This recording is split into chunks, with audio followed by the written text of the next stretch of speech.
The Secret of Success. In every chapter of this book, mention is made of the money-making secret that has made fortunes for the exceedingly wealthy men whom I have carefully analyzed over a long period of years. The secret was first brought to my attention by Andrew Carnegie.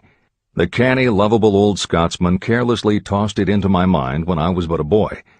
Then he sat back in his chair with a merry twinkle in his eyes and watched carefully to see if I had brains enough to understand the full significance of what he'd said to me. When he saw that I had grasped the idea, he asked if I would be willing to spend 20 years or more preparing myself to take it to the world, to men and women who, without the secret, might go through life as failures. I said I would, and with Mr. Carnegie's cooperation, I have kept my promise. Editor's comments. In 1908, during a particularly down time in the U.S. economy and with no money and no work, Napoleon Hill took a job as a writer for Bob Taylor's magazine. He was hired to write success stories about famous men. Although it would not provide much in the way of income, it offered Hill the opportunity to meet and profile the giants of industry and business, the first of whom was the creator of America's steel industry, multimillionaire Andrew Carnegie, who was to become Hill's mentor. Carnegie was so impressed by Hill's perceptive mind that following their 3-hour interview, he invited Hill to spend the weekend at his estate so they could continue the discussion. During the course of the next 2 days, Carnegie told Hill that he believed any person could achieve greatness if they understood the philosophy of success and the steps required to achieve it. "It's a shame," he said, "that each new generation must find the way to success by trial and error when the principles are really clear-cut." Carnegie went on to explain his theory that his knowledge could be gained by interviewing those who had achieved greatness, and then compiling the information and research into a comprehensive set of principles. He believed that it would take at least 20 years, and that the result would be the world's first philosophy of individual achievement. He offered Hill the challenge, for no more compensation than that Carnegie would make the necessary introductions and cover travel expenses. It took Hill 29 seconds to accept Carnegie's proposal. Carnegie told him afterward that had it taken him more than 60 seconds to make the decision, he would have withdrawn the offer. For a man who cannot reach a decision promptly, once he has all the necessary facts, cannot be depended upon to carry through any decision he may make. It was through Hill's unwavering dedication that this book was eventually written. For detailed information on the life of Hill, read or listen to the audiobook of A Lifetime of Riches, the Biography of Napoleon Hill, by Michael J. Ritt, Jr. and Kurt Landers. Michael Ritt worked as Hill's assistant for 10 years and was the first employee of the Napoleon Hill Foundation, where he served as executive director, secretary, and treasurer. The material in his book comes from his own personal knowledge of Hill, as well as from Hill's unpublished autobiography. That is the end of the editor's comment. This book, Think and Grow Rich, contains the Carnegie secret, a secret that has been tested by thousands, now millions of people in almost every walk of life. It was Mr. Carnegie's idea that the magic formula, which gave him a stupendous fortune, ought to be placed within reach of people who do not have the time to investigate how others had made their money. It was his hope that I might test and demonstrate the soundness of the formula through the experience of men and women in every calling. He believed the formula should be taught in all public schools and colleges. He said that if it were properly taught, it would revolutionize the entire educational system, and the time spent in school could be reduced to less than half. In Chapter 4, On Faith, you will read the astounding story of the organization of the giant United States Steel Corporation. It was conceived and carried out by one of the young men through whom Mr. Carnegie proved that his formula will work for all who are ready for it. This single application of the secret, by Charles M. Schwab, made him a huge fortune in both money and opportunity. Roughly speaking, this particular application of the formula was worth $600 million. These facts give you a fair idea of what reading this book may bring to you, provided you know what it is that you want. Editor's comment. According to one method of calculation, through inflation alone, it would take approximately $20 in 2001 to buy what $1 would have bought in 1901. However, to find the contemporary equivalent value of $600 million is not simply a matter of multiplying by the increase in the cost of living. Although there are other factors and variables in calculating buying power, even by conservative estimates, the $600 million would translate into at least $12 billion at the beginning of the 21st century. That's the end of the editor's comment. The secret was passed on to thousands of men and women who have used it for their personal benefit. Some have made fortunes with it. Others have used it successfully in creating harmony in their homes. A clergyman used it so effectively that it brought him an income of upwards of $75,000 a year, approximately $1.5 million in contemporary terms. Arthur Nash, a Cincinnati tailor, used his near-bankrupt business as a guinea pig on which to test the formula. The business came to life and made a fortune for its owners. The experiment was so unique that newspapers and magazines gave it millions of dollars worth of publicity. The secret was passed on to Stuart Austin Weir of Dallas, Texas. He was ready for it, so ready that he gave up his profession and studied law. Did he succeed? You'll read the answer in Chapter 6, Specialized Knowledge. While I was the advertising manager of the LaSalle Extension University, I had the privilege of seeing J.G. Chaplin, president of the university, use the formula so effectively that he made LaSalle one of the great extension schools of this country. The secret is mentioned no fewer than 100 times throughout this book. It has not been directly named, for it seems to work more successfully when it is merely left in sight, where those who are ready and searching for it may pick it up. That is why Andrew Carnegie passed it to me without giving me its specific name. If you are ready to put it to use, you will recognize this secret at least once in every chapter, but you will not find an explanation of how you will know if you are ready. That would deprive you of much of the benefit you will receive when you make the discovery in your own way. If you have ever been discouraged, if you have had difficulties that took the very soul out of you, if you have tried and failed, if you were ever handicapped by illness or physical affliction, the story of my own son's discovery and use of the Carnegie formula may prove to be the oasis in the desert of lost hope for which you have been searching. This secret was extensively used by President Woodrow Wilson during the World War, and by President Roosevelt during the Second World War. It was passed on to every soldier in the training received before going to the front. President Wilson told me it was a powerful factor in raising the funds needed for the war. A peculiar thing about this secret is that those who acquire and use it find themselves literally swept on to success. However, as is often pointed out in this book, there is no such thing as something for nothing. The secret cannot be had without paying a price, although the price is far less than its value. Another peculiarity is that the secret cannot be given away, and it cannot be purchased for money. Unless you are intentionally searching for the secret, you cannot have it at any price. That is because the secret comes in two parts, and in order for you to get it, one of those parts must already be in your possession. The secret will work for anyone who is ready for it. Education has nothing to do with it.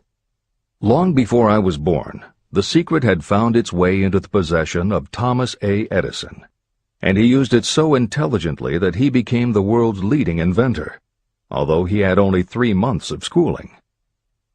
The secret was passed on to Edwin C. Barnes, a business associate of Mr. Edison's. He used it so effectively that he accumulated a great fortune and retired from active business while still a young man. You will find his story at the beginning of the next chapter. It should convince you that riches are not beyond your reach, and that no matter where you are in life, you can still be what you wish to be. Money, fame, recognition, and happiness can be had by you if you are ready and determined to have these blessings. How do I know these things? You should have the answer before you finish this book. You may find it in the very first chapter or on the last page. While I was doing the research that I had undertaken at Andrew Carnegie's request, I analyzed hundreds of well-known men. Many of them attributed the accumulation of their vast fortunes to the Carnegie secret. Among these men were Henry Ford. Founder of the Ford Automobile Company, Ford started with no money and little education, yet became one of the most successful self-made businessmen in American history. William Wrigley, Jr., a traveling salesman who found that his customers liked the chewing gum he gave away as a premium better than the goods he sold, so he started his own company. John Wanamaker. Known as the Merchant Prince, he created the world's first department store and was hailed for his innovations in marketing, customer service, and employee benefits. James J. Hill. Known as the Empire Builder, he built the transcontinental Great Northern Railway, encouraged homesteading in the West, then established shipping routes linking America to Asia. George S. Parker. A school teacher who grew tired of fixing his students' pens, he created a new design, founded the Parker Pen Company, and turned a simple idea into a fortune. E. M. Statler. The son of a poor pastor, he started as a bellboy and worked his way up until he was able to start his own chain of Statler hotels, famous for their luxury and service with a smile. Henry L. Doherty. Started at age 12 as an office boy for Columbia Gas, he went on to acquire 53 utilities companies and patented 140 innovations for natural gas and oil production. Cyrus H.K. Curtis. Starting with a small agricultural weekly, Curtis turned it into Ladies' Home Journal, created Saturday Evening Post, then assembled one of the largest newspaper empires. George Eastman. Inventor and founder of the Eastman Kodak Company, he created many of the innovations that popularized photography and transformed the motion picture industry. Charles M. Schwab. The right-hand man of Andrew Carnegie, he was president of Carnegie Steel Company, brokered the deal that formed U.S. Steel, and went on to found Bethlehem Steel. Theodore Roosevelt. 26th President of the United States from 1901 to 1909. John W. Davis. A lawyer and political leader, Davis was Solicitor General under President Woodrow Wilson and later appointed Ambassador to Great Britain. Elbert Hubbard.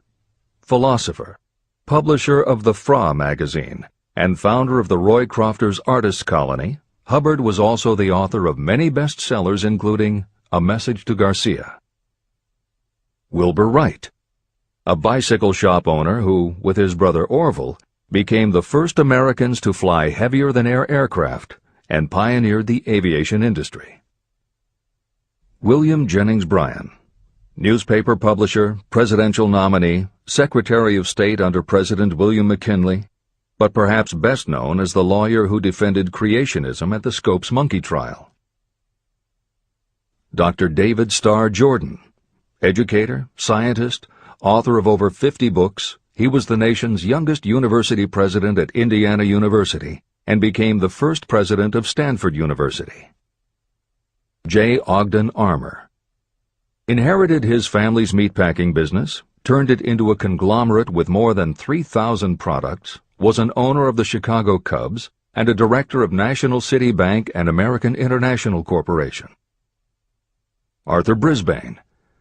A crusading journalist and syndicated columnist, Brisbane was sought after by every major news organization and was the most read and highest-paid editorial writer of his day. Dr. Frank Gonzalez. A Chicago preacher who delivered such a powerful sermon, Philip D. Armour gave him $1 million to start the Armour Institute of Technology, of which he became president. Daniel Willard. President of the B&O Railroad for more than 30 years, he was honored by having the city of Willard, Ohio, named for him. King Gillette.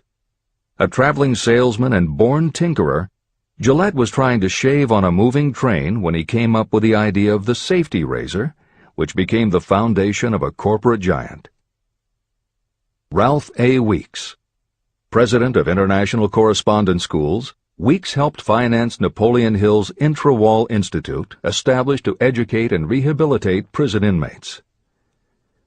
Judge Daniel T. Wright, instructor at Georgetown Law School, where Napoleon Hill was studying when Bob Taylor's magazine gave him the assignment to write a profile of Andrew Carnegie. John D. Rockefeller. With $1,000 in savings plus another $1,000 borrowed from his father, he started a kerosene company which he grew into the giant Standard Oil and one of the world's greatest fortunes. Thomas A. Edison. Inventor and entrepreneur, he perfected the electric light bulb, the phonograph, the motion picture camera, and owned the rights to more than 1,000 patented inventions. Frank A. Vanderlip.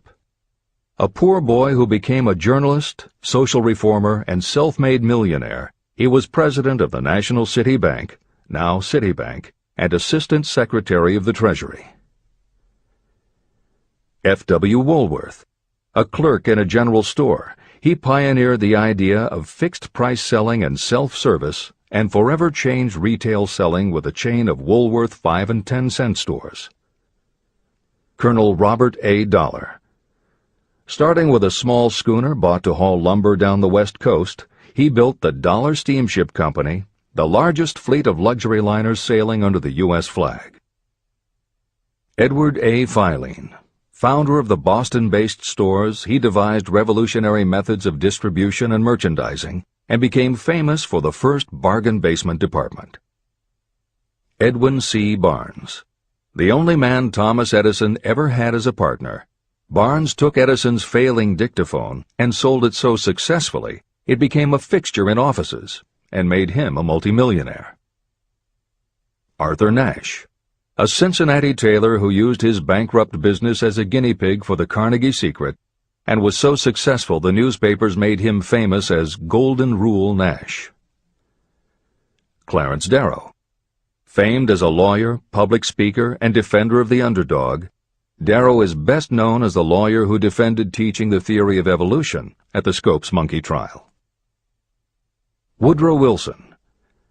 28th President of the United States of America from 1913 to 1921.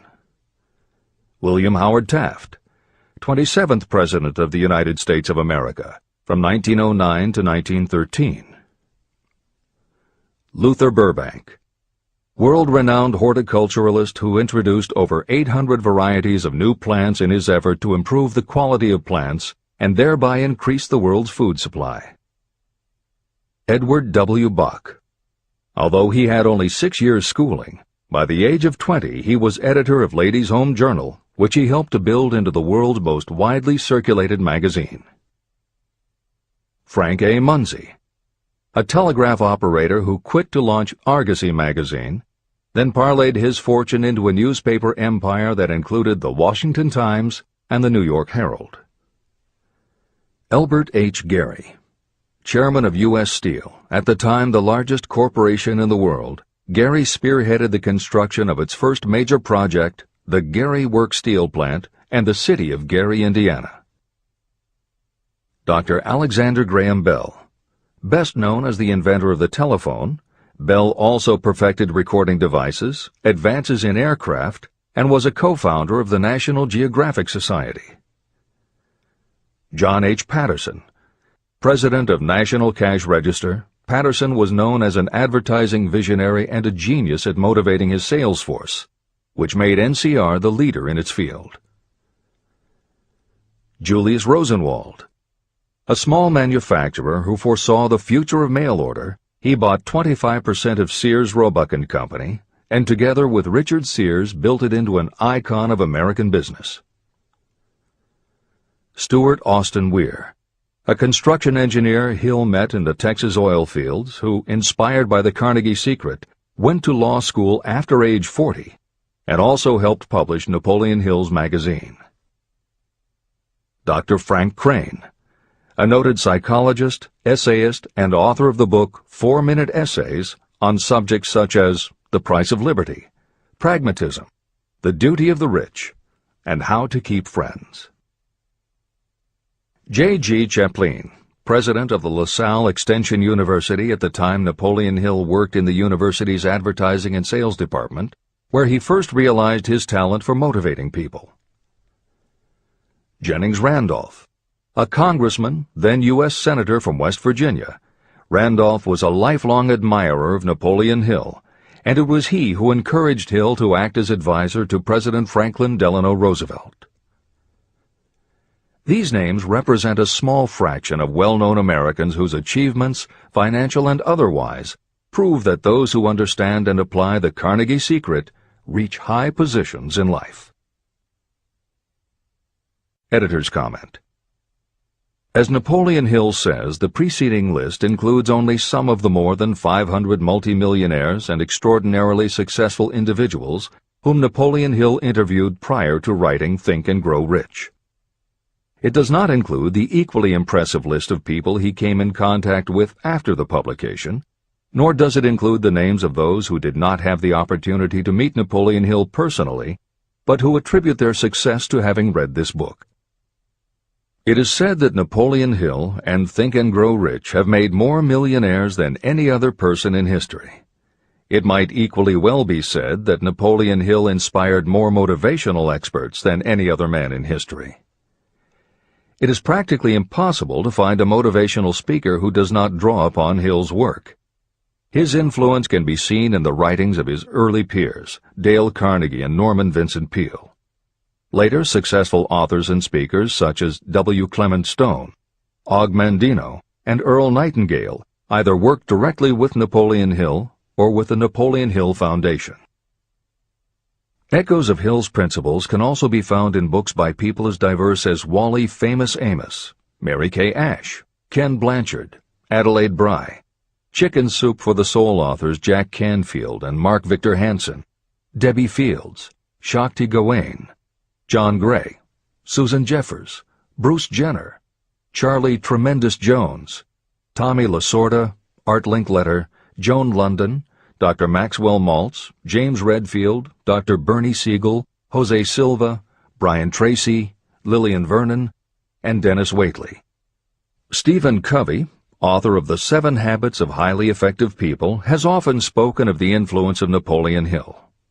Anthony Robbins, arguably the most successful motivational author and speaker at the beginning of the 21st century, has acknowledged Napoleon Hill as a personal hero.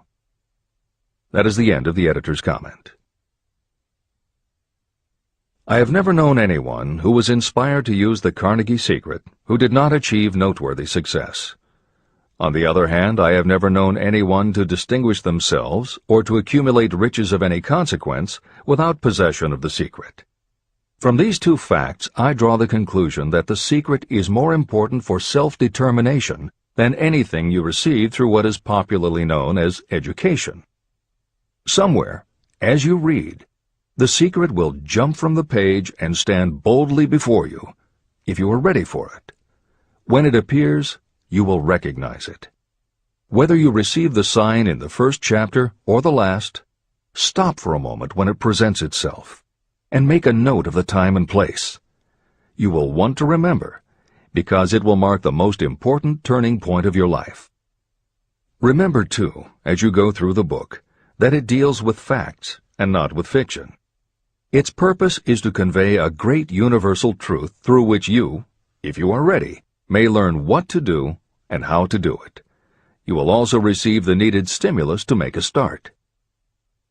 As a final word of preparation, may I offer one brief suggestion which may provide a clue how the Carnegie secret may be recognized?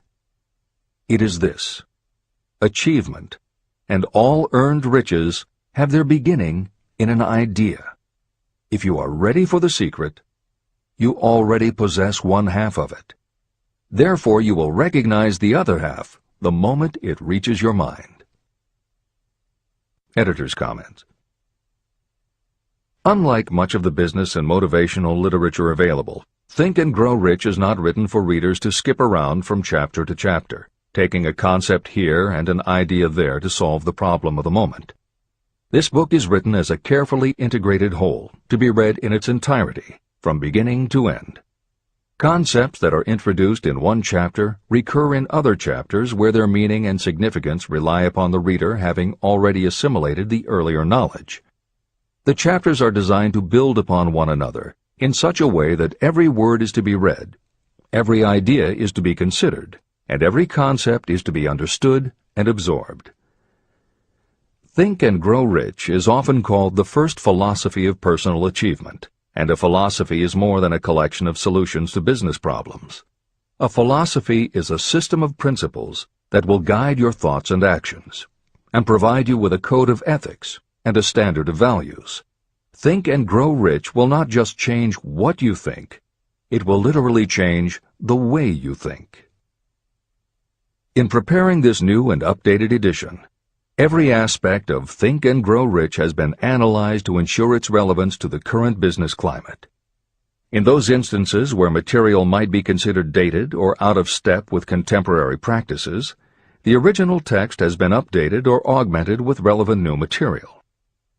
A hallmark of the original edition of Think and Grow Rich is that in every chapter Napoleon Hill cites real-life examples based on his own first-hand knowledge of America's most successful self-made multimillionaires. In this edition, every one of Hill's stories has been retained, and the editors have added contemporary examples and modern parallels which clearly demonstrate that Hill's principles are as up-to-date as today and still guiding those who succeed. In addition to contemporary examples, where the editors felt it would be of interest to the reader, we have included marginal notes that provide relevant information about recent developments. Where applicable, we have also suggested books or other materials that complement various aspects of Napoleon Hill's philosophy. On a more technical note, the editors have approached the written text as we would that of a living author. When we encountered what modern grammarians would consider run-on sentences, outdated punctuation, or other matters of form, we opted for contemporary usage. Those readers familiar with earlier editions will note that the chapter numbers have been changed in this edition. Originally, Think and Grow Rich began with an unnumbered chapter, a word from the author. In this edition, that text appears as Chapter 1, and is renamed The Secret of Success. The chapters that follow are renumbered sequentially and proceed in their original order. The chapter that was previously titled The Mystery of Sex Transmutation has been retitled Sexuality, Charisma and Creativity, and the text has been restructured and annotated to reflect the role of women in contemporary society. All editorial commentary is clearly set off in a font and style that is different from the original text. This is the end of the editor's comments.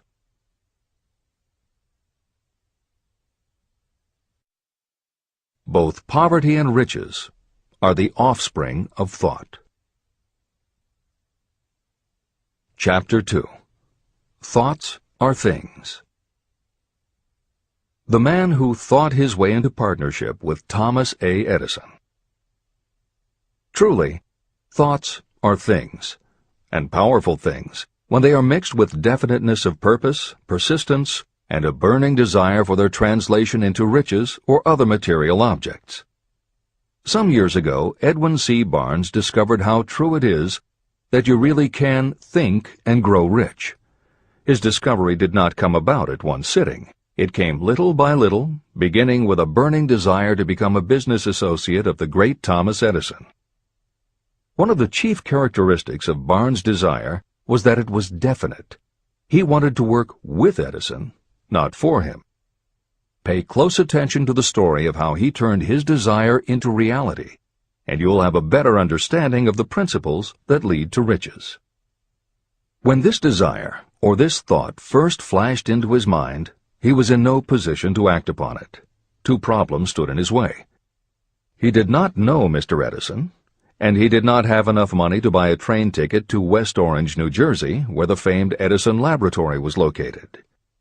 These problems would have discouraged the majority of people from making any attempt to carry out the desire. But his was no ordinary desire. The Inventor and the Tramp. Edwin C. Barnes presented himself at Mr. Edison's laboratory and announced that he had come to go into business with the inventor. Years later, in speaking about that first meeting, Mr. Edison said about Barnes, "He stood there before me looking like an ordinary tramp, but there was something in the expression of his face which conveyed the impression that he was determined to get what he had come after. I had learned from years of experience with men that when a man really desires a thing so deeply that he is willing to stake his entire future on a single turn of the wheel in order to get it, he is sure to win. I gave him the opportunity he asked for, because I saw he had made up his mind to stand by until he succeeded. Subsequent events proved that no mistake was made." It could not have been the young man's appearance that got him his start in the Edison office. That was definitely against him. It was what he thought that counted. Barnes did not get his partnership with Edison on his first interview. What he did get was a chance to work in the Edison offices at a very nominal wage. Months went by. Nothing happened to bring nearer the goal that Barnes had set as his definite major purpose. But something important was happening in Barnes' mind. He was constantly intensifying his desire to become the business associate of Edison. Psychologists have correctly said, when one is truly ready for a thing, it puts in its appearance. Barnes was ready for a business association with Edison, and he was determined to remain ready until he got what he was seeking. He did not say to himself, "Ah, well, what's the use? I guess I'll change my mind and try for a salesman's job." But he did say, "I came here to go into business with Edison, and I'll accomplish my goal if it takes the remainder of my life." He meant it. What a different story people would tell if only they would adopt a definite purpose and stand by that purpose until it had time to become an all-consuming obsession. Maybe young Barnes did not know it at the time, but his bulldog determination and his persistence in focusing on a single desire was destined to mow down all opposition and bring him the opportunity he was seeking. When the opportunity came, it appeared in a different form and from a different direction than Barnes had expected. That is one of the tricks of opportunity. It has a sly habit of slipping in by the back door, and often it comes disguised in the form of misfortune or temporary defeat. Perhaps this is why so many people fail to recognize opportunity. Mr. Edison had just perfected a new device, known at that time as the Edison dictating machine. His salesmen were not enthusiastic about the machine. They did not believe it could be sold without great effort. Barnes saw his opportunity. It had crawled in quietly, hidden in a queer-looking machine that interested no one but Barnes and the inventor. Barnes knew he could sell the Edison dictating machine, and he told Edison so. Edison decided to give him his chance. And Barnes did sell the machine. In fact, he sold it so successfully that Edison gave him a contract to distribute and market it all over the nation. Out of that business association, Barnes made himself rich in money, but he did something infinitely greater. He proved that you really can think and grow rich. How much actual cash that original desire of Barnes was worth to him, I have no way of knowing. Perhaps it brought him $2 or $3 million. Editor's comment: $3 million in the early years of the 20th century would be comparable to more than $50 million in terms of buying power at the beginning of the 21st century. This is the end of the editor's comment. But the amount becomes insignificant compared with the greater asset he acquired: the definite knowledge that an intangible impulse of thought can be transmuted into material rewards by the application of known principles. Barnes literally thought himself into a partnership with the great Edison. He thought himself into a fortune. He had nothing to start with except knowing what he wanted, and the determination to stand by that desire until he realized it. 3 feet from gold. One of the most common causes of failure is the habit of quitting when you're overtaken by temporary defeat. Every person is guilty of this mistake at one time or another. During the gold rush days, An uncle of my friend R.U. Darby was caught by gold fever, and he went west to Colorado to dig and grow rich. He had never heard that more gold has been mined from the thoughts of men than has ever been taken from the earth. He staked a claim and went to work with pick and shovel. After weeks of labor, he was rewarded by the discovery of the shining ore. He needed machinery to bring the ore to the surface. Quietly, he covered up the mine and returned to his home in Williamsburg, Maryland. He told his relatives and a few neighbors about the strike. They got together the money for the machinery and had it shipped. R.U. Darby decided to join his uncle, and they went back to work the mine. The first car of ore was mined and shipped to a smelter. The returns proved they had one of the richest mines in Colorado. A few more cars of that ore would clear their debts. Then would come the big killing in profits. Down went the drills. Up went the hopes of Darby and Uncle. Then something happened. The vein of gold ore disappeared. They had come to the end of the rainbow, and the pot of gold was no longer there. They drilled on, desperately trying to pick up the vein again, all to no avail. Finally, they decided to quit. They sold the machinery to a junkman for a few $100s and took the train back home. The junkman called in a mining engineer to look at the mine and do a little calculating. The engineer advised that the project had failed because the owners were not familiar with fault lines. His calculations showed that the vein would be found just 3 feet from where the Darbys had stopped drilling. And that is exactly where it was found. The junkman took millions of dollars in ore from the mine because he knew enough to seek expert counsel before giving up. Long afterward, Mr. Darby recouped his loss many times over when he made the discovery that desire can be transmuted into gold. The discovery came after he went into the business of selling life insurance. Never forgetting that he lost a huge fortune because he stopped 3 feet from gold, Darby profited by the experience in his newly chosen field.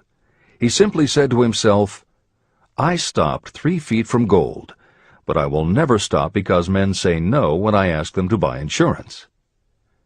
Darby became one of a small group of men who sell over $1 million in life insurance annually. He owed his stickability to the lesson he learned from his quitability in the gold mining business. Before success comes in anyone's life, that person is sure to meet with much temporary defeat, and perhaps some failure. When defeat overtakes a person, the easiest and most logical thing to do is to quit. That is exactly what the majority of people do. More than 500 of the most successful people this country has ever known told me their greatest success came just one step beyond the point at which defeat had overtaken them.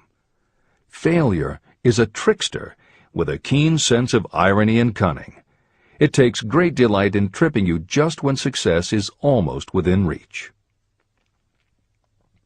Editor's comments.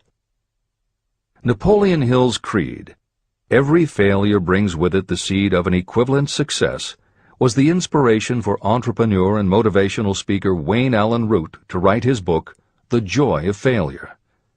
Published in the late 1990s, it not only tells Wayne's personal story of using his failures as stepping stones to success, he also recounts stories from other successful people, which prove that the rich and famous got to be that way only because of what they learned from their failures. People such as Jack Welch, the hugely successful CEO of General Electric, who early in his career failed dramatically when a plastics plant for which he was responsible blew up.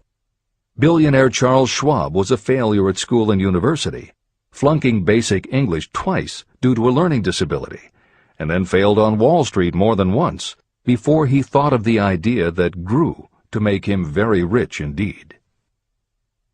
Sylvester Stallone, Bruce Willis, Oprah Winfrey, Bill Clinton, Stephen Jobs, Donald Trump, and a host of other equally well-known achievers all had to fail in order to learn the lessons that ultimately made them successes. Every one of them was a failure, but none of them was defeated. Charles F. Kettering, who patented more than 200 inventions including the automobile ignition, the spark plug, Freon for air conditioners and the automatic transmission, said, "From the time a person is 6 years old until he graduates from college, he has to take 3 or 4 examinations a year. If he flunks once, he is out." But an inventor is almost always failing. He tries and fails maybe 1,000 times. If he succeeds once, then he's in. These two things are diametrically opposite. We often say that the biggest job we have is to teach a newly hired employee how to fail intelligently. We have to train him to experiment over and over and to keep on trying and failing until he learns what will work. Failures are just practice shots. This is the end of the editor's comment. A 50-cent lesson in persistence. Shortly after Mr. Darby received his degree from the University of Hard Knocks, he witnessed something that proved to him that no does not necessarily mean no. One afternoon, he was helping his uncle grind wheat in an old-fashioned mill. The uncle operated a large farm on which a number of sharecropper farmers lived. Quietly, the door was opened, and a small child, the daughter of a tenant, walked in and took her place near the door. The uncle looked up, saw the child, and barked at her roughly, "What do you want?" Meekly, the child replied, "My mom says to send her 50 cents. "I'll not do it," the uncle retorted. "Now you run on home." But she did not move. The uncle went ahead with his work, not noticing that she did not leave. When he looked up again and saw her still standing there, he said, "I told you to go on home. Now go, or I'll take a switch to you." But she did not budge. The uncle dropped a sack of grain he was about to pour into the mill hopper and started toward the child. Darby held his breath. He knew his uncle had a fierce temper. When the uncle reached the spot where the child was standing, she quickly stepped forward 1 step, looked up into his eyes, and screamed at the top of her voice, "My mom's got to have that 50 cents!" The uncle stopped, looked at her for a minute, put his hand in his pocket, took out $50, and gave it to her. The child took the money and slowly backed toward the door, never taking her eyes off the man whom she had just conquered. After she had gone, the uncle sat down on a box and looked out the window into space for more than 10 minutes. He was pondering, with awe, over the whipping he had just taken. Mr. Darby, too, was doing some thinking. This was the first time in all his experience that he had seen a child deliberately master an adult. How did she do it? What happened to his uncle that caused him to lose his fierceness and become as docile as a lamb? What strange power did this child use that made her master of the situation? These questions flashed into Darby's mind, but he did not find the answer until years later, when he told me the story. Strangely, the story of this unusual experience was told to me in the old mill on the very spot where the uncle took his whipping. As we stood there in that musty old mill, Mr. Darby repeated the story and finished by asking, "What can you make of it? What strange power did that child use that so completely whipped my uncle?" The answer to his question will be found in the principles described in this book. The answer is full and complete. It contains enough details and instructions for you to understand and apply the same force that the little child accidentally stumbled upon. Keep your mind alert, and you will learn exactly what strange power came to the rescue of the child. You may catch a glimpse of the power in this chapter, or it may flash into your mind in some later chapter.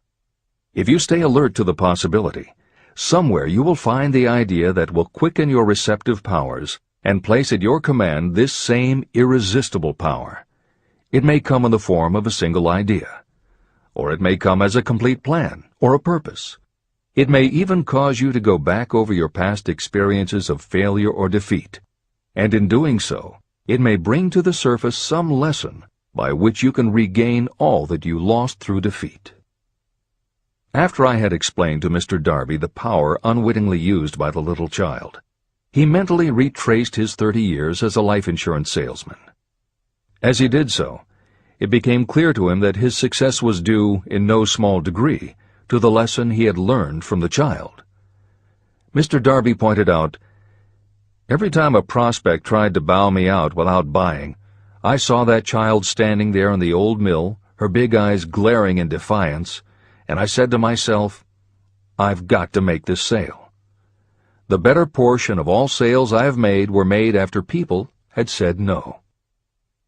He also recalled his mistake in having stopped only 3 feet from gold. "But," he said, "that experience was a blessing in disguise. It taught me to keep on keeping on, no matter how hard the going may be. A lesson I needed to learn before I could succeed in anything." Mr. Darby's experiences were commonplace and simple enough, yet they held the answer to his destiny in life. In fact, to him the experiences were as important as life itself, and he was able to profit from these 2 important experiences because he analyzed them and found the lesson they taught. But what if you don't see the events of your life as being experiences of such profound significance? And what about the young person who doesn't yet have even minor failures to analyze? Where and how will they learn the art of converting defeats into the stepping stones to opportunity? That is exactly why this book was written, to answer those questions. To convey my answer, I have constructed 13 principles. These principles work individually or together as catalysts. The specific answer that you are looking for may already be in your own mind. Reading these principles may be the catalyst that causes your answer to suddenly come to you as an idea, a plan, or a purpose. One sound idea is all you need to achieve success. These 13 principles contain the best and most practical ways and means of creating ideas. Success consciousness. Before I go any further in the description of these principles, you should know this. When riches begin to come, they come so quickly and in such great abundance that you will wonder where they've been hiding during all those lean years. This is an astounding statement, especially when you take into consideration the popular belief that riches come only to those who work hard and long.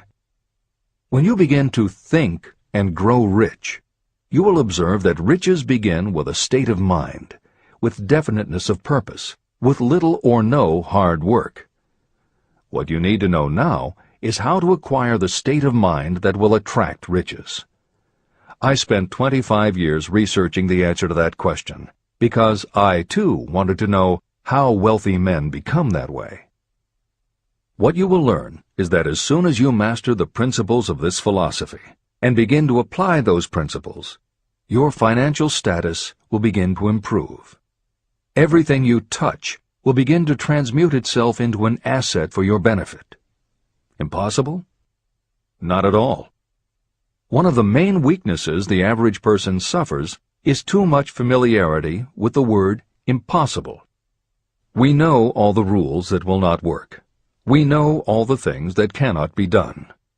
This book was written for those who seek the rules that have made others successful and are willing to stake everything on those rules. Success comes to those who become success conscious. Failure comes to those who allow themselves to become failure conscious.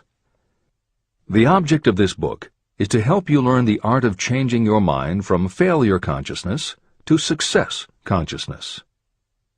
Another weakness is the habit of measuring everything and everyone by your own impressions and beliefs. Some of you reading this will have trouble believing that you can think and grow rich because your thought habits have been steeped in poverty, misery, failure, and defeat.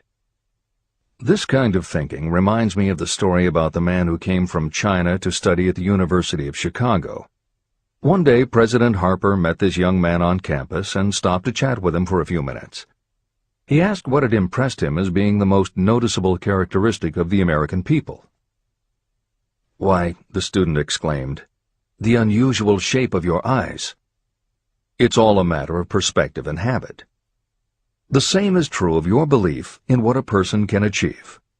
If you have formed the habit of seeing life only from your own perspective, you may make the mistake of believing that your limitations are in fact the proper measure of limitations.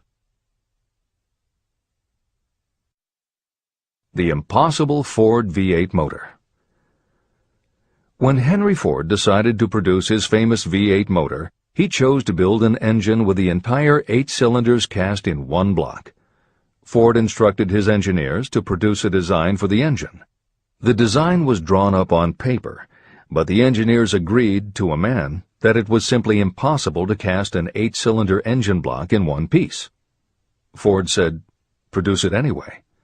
But they replied, "It's impossible." "Go ahead," Ford commanded, "and stay on the job until you succeed, no matter how much time is required." So the engineers went ahead. 6 months went by. Nothing happened. Another 6 months passed, and still nothing. The engineers tried every conceivable plan to carry out the orders, but the thing seemed out of the question. Impossible. At the end of the year, Ford again checked with his engineers, and again they told him they had found no way to carry out his orders. "Go right ahead," said Ford. "I want it, and I'll have it." They went ahead. And then, as if by a stroke of magic, the secret was discovered. The Ford determination had won once more. Henry Ford was a success because he understood and applied the principles of success. One of these principles is desire, knowing clearly what you want.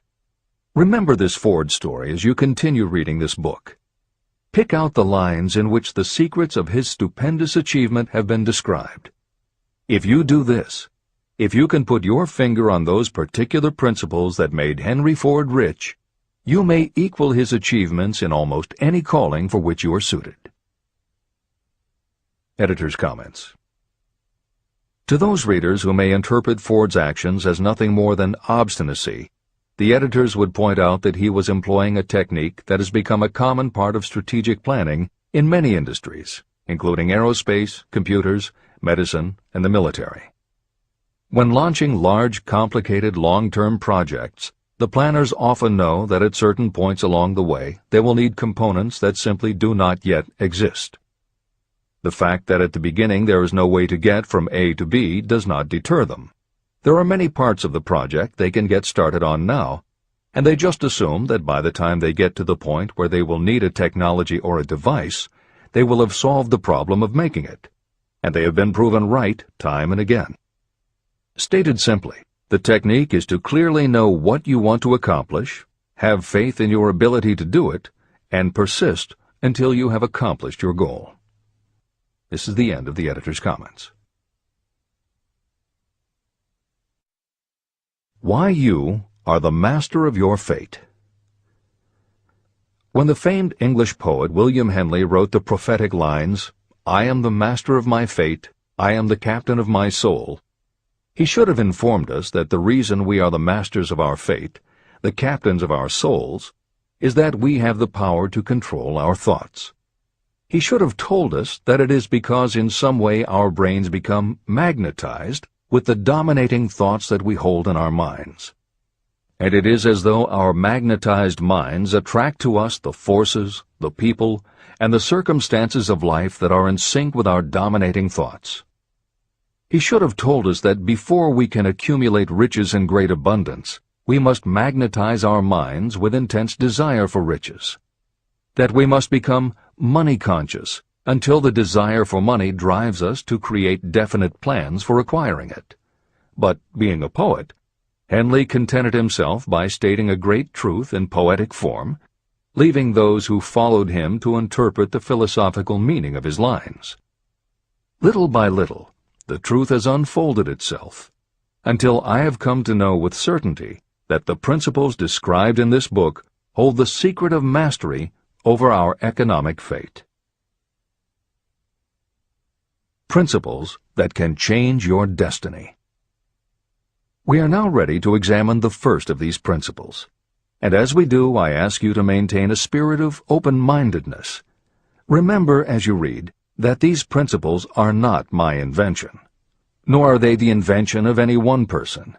These principles have worked for literally millions of people. You, too, can put them to work for you and your own enduring benefit. You will find it easy, not hard to do. Some years ago, I delivered the commencement address at Salem College in Salem, West Virginia. I emphasized with so much intensity the need to have a burning desire that one of the members of the graduating class became completely convinced and made it a cornerstone of his own philosophy. That young man became a congressman and an important factor in President Franklin D. Roosevelt's administration. He wrote me a letter in which he so clearly stated his opinion of the principle of desire outlined in the next chapter that I have chosen to publish his letter as an introduction to that chapter. It gives you an idea of the rewards to come. My dear Napoleon, my service as a member of Congress having given me an insight into the problems of men and women, I am writing to offer a suggestion which may become helpful to thousands of worthy people. In 1922, you delivered the commencement address at Salem College when I was a member of the graduating class. In that address, you planted in my mind an idea which has been responsible for the opportunity I now have to serve the people of my state, and will be responsible, in a very large measure, for whatever success I may have in the future. I recall, as though it were yesterday, the marvelous description you gave of the method by which Henry Ford, with but little schooling, without a dollar, with no influential friends, rose to great heights. I made up my mind then, even before you had finished your speech, that I would make a place for myself, no matter how many difficulties I had to surmount. Thousands of young people will finish their schooling this year and within the next few years. Every one of them will be seeking just such a message of practical encouragement as the one I received from you. They will want to know where to turn, what to do to get started in life. You can tell them, because you have helped to solve the problems of so many, many people. There are thousands of people in America today who would like to know how they can convert ideas into money. People who must start from scratch, without finances, and recoup their losses.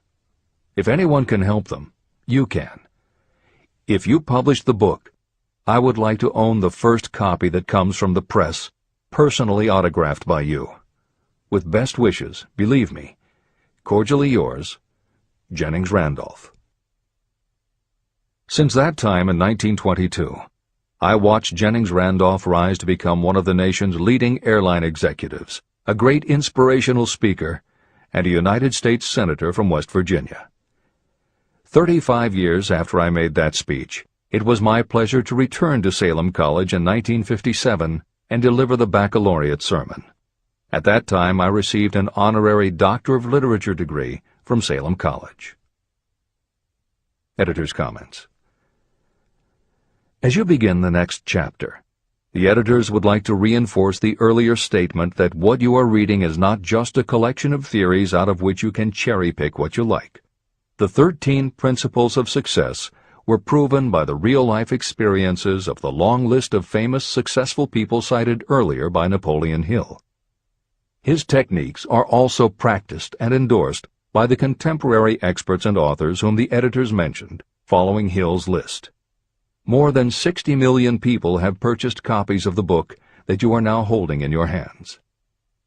If this book has proven to be that successful, surely you owe it to yourself to give it every chance to work for you too. Read it. Don't question it. Do it. If you don't, if you think that you know better than Napoleon Hill, if you decide to pick and choose the parts that you will believe or follow, then, if you don't succeed, you will never know if your failure lies with this book or with you. This is the end of the editor's comments. Whatever the mind of man can conceive and believe, it can achieve. Chapter 3. Desire, the starting point of all achievement. The first step toward riches. When Edwin C. Barnes climbed down from the freight train in West Orange, New Jersey, he may have resembled a tramp, but his thoughts were those of a king. As he made his way from the railroad tracks to Thomas A. Edison's office, his mind was at work. He saw himself standing in Edison's presence. He heard himself asking Mr. Edison for an opportunity to carry out the one consuming obsession of his life, a burning desire to become the business associate of the great inventor. Barnes' desire was not a hope. It was not a wish. It was a pulsating desire which transcended everything else. It was definite. A few years later, Edwin C. Barnes again stood before Edison, in the same office where he first met the inventor. This time, his desire had been translated into reality. He was in business with Edison. The dominating dream of his life had become a reality. Barnes succeeded because he chose a definite goal, placed all his energy, all his willpower, all his effort. He put everything he had into achieving that goal. 5 years passed before the chance he had been seeking made its appearance. To everyone except himself, he appeared to be just another cog in the Edison business wheel. But in Edwin Barnes' own mind, he was the partner of Edison every minute from the very day that he first went to work there. It is a remarkable illustration of the power of a definite desire. Barnes won his goal because he wanted to be a business associate of Mr. Edison's more than he wanted anything else. He created a plan by which to attain that purpose, and he burned all bridges behind him. He stood by his desire until it became the dominating obsession of his life, and finally, a fact. When he went to West Orange, he did not say to himself, "I will try to induce Edison to give me a job of some sort." He said, "I will see Edison and put him on notice that I have come to go into business with him." He did not say, "I will keep my eyes open for another opportunity in case I fail to get what I want in the Edison organization." He said, "There is one thing in this world that I am determined to have, and that is a business association with Thomas A. Edison. I will burn all bridges behind me and stake my entire future on my ability to get what I want." He left himself no possible way of retreat. He had to win or perish. That is all there is to the Barnes story of success. Allow yourself no retreat. A long while ago, a great warrior faced a situation in which he had to make a decision that ensured his success on the battlefield. He was about to send his armies against a powerful foe whose men outnumbered his. He loaded his soldiers into boats, sailed to the enemy's country, and unloaded the soldiers and equipment. Then he gave the order to burn the ships that had carried them. Addressing his men before the first battle, he said, "You see the boats going up in smoke. That means we cannot leave these shores alive unless we win. We now have no choice. We win or we perish." They won. Every person who wins in any undertaking must be willing to burn his ships and cut all sources of retreat. That is the only way you can be sure of maintaining the state of mind known as a burning desire to win. It is essential to success. The morning after the Great Chicago Fire, a group of merchants stood on State Street, looking at the smoking remains of what had been their stores. They went into a conference to decide if they would try to rebuild or if they would leave Chicago and start over in a more promising section of the country. They decided to leave. All except one. The merchant who decided to stay and rebuild pointed a finger at the remains of his store and said, "Gentlemen, on that very spot I will build the world's greatest store, no matter how many times it may burn down." That was in 1871. The store was built. It still stands there today. The Marshall Field's department store is a towering monument to the power of that state of mind known as a burning desire. The easy thing would have been for Marshall Field to do exactly what his fellow merchants did. When the going was hard and the future looked dismal, they pulled up and went where the going seemed easier. Mark well this difference between Marshall Field and the other merchants. It is that difference which distinguishes those who succeed from those who fail. Every human being old enough to understand the value of money wishes for it, but wishing will not bring riches. Desiring riches, with a state of mind that becomes an obsession, then planning definite ways and means to acquire riches, and backing those plans with persistence, a persistence which does not recognize failure. That's what will bring riches. Editor's comments. In other of his writings, Napoleon Hill uses the term definiteness of purpose as being interchangeable with desire. The following explanation is adapted from the Napoleon Hill Foundation's book, Believe and Achieve. Desire, or definiteness of purpose, is more than goal setting. In simplest terms, your desire is your roadmap to achieving an overall career objective. Your goals represent specific steps along the way. Having a desire, or definiteness of purpose for your life, has a synergistic effect on your ability to achieve your goals. As you become better at what you do, you devote all of your resources toward reaching your objective. You become more alert to opportunities, and you reach decisions more quickly. Every action you take ultimately boils down to the question, will this goal help me reach my desire, my overall objective, or won't it? Your purpose will become your life. It will permeate your mind, both conscious and subconscious. This is the end of the editor's comments. 6 ways to turn desire into gold. The method by which your desire for riches can be transmuted into its financial equivalent consists of 6 definite, practical steps. 1. Fix in your mind the exact amount of money you desire. It is not sufficient merely to say, "I want plenty of money." Be definite about the amount. There is a psychological reason for such definiteness explained in subsequent chapters. 2. Determine exactly what you intend to give in return for the money you desire. There is no such reality as something for nothing. 3. Establish a definite date when you intend to possess the money you desire. 4. Create a definite plan for carrying out your desire, and begin at once, whether you are ready or not, to put this plan into action. 5. Now write it out. Write a clear, concise statement of the amount of money you intend to acquire. Name the time limit for its acquisition. State what you intend to give in return for the money, and describe clearly the plan through which you intend to accumulate it. 6. Read your written statement aloud, twice daily. Read it once just before retiring at night, and read it once after arising in the morning.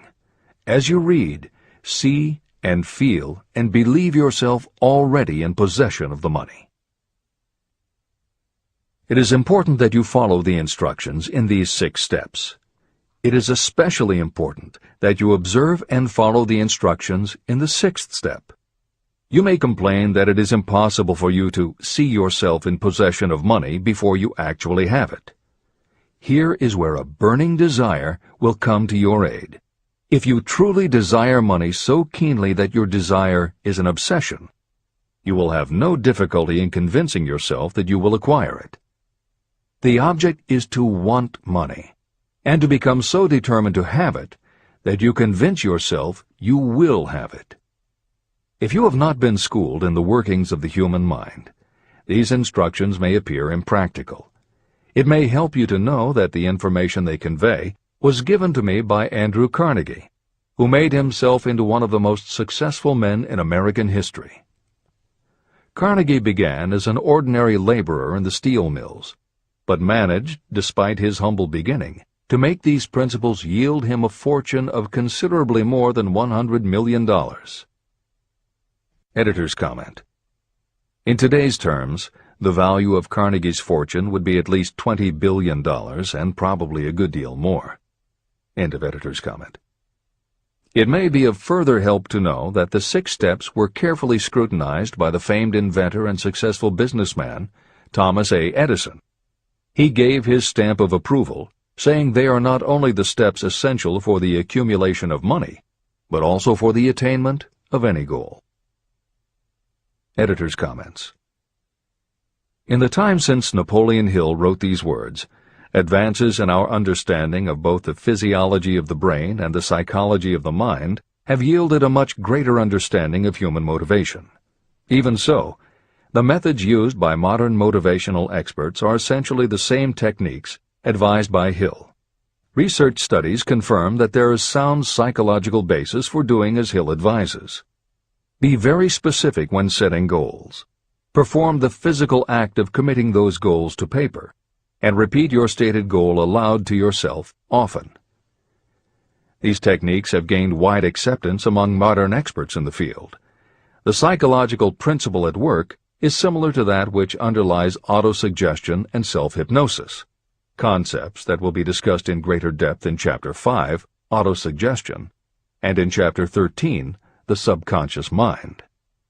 Hill's instruction to see yourself as you will be when you have already achieved your objective is also a specific technique. Today it is commonly taught by motivational experts under the term creative visualization. In Chapter 4 on faith and in Chapter 5 on autosuggestion, Hill elaborates on his method. Before moving on, the editors would like to reinforce Hill's advice to follow his instructions to the letter. The editors know there is a tendency for the reader to assume that it is enough for them just to intellectually understand a concept. As you read Hill's 6 points, you probably found yourself thinking, sure, some people might need to write things down, but I'm not a kid, I get the idea.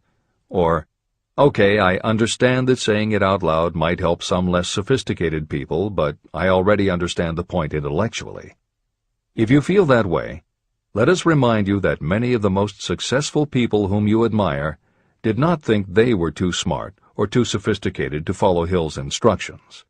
The editors would again point out that if Napoleon Hill believed the actual acts of writing and speaking your goals is important, and if psychologists and motivational experts agree, then you would be foolish not to follow this simple advice. Just do it. This is the end of the editor's comments. The steps call for no hard labor. They call for no sacrifice. To apply them does not call for a great amount of education. But the 6 steps do call for enough imagination to see and to understand that the accumulation of money cannot be left to chance or luck. You may as well know right here that you can never have riches in great quantity unless you can work yourself into a white heat of desire for money and actually believe you will possess it.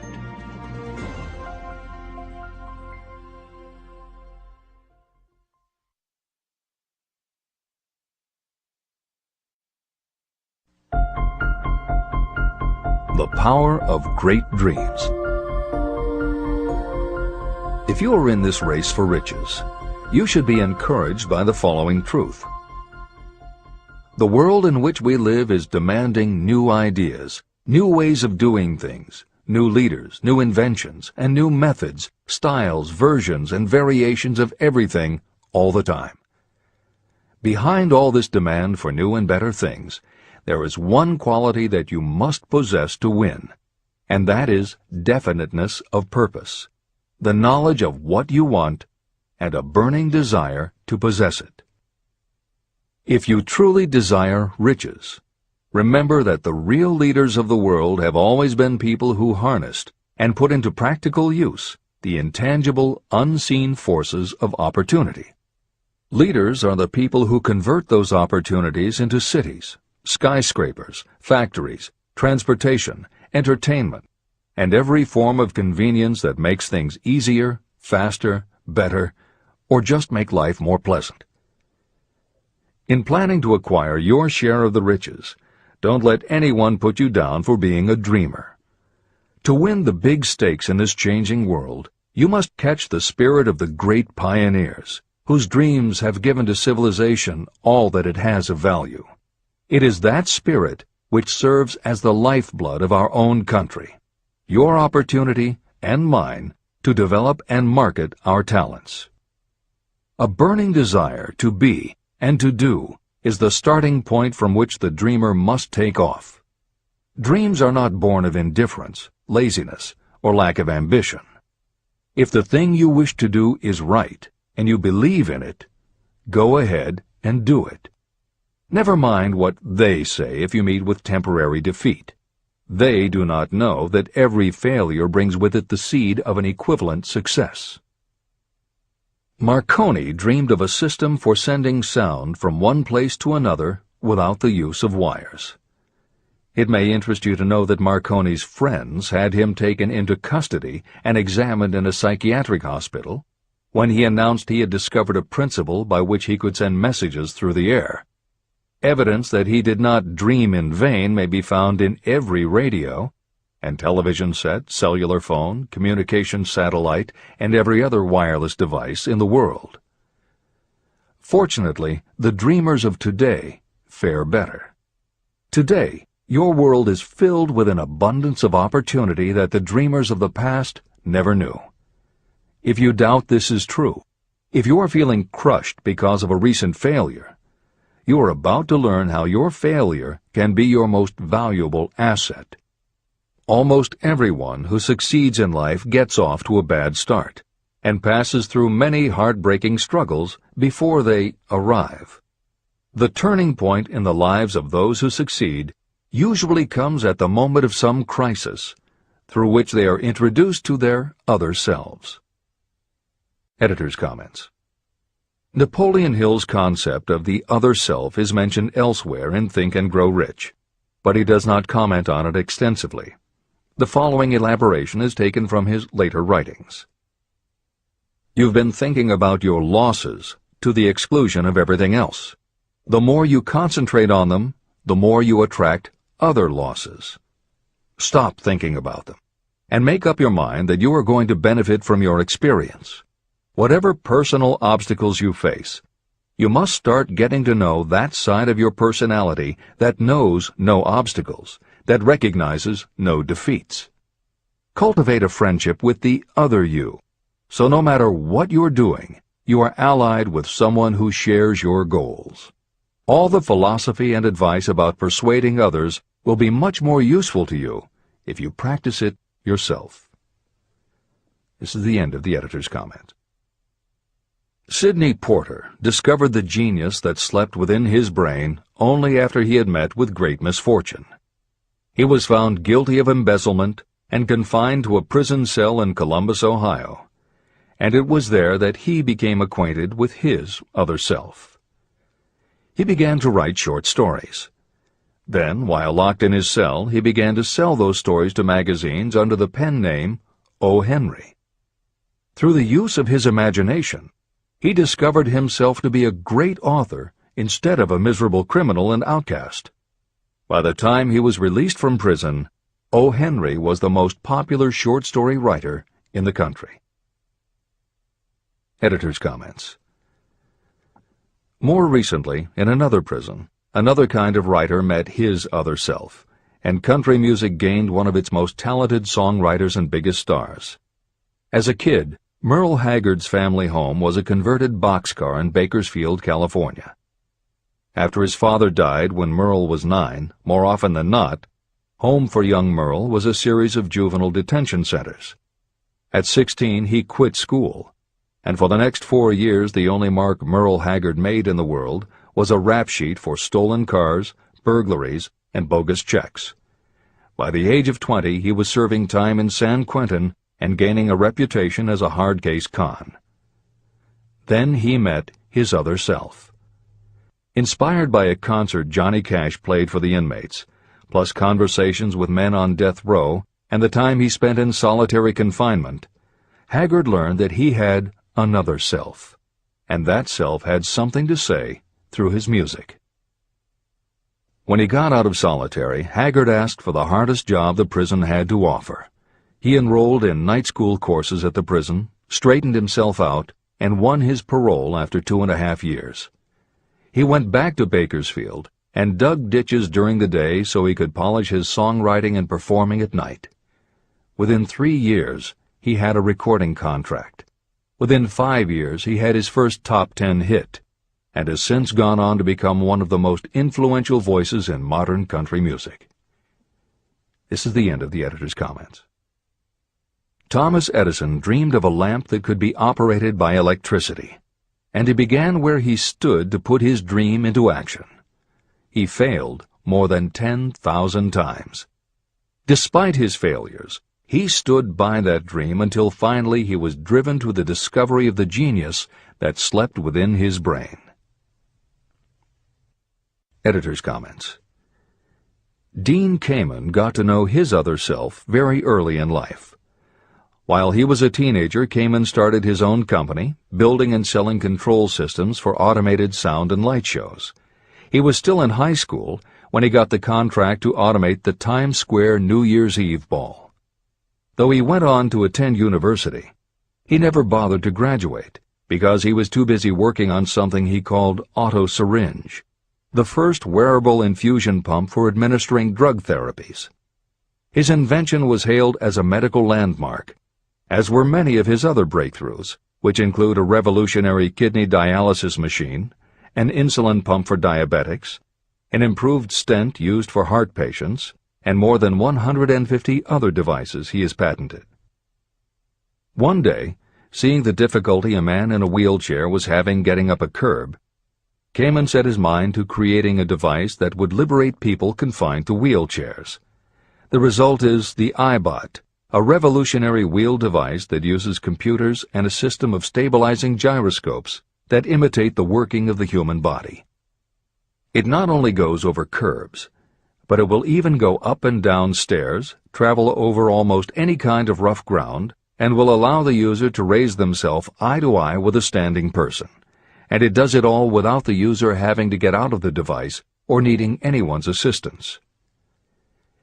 In 2001, Kamen hit the front pages when he introduced the Segway, a one-person people mover based on his iBot technology. It's a two-wheel scooter-like device that zips and zooms forward, backward, left, right, and comes to a stop without the rider doing anything more than barely shifting his or her body. It is so sensitive that it is almost as though it obeys the user's thoughts. The Segway may be a world-changing invention, with possible applications for work and travel that stagger the imagination. As this is being written, the Segway is already being used to navigate large warehouses and is being tested by police departments and postal employees. While traffic cops and City Hall wrangle over whether the Segway belongs on the sidewalk or the road, Dean Kamen is dreaming a new dream. This time, the dream is an invention that may literally bring light to some of the darkest corners of the earth. Kamen has developed a non-polluting electric generator that can use almost anything as fuel. But here's the extraordinary part. He has created a revolutionary closed system so that the engine's heat is used to purify 10 gallons of drinkable water every hour. This amazing invention could bring safe drinking water to parts of the world where contaminated water kills millions, and at the same time, it will provide a source of cheap, reliable electric power. Dean Kamen is not some academic hidden in a lab somewhere. Kamen is an inventor. But like Thomas Edison, he is also an entrepreneur and businessman, creating and marketing devices that are changing the public perception of what an inventor is. This is the end of the editor's comments. Henry Ford, poor and uneducated, dreamed of a horseless carriage. He went to work with what tools he possessed without waiting for opportunity to favor him, and now evidence of his dream belts the entire earth. He put more wheels into operation than any man who ever lived because he was not afraid to back his dreams. Editor's comments. Stephen Jobs and Steve Wozniak, two university dropouts, dreamed of making and selling computers that the average person could use. Like Ford, working with the tools they possessed, they built the first Apple computer in the Jobs family garage. And like Ford, they weren't afraid to back their dreams. After showing their prototype to a local retailer, they got an order for 25 machines. Jobs sold his Volkswagen, and Woz sold his expensive Hewlett-Packard scientific calculator to raise $1,300 to start their new company. They took the money, convinced the local electronics suppliers to grant them a line of credit, and started production of the Apple I. They revolutionized the computer hardware and software industry. Released in 1976 and priced at $666, the Apple I earned them $774,000. 2 years later, they introduced the Apple II, which in the next 3 years earned $140 million. In 1980, Apple went public, and after the first day of trading, the company had a market value of $1.2 billion. Wozniak left the company in 1981, but Jobs pushed through the development of the Macintosh in 1984.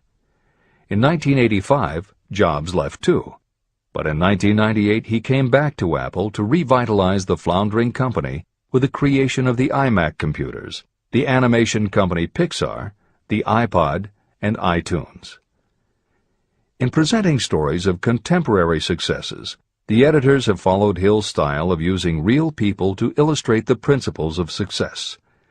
But Napoleon Hill was granted a rare privilege.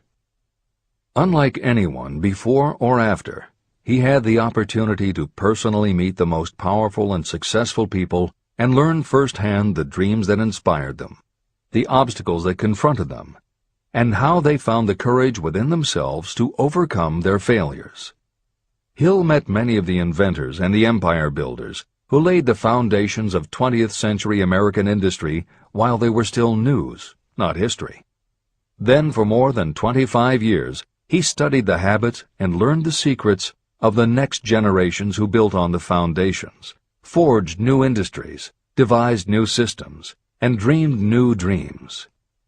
It was only because Hill was given such unprecedented access over such a long period that he was able to compare, contrast, analyze, and then formulate a philosophy of achievement based on the real stories of real people who had used these techniques to create their success. Think and Grow Rich revolutionized self-help writing, and to this day is the standard against which all motivational literature is measured. Its success also helped create the market for the thousands of business biographies that tell in detail how the dreams were born, plans were made, frustrations were faced, and triumphs achieved in every sector of modern business.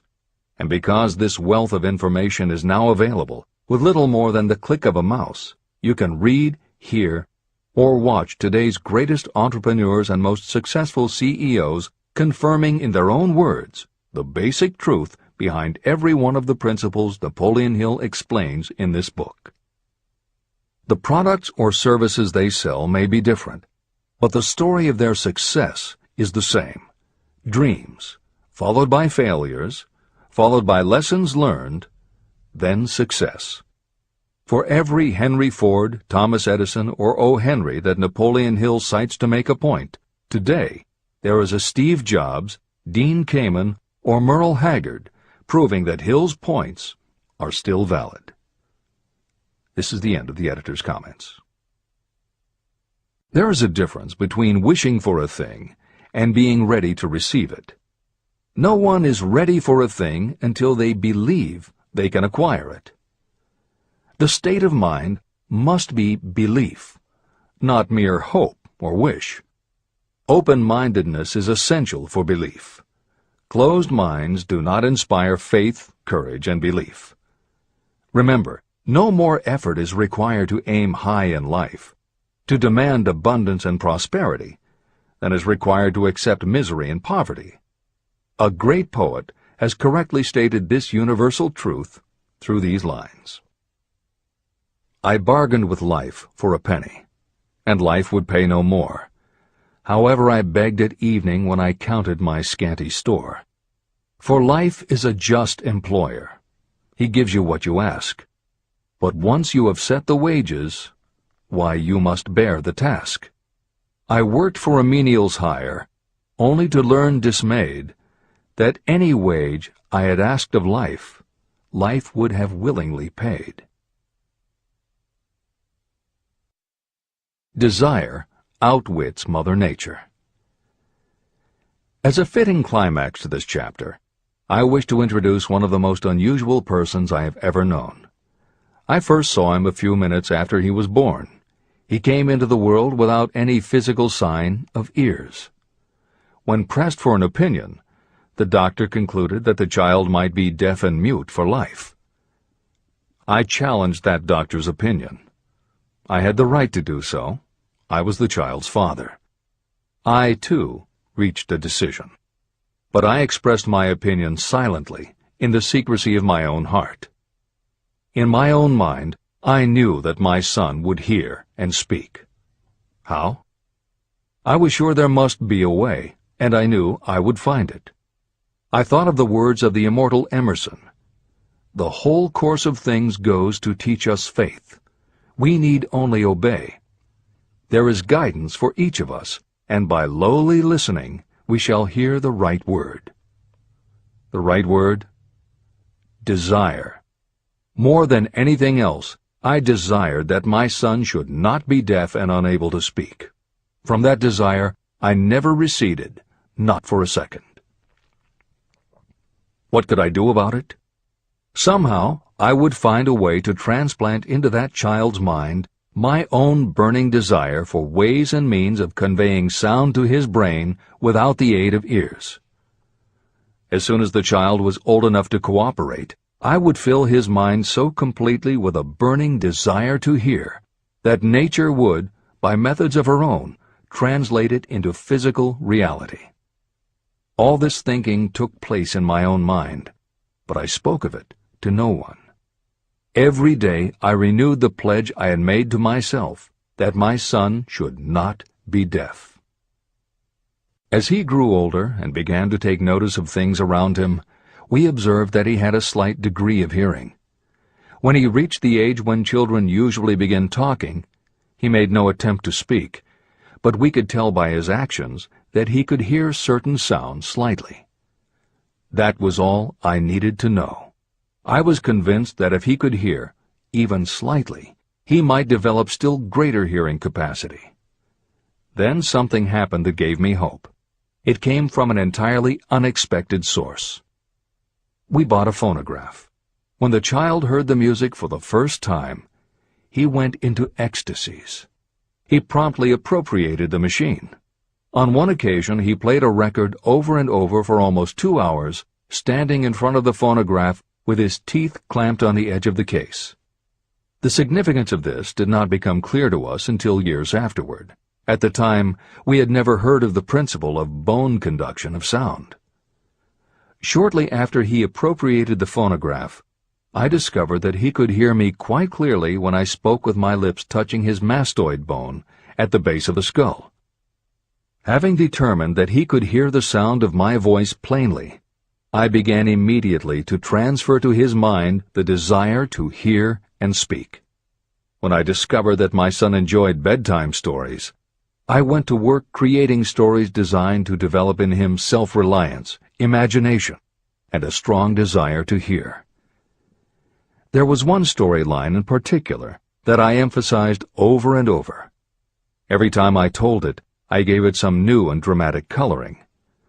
These stories were designed to plant in his mind the thought that his affliction was not a liability, but an asset of great value. As a result of my studies and personal experience, I firmly believe that every adversity brings with it the seed of an equivalent advantage. However, despite my beliefs, I must confess that I did not have the slightest idea how this disability could ever become an asset. He won a new world with 6 cents. As I analyze the experience in retrospect, I can see now that my son's faith in me had much to do with the astounding results. He did not question anything I told him. I sold him on the idea that he had a distinct advantage over his older brother, and that this advantage would reflect itself in many ways. For example, the teachers in school would observe that he had no ears, and because of this they would show him special attention and treat him with extraordinary kindness. And they always did. I also sold him on the idea that when he became old enough to sell newspapers, his older brother had already become a newspaper merchant, he would have a big advantage over his brother. My reasoning was that people would pay him extra money for his wares because they could see that he was a bright, industrious boy, despite the fact that he had no ears. When he was about 7, he showed the first evidence that my method of stimulating his mind was bearing fruit. For several months he begged for the privilege of selling newspapers, but his mother would not give the project her consent. Finally, he took matters in his own hands. One afternoon, when he was left at home with the staff, he climbed through the kitchen window, shinnied to the ground, and set out on his own. He borrowed 6 cents in capital from the neighborhood shoemaker and invested it in papers, which he sold out. He took his earnings, reinvested in more newspapers, and kept repeating until late in the evening. After balancing his accounts and paying back the 6 cents he had borrowed from his banker, he had a net profit of 42 cents. When we got home that night, we found him in bed asleep with the money tightly clenched in his hand. His mother opened his hand, removed the coins, and cried. Of all things!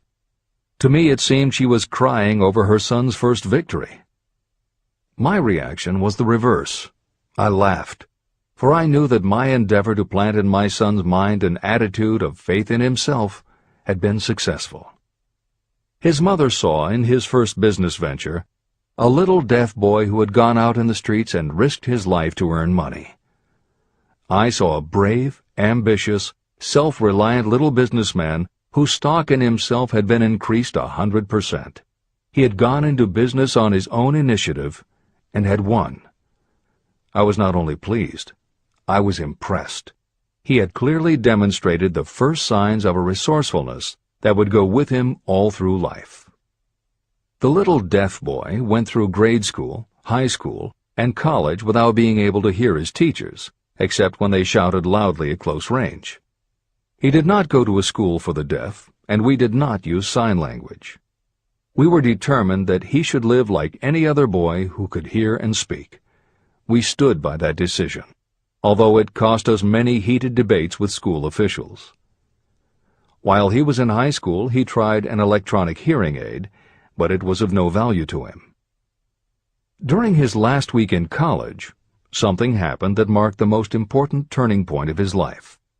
Through what seemed to be mere chance, he came into possession of another electronic hearing device, which was sent to him on trial.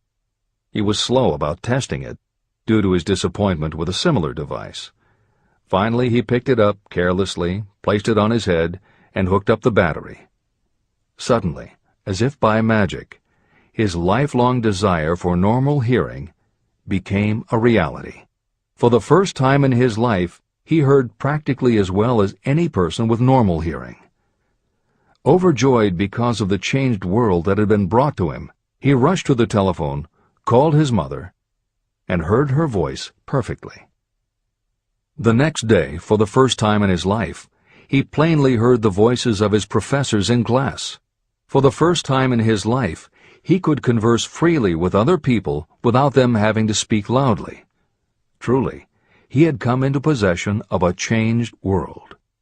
His desire was finally paying dividends. But the victory was not yet complete. He still had to find a definite and practical way to convert his disability into an equivalent asset. Thought that works miracles. Intoxicated with the joy of his newly discovered world of sound, he wrote a letter to the manufacturer of the hearing aid, enthusiastically describing his experience. Something in his letter prompted the company to invite him to New York. He was escorted through the factory, and while talking with the chief engineer, telling him about his changed world, a hunch, an idea, or an inspiration, call it what you wish, flashed into his mind. It was this impulse of thought that converted his disability into an asset destined to pay dividends in both money and happiness to thousands for all time to come. The sum and substance of that impulse was this. It occurred to him that he might be of help to the millions of people who go through life without the benefit of hearing devices, if he could find a way to tell them the story of his changed world. For an entire month, he carried out intensive research, during which he analyzed the entire marketing system of the manufacturer of the hearing device. Then he created a plan for reaching out to other hearing-impaired people all over the world, to share with them his newly discovered changed world. When this was done, he put in writing a 2-year plan based upon his findings. When he presented the plan to the company, he was instantly given a position for the purpose of carrying out his ambition. Little did he dream when he went to work that he was destined to bring hope and practical relief to thousands of people who, without his help, would have been limited forever by deafness. There's no doubt in my mind that Blair would have been deaf and unable to speak all his life if his mother and I had not managed to shape his mind as we did. When I planted in his mind the desire to hear and talk and live as other people, there went with that impulse some strange influence that caused nature to become bridge builder and span the gulf of silence between his brain and the outer world. Truly, a burning desire has devious ways of transmuting itself into its physical equivalent. Blair desired normal hearing. Now he has it. He was born with a condition that in those days might easily have sent a person with a less defined desire to the street with a bundle of pencils and a tin cup. The little white lie I planted in his mind when he was a child, by leading him to believe his impaired hearing would become a great asset, has justified itself. I am convinced it is a fact that there is nothing, right or wrong, that belief plus burning desire cannot make real. These qualities are free to everyone. Editor's comments. As Napoleon Hill was finishing this chapter on desire, it was reported that the famed opera singer Madame Schumann-Heink had died. A passage in her obituary struck Hill as being so appropriate to the subject of this chapter that he was moved to comment as follows. End of editor's comment. One short paragraph in the newspaper story about the famed opera singer Madame Schumann-Heink gives the clue to this unusual woman's stupendous success. I quote the paragraph because the clue it contains is none other than desire.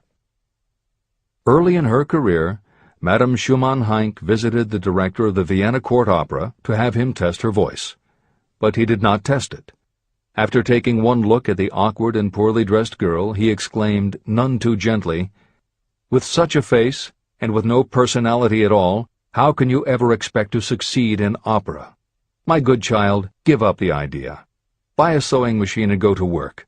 You can never be a singer." Never is a long time. The director of the Vienna Court Opera may have known much about the technique of singing, but he knew little about the power of desire when it assumes the proportion of an obsession. If he had known more of that power, he would not have made the mistake of condemning genius without giving it an opportunity. Editor's comments. Although few readers of this edition will be familiar with Madame Schumann-Heink, every reader knows a half-dozen similar stories. It is true for every generation and every kind of music. At some time, even the biggest stars were failures. At some time, someone told them they weren't good enough. But every one of those times that they failed, their desire was bigger than their failure. That is why you know their stories. And it's also why you've never heard about the thousands of other performers who were also told they weren't good enough. The ones you've never heard of are the ones whose desire wasn't big enough. They are the ones who believed that failure was defeat. This is the end of the editor's comment. Several years ago, one of my business associates became ill.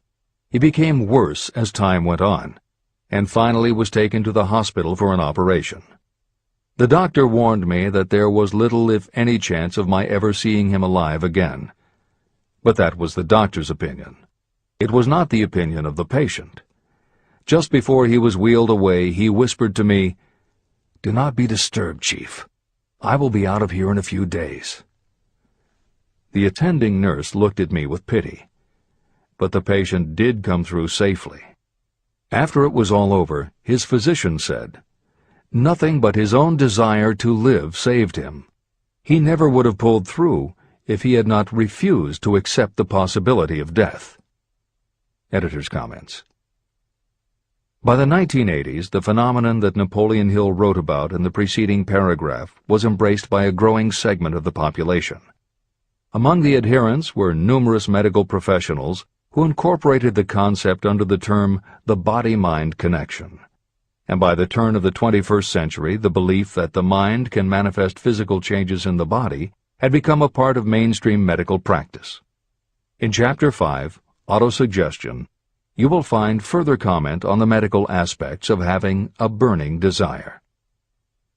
This is the end of the editor's comment. I believe in the power of desire backed by faith in yourself, because I have seen this power lift people from lowly beginnings to places of power and wealth. I have seen it rob the grave of its victims. I have seen it serve as the medium by which people staged a comeback after having been defeated in 100 different ways. And I have seen it provide my own son with a normal, happy, successful life, despite nature's having sent him into the world without ears. How can you harness and use the power of desire? The first part of the answer is in the technique at the beginning of this chapter. You will learn more about it in the next and subsequent chapters of this book. Through some strange and powerful principle, nature wraps up in the impulse of strong desire that something that recognizes no such word as impossible, and accepts no such reality as failure. There are no limitations to the mind except those we acknowledge. Chapter 4. Faith in your ability. Visualization of and belief in attainment of desire. The second step toward riches. Faith is the head chemist of the mind. When faith is blended with thought, the subconscious mind instantly picks up the vibration. The subconscious then translates it and transmits it to infinite intelligence. The emotions of faith, love, and sex are the most powerful of all the major positive emotions. When the three are blended, they have the effect of coloring thought in such a way that it instantly reaches the subconscious mind. There, it is changed into a form that induces a response from infinite intelligence. Editor's comments. In the preceding paragraph, Napoleon Hill uses two terms, faith and infinite intelligence, both of which may convey to the reader a religious connotation that Hill did not intend. The following will define the meaning of the words as Hill uses them in the following chapter. In modern usage, the word faith has become almost interchangeable with religious belief, which is not the way Hill uses the word. Faith, as it is used here, means having confidence, trust, and an absolute unwavering belief that you can do something. And in order for you to have faith in yourself as Hill means it, it has to be true on a subconscious level. If you have a nagging doubt in the back of your mind, or if you are just going through the motions of pretending you believe, it won't work, because your subconscious will know your doubts. Unless you have absolute total confidence, unless you are convinced without question, then you don't have faith. Hill uses the term infinite intelligence to identify that part of the human mind and thinking process that produces hunches, flashes of insight, and leaps of logic. Hill's concept has similarities to what psychologist Carl Jung called the collective unconscious. And on another level, it is very close to what contemporary psychologists refer to as working in the flow state, or being in the zone. Infinite intelligence is discussed in greater depth in later chapters. Hill also uses another term, the subconscious mind, that should be commented on before the reader proceeds with this chapter. Although there are differing schools of thought, in general modern psychology developed from the pioneering work of Sigmund Freud and Carl Jung. Each believed that the human mind operates on both a conscious and an unconscious level, but they differed on the role the subconscious plays and the way it influences attitude and action.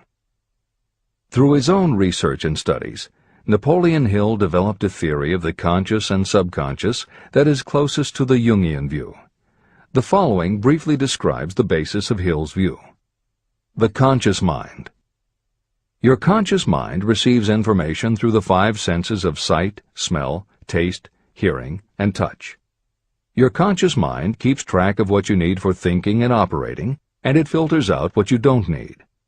Your conscious mind, and what your memory retains, is the intelligence with which you normally think, reason, and plan. The subconscious mind. Your subconscious has access to all the same information your conscious mind receives, but it doesn't reason the way your conscious mind does. It takes everything literally.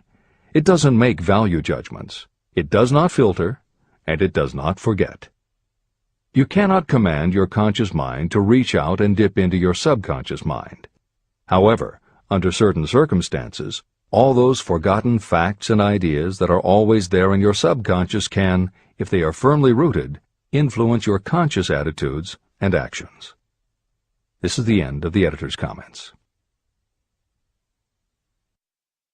How to develop faith. The following statement is very important in understanding the importance of autosuggestion in the transmutation of desire into its physical or monetary equivalent, namely, faith is a state of mind that may be induced or created by affirmation or repeated instructions to the subconscious mind through the principle of autosuggestion. The repetition of affirmations is like giving orders to your subconscious mind, and it is the only known method of voluntary development of the emotion of faith, absolute belief that you can do something.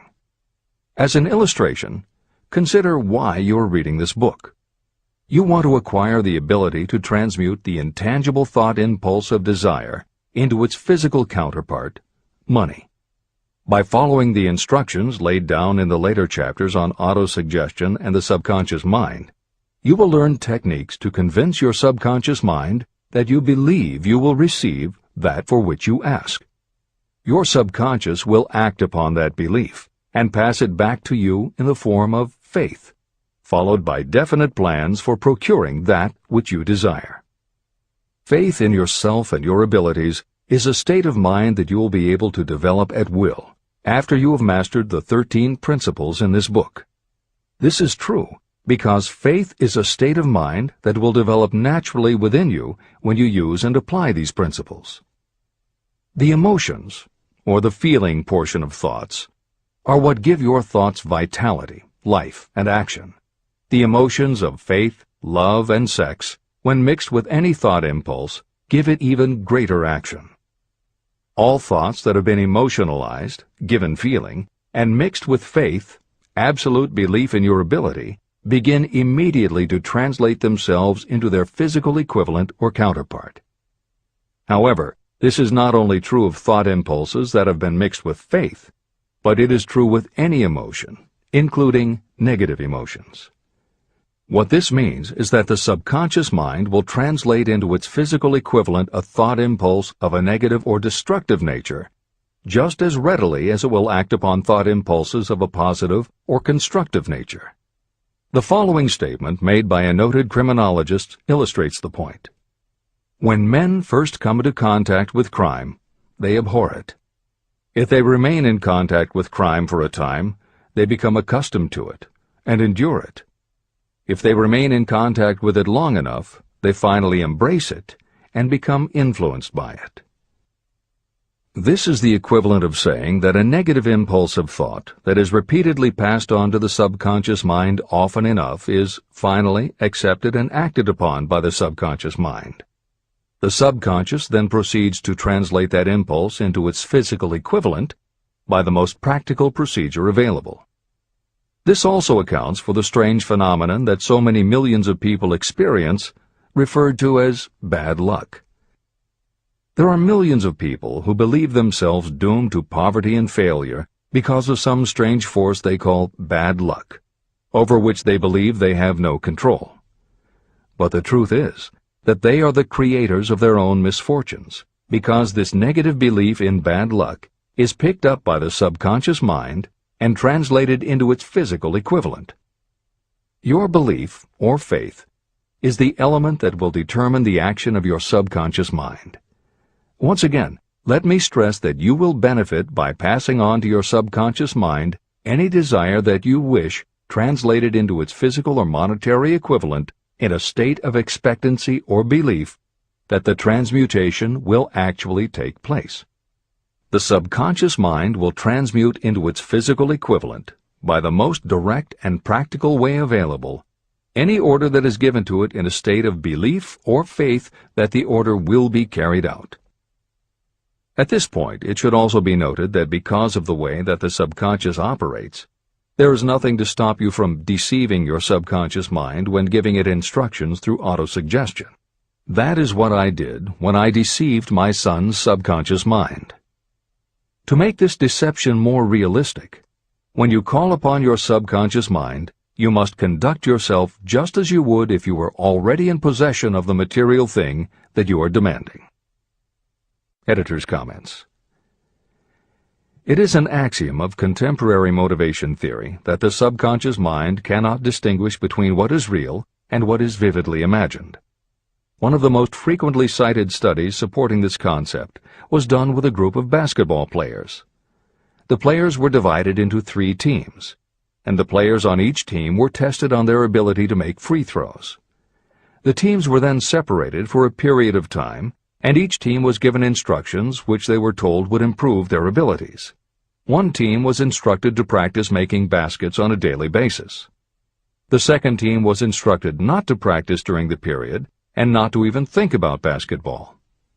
The third team was also instructed not to practice during the period, but instead the members were told to spend their daily practice time visualizing in detail the process of making baskets. At the end of the experiment, the teams were again tested. The team that rested showed a decrease in ability. The team that practiced showed a marked increase in ability. And the team that didn't practice but visualized making baskets showed an increase in ability almost equal to those who had practiced daily. As Hill says, you can deceive your subconscious through autosuggestion. If you convincingly plant an idea in your subconscious will accept and work with the idea as though it were a fact. But the key word is convincingly. If you try to send a message to your subconscious, but in the back of your mind you have a nagging doubt whether it will work, your subconscious will pick that up also. You will have sent mixed messages that cancel each other out. That is why Hill stresses the importance of doing it with faith. Your subconscious will not judge if it is true or false, positive or negative, but it does respond to the power of the input, how emotionalized the thought is. This is the end of the editor's comment. It is essential for you to encourage the positive emotions as the dominating forces of your mind. But faith in yourself doesn't come from merely reading instructions. Now that you understand the theory, you must begin to apply it. By experimenting and practicing, you will develop your ability to mix faith with any order you give to your subconscious. When you have faith in your ability, then you can give your subconscious mind instructions, which it will accept and act upon immediately. When your mind is dominated by positive emotions, it will encourage the state of mind known as faith. Faith in yourself is a state of mind that you can create by autosuggestion. All through the ages, religious leaders have admonished people to have faith. They say to have faith in this, that, and the other dogma or creed, but they have failed to tell people how to have faith. They have not stated that faith is a state of mind that may be induced by self-suggestion. In language that anyone can understand, this book explains the principle through which faith in your ability to accomplish a goal may be developed where it does not already exist. Before we begin, you should be reminded again that faith is the eternal elixir that gives life, power, and action to the impulse of thought. Faith is the starting point of all accumulation of riches. Faith is the basis of all miracles and of all mysteries that cannot be analyzed by the rules of science. Faith is the only known antidote for failure. Faith is the element that, when mixed with desire, gives you direct communication with infinite intelligence. Faith is the element that transforms the ordinary vibration of thought created by the human mind into the spiritual equivalent. Faith is the only way the force of infinite intelligence can be harnessed and used. The magic of self-suggestion. It is a fact that you will come to believe whatever you repeat to yourself, whether the statement is true or false. If you repeat a lie over and over, you will eventually accept that lie as truth. Moreover, you will believe it to be the truth. You are what you are because of the dominating thoughts that you permit to occupy your mind. Thoughts that you deliberately place in your own mind and encourage with sympathy, and with which you mix any one or more of the emotions, constitute the motivating forces that direct and control your every movement, act, and deed. The following sentence is a very significant statement of truth. Thoughts that are mixed with any of the feelings of emotions become like a magnetic force, which attracts other similar or related thoughts. A thought that is magnetized with one of the emotions may be compared to a seed. When it is planted in fertile soil, it germinates, grows, and multiplies itself over and over again. What was originally one small seed becomes countless millions of seeds of the same kind. The human mind is constantly attracting vibrations that are in sync with whatever dominates the mind. Any thought, idea, plan, or purpose that you hold in your mind attracts a host of its relatives. Add these relatives to its own force, and it grows until it becomes the prime motivator of the person in whose mind it has been housed. Now, let us go back to the starting point. How can the original seed of an idea, plan, or purpose be planted in the mind? The answer? Any idea, plan, or purpose may be placed in the mind through repetition of thought. This is why you are asked to write out a statement of your major purpose, or definite chief aim. Commit it to memory, and repeat it out loud day after day until these vibrations of sound have reached your subconscious mind. You are what you are because of the dominating thoughts that you permit to occupy your mind. If you choose to, you can throw off any bad influences from your past and build your own life the way you want it to be. For instance, by taking inventory of your mental assets and liabilities, you might discover that your greatest weakness is lack of self-confidence. This can be overcome and translated into courage through the principle of autosuggestion.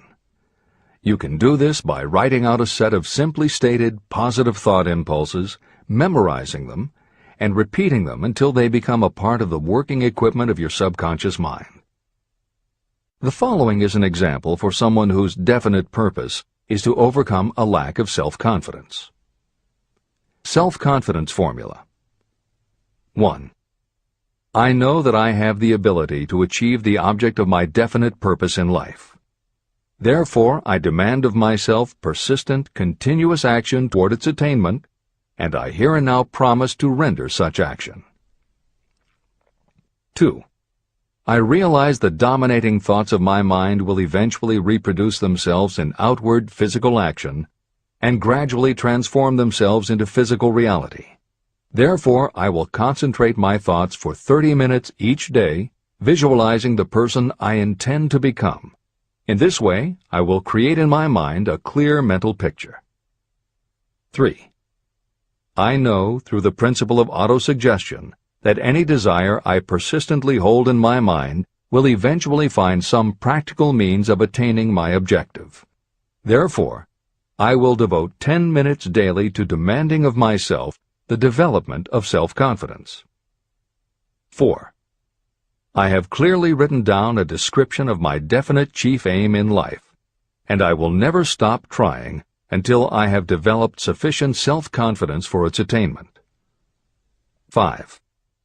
I fully realize that no wealth or position can last unless it is built upon truth and justice. Therefore, I will engage in no transaction that does not benefit all whom it affects.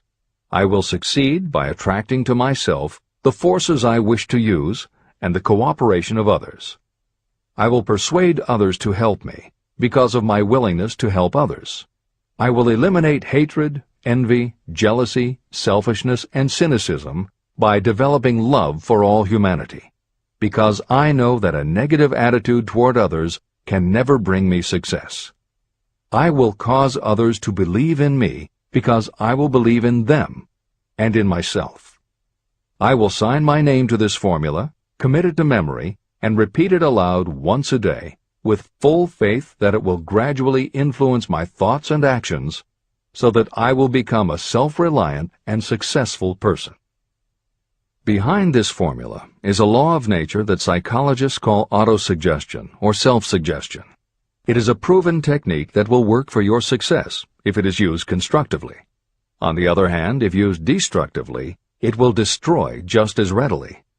In this statement may be found a very significant truth, namely that those who go down in defeat and end their lives in poverty, misery, and distress do so because of negative application of the principle of autosuggestion. All impulses of thought have a tendency to clothe themselves in their physical equivalent. The disaster of negative thinking. The subconscious mind makes no distinction between constructive and destructive thought impulses. It works with the material we feed it through our thought impulses. The subconscious mind will translate into reality a thought driven by fear just as readily as it will translate into reality a thought driven by courage or faith. Just as electricity will turn the wheels of industry and render useful service if used constructively, it will snuff out life if wrongly used. So, too, will the law of autosuggestion lead you to peace and prosperity, or down into the valley of misery, failure, and death. It depends on your degree of understanding and application of it. If you fill your mind with fear or doubt, and if you do not believe in your ability to connect with and use the forces of infinite intelligence, then you will not be able to use those forces. The law of autosuggestion will take your lack of belief and use that doubt as a pattern by which your subconscious mind will translate it into its physical equivalent. Editor's comments. When you have faith in your ability to accomplish what you want, it not only firmly plants ideas in your subconscious, but it then works to reinforce itself. When you have faith in your abilities, part of what you must have faith in is that it is possible to tap into infinite intelligence. And because you have faith that it will work, your conscious mind won't be resistant.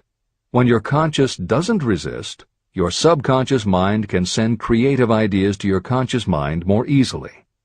Then, the more you see the power working in your life, the easier it is for you to act on faith the next time. Will it work for you? You will never know unless you relax your resistance and just have faith that it will. This is the end of the editor's comment. Like the wind that carries one ship east and another west, the law of autosuggestion will lift you up or pull you down according to the way you set your sails of thought. The law of autosuggestion, through which any person may rise to altitudes of achievement that stagger the imagination, is well described in the following verse. Observe the words that have been emphasized, and you will catch the deep meaning that the poet had in mind. If you think you are beaten, you are. If you think you dare not, you don't. If you like to win, but you think you can't, it is almost certain you won't. If you think you'll lose, you're lost. For out in the world we find, success begins with a fellow's will. It's all in the state of mind. If you think you are outclassed, you are. You've got to think high to rise. You've got to be sure of yourself before you can ever win a prize. Life's battles don't always go to the stronger or faster man, but soon or late the man who wins is the man who thinks he can. Editor's comments.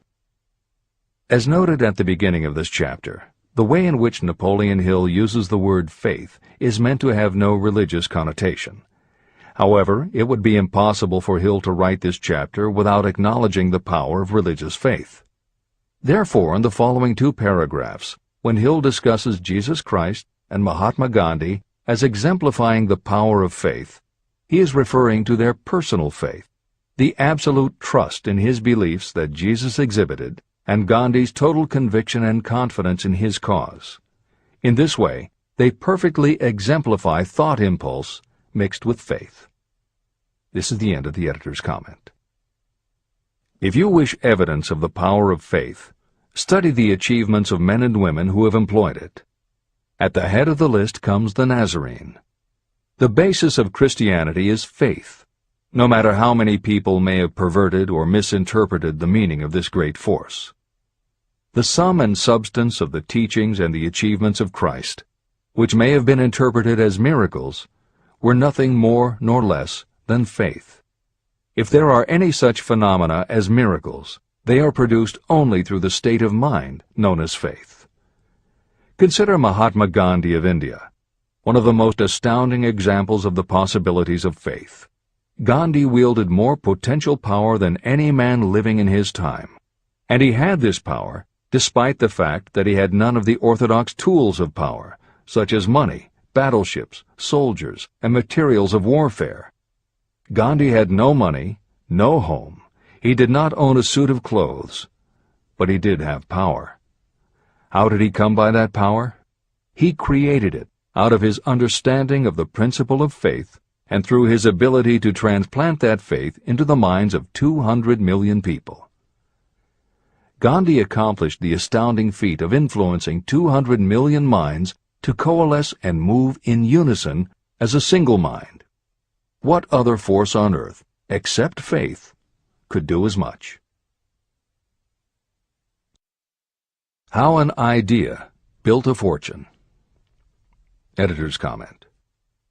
Although the following story is not exclusively about faith, and it makes no mention of autosuggestion or the subconscious mind, Napoleon Hill included it at this point in every edition of Think and Grow Rich. In fact, as Hill says, this story illustrates at least 6 of the 13 principles of success, but faith is at the center of it. If the central figure, Charles M. Schwab, had not mixed his big idea with absolute unwavering faith that he could pull it off, the whole history of American business would have been different. This is the end of the editor's comment. The event chosen for this illustration dates back to 1900, when the United States Steel Corporation was being formed. As you read the story, keep in mind the following fundamental facts and you will understand how ideas have been converted into huge fortunes. First, the United States Steel Corporation was born in the mind of Charles M. Schwab in the form of an idea he created through his imagination. Second, he mixed faith with his idea. Third, he formulated a plan for the transformation of his idea into physical and financial reality. Fourth, he put his plan into action with his famous speech at the University Club. Fifth, he applied and followed through on his plan with persistence and backed it with firm decision until it had been fully carried out. Sixth, he prepared the way for success by a burning desire for success. If you are one of those who have often wondered how great fortunes are accumulated, this story of the creation of the United States Steel Corporation will be enlightening. If you have any doubt that a person can think and grow rich, this story should dispel that doubt. You can plainly see in the story of United States Steel the application of a major portion of the principles described in this book. This astounding description of the power of an idea was dramatically told by John Lowell in the New York World Telegram, with whose courtesy it is here reprinted. Editor's comments. In order for the modern reader to fully appreciate the following newspaper story, it is appropriate at this point to provide some background information about the main players. Charles M. Schwab was Andrew Carnegie's right-hand man and president of the Carnegie Steel Corporation.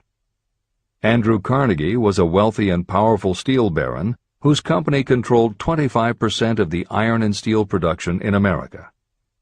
J.P. Morgan was a wealthy and powerful Wall Street banker whose company had arranged the financing for many of the major industrial companies in America at the beginning of the 20th century. All the reader needs to know about the other men mentioned in the story is that at the beginning of the 20th century, finance, business, and industry were dominated by a few hundred men, most of whom had amassed great fortunes through some connection with the railroads that had opened the country. These people were well known to readers of the New York World Telegram because of their financial influence. And that sets the stage for the following newspaper article, which is not only a fascinating story about the power of faith in an idea, but also a wonderful example of the irreverent writing style that was used by many newspaper journalists of the day. This is the end of the editor's comment. A pretty after-dinner speech for $1 billion. When on the evening of December 12, 1900, some 80 of the nation's financial nobility gathered in the banquet hall of the University Club on Fifth Avenue to do honor to a young man from out of the West, not half a dozen of the guests realized they were to witness the most significant episode in American industrial history. J. Edward Simmons and Charles Stewart Smith, their hearts full of gratitude for the lavish hospitality bestowed on them by Charles M. Schwab during a recent visit to Pittsburgh, had arranged the dinner to introduce the 38-year-old steel man to Eastern banking society. But they didn't expect him to stampede the convention. They warned him, in fact, that the bosoms within New York's stuffed shirts would not be responsive to oratory, and that if he didn't want to bore the Stillmans and Harrimans and Vanderbilts, he had better limit himself to 15 or 20 minutes of polite vaporings and let it go at that. Even John Pierpont Morgan, sitting on the right hand of Schwab as became his imperial dignity, intended to grace the banquet table with his presence only briefly, and so far as the press and public were concerned, the whole affair was of so little moment that no mention of it found its way into print the next day. So the two hosts and their distinguished guests ate their way through the usual 7 or 8 courses. There was little conversation, and what there was of it was restrained. Few of the bankers and brokers had met Schwab, whose career had flowered along the banks of the Monongahela, and none knew him well. But before the evening was over, they, and with them Money Master Morgan, were to be swept off their feet, and $1 billion baby, the United States Steel Corporation, was to be conceived. It is perhaps unfortunate for the sake of history that no record of Charlie Schwab's speech at the dinner ever was made. It is probable, however, that it was a homely speech, somewhat ungrammatical, for the niceties of language never bothered Schwab, full of epigram and threaded with wit. But aside from that, it had a galvanic force and effect upon the 5 billions of estimated capital that was represented by the diners. After it was over, and the gathering was still under its spell, although Schwab had talked for 90 minutes, Morgan led the orator to a recessed window where, dangling their legs from the high, uncomfortable seat, they talked for an hour more. The magic of the Schwab personality had been turned on full force, but what was more important and lasting was the full-fledged, clear-cut program he laid down for the aggrandizement of steel. Many other men had tried to interest Morgan in slapping together a steel trust after the pattern of the biscuit, wire and hoop, sugar, rubber, whiskey, oil, or chewing gum combinations. Editor's comments. The Random House College Dictionary defines a trust as an illegal combination of industrial or commercial companies in which the stock is controlled by a central board of trustees, thus making it possible to control prices and destroy competition. Many of America's new industrial companies had grown so quickly that they were not yet profitable. They were saddled with huge debt incurred in raising the capital to finance their rapid expansion, and at the same time they were faced with having to cut costs and slash prices or go out of business. The answer for many was to join up with others in related industries to form what were called trusts or combinations. Although trusts were illegal since the passage of the Sherman Antitrust Act in 1890, companies still tried to find ways to monopolize their industries, and if their efforts weren't technically trusts, they were something very close. The one thing the large company owners who assembled these trusts needed was cash to buy up the many smaller companies they would have to own in order to effectively dominate an industry. J.P. Morgan was the banker who financed many such takeovers. This is the end of the editor's comment. John W. Gates, the gambler, had urged it, but Morgan distrusted him. The Moore boys, Bill and Jim, Chicago stock jobbers who had glued together a match trust and a cracker corporation, had urged it and failed. Elbert H. Gary, the sanctimonious country lawyer, wanted to foster it, but he wasn't big enough to be impressive. Until Schwab's eloquence took J.P. Morgan to the heights from which he could visualize the solid results of the most daring financial undertaking ever conceived, the project was regarded as a delirious dream of easy-money crackpots. The financial magnetism that began a generation ago to attract thousands of small and sometimes inefficiently managed companies into large and competition-crushing combinations had become operative in the steel world through the devices of that jovial business pirate, John W. Gates. Gates already had formed the American Steel and Wire Company out of a chain of small concerns, and together with Morgan had created the Federal Steel Company. But by the side of Andrew Carnegie's gigantic vertical trust, a trust owned and operated by 53 partners, those other combinations were picayune. They might combine to their heart's content, but the whole lot of them couldn't make a dent in the Carnegie organization, and Morgan knew it. The eccentric old Scot knew it, too. Editor's comments. Andrew Carnegie was born in Scotland and came to America when he was just a boy. He made his first move to join the elite group of American tycoons when he quit his job as a bobbin boy in a cotton mill, earning $1.20 a week, and got a job as a telegraph messenger boy. He soon taught himself to operate a telegraph key, which got him hired as personal telegrapher and secretary to the head of the Pennsylvania Railroad. It wasn't long before he'd worked his way up the ranks to superintendent of the Pittsburgh division, which in turn put him in a position to become an early investor in the Pullman Company, which became the leading manufacturer of railway cars. Carnegie's investment in Pullman and some successful real estate ventures gave him the capital to go into business for himself. At the end of the Civil War, Carnegie left railroading and started a company that built iron bridges for railroad companies. From building iron bridges, it was a short step to starting his own steel mill, which led him to acquire control of other steel mills, then his own coal fields to supply his smelters, then his own ore boats and rail lines to haul the ore and coal. Because of Carnegie's vertical integration and his use of the most up-to-date manufacturing methods, he was able to sell top-grade steel at the lowest price. He managed to drop the price of steel from $140 a ton to $20 a ton.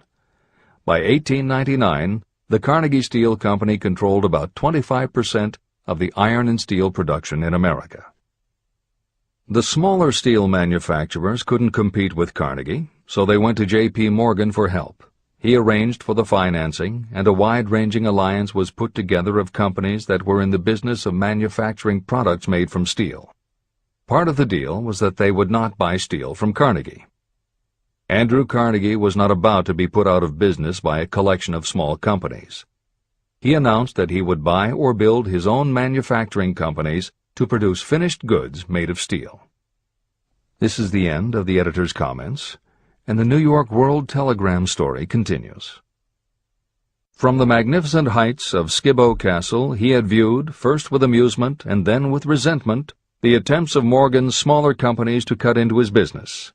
When the attempts became too bold, Carnegie's temper was translated into anger and retaliation. He decided to duplicate every mill owned by his rivals. Hitherto, he hadn't been interested in wire, pipe, hoops, or sheet. Instead, he was content to sell such companies the raw steel and let them work it into whatever shape they wanted. Now, with Schwab as his chief and able lieutenant, he planned to drive his enemies to the wall. So it was that in the speech of Charles M. Schwab, Morgan saw the answer to his problem of combination.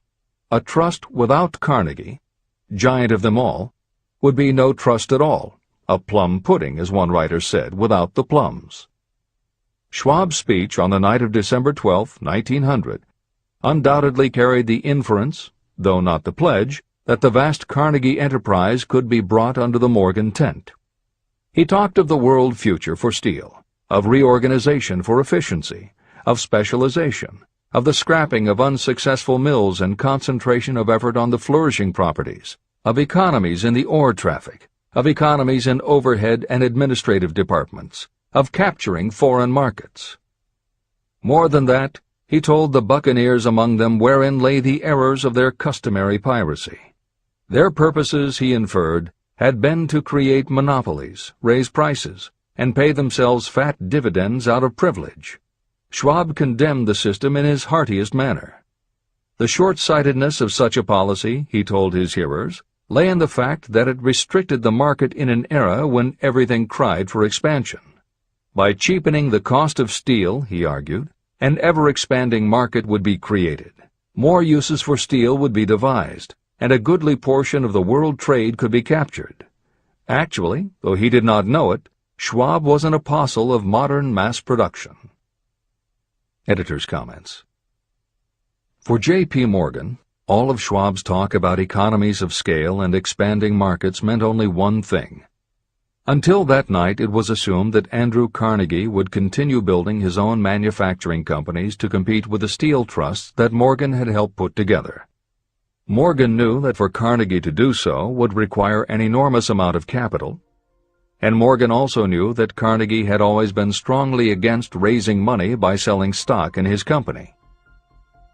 What Schwab seemed to be implying was that rather than going to Wall Street for the money needed to fight the trusts, Carnegie might be interested in selling his business. This is the end of the editor's comment.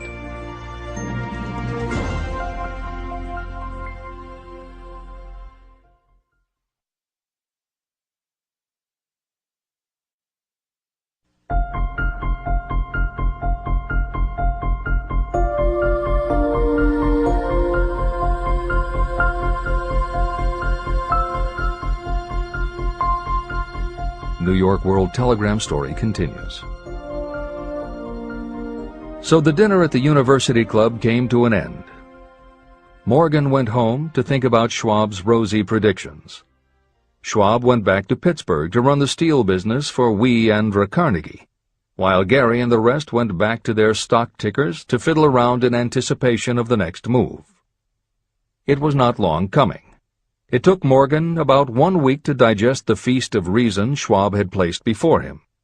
When he had assured himself that no financial indigestion was to result, he sent for Schwab, and found that young man rather coy.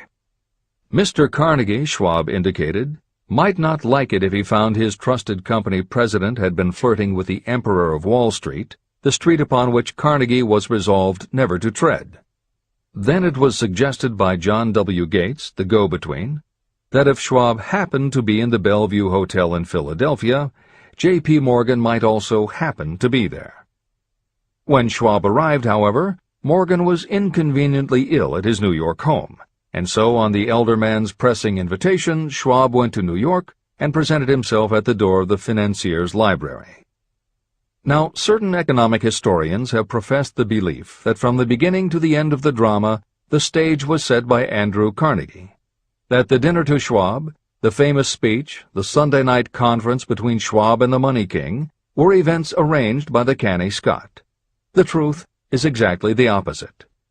When Schwab was called in to consummate the deal, he didn't even know whether the little boss, as Andrew was called, would so much as listen to an offer to sell, particularly to a group of men whom Andrew regarded as being endowed with something less than holiness. But Schwab did take into the conference with him, in his own handwriting, 6 sheets of copperplate figures, representing to his mind the physical worth and the potential earning capacity of every steel company he regarded as an essential star in the new metal firmament. 4 men pondered over these figures all night. The chief, of course, was Morgan, steadfast in his belief in the divine right of money. With him was his aristocratic partner, Robert Bacon, a scholar and a gentleman. The third was John W. Gates, whom Morgan scorned as a gambler and used as a tool. The fourth was Schwab, who knew more about the processes of making and selling steel than any whole group of men then living. Throughout that conference, the Pittsburgher's figures were never questioned. If he said a company was worth so much, then it was worth that much and no more. He was insistent, too, upon including in the combination only those concerns he nominated. He had conceived a corporation in which there would be no duplication, not even to satisfy the greed of friends who wanted to unload their companies upon the broad Morgan shoulders.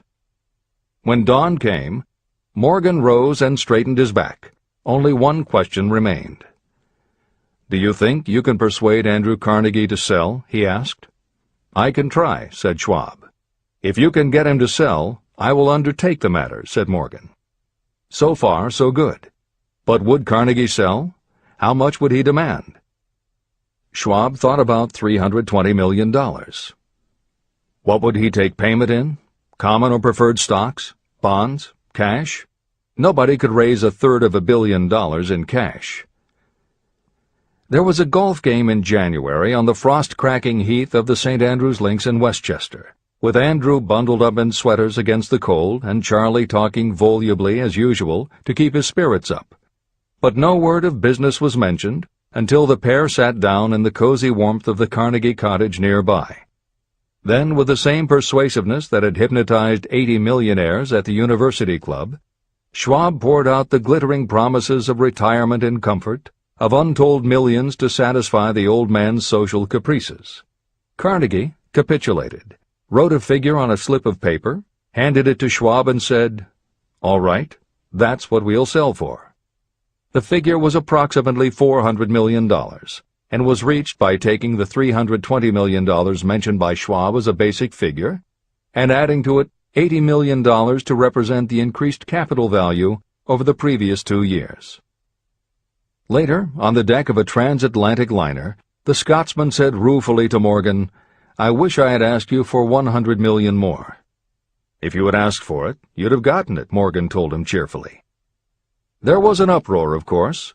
A British correspondent cabled that the foreign steel world was appalled by the gigantic combination. President Hadley of Yale declared that unless trusts were regulated, the country might expect an emperor in Washington within the next 25 years. But that able stock manipulator Keene went at his work of shoving the new stock at the public so vigorously that all the excess water, estimated by some at nearly $600 million, was absorbed in a twinkling. So Carnegie had his millions, and the Morgan Syndicate had $62 million for all its trouble, and all the boys, from Gates to Gary, had their millions. Editor's comment. The 38-year-old Charles M. Schwab had his reward, too. He was made president of the new corporation, United States Steel, and remained in control until 1930. When Schwab left U.S. Steel, he went on to found the mammoth Bethlehem Steel Corporation, of which he also became president. This is the end of the editor's comment. Riches begin with thought. The dramatic story of big business that you've just finished is a perfect illustration of the method by which desire can be transmuted into its physical equivalent. That giant organization was created in the mind of one man.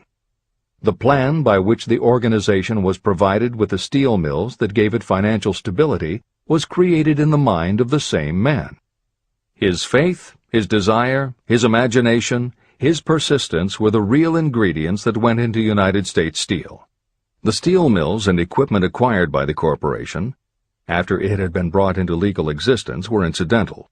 However, careful analysis reveals that the appraised value of the properties acquired by the corporation increased in value by an estimated $600 million, approximately $12 billion today. The increase in value of the assets is attributable to the mere transaction that consolidated them under one management. In other words, Charles M. Schwab's idea, plus the faith with which he conveyed it to the minds of J.P. Morgan and the others, was marketed for a profit of approximately $600 million. Not an insignificant sum for a single idea. The United States Steel Corporation prospered and became one of the richest and most powerful corporations in America, employing thousands of people, developing new uses for steel and opening new markets, thus proving that the $600 million in profit that the Schwab idea produced was earned. Riches begin in the form of thought. The amount is limited only by the person in whose mind the thought is put into motion. Faith removes limitations. Remember this when you are ready to bargain with life for whatever it is that you ask as your price for having passed this way. Editor's comments. In the years since that article appeared in the New York World Telegram, the well-told business story has become its own genre within the publishing industry. There are best-selling books and biographies by and about the insiders who run every industry. The editors of this edition of Think and Grow Rich strongly encourage you to sample some of these books.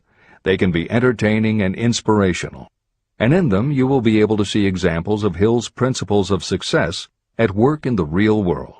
The best of them are not only entertaining and inspirational, but they are filled with ideas and techniques you can adapt and use. There are literally too many bestsellers from which to select a best-of listing for inclusion here. Any such choice the editors might make would not necessarily be the best, but merely reflective of the interests of the person doing the choosing.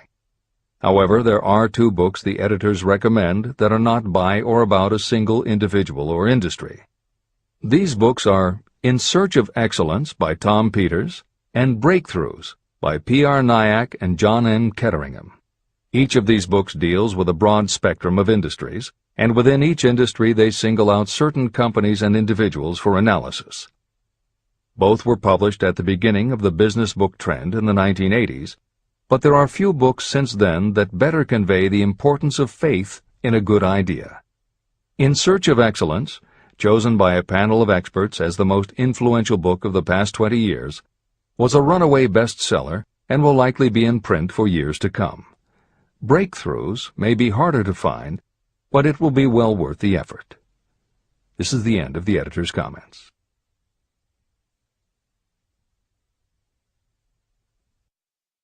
A quitter never wins, and a winner never quits. Chapter 5. Autosuggestion. The medium for influencing the subconscious mind. The third step toward riches. Autosuggestion is a term that applies to all suggestions and all self-administered stimuli that reach your mind through the 5 senses. Stated in another way, autosuggestion is self-suggestion. It is the way of communicating between that part of the mind where conscious thought takes place and that which serves as the seat of action for the subconscious mind. Through the dominating thoughts that you permit to remain in your conscious mind, it doesn't matter whether these thoughts are negative or positive, the principle of autosuggestion reaches the subconscious mind and influences it with these thoughts. Nature has built human beings so that we can have control over the material that reaches our subconscious mind through our 5 senses. However, this does not mean that we always exercise this control. In the great majority of instances, we do not exercise it, which explains why so many people go through life in poverty. Recall what I said about the subconscious mind resembling a fertile garden, in which weeds will grow if the seeds of more desirable crops are not sown. Autosuggestion is the way you may feed your subconscious on creative thoughts. Or you can, by neglecting it, permit thoughts of a destructive nature to find their way into this rich garden of the mind. Editor's comments. Numerous psychological studies and experiments with hypnotherapy have validated Napoleon Hill's concept that a person's subconscious mind retains everything that person ever experienced. Studies also support the theory that the subconscious is non-judgmental.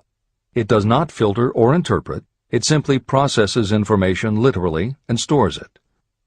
For those readers who may be dubious about the subconscious, or that thoughts stored below the level of consciousness can exert enough influence to affect attitude and behavior, the following explanation should alleviate any such doubts. There is no doubt about the existence of the conditions known by the psychological terms fixations, phobias, and compulsive behaviors.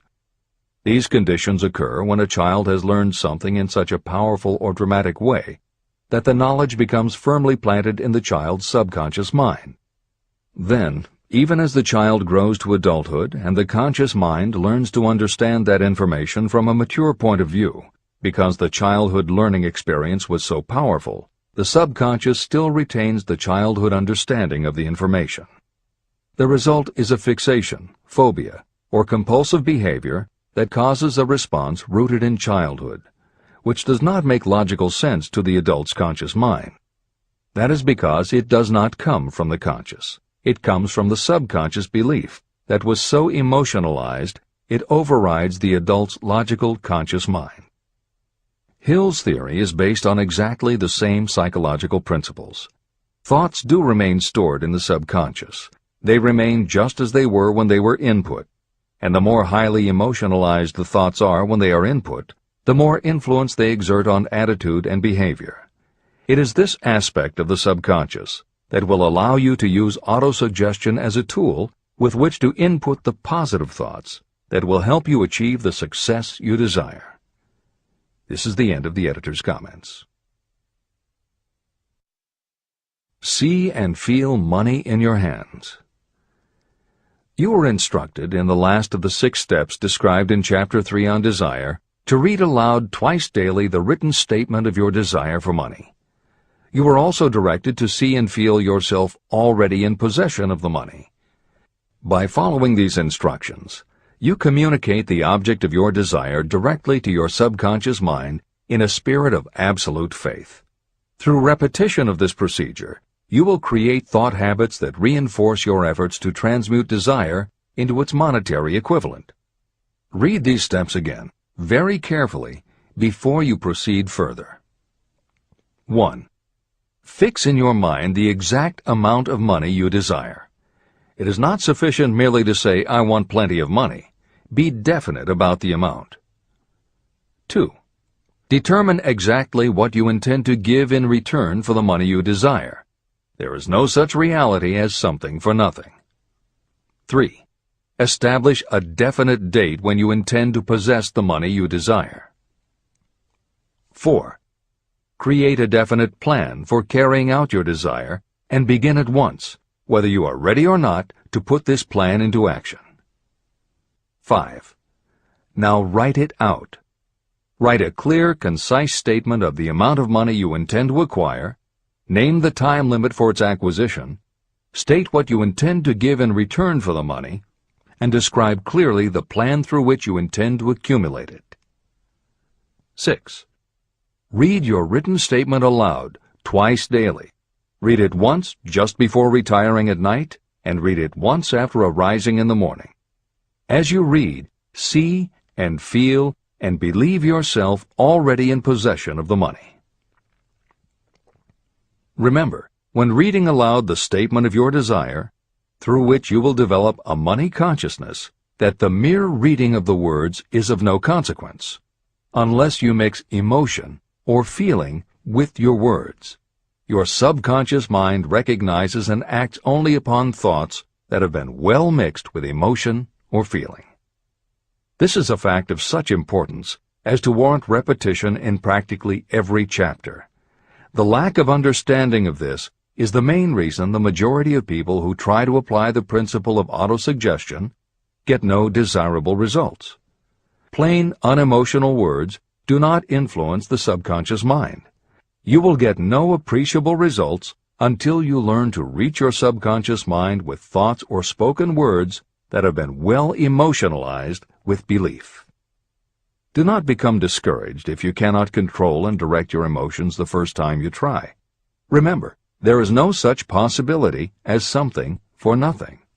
You cannot cheat even if you desire to do so. The price of ability to influence your subconscious mind is persistence in applying the principles described here. You cannot develop the desired ability for a lower price. You, and you alone, must decide whether or not the reward, the money consciousness, is worth the price you must pay for it in effort. Your ability to use the principle of autosuggestion will depend very largely upon your capacity to concentrate on a given desire until that desire becomes a burning obsession. How to strengthen your powers of concentration. When you begin to carry out the instructions in the 6 steps, it will be necessary for you to make use of the principle of concentration. Following are suggestions for the effective use of concentration. When you begin the first of the 6 steps, which instructs you to fix in your own mind the exact amount of money you desire, close your eyes and hold your thoughts on that amount of money until you can actually see the physical appearance of the money.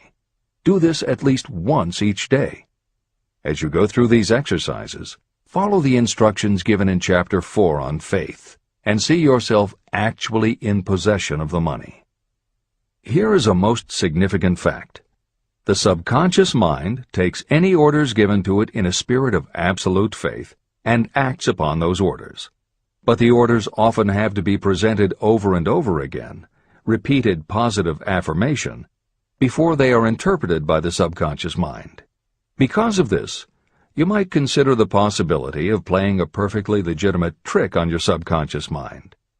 Make it believe, because you believe it, that you must have the amount of money you are visualizing. Make it believe that this money is already awaiting your claim, so the subconscious mind must hand over to you practical plans for acquiring the money that is yours. Give this thought to your imagination, and see what your imagination can or will do to create practical plans for the accumulation of money through transmutation of your desire. Do not wait for a definite plan through which you will exchange services or merchandise in return for the money you are visualizing. Just start right now to see yourself in possession of the money, demanding, and expecting that your subconscious mind will hand over the plans you need. Be on the alert for these plans, and when they appear, put them into action immediately. When the plans appear, they will probably flash into your mind in the form of an inspiration or intuition from infinite intelligence. Treat it with respect and act upon it as soon as you receive it. In the fourth of the 6 steps, you are instructed to create a definite plan for carrying out your desire and begin at once to put this plan into action. Do the same thing here. Close your eyes and create in your mind a vivid image of you carrying out the instructions. Do not trust to your reason when creating your plan for accumulating money through the transmutation of desire. Your reasoning faculty may be lazy, and if you depend entirely upon it to serve you, it may disappoint you. When visualizing the money you intend to accumulate, see yourself rendering the service or delivering the merchandise you intend to give in return for this money. This is important. Editor's comments. The basic principle underlying autosuggestion is closely related to self-hypnosis, and both techniques played an important role in the development of modern psychology. Although all 3 concepts, autosuggestion, hypnosis, and psychology, had to overcome initial public skepticism, unfortunately, autosuggestion and hypnotism were hampered by events that further delayed their acceptance. Hypnosis was an integral part of the therapies used by the major figures in the development of psychology, including Sigmund Freud, Carl Jung, and William James. It fell out of favor as a therapeutic method when stage magicians began to use the technique in their acts. People found it difficult to give serious consideration to a method that was being used in theaters and nightclubs to make members of the audience do ridiculous things for comic effect. Autosuggestion encountered a similar problem. French psychiatrist Émile Coué was the best-known early advocate of autosuggestion. A contemporary of Sigmund Freud, Coué operated a clinic that treated patients diagnosed with psychosomatic ailments, individuals who have convinced themselves they are ill and even show symptoms but do not actually have a disease. Coué treated his patients with an autosuggestion technique that involved the repetition of statements he termed positive affirmations.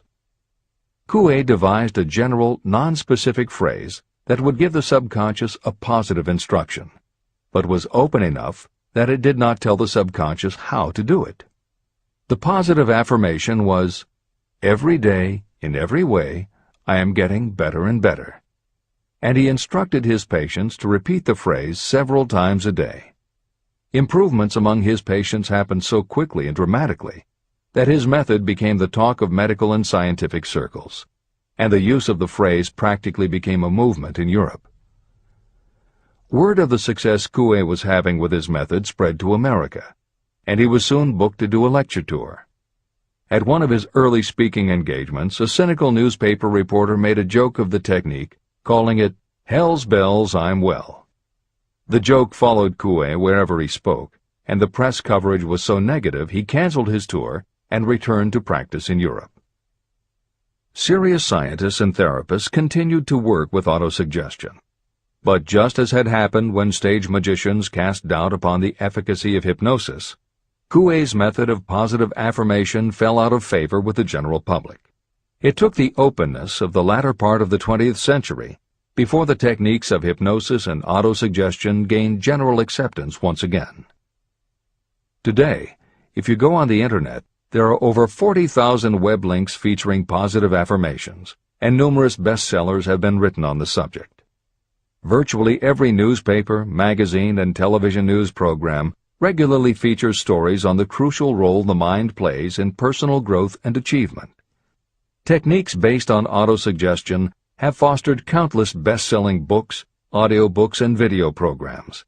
And every week thousands of people attend seminars, lectures, and retreats to be inspired by motivational speakers or spiritual leaders, and to learn techniques that will help them achieve success, almost all of which are based on the basic principles Napoleon Hill advocates in this book. When Hill instructs the reader to close your eyes and hold your thoughts on that amount of money until you can actually see the physical appearance of the money, he is in fact describing the autosuggestion technique most widely taught by contemporary motivational experts. Today it is called creative visualization, and it is regularly used by some of the most successful trainers of Olympic athletes and professional sports teams. It is used by NASA in training astronauts, and medical professionals use it in a variety of ways, including teaching it to patients who need to elevate their autoimmune system. Using visualization effectively is much more than simply daydreaming about something you would like to have or a goal you would like to achieve. Visualization is a specific technique that involves the use of imagination, creativity, vivid imagery, and affirmations, all focused on creating something you wish to manifest in reality.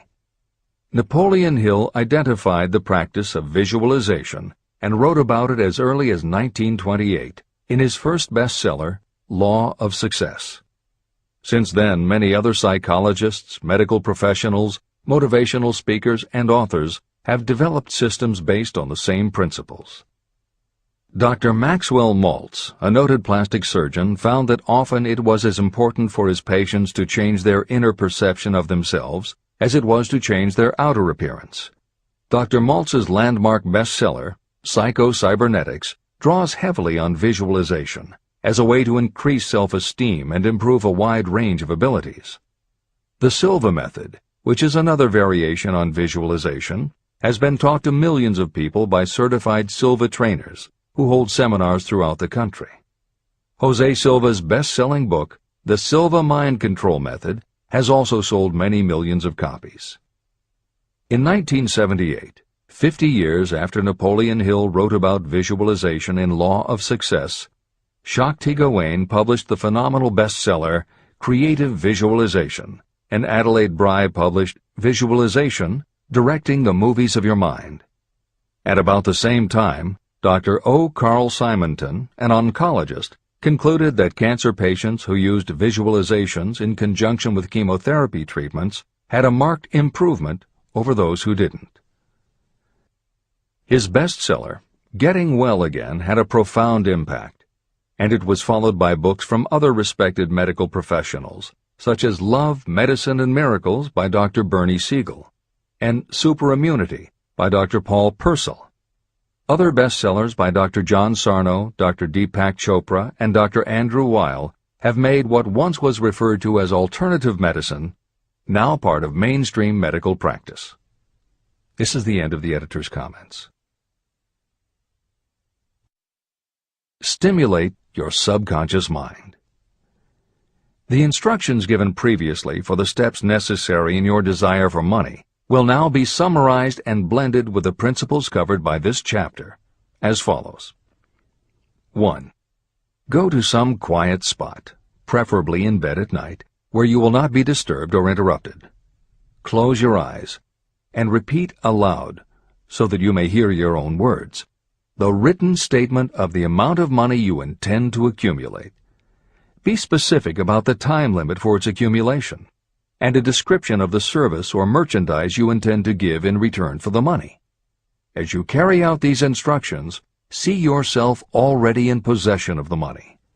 For example, Suppose that you intend to accumulate $50,000 by the 1st of January, 5 years from now, and that you intend to give your personal services as a salesperson in return for the money. Your written statement of your purpose should be similar to the following. By the 1st day of January, I will have in my possession $50,000, which will come to me in various amounts from time to time during the interim. In return for this money, I will give the most efficient service of which I am capable. I will give the fullest possible quantity and the best possible quality of service as a salesperson of, and describe the service or merchandise you intend to sell. I believe that I will have this money in my possession.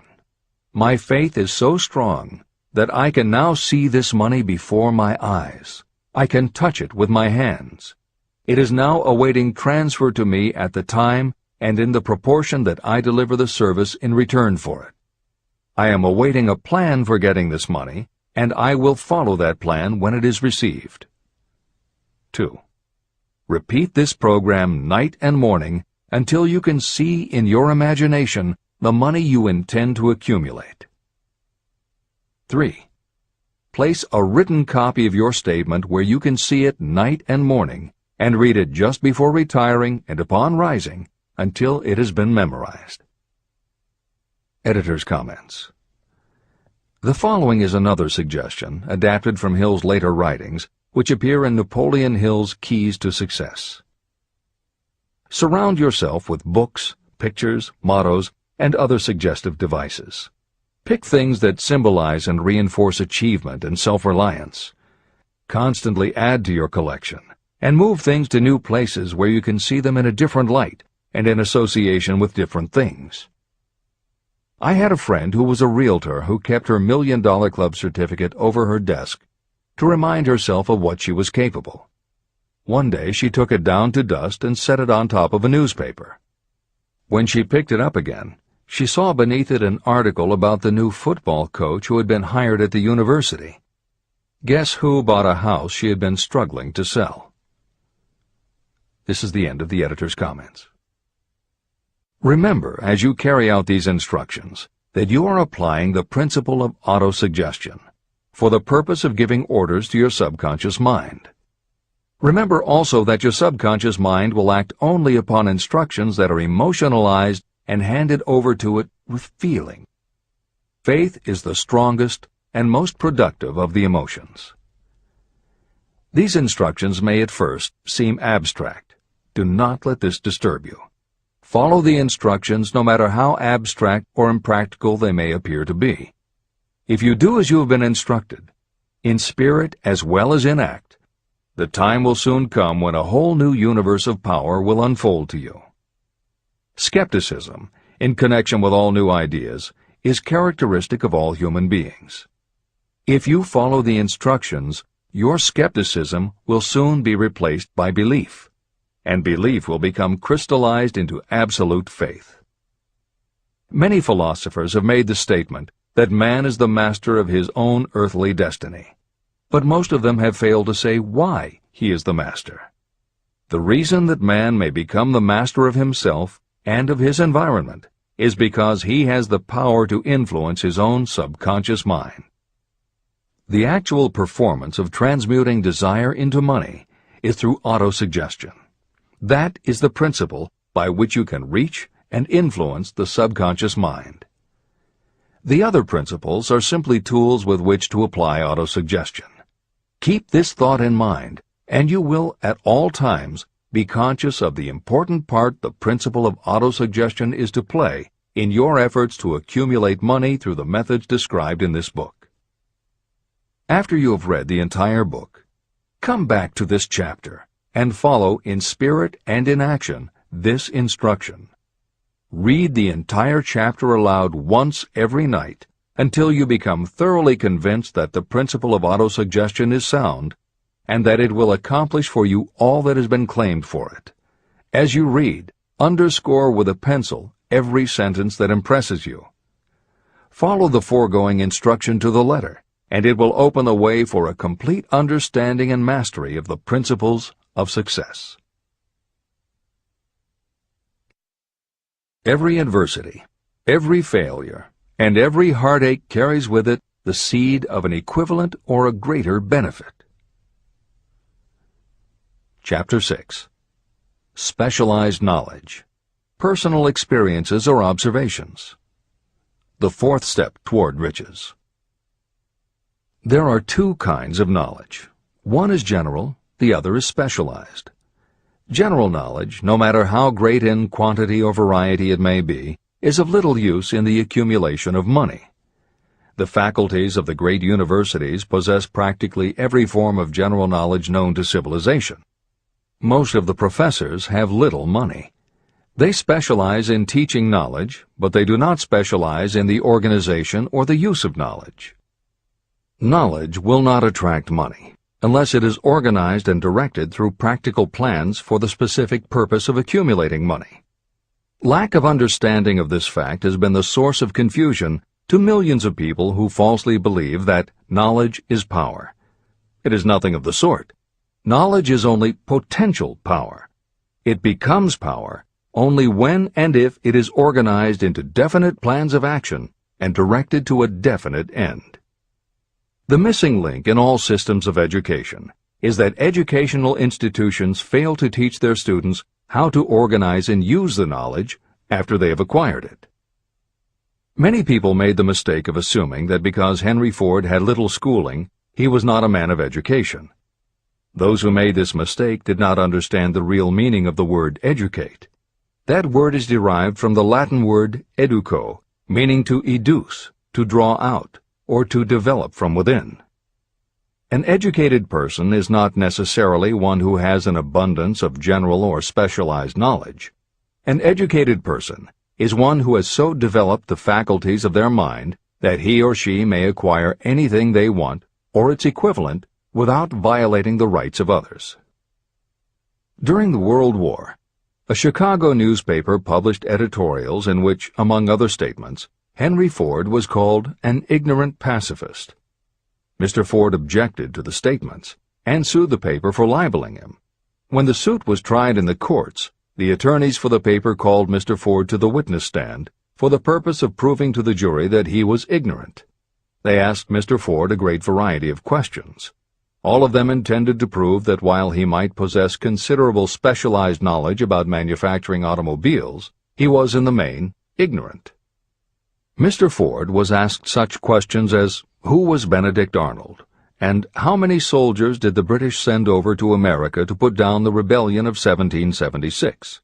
In answer to the last question, Mr. Ford replied, I do not know the exact number of soldiers the British sent over, but I have heard that it was a considerably larger number than ever went back. Finally, Mr. Ford became tired of this line of questioning.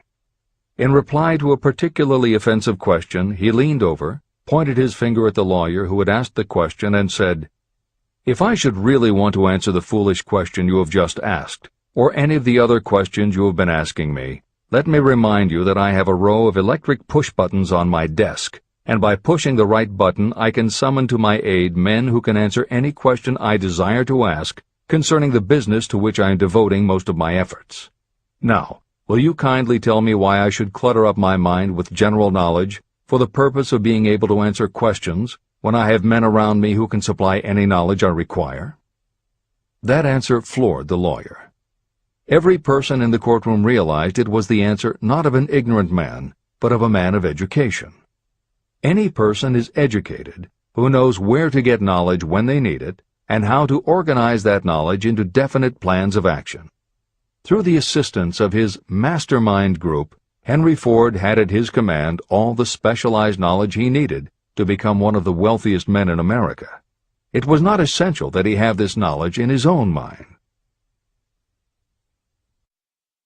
You can get all the knowledge you need.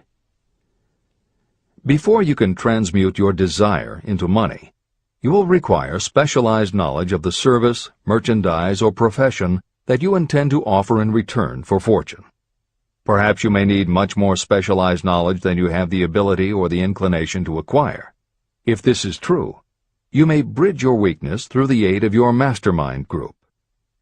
The mastermind is defined as coordination of knowledge and effort in a spirit of harmony between two or more people for the attainment of a definite purpose.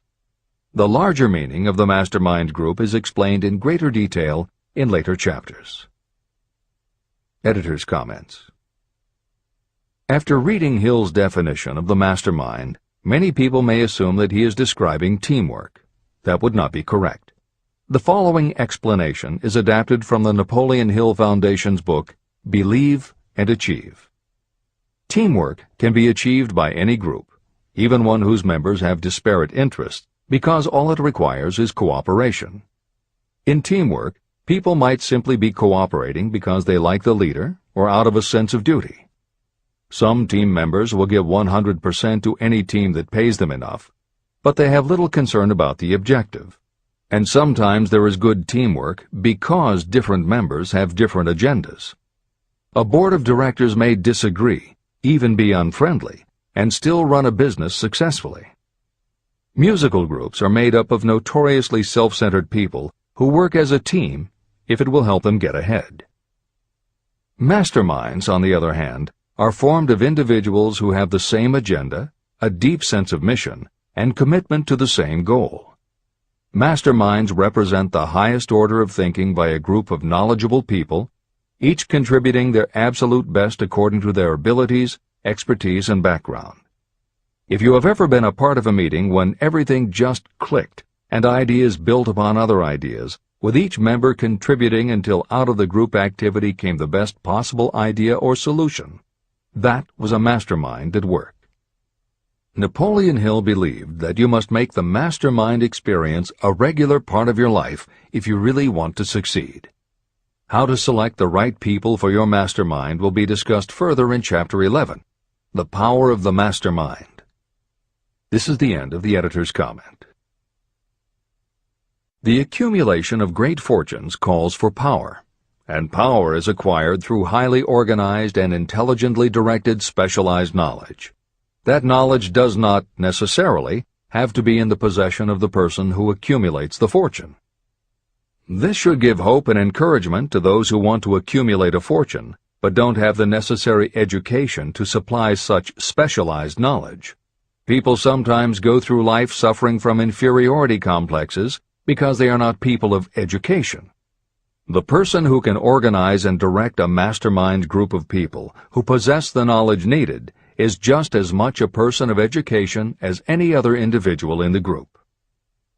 Thomas A. Edison had only 3 months of schooling during his entire life, but he did not lack education. Neither did he die poor. Henry Ford had less than a 6th grade schooling, but he managed to do pretty well by himself financially. Albert Einstein was working as a clerk in a patent office when he began to develop his world-altering scientific theories. Editor's comments. Had Einstein been born today, he might have been diagnosed in his early years as having attention deficit disorder. As a child, he was slow to learn to talk. As a student, he showed little promise and was expelled from at least one school. But what Einstein could do was to focus his concentration on a goal of his choice. His famous theories were the result of thought experiments that took place inside his mind. It is said that the breakthrough which led him to the theory of relativity came not from specialized knowledge of physics or mathematics, but from his ability to imagine what would happen if he were riding on a beam of starlight through space. This is the end of the editor's comments. Specialized knowledge is among the most plentiful and the cheapest forms of service that may be had. If you doubt this, consult the payroll of any university. It pays to know how to purchase knowledge, and it pays to know where to look. First of all, decide the sort of specialized knowledge you require and the purpose for which it is needed. To a large extent, your major purpose in life, the goal toward which you are working, will help determine what knowledge you need. Your next move requires that you have accurate information concerning dependable sources of knowledge. The more important of these are your own experience and education, experience and education available through cooperation of others, Mastermind Alliance, colleges and universities, public libraries, and even easier, the Internet, special training courses, through night schools and home study courses in particular. As knowledge is acquired, it must be organized and put into use for a definite purpose through practical plans. Knowledge has no value except for what can be gained from its application toward some worthy end. Successful people never stop acquiring specialized knowledge related to their major purpose, business, or profession. Those who are not successful usually make the mistake of believing that the knowledge-acquiring period ends when you finish school. The truth is that schools do little more than teach you how to acquire practical knowledge. Editor's comments. At this point in the original edition of Think and Grow Rich, Napoleon Hill included a newspaper story about education and job opportunities. Although the contemporary job market has changed considerably, the author of the article, Robert Moore, Director of Placements at Columbia University, made some comments that are perfectly aligned with the philosophy of Think and Grow Rich and are still holding true today. One such comment was, "The man who has been active on the campus, whose personality is such that he gets along with all kinds of people, and who has done an adequate job with his studies, has a most decided edge over the strictly academic student."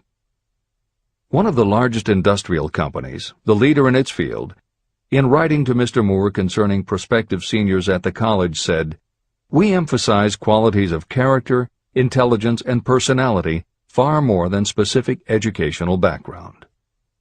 Although few would argue that education is valuable, as Moore implies above and as Hill noted earlier about Edison, Ford, and Einstein, academic accomplishment has never been a sure indicator of success. The October 27, 2003 issue of Time magazine made a similar point in their cover story about the changes being made in the SAT exam. Although the article's primary focus is on the efforts to make the SAT less biased, it also notes that recent research indicates that neither the SAT nor IQ tests have proven to be very reliable predictors of future real-world achievement. In his best-selling book, Emotional Intelligence, author Daniel Goleman has created a persuasive argument that the way in which a person handles themselves and their relationships, which he calls emotional intelligence, or EI, is a much better indicator than IQ in predicting whether a person will be successful in life. In his later books, Working with Emotional Intelligence and Primal Leadership, Goleman applies his theory to the workplace, focusing on emotional intelligence leadership techniques and comparing corporate managers' EI with their IQ to analyze which has the greatest positive effect on the financial bottom line. Daniel Goleman's theories have caused some significant changes within educational circles and among management theorists, but their greatest impact has been on individuals who have gone through life intimidated because they believe they aren't smart enough. For them, Goleman's books offer convincing evidence that although they may not have conventional education, their natural abilities and interpersonal skills can be far more important in achieving success. This is the end of the editor's comments.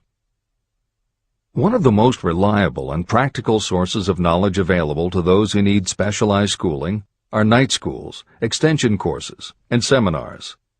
The correspondence schools give specialized training anywhere the U.S. mails go, or via the Internet. One advantage of home study training is the flexibility of the study program, which permits you to study during spare time. Another advantage of home study training, if the school is carefully chosen, is that most courses offer some method of personal consultation, which can be of priceless value to those needing specialized knowledge. No matter where you live, you can share the benefits. A lesson from a collection agency. Anything acquired without effort and without cost is generally unappreciated and often discredited. Perhaps this is why we get so little from our marvelous opportunity in public schools. The self-discipline you will learn from a program of specialized study can make up for the wasted opportunity when knowledge was available without cost. Being asked to pay, whether you make good grades or poor, has the effect of causing you to follow through with the course when you would otherwise drop it. I learned this from experience when I enrolled for a home study course in advertising. After completing 8 or 10 lessons, I stopped studying. But the school did not stop sending me bills. In fact, they insisted upon payment, whether I kept up my studies or not. I decided that if I had to pay for the course, which I had legally obligated myself to do, I should complete the lessons and get my money's worth. Correspondence schools are well-organized businesses. At the time, I felt that their collection system was somewhat too well organized, but I learned later in life that it was a valuable part of my education. The truth is that their collection department constituted the very finest sort of training on decision-making, promptness, and the habit of finishing what you begin. The collection system that forced me to finish the course turned out to be worth much in the form of money earned. The road to specialized knowledge. We have in this country what is said to be the greatest public school system in the world. One of the strange things about human beings is that they value only that which has a price. The free schools of America and the free public libraries do not impress people because they are free.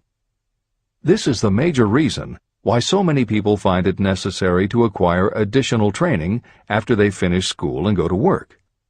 It is also one of the major reasons why employers give greater consideration to employees who take specialized training courses. They have learned that those who have the ambition to give up a part of their spare time to studying at home have in them those qualities that make for leadership. There is one weakness in people for which there is no remedy. It is the universal weakness of lack of ambition. People who give up some of their spare time to take courses seldom remain at the bottom very long. By taking such courses, they open the way for the upward climb, remove many obstacles from their path, and attract the interest of those who have the power to help them. The home study method of training is especially suited to people who have already started working. They often find that after having left school, they still need additional specialized knowledge, but cannot spare the time to go back to school. Stuart Austin Weir was a construction engineer. He followed this line of work until the Depression hit and severely limited the construction business. He took inventory of himself and decided to change his profession to law. He went back to school and took special courses to prepare himself as a corporation lawyer. He completed his training, passed the bar examination, and quickly built a lucrative law practice as a patent attorney. Just to keep the record straight, and to anticipate the excuses of those who will say, "I couldn't go to school because I have a family to support," or "I'm too old," I will add that Mr. Weir was past 40 and married when he went back to school. Moreover, by carefully selecting highly specialized courses, Mr. Weir completed in 2 years the work that it takes the majority of law students 4 years to do. It pays to know how to purchase knowledge. A simple idea that paid off. Here's another specific example about a salesman in a grocery store who found himself suddenly unemployed. Having had some bookkeeping experience, he took a special course in accounting, familiarized himself with all the latest bookkeeping and office equipment, and went into business for himself.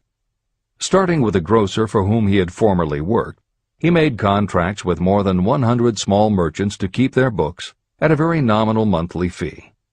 His idea was so practical that he soon found it necessary to set up a portable accounting office in a light delivery truck.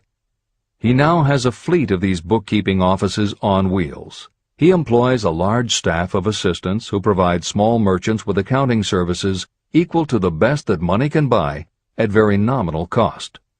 Specialized knowledge plus imagination were the ingredients that went into this unique and successful business. Last year, the owner of that business paid income taxes of almost 10 times as much as was paid by the grocery store that fired him. Editor's comments. It would be impossible to write a contemporary book about success without including the story of Bill Gates.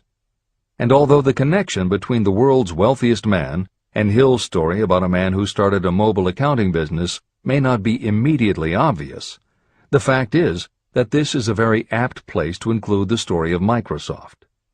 Just as with the mobile accountant, the two defining characteristics of Bill Gates' success are specialized knowledge and imagination. Everyone had recognized at an early age that Bill Gates was a very bright student, but he had little interest in anything other than science and math. And when the mothers group at his school arranged for the students to learn about computing, that became his passion.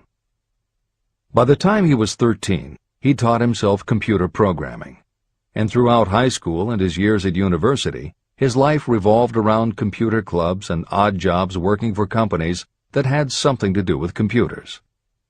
Although at various times he toyed with the idea of a career in science or law, it is probably fair to say that while he was still in school, Bill Gates knew, in general terms, what his burning desire in life would be.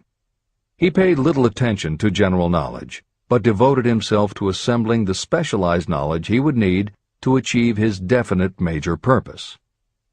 Gates' burning desire heated up the day his friend and fellow computer club member Paul Allen bought a copy of the January 1975 issue of Popular Electronics. On the cover was a picture of an inexpensive desktop computer, the Altair 8800, which could be built from a kit. Gates and Allen knew in their gut that there were other students just like them who would love to get their hands on one of these things. At the time, it took a lot of imagination to foresee the impact computers might have on the average person. And even though they didn't own an Altair, they decided they could write a computer program for it. That took even more imagination. They contacted Ed Roberts, the founder of the company that made the Altair, and pitched their idea. Roberts told them he was getting offers from all over, and his policy was that whoever wrote it first would get the job. For the next 2 months, they tore apart the manual, gleaning the specialized knowledge they would need to write the program. They were the first to deliver a workable operating system, and Roberts bought it from them for $3,000 plus a royalty on sales. With their vision of the future burning in their imaginations, Gates and Allen used the advance and their royalties to launch a company that would be in the business of writing computer programs. They named their new company Microsoft and called old friends from their high school computer club to staff it. Bill Gates was 19 and Paul Allen was only a few years older. They and about 9 of their friends started writing programs for Apple Computer, Commodore, and anyone else who would contract with the company for their services. For the next 5 years, Bill Gates and Paul Allen had their share of imaginative ideas, but mostly they concentrated on learning the specialized knowledge needed to run and grow a successful business. Then in 1980, IBM, which had finally decided to get into the small computer business, needed help getting up to speed. They approached Microsoft to write an operating system for their new computer venture. Once again, specialized knowledge and imagination were the qualities that guided Bill Gates. In their imagination, Gates and Allen could see an even bigger future than before, and through specialized knowledge of what computers were capable of, they knew the role they could play in that future. They then made 2 business moves that are the foundation of the Microsoft success. First, because IBM had such a tight schedule, Gates went to a computer programmer, Tim Patterson, and bought from him a rudimentary but already developed operating system. Gates then set to work modifying the system, and he renamed it MS-DOS, for Microsoft Disk Operating System. The other move that was crucial to their success was the negotiation with IBM. They started from the position that they would not sell an operating system to IBM. What they would do was license the system to IBM in exchange for a royalty on every copy sold with an IBM computer. And it would not be an exclusive license, which meant that Microsoft could also license the system to other computer companies. If you were to continue to track the history of Microsoft, you would find those same qualities: a burning desire, an idea, specialized knowledge, and imagination behind each move Bill Gates made and continues to make, just as they were behind the success of the man who started the mobile accounting business. This is the end of the editor's comments. The beginning of the successful mobile accounting business was an idea. I know this is true because I was the one who gave him that idea. Now I'd like to pass on the story of another idea. And it was my accountant friend who indirectly suggested this one to me. When I first proposed the accounting idea to him, he said, "I like the idea, but I would not know how to turn it into cash." In other words, he did not know how to market his bookkeeping knowledge after he had acquired it. So, with the aid of a young woman copywriter, a very attractive presentation was prepared describing the advantages of the new system of bookkeeping. The brochure told the story of this new business so effectively that its owner soon had more accounts than he could handle.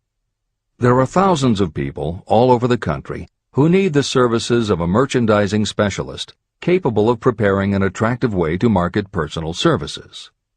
This idea was born of the necessity to solve a specific problem. But it did not stop by serving merely one person. The woman who created the presentation has a keen imagination. She saw in her newly born brainchild the making of a new profession to serve thousands of people who need practical guidance in marketing personal services.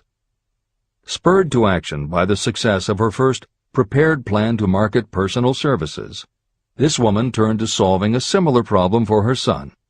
He had just finished college, but had been totally unable to find a market for his services.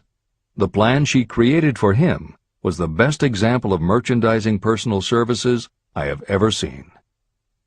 When the presentation had been completed, it contained nearly 50 pages of beautifully typed, properly organized information. It told the story of her son's natural abilities, schooling, personal experiences, and a great variety of other information. The book also contained a complete description of the position her son desired, together with a marvelous word picture of the exact plan he would use in filling his position. The preparation of the presentation required several weeks of her time, during which she sent her son to the public library almost daily to get specific data needed to sell his services to best advantage. She also sent him to all the competitors of his prospective employer, where he gathered information concerning their business methods. This was of great value in the formation of the plan he intended to use in filling the position he sought. When the plan was finished, it contained more than half a dozen very fine suggestions that would benefit the prospective employer. You don't have to start at the bottom. You may be inclined to ask, why go to all this trouble to secure a job? The answer is, doing a thing well is never trouble. The plan prepared by this woman for her son helped him get the job at the first interview and at a salary fixed by himself. Moreover, and this too is important, the position did not require the young man to start at the bottom. He began as a junior executive at an executive salary. Why go to all this trouble? Well, for one thing, this young man's planned presentation saved him no less than 10 years of working his way up. The idea of starting at the bottom and working your way up may appear to be sound, but the major objection to it is this: too many of those who begin at the bottom never manage to lift their heads high enough to be seen by those who count. And the outlook from the bottom is not very bright or encouraging. It has a tendency to kill off ambition. You get into a rut, and you accept your fate because you form the habit of daily routine. Often this habit finally becomes so strong you don't even try to throw it off. And that is another reason why it pays to start 1 or 2 steps above the bottom. By so doing, you will form the habit of looking around, of observing how others get ahead, of seeing opportunity, and of embracing it without hesitation. A splendid example of what I mean is Dan Halpin. During his college days, he was manager of the famous 1930 championship Notre Dame football team, when it was under the direction of the late Newt Rockne. Halpin finished college at a very unfavorable time. The Depression had made jobs scarce. So after a fling at investment banking and motion pictures, he took the first job with a potential future he could find. It was selling electrical hearing aids on a commission basis. Anyone could start in that sort of job, and Halpin knew it, but it was enough to open the door of opportunity to him. For almost 2 years he worked at the job, but it didn't satisfy him. He would never have risen above that job if he had not done something about his dissatisfaction. He aimed first at the job of assistant sales manager of the company, and he got the job. That single step upward placed him high enough above the crowd for him to see still greater opportunity. Also, it placed him where opportunity could see him. In his new position, he did so well selling hearing aids that A.M. Andrews, chairman of the board of the Dictograph Products Company, a competitor of the company for which Halpin worked, asked to meet with him. Mr. Andrews wanted to know something about that man Dan Halpin, who was taking big sales away from the long-established Dictograph Company. When the interview was over, Halpin was the new sales manager in charge of the Acousticon division of Dictograph. Then, to test young Halpin's mettle, Mr. Andrews went away to Florida for 3 months, leaving him to sink or swim in his new job. He did not sink. Knute Rockne's spirit of all the world loves a winner and has no time for a loser inspired him to put so much into his job that he was elected vice president of the company. Vice president was a job that most would be proud to earn through 10 years of loyal effort, but Halpin turned the trick in little more than 6 months. One of the major points I'm trying to emphasize through this entire philosophy is that we rise to high positions or remain at the bottom because of conditions we can control, but only if we desire to control them. I am also trying to emphasize another point, that both success and failure are largely the results of habit. I have not the slightest doubt that Dan Halpin's close association with the greatest football coach America ever knew planted in his mind the same kind of desire to excel that made the Notre Dame football team world famous. Truly, there's something to the idea that hero worship is helpful, provided you worship a winner. My belief in the theory that business associations are vital factors, both in failure and in success, was clearly demonstrated when my son Blair was negotiating with Dan Halpin for a position. Mr. Halpin offered him a beginning salary of about 1/2 what he could have gotten from a rival company. I brought parental pressure to bear and encouraged Blair to accept the job with Mr. Halpin. I believe that close association with people who refuse to compromise with circumstances is an asset that can never be measured in terms of money. The bottom is a monotonous, dreary, unprofitable place for any person. That is why I have taken the time to describe how lowly beginnings can be overcome by proper planning. Make your ideas pay off through specialized knowledge. The woman who prepared the personal service sales plan for her son now receives requests from all parts of the country, from others who want to market their personal services for more money. But don't think that all her plan consists of is clever salesmanship to help her clients get more money for the same services they formerly sold for less.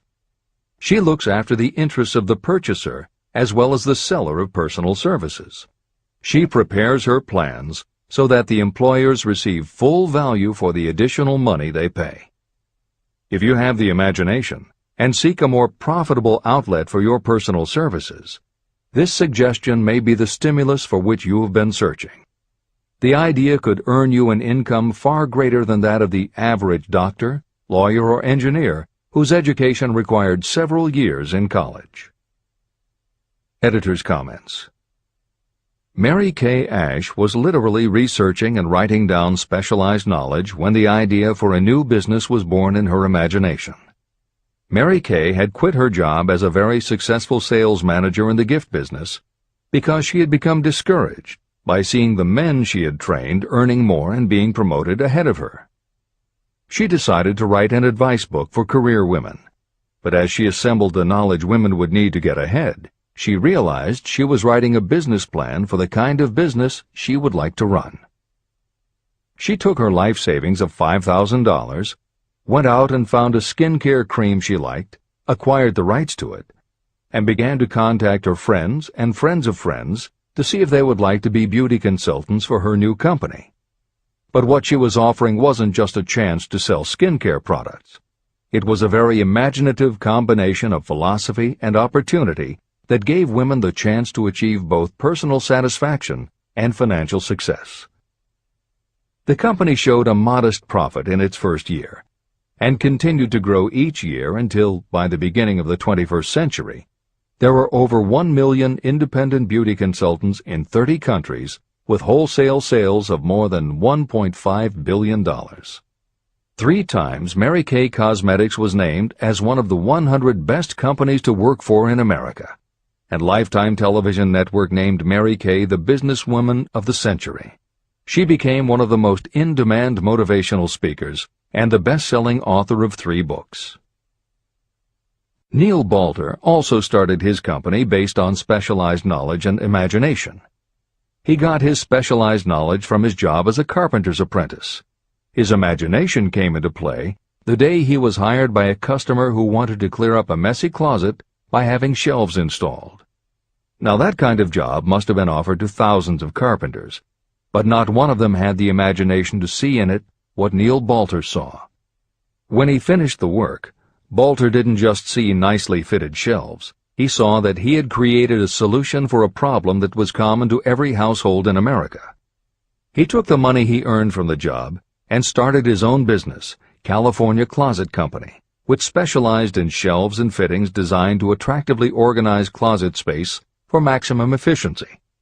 But Balter's imagination didn't stop once he had his own business up and running. Now he could imagine an even bigger operation. So he went out to find new specialized knowledge about operating and franchising a business. Neil Balter had licensed more than 100 California closet franchises when Williams-Sonoma offered to buy the company for $12 million. Lillian Vernon's specialized knowledge was in an area that many women had, but they didn't have the imagination she had. To quote from her autobiography, An Eye for Winners, handbags. I knew about those, why not sell them, and belts to match? Didn't every teenage girl strolling along the street anywhere in the United States sport a handbag and belt? And my handbags would offer something special. Each one would be personalized with initials. I knew with absolute certainty that teenagers would go for items that made them feel unique. She believed enough in her idea that she spent $495 to take a small ad in 17 magazine. The ad brought in $32,000 in orders. That was when Lillian Vernon started to gather other specialized knowledge about renting space, manufacturing products, warehousing, and shipping, all of which she'd need to grow her idea of bags and belts into a direct response business featuring a whole array of distinctively monogrammed items. Within a few years, she needed more specialized knowledge about product photography, layout, printing, and direct mail, as she imagined having her own catalog. She started by mailing a 16-page black-and-white catalog to 125,000 customers who had bought products from her in the past.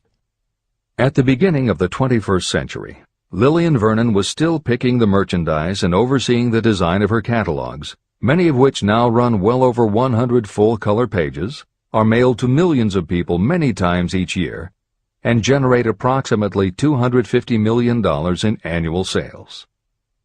There is another story about gathering specialized knowledge that is so good we will use it to conclude this editorial comment. It actually comes from the Napoleon Hill archives, and although he did not include it in Think and Grow Rich, he often used it as an example in his lectures and seminars. There was a young man who started out working for the railroad in 1893 as a machinist at 5 cents an hour. He was always taking courses and learning what he could about steam engines, and by 1905 he had worked his way up through the ranks until he was superintendent of motive power for Chicago Great Western in Olwine, Iowa. Then he did something that must have made his friends think he had taken leave of his senses. He was attending the Chicago Automobile Show when a red and white locomobile caught his attention. He put up his life savings of $700 and convinced a friend to co-sign a loan for $4,300 so he could buy the car. He promptly took it home, put it into a shed, jacked it up, and proceeded to take it apart piece by piece. Then he put it back together again. Then he took it apart and put it back together again. After doing that a few more times, he had learned what he wanted to know. And that was how Walter P. Chrysler gathered the specialized knowledge he needed to get himself out of railroading and into the automobile business. This is the end of the editor's comment. There is no fixed price for sound ideas. Behind all ideas is specialized knowledge. But remember, specialized knowledge is more abundant and more easily acquired than ideas. Because of this truth, there are ever-increasing opportunities for the person capable of helping men and women sell their personal services. Capability means imagination, the one quality needed to combine specialized knowledge with ideas to create organized plans that will yield riches. If you have imagination, this chapter may present you with an idea that is the beginning of the riches you desire. Remember, the idea is the main thing. Specialized knowledge may be found just around the corner. Any corner.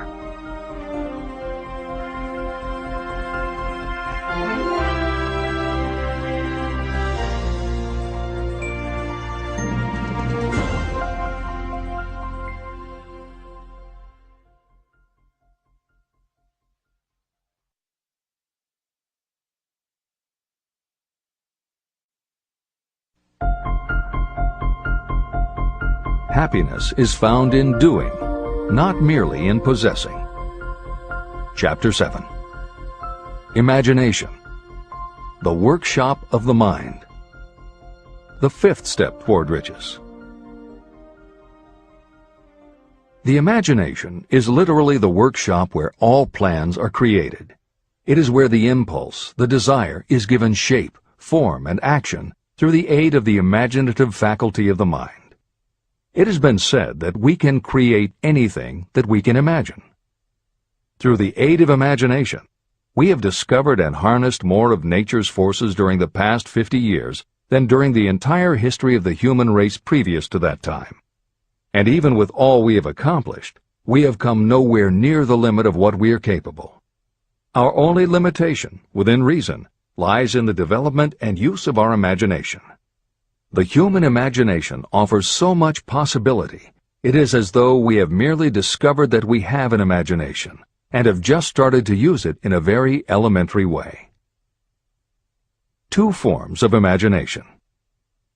The imaginative faculty functions in two forms. One is known as synthetic imagination, and the other as creative imagination. Editor's comments. In modern usage, the word synthetic has taken on a negative connotation, implying that something is artificial, not the real thing. Today the word synthesized, which is defined as something made up from component parts, would better describe what Hill had in mind and has been substituted here accordingly. This is the end of the editor's comment. Synthesized imagination. Through this faculty, you arrange old concepts, ideas, or plans into new combinations. Synthesized imagination does not create anything. It merely works with the material of experience, education, and observation with which it is fed.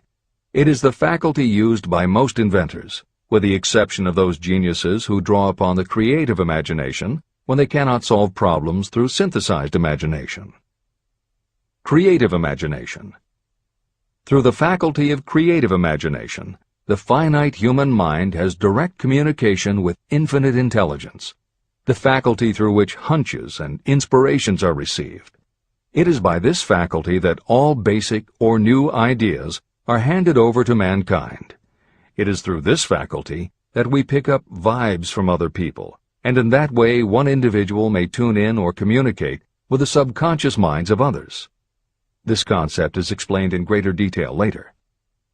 The creative imagination works automatically, but only when your conscious mind is motivated, energized, and working at such a high rate that it becomes very perceptive and receptive, such as when the conscious mind is stimulated through the emotion of a strong desire. The great leaders of business, industry, and finance, and the great artists, musicians, poets, and writers became great because they developed the faculty of creative imagination. Editor's comment. At this point, it should be noted that both kinds of imagination are equally valuable to you, and they work together so seamlessly it is often hard to tell where one ends and the other begins. For instance, when Jeff Bezos created the idea of Amazon.com, was it synthesized imagination or creative imagination?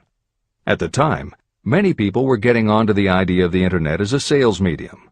From this, it could be concluded that he was drawing upon experience, education, and observation, which would mean he was using synthesized imagination. But why did he decide to sell books? Was that synthesized or creative? Did that idea come out of something in his subconscious that just felt like books were the right thing? And what about that name? Calling a bookstore Amazon didn't make sense to anyone but Bezos, but it certainly caught the public's attention. How important was the name in the store's success? Was that choice creative or synthesized? Now take it a step further. What about eBay? Amazon had already shown that you could sell a lot of goods on the Internet. When Pierre Omidyar hit on the idea of selling things on the Internet by turning it into an auction house, what part was synthesized and what part was creative? The answer is, it doesn't matter. Whether you are consciously assembling the parts of a plan, or if subconsciously the pieces fall into place and suddenly hit you in a flash of inspiration, all that matters is that you are putting your imagination to work. And the more you use it, the better both the synthesized and the creative will work for you. This is the end of the editor's comment. Desire is a thought, an impulse. It is nebulous and ephemeral. It is abstract and of no value until it has been transformed into its physical counterpart. While the synthesized imagination is the one that will be used most frequently in the process of transforming desire into money, there will be circumstances and situations that demand the use of the creative imagination as well. Both the synthesized and the creative imagination become more alert and receptive with use. And though your imaginative faculty may have become weak through lack of use, you can revive it. Just as any muscle or organ of the body develops the more it is used, your imagination also becomes more receptive in direct response to the amount that you use it. Use your synthesized imagination. First, let us focus attention on the development of the synthesized imagination. This is the faculty that you will use more often in converting desire into money. Transformation of the intangible impulse of desire into the tangible reality of money calls for the use of a plan or plans. To make plans, you must use your imagination. Mainly, this will require you to use your synthesized imagination as you draw upon your experience, your education, and your observations. Editor's comment. The following is adapted from Hill's later writing and appears in Napoleon Hill's Keys to Success. An excellent example of synthesized imagination is Edison's invention of the light bulb. He began with one recognized fact that other people had discovered. A wire could be heated by electricity until it produced light. The problem was that the intense heat quickly burned the wire out, and the light never lasted more than a few minutes. Edison failed more than 10,000 times in his attempt to control this heat. When he found the method, it was by applying another common fact that had simply eluded everyone else. He realized that charcoal is produced by setting wood on fire, covering it with soil, and allowing the fires to smolder. The soil permits only enough air to reach the fire to keep it burning without blazing, and that way the wood isn't burned up. When Edison recognized this fact, his imagination immediately associated it with the idea of heating the wire. He placed the wire inside a bottle, pumped out most of the air, and produced the first incandescent light. It burned for 8.5 hours. Everything that Edison used to make the electric light was widely known, but the way he synthesized the knowledge changed the world and made him a very wealthy man. W. Clement Stone called the process the R2A2 formula: recognize and relate, assimilate and apply. If you do that with everything you see, hear, think, and experience, it will give you a new way of looking at familiar things. If you do that, you can achieve what others believe is impossible. Later in this chapter, you will read of other fortunes that grew from even simpler synthesized ideas, and these stories should lead you to conclude that the combination of ideas is nothing that you couldn't have thought of yourself. That alone should start your own imagination synthesizing ideas. However, Even though these stories will inspire you, and you will be anxious to get started, this is not yet the point for you to start making plans. Here, and throughout Think and Grow Rich, Napoleon Hill reminds the reader that this book is meant to be read all the way through before beginning to put the philosophy into practice. There are other ideas to be assimilated from later chapters that will influence your imagination and therefore affect the plans you may develop. This is the end of the editor's comments. Read the entire book through, then come back to this chapter and begin to put your imagination to work on the building of a plan for transforming your desire into money. Examples and instructions for creating plans are given in almost every chapter. Carry out the instructions that are best suited to your needs and put your plan in writing. The moment you complete this, you will have definitely given concrete form to your intangible desire. Now, read that sentence once more in a slightly different way. The moment I put my plan in writing, I will have definitely given concrete form to my desire. Now read it aloud and realize what you are telling yourself. Desire is only a thought. Through synthesized imagination, your experience, education, and observations will give it shape, form, and action.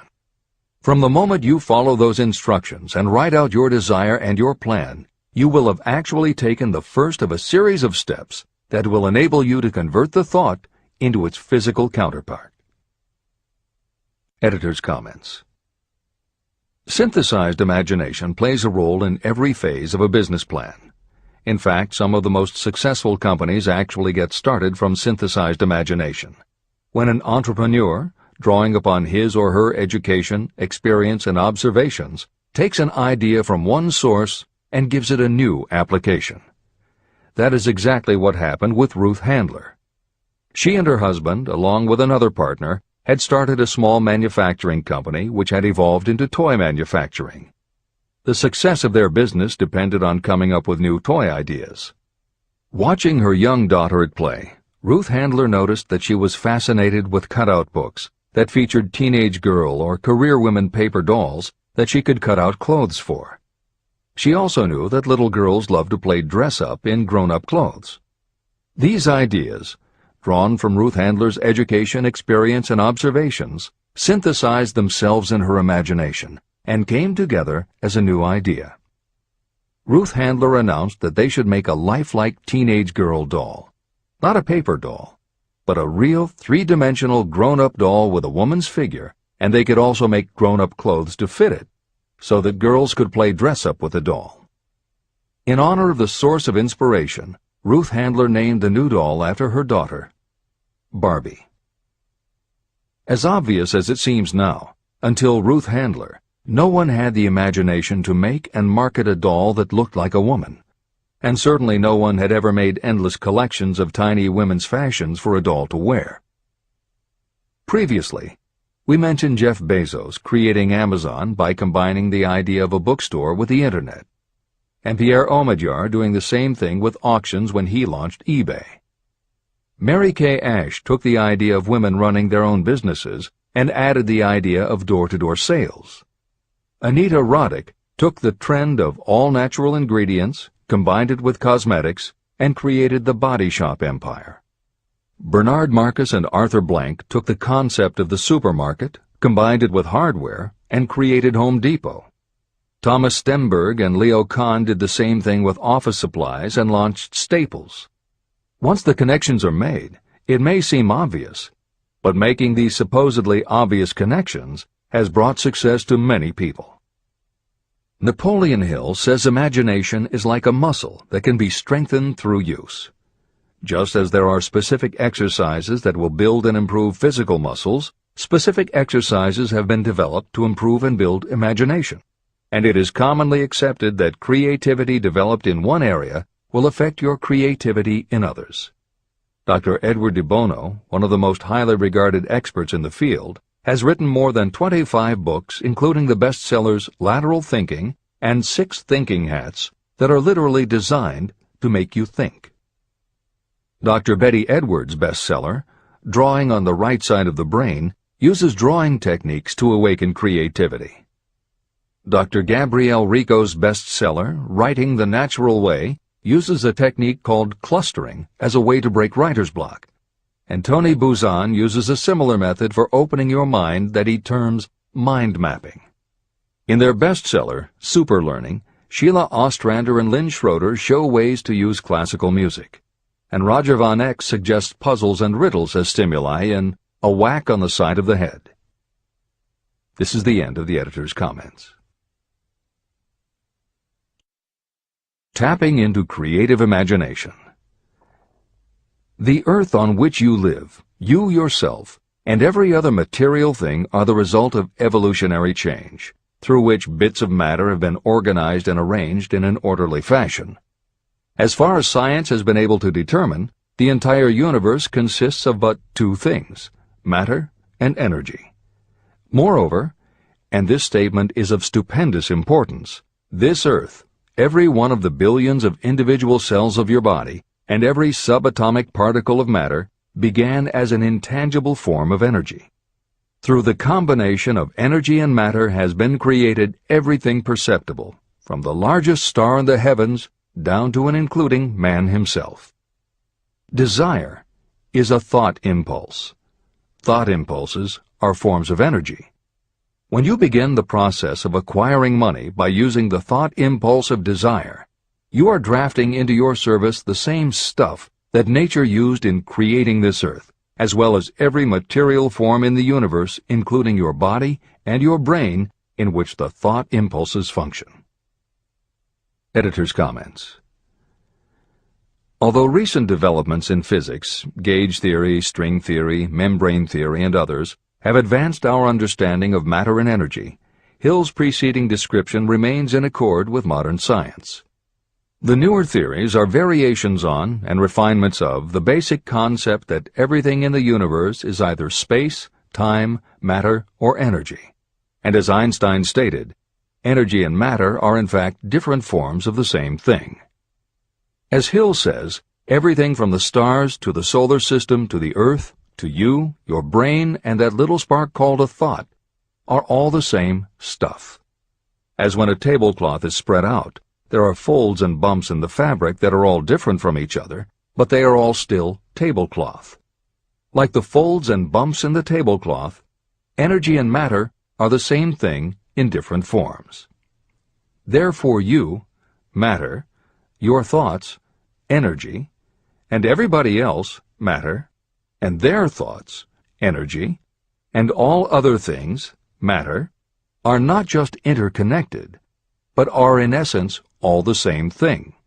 Hill calls this interrelation of everything to everything else infinite intelligence. In the chapter on faith, he made his first mention of infinite intelligence being the source of hunches, intuition, and flashes of inspiration. In the chapter on autosuggestion, he proposed that the subconscious mind is the connection with infinite intelligence. In this chapter, Hill elaborates that creative imagination is the receiver through which these flashes of insight come to us from infinite intelligence.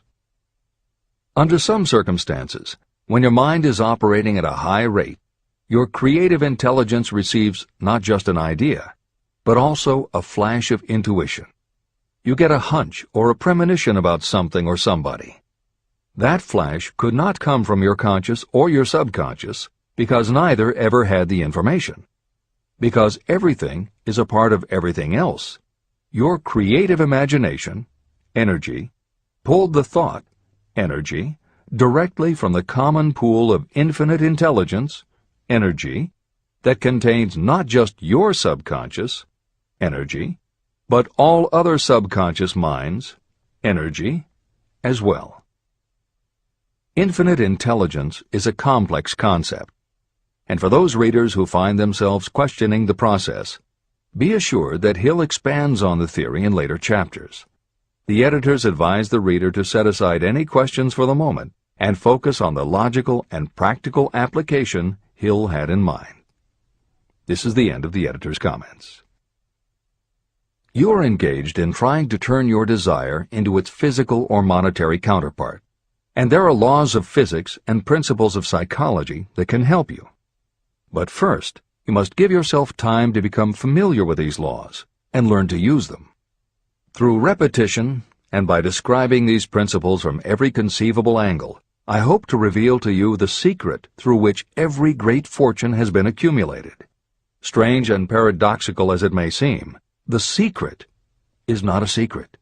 It is made obvious in the earth, the stars, the planets, in the elements above and around us, in every blade of grass, and every form of life within our vision. Do not be discouraged if you do not fully understand or accept this theory. I do not expect that you will accept all that is in this chapter on your first reading. Assimilate as much as you can now as you read this for the first time. Later, when you reread and study it, you will discover that something has happened to clarify it and give you a broader understanding of the whole. Above all, do not stop nor hesitate in your study of these principles until you have read the book at least 3 times. Then you will not want to stop. How to make practical use of imagination. Ideas are the beginning points of all fortunes. Ideas are products of the imagination. Following are 2 true stories about ideas that have yielded huge fortunes. I hope that these stories will convey how important a role imagination can play in turning an idea into success, and that they will illustrate the method by which imagination may be used in accumulating riches. The Enchanted Kettle. In the late 1880s, an old country doctor drove to town, hitched his horse, quietly slipped into a drugstore by the back door, and began dickering with a young drug clerk. For more than an hour behind the prescription counter, the old doctor and the clerk talked in low tones. Then the doctor left. He went out to the buggy and brought back a large old-fashioned kettle, a big wooden paddle, used for stirring the contents of the kettle, and deposited them in the back of the store. The clerk inspected the kettle, reached into his inside pocket, took out a roll of bills, and handed it over to the doctor. The roll contained exactly $500, the clerk's entire savings. The doctor handed over a small slip of paper on which was written a secret formula. The words on that small slip of paper were worth a king's ransom, but not to the doctor. Those magic words were needed to start the kettle to boiling, but neither the doctor nor the young clerk knew what fabulous fortunes were destined to flow from that kettle. The old doctor was glad to sell the outfit for $500. The clerk was taking a big chance by staking his entire life savings on a mere scrap of paper and an old kettle. He never dreamed his investment would start a kettle to overflowing with gold that would one day surpass the miraculous performance of Aladdin's lamp. What the clerk really purchased was an idea. The old kettle and the wooden paddle and the secret message on a slip of paper were incidental.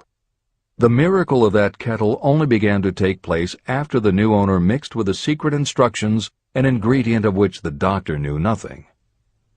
See if you can discover what it was that the young man added to the secret message, which caused the kettle to overflow with gold.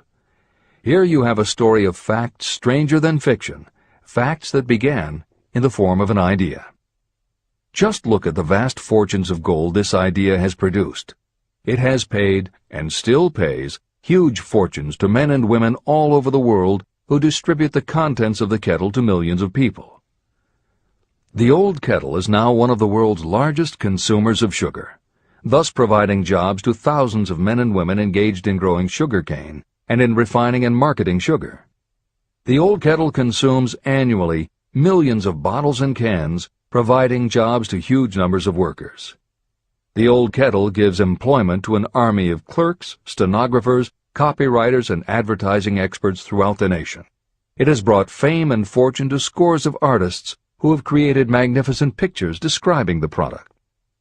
The old kettle has converted Atlanta, which was a small southern city, into the business capital of the South, where it now benefits, directly or indirectly, every business and practically every resident of the city. The influence of this idea now benefits every civilized country in the world, pouring out a continuous stream of gold to all who touch it. Gold from the kettle built and maintains one of the most prominent colleges of the South, where thousands of young people receive the training essential for success.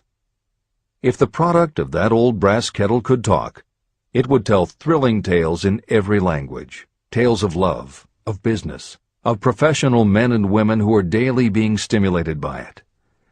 I am sure of at least one such tale of romance, for I was a part of it, and it all began not far from the very spot on which the drug clerk purchased the old kettle.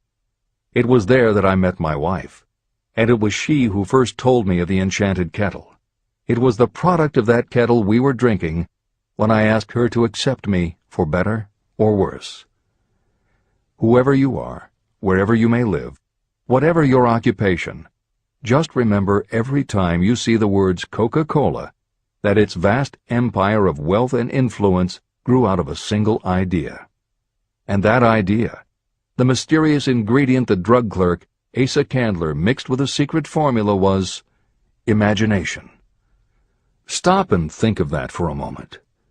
Keep in mind that the steps to riches described in this book are the very same principles through which the influence of Coca-Cola has been extended to every city, town, village, and crossroads of the world. Now here's the most important thing to remember. The ideas you create may have the possibility of duplicating the enormous success of this worldwide thirst killer. Editor's comments. Harlan Sanders, too, had a recipe in a magic kettle. Actually, his kettle was a pressure cooker, but neither his cooker nor his recipe of 11 herbs and spices would be mentioned here if he didn't also have imagination. Harlan Sanders owned and operated a successful motel and cafe in Corbin, Kentucky. Then, when the new interstate highway came through, it bypassed Sanders' location. In a short time, his business went broke, leaving him with little more than his recipe for fried chicken and a way to make it quickly in a pressure cooker. At 62 years of age, the Colonel, as people called him, had to find a new way to make a living. That's when the magic ingredient, imagination, came in. He decided he wasn't going to sell fried chicken anymore. Instead, he would sell his method for making it. He packed his recipe and cooker into the back of his car and hit the road to demonstrate his fried chicken to other restaurant owners. In the first 2 years, he managed to sell 5 franchises. 2 years later, he'd sold 200. 4 years later, he was up to 600 locations when he was approached by an investment group to sell his company. Recognizing that the magic wasn't just in the kettle or the recipe, the new owners asked Colonel Sanders to stay on as spokesman for the company, which he did until his death in 1980. Today, there are almost 12,000 KFC locations in more than 80 countries with sales of nearly $10 billion a year. Debbie Fields was a 20-year-old housewife who loved to bake cookies. She had no formal education and no business experience, but she had a recipe and an imaginative idea that people would like to buy fresh, hot, soft cookies from a walk-up store. The business people and bankers she approached told her she was crazy, but she and her husband continued to pitch her idea to banker after banker until they finally wore one down enough to give Debbie Fields a loan to open a store in Palo Alto, California. By noon on her first day, she still hadn't sold a cookie, so she went out into the street and gave away samples. That did it. Her walk-in try-a-sample cookie store took off. Today, Mrs. Fields' stores are all across America. Harvard Business School uses her methods as a case study in efficiency, and Debbie Fields has become a best-selling author, an in-demand motivational speaker, and a television personality. Wally Famous Amos was a Los Angeles talent agent who copied a cookie recipe off the back of a bag of Nestle's chocolate chips. He made a few changes to personalize the recipe and started to give out his version of homemade cookies as a sort of calling card. His clients and business associates liked them so much that Wally finally decided to quit show business and open a store. He did it with a Hollywood agent's flair. He opened on Sunset Boulevard with 2,000 invitations, a red carpet, and celebrities. With the same flair, he put his picture on the bag, filled the bags with cookies, and started selling them to exclusive department stores and specialty shops. 10 years later, Famous Amos cookies were a $10 million business.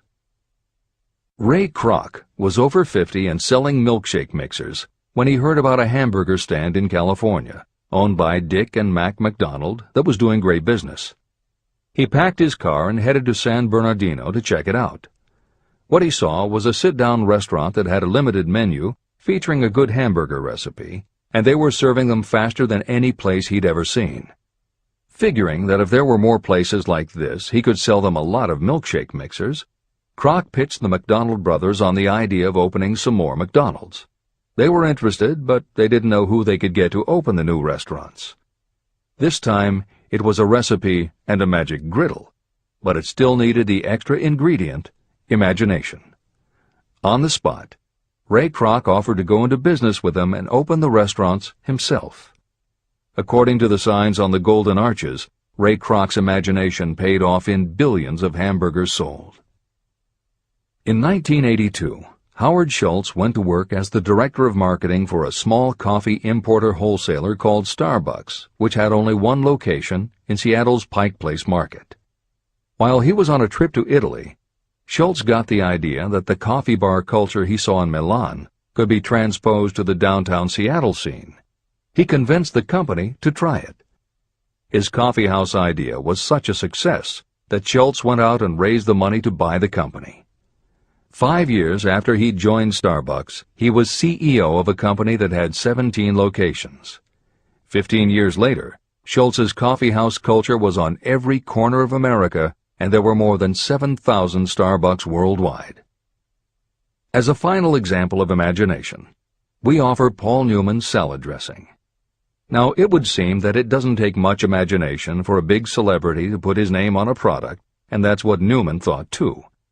But when he and his partner, A.E. Hotchner, pitched their salad dressing idea to companies that specialize in marketing foods, nobody was interested unless they would personally put up about $1 million for the first year's operations.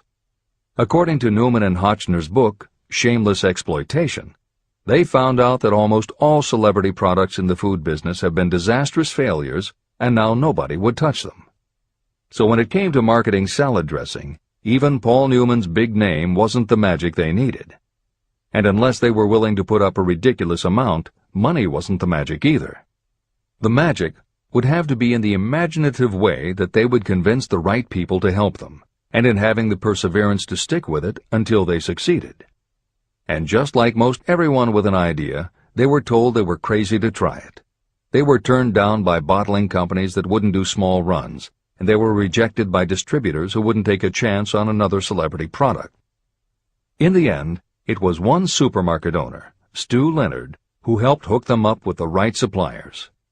But even that wouldn't have been enough if Stu Leonard hadn't had enough imagination to see the possibilities and agree to put Newman's own salad dressing on the shelves in his store. 15 years later, Newman's Own Brands was a $100 million company, which gives all profits to charity. This is the end of the editor's comments. What I would do if I had $1 million. The following story proves the truth of that old saying, where there's a will, there's a way. It was told to me by that beloved educator and clergyman Frank W. Gonzalez, who began his preaching career in the Stockyards region of Chicago. While Dr. Gonzalez was going through college, he observed many defects in our educational system, defects that he believed he could correct if he were the head of a college. He made up his mind to organize a new college in which he could carry out his ideas without being handicapped by orthodox methods of education. He needed $1 million to put the project across. Where was he to lay his hands on so large a sum of money? That was the question that absorbed most of this ambitious young preacher's thought, but he couldn't seem to make any progress. Every night, he took that thought to bed with him. He got up with it in the morning. He took it with him everywhere he went. He turned it over and over in his mind until it became a consuming obsession with him. Being a philosopher as well as a preacher, Dr. Gonzalez recognized, as do all who succeed in life, that definiteness of purpose is the starting point from which one must begin. He recognized, too, that definiteness of purpose takes on life and power when backed by a burning desire to translate that purpose into its material equivalent. He knew all these great truths, yet he did not know where or how to lay his hands on $1 million. The normal thing would have been to give up and quit, saying, well, my idea's a good one, but I can't do anything with it because I can't raise the $1 million. That is exactly what the majority of people would have said, but it is not what Dr. Gonzalez said. What he said, and what he did, are so important that I will now introduce him and let him speak for himself. One Saturday afternoon, I sat in my room thinking of ways and means of raising the money to carry out my plans. For nearly 2 years I had been thinking, but I had done nothing but think. The time had come for action. I made up my mind, then and there, that I would get the necessary $1 million within a week. How? I was not concerned about that. The main thing of importance was the decision to get the money within a specified time. I want to tell you that the moment I reached a definite decision to get the money within a specified time, a strange feeling of assurance came over me, such as I had never before experienced. Something inside me seemed to say, "Why didn't you reach that decision a long time ago? The money was waiting for you all the time." I called the newspapers and announced I would preach a sermon the following morning entitled, "What I Would Do If I Had $1 Million." I went to work on the sermon immediately, but I must tell you frankly that the task was not difficult because I had been preparing that sermon for almost 2 years. Long before midnight, I had finished writing the sermon. I went to bed and slept with a feeling of confidence, for I could see myself already in possession of the $1 million. Next morning I arose early, went into the bathroom, read the sermon, then knelt on my knees and asked that my sermon might come to the attention of someone who would supply the needed money. While I was praying, I again had that feeling of assurance that the money would be forthcoming. In my excitement, I walked out without my sermon and did not discover the oversight until I was in my pulpit and about ready to begin delivering it. It was too late to go back for my notes, and what a blessing that I couldn't go back. Instead, my own subconscious mind yielded the material I needed. When I arose to begin my sermon, I closed my eyes and spoke with all my heart and soul of my dreams. I not only talked to my audience, but I fancy I talked also to God. I told what I would do with $1 million if that amount were placed in my hands. I described the plan I had in mind for organizing a great educational institution, where young people would learn to do practical things and at the same time develop their minds. When I had finished and sat down, a man slowly arose from his seat, about 3 rows from the rear, and made his way toward the pulpit. I wondered what he was going to do. He came into the pulpit, extended his hand, and said, "Reverend, I liked your sermon. I believe you can do everything you said you would if you had $1 million. To prove that I believe in you and your sermon, if you will come to my office tomorrow morning, I will give you the $1 million. My name is Philip D. Armour." Young Gonzalez went to Mr. Armour's office, and the $1 million was presented to him. With that money he founded the Armour Institute of Technology, now known as Illinois Institute of Technology. The $1 million that launched the Armour Institute came as the result of an idea. Behind the idea was a desire that young Gonzalez had been nursing in his mind for almost 2 years. Observe this important fact. He got the money within 36 hours after he reached a definite decision in his own mind to get it and decided upon a definite plan for getting it. There was nothing new or unique about young Gonzalez vaguely thinking about $1 million and weakly hoping for it. Others have had similar thoughts. But there was something very unique and different about the decision he reached on that memorable Saturday, when he put vagueness into the background and definitely said, "I will get that money within a week." The principle through which Dr. Gonzalez got his $1 million is still alive. It is available to you. This universal law is as workable today as it was when the young preacher made use of it so successfully. Editor's comments. The Armour Institute of Technology opened in 1893, offering courses in engineering, chemistry, architecture, and library science, and in 1940 became the Illinois Institute of Technology when the Armour Institute merged with the Lewis Institute, a Chicago college that had opened in 1895 and offered liberal arts as well as science and engineering courses. In 1949, the Institute of Design, founded in 1937, also merged with IIT, followed in 1969 by the Chicago-Kent College of Law and the Stewart School of Business, and in 1986 by the Midwest College of Engineering. Today there are several campuses in downtown Chicago. IIT has been called the alma mater of accomplishments. This is the end of the editor's comment. How to transmute ideas into cash. Asa Candler and Dr. Frank Gonzalez had one characteristic in common. Both knew the astounding truth that ideas can be transmuted into cash through the power of definite purpose plus definite plans. If you are one of those who believe that hard work and honesty alone will bring riches, you can forget it. It is not true. Riches, when they come in huge quantities, are never the result of hard work alone. Riches come, if they come at all, in response to definite demands based upon the application of definite principles, and not by chance or luck.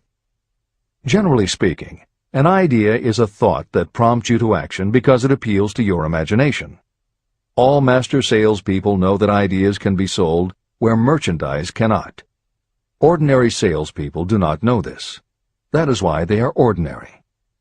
A publisher of low-priced books made a discovery that has been worth much to publishers.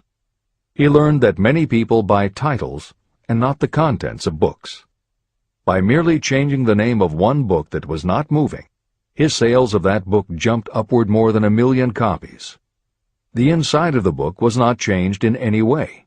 He merely ripped off the cover and put on a new cover with a title that had box office appeal.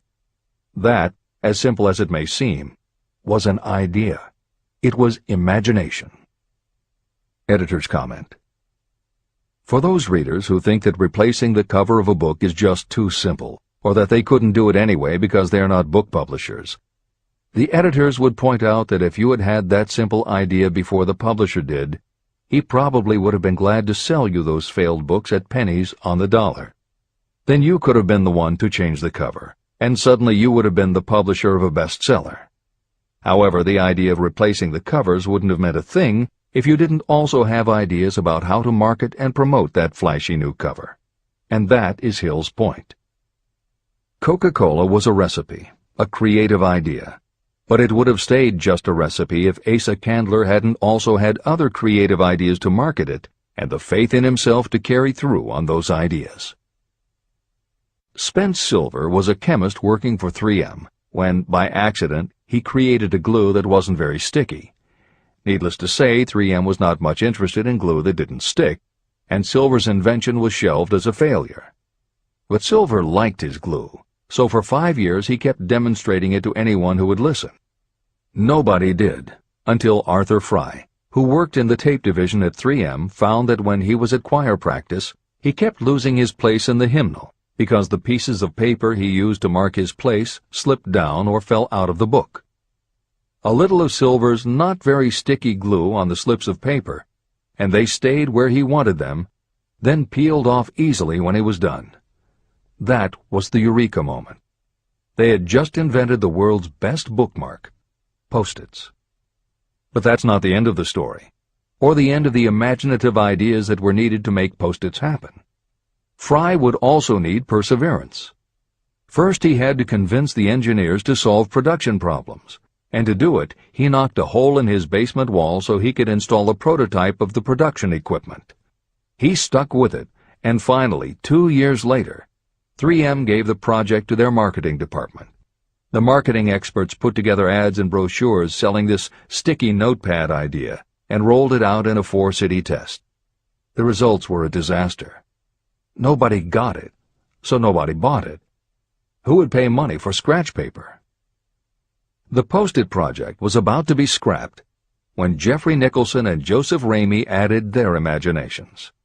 Like Silver and Fry, Nicholson and Ramey had faith in the idea because they saw how people in their office fell in love with these little sticky pieces of paper once they started working with them. So Nicholson and Ramey went to Richmond, Virginia, one of the 4 test cities that had failed, and they went up and down the business district, going into offices and giving pads of Post-its to receptionists, secretaries, and anyone else who would listen. Whereas 3M's conventional marketing machinery had failed, Giving Post-its to the people who would actually use them did the trick. Once those Richmond office workers started to use Post-its, it didn't seem like a bad idea at all to pay for scratch paper. They got it, and they bought it. The Richmond test turned from failure to success, and soon Post-its were sticking to everything around the world. Here's another simple idea that imagination turned into success. The story began with a man whose problem was just the opposite of spent silvers. This man had something that stuck too well. George de Mestral was a Swiss mountaineer who went hunting one day with his dog. But when they got home, they were both covered with burrs. The burrs were so difficult to remove that de Mestral put them under a magnifying glass to learn why. He saw that they were covered with tiny hooks which attached themselves to fur and fabric. That was when the flash hit. If burrs stuck where you didn't want them, why couldn't you put tiny hooks on things so they would stick where you did want them? Like everyone else mentioned in this book, de Mestral had an imaginative idea, but that was just the beginning. He also had the faith in himself to keep going when people laughed at his idea, which many did, until he eventually found a French textile plant that would help him do what he wanted. However, even when they finally worked out a way to use cotton fabric to make what they called locking tape, they couldn't afford to mass-produce it. And that's when de Mestral accidentally discovered that when you sew nylon under infrared light, it naturally made little hooks. Now they could manufacture it economically. All they needed was a name. One side was fuzzy like velvet, and the other side was crochet, the French word for hook. Take half vel and half crow, combine it with imagination. The result is Velcro, and a Swiss mountaineer becomes a business tycoon. The Sony Corporation once tried to make a very small stereo tape recorder that would work with standard-size cassettes, but they couldn't do it. They could make a small playback machine, but at the time the electronics needed to also make it a recording machine just couldn't be made small enough. They concluded that the design was a failure. Then one day Sony's honorary chairman, Masaru Ibuka, walked into the laboratory and saw that a few of the engineers were using the prototypes of the failed tape recorder to listen to music tapes. They didn't seem to care that it couldn't record. They just liked to be able to walk around listening to their favorite music. Then came the imaginative idea that made all the difference. Ibuka remembered that another division was working on lightweight headphones. That was the flash. Ibuka's imagination made the connection that the rest of the engineers had not. In Ibuka's view, they hadn't made a failed recorder. They had created a successful private stereo listener. They added the headphones, named it the Walkman, and it revolutionized both the music business and the electronics industry. Clarence Saunders was a grocery clerk in a small southern retail store. One day he was standing with a tray in his hands waiting his turn in a cafeteria. He had never earned more than $20 a week before then, and no one had ever noticed anything about him that indicated unusual ability, but something took place in his mind as he stood in the line of waiting people that put his imagination to work. That was when he came up with the idea that this same self-serve concept would also work at the grocery store. Clarence Saunders took the idea to his boss. Naturally, his boss told him he was crazy. So Clarence Saunders quit his job, went out and did what he needed to do to raise the money, and opened the first self-serve grocery store. He called it Piggly Wiggly, and Clarence Saunders, the $20-a-week grocery clerk, rapidly became the multi-million-dollar chain store groceryman of America. Sylvan Goldman was the owner of a number of Piggly Wiggly stores in Oklahoma, and like any good businessman, he spent a lot of time watching his customers go up and down the aisles, putting their choices into their baskets or net shopping bags. One night, while trying to figure out how to get his customers to buy more at one time, he found himself staring at a basket sitting on the seat of a wooden folding chair. Eureka!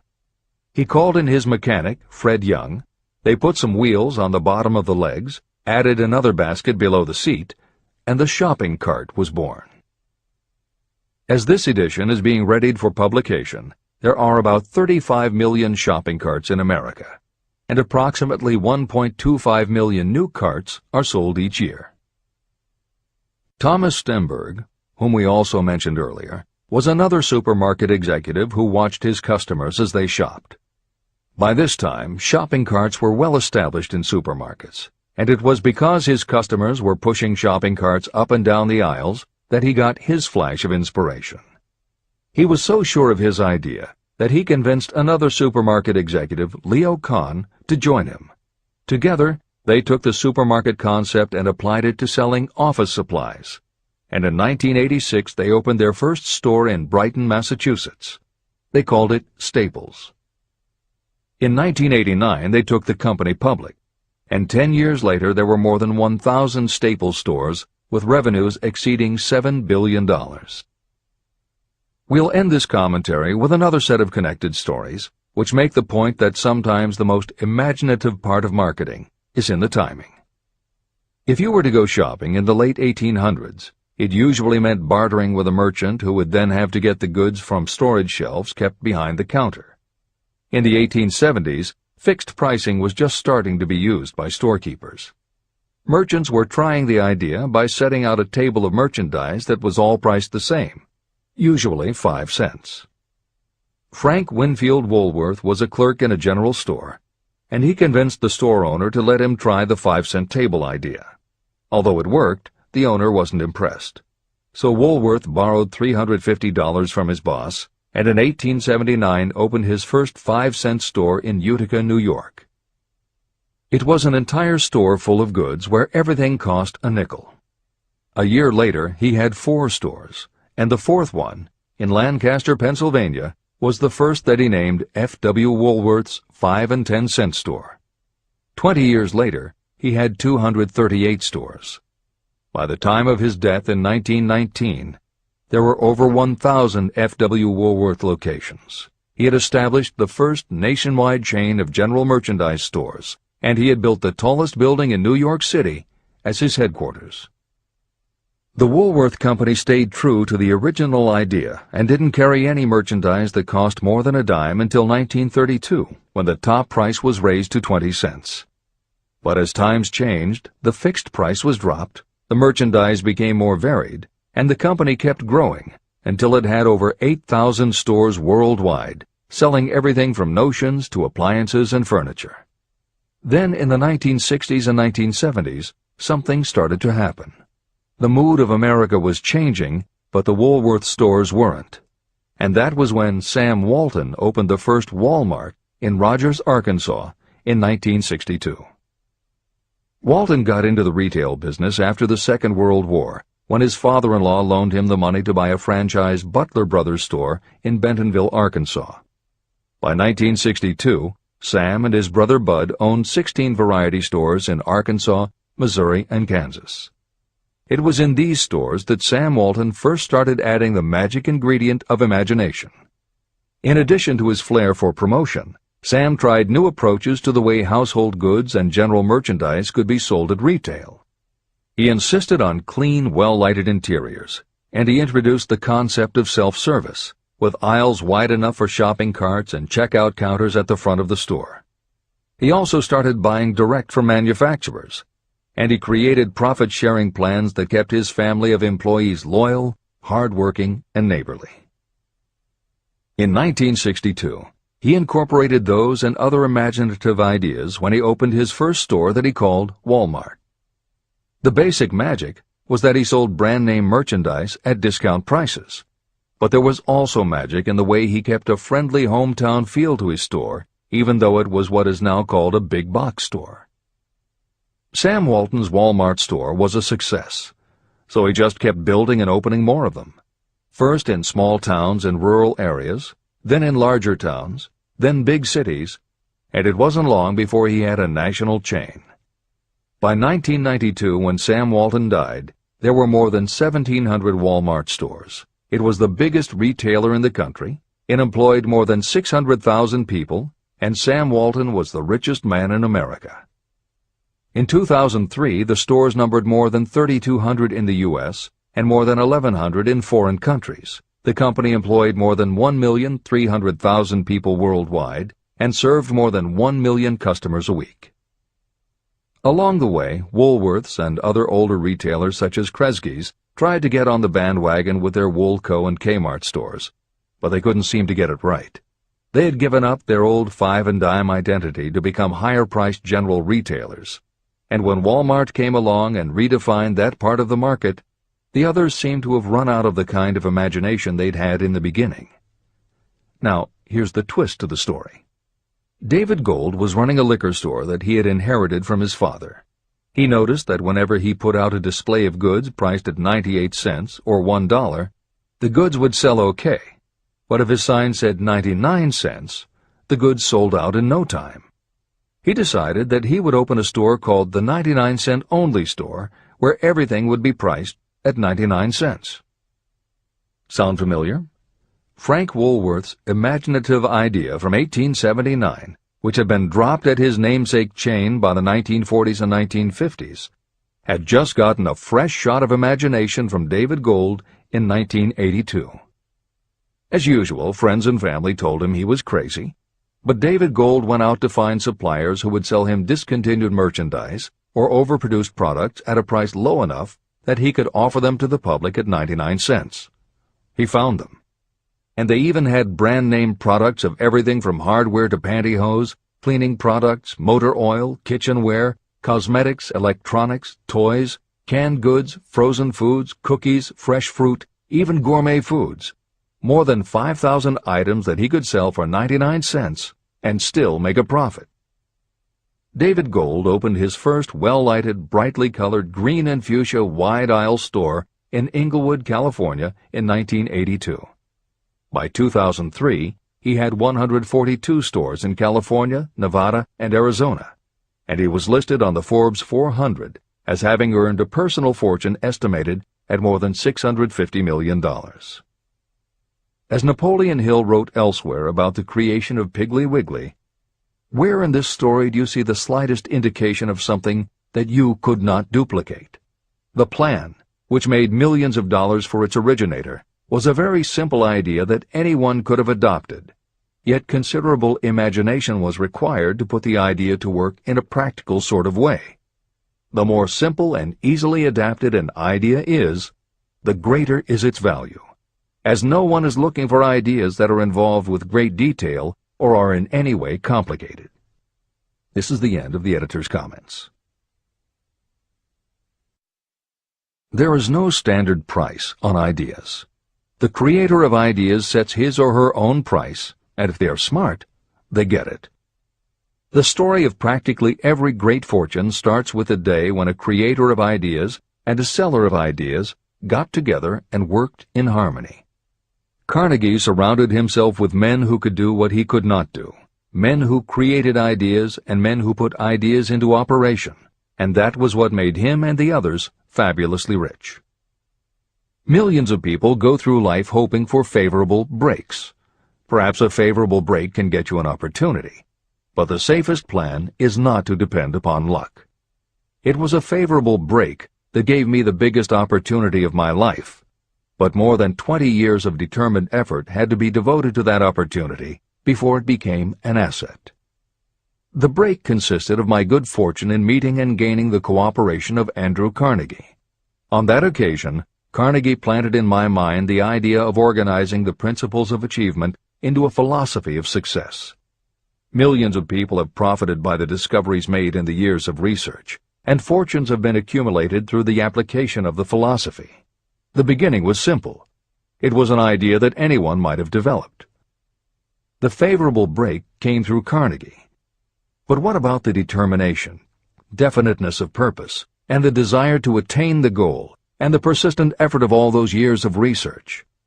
It was no ordinary desire that survived disappointment, discouragement, temporary defeat, criticism, and the constant reminding that I was wasting my time. It was a burning desire, an obsession. When the idea was first planted in my mind by Mr. Carnegie, it was coaxed, nursed, and enticed to remain alive. Gradually, the idea became a giant under its own power, and it coaxed, nursed, and drove me. Ideas are like that. First you give life and action and guidance to ideas. Then they take on a power of their own and sweep aside all opposition. Ideas are intangible forces. but they have more power than the physical brains that give birth to them. They have the power to live on after the brain that creates them has returned to dust. Tell the world what you intend to do, but first, show it. Chapter 8. Organized Planning. The crystallization of desire into action. The sixth step toward riches. You have learned that everything we create or acquire begins in the form of desire. Desire is taken on the first lap of its journey from the abstract to the concrete in the workshop of the imagination, where plans for its transition are created and organized. In Chapter 3, Desire, you were instructed to take 6 practical steps to begin translating your desire for money into its monetary equivalent. One of the steps you must take is the formation of a definite, practical plan or plans through which this transformation may be made. Following are the basic instructions for making practical plans. Ally yourself with a group of as many people as you may need for the creation and carrying out of your plan or plans for the accumulation of money, making use of the mastermind principle. Compliance with this instruction is absolutely essential. Do not neglect it. Editor's comment: the Mastermind Alliance is built of 2 or more minds working actively together in perfect harmony toward a common goal. This concept was introduced in Chapter 6, Specialized Knowledge, and is described in more detail in Chapter 11, The Power of the Mastermind. This is the end of the editor's comment. Before forming your Mastermind Alliance, decide what advantages and benefits you may offer the individual members of your group in return for their cooperation. No one will work indefinitely without some form of compensation. No intelligent person should request or expect another to work without adequate compensation, although this may not always be in the form of money. Arrange to meet with the members of your mastermind group at least twice a week, and more often if possible, until you have jointly perfected the necessary plan or plans for the accumulation of money. Maintain perfect harmony between yourself and every member of your mastermind group. If you fail to carry out this instruction to the letter, you may expect to meet with failure. The mastermind principle cannot work where perfect harmony does not prevail. Keep in mind these facts. You are engaged in an undertaking of major importance to you. To be sure of success, you must have plans that are faultless. You must have the advantage of the experience, education, native ability, and imagination of other minds. This is the way it has been done by every person who has accumulated a great fortune. No individual has sufficient experience, education, natural ability, and knowledge to ensure the accumulation of a great fortune without the cooperation of other people. Every plan you adopt for making money should be the joint creation of yourself and every other member of your mastermind group. You may originate your own plans, either in whole or in part, but see that those plans are checked and approved by the members of your Mastermind Alliance. If your first plan fails, try another. If the first plan that you adopt does not work successfully, replace it with a new plan. If this new plan fails to work, replace it with still another, and so on, until you find a plan that does work. Right here is the point at which the majority of people meet with failure, because of their lack of persistence in creating new plans to take the place of those that fail. The most intelligent person living cannot succeed in accumulating money, or in any other undertaking, without plans that are practical and workable. Just keep this fact in mind, and remember when your plans fail that temporary defeat is not permanent failure. It may only mean that your plans have not been sound. Build other plans. Start all over again. Temporary defeat should mean only one thing: the certain knowledge that there is something wrong with your plan. Millions of people go through life in misery and poverty because they lack a sound plan through which to accumulate a fortune. Your achievement can only be as good as the plans you make. You are never whipped until you quit in your own mind. James J. Hill, who was the greatest railroad builder of them all, met with temporary defeat when he first tried to raise the capital needed to build the Great Northern Railroad from the east to the west. But he turned defeat into victory through new plans. Henry Ford met with temporary defeat not only at the beginning of his automobile career, but even after he had gone a long way toward the top. But he, too, created new plans and went marching on to financial victory. We see people who have accumulated great fortunes, but we often recognize only their triumph, and we overlook the temporary defeats that they had to surmount before arriving. No follower of this philosophy can reasonably expect to accumulate a fortune without experiencing temporary defeat. When defeat comes, accept it as a signal that your plans are not sound. Rebuild those plans and set sail once more toward your goal. If you give up before your goal has been reached, you're a quitter. A quitter never wins, and a winner never quits.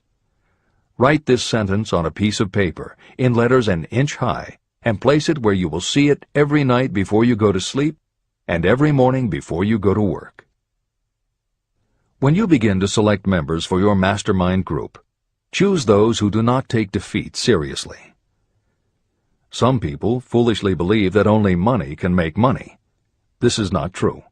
Desire, transmuted into its monetary equivalent through the principles in this book, is the way money is made. Money, of itself, is nothing but inert matter. It cannot move, think, or talk, but it can hear when someone who desires it calls it to come. Intelligent planning is essential for success in any undertaking designed to accumulate riches. Following are detailed instructions to those who must begin the accumulation of riches by selling personal services. It should encourage you to know that practically all the great fortunes began either from selling personal services or from the sale of ideas. When you think about it, what else except ideas and personal services can you give in return for riches if you don't have products or property?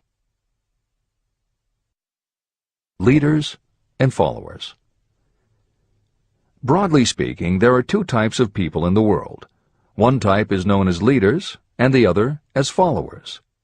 Decide at the outset whether you intend to become a leader in your chosen calling or remain a follower. The difference in compensation is vast.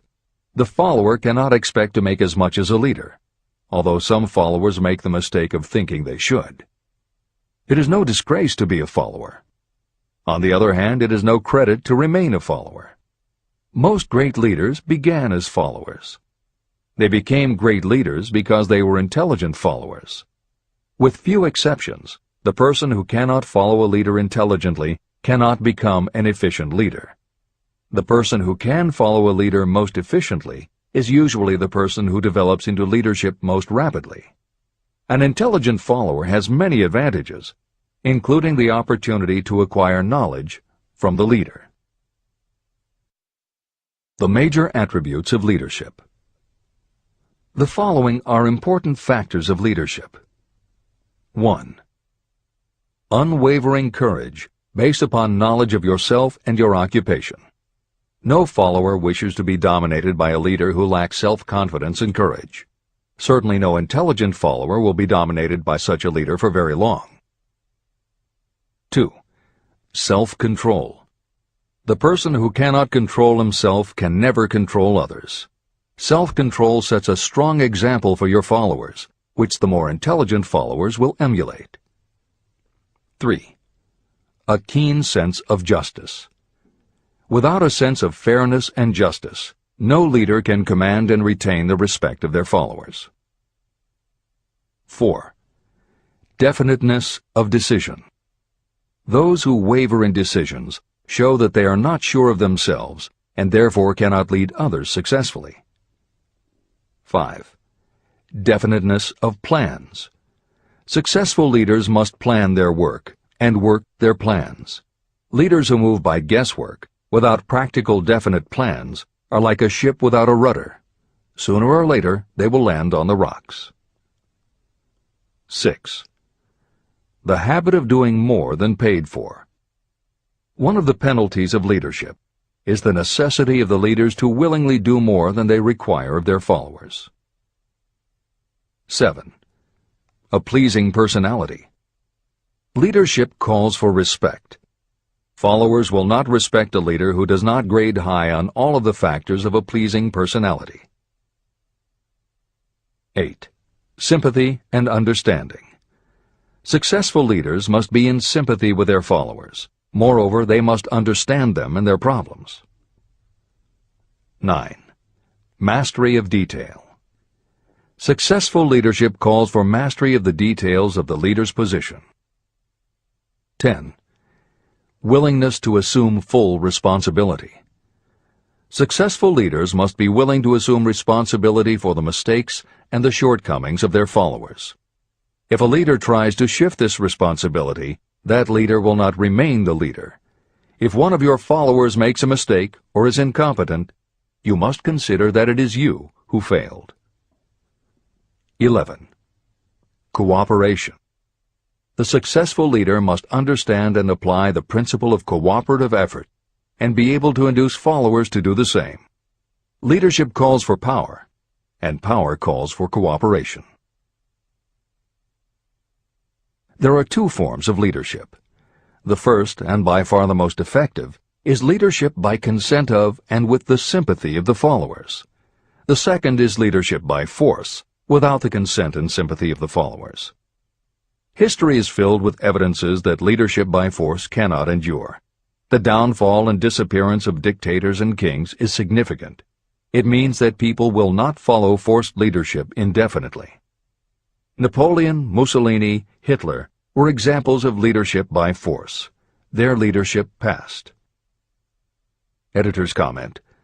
The following may also be added to the list: Idi Amin, Francisco Franco, Saddam Hussein, Ferdinand Marcos, Slobodan Milosevic, Juan Perón, General Augusto Pinochet, Pol Pot, General Suharto, the Taliban leaders in Afghanistan, Marshal Josip Broz Tito, Joseph Stalin, and subsequent leaders of the Soviet Union, East Germany, and the other countries in the Communist bloc. This is the end of the editor's comment. Those that remain see their power eroding and slipping away. Leadership by consent of the followers is the only leadership that can endure. People may follow forced leadership temporarily, but they will not do so willingly. Successful leaders will embrace the 11 factors of leadership described in this chapter, as well as some other factors. Those who make these attributes the basis of their leadership will find abundant opportunity to lead in any walk of life. The 10 major causes of failure in leadership. The following are the major faults of leaders who fail. It is just as essential for you to know what not to do as it is to know what to do. 1. Inability to organize details. Efficient leadership calls for the ability to organize and master details. No genuine leader is ever too busy to do anything that may be required in the capacity as leader. Whether a leader or follower, when you admit that you are too busy to change your plans or to give attention to any emergency, you are admitting your inefficiency. The successful leader must be the master of all details connected with the position. That means, of course, that you must acquire the habit of relegating details to capable lieutenants. 2. Unwillingness to render humble service. Truly great leaders are willing, when occasion demands, to perform any sort of labor that they would ask another to perform. The greatest among ye shall be the servant of all is a truth that all able leaders observe and respect.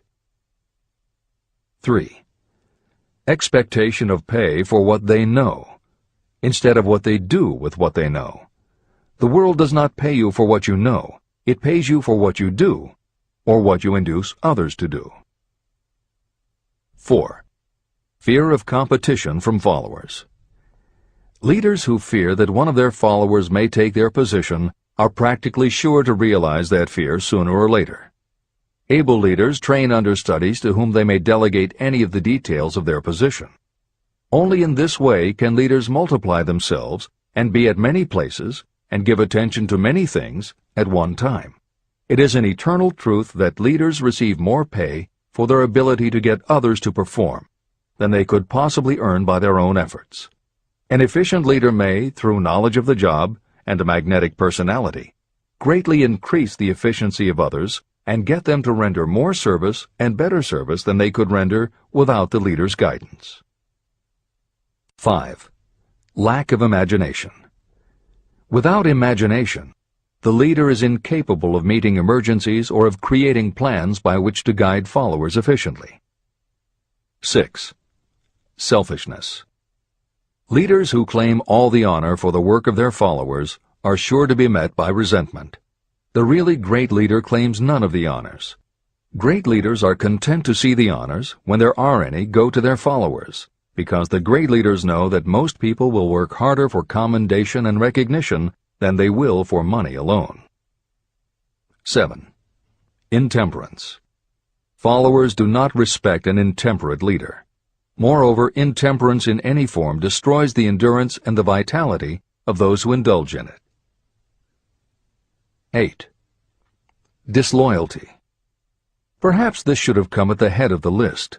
Leaders who are not loyal to their duty, and to those both above and below them, cannot maintain their leadership for long. Disloyalty marks you as being less than the dust of the earth, and it will bring the contempt it deserves. Lack of loyalty is one of the major causes of failure in every walk of life. 9. Emphasis of the authority of leadership. The efficient leader leads by encouraging, and not by trying to instill fear in the hearts of those who follow. Leaders who try to impress their followers with their authority come within the category of leadership through force. If you are a real leader, you will have no need to advertise that fact. It is apparent in your conduct, by your sympathy, understanding, fairness, and a demonstration that you know your job. 10. Emphasis of title. Competent leaders require no title to give them the respect of their followers. Leaders who make too much of their titles generally have little else to emphasize. The doors to the office of the real leader are open to all and free from formality or ostentation. These are among the most common causes of failure in leadership. Any one of these faults is sufficient to cause failure. Study the list carefully if you aspire to leadership, and make sure that you are free of these faults. Editor's comment. Warren Bennis, a professor who teaches management and organization, said, "A manager is someone who does things right. A leader is someone who does the right thing." Admiral Grace Hopper was the ranking female Navy officer when she was interviewed for 60 Minutes. She said, "You manage things. You lead people." This is the end of the editor's comment.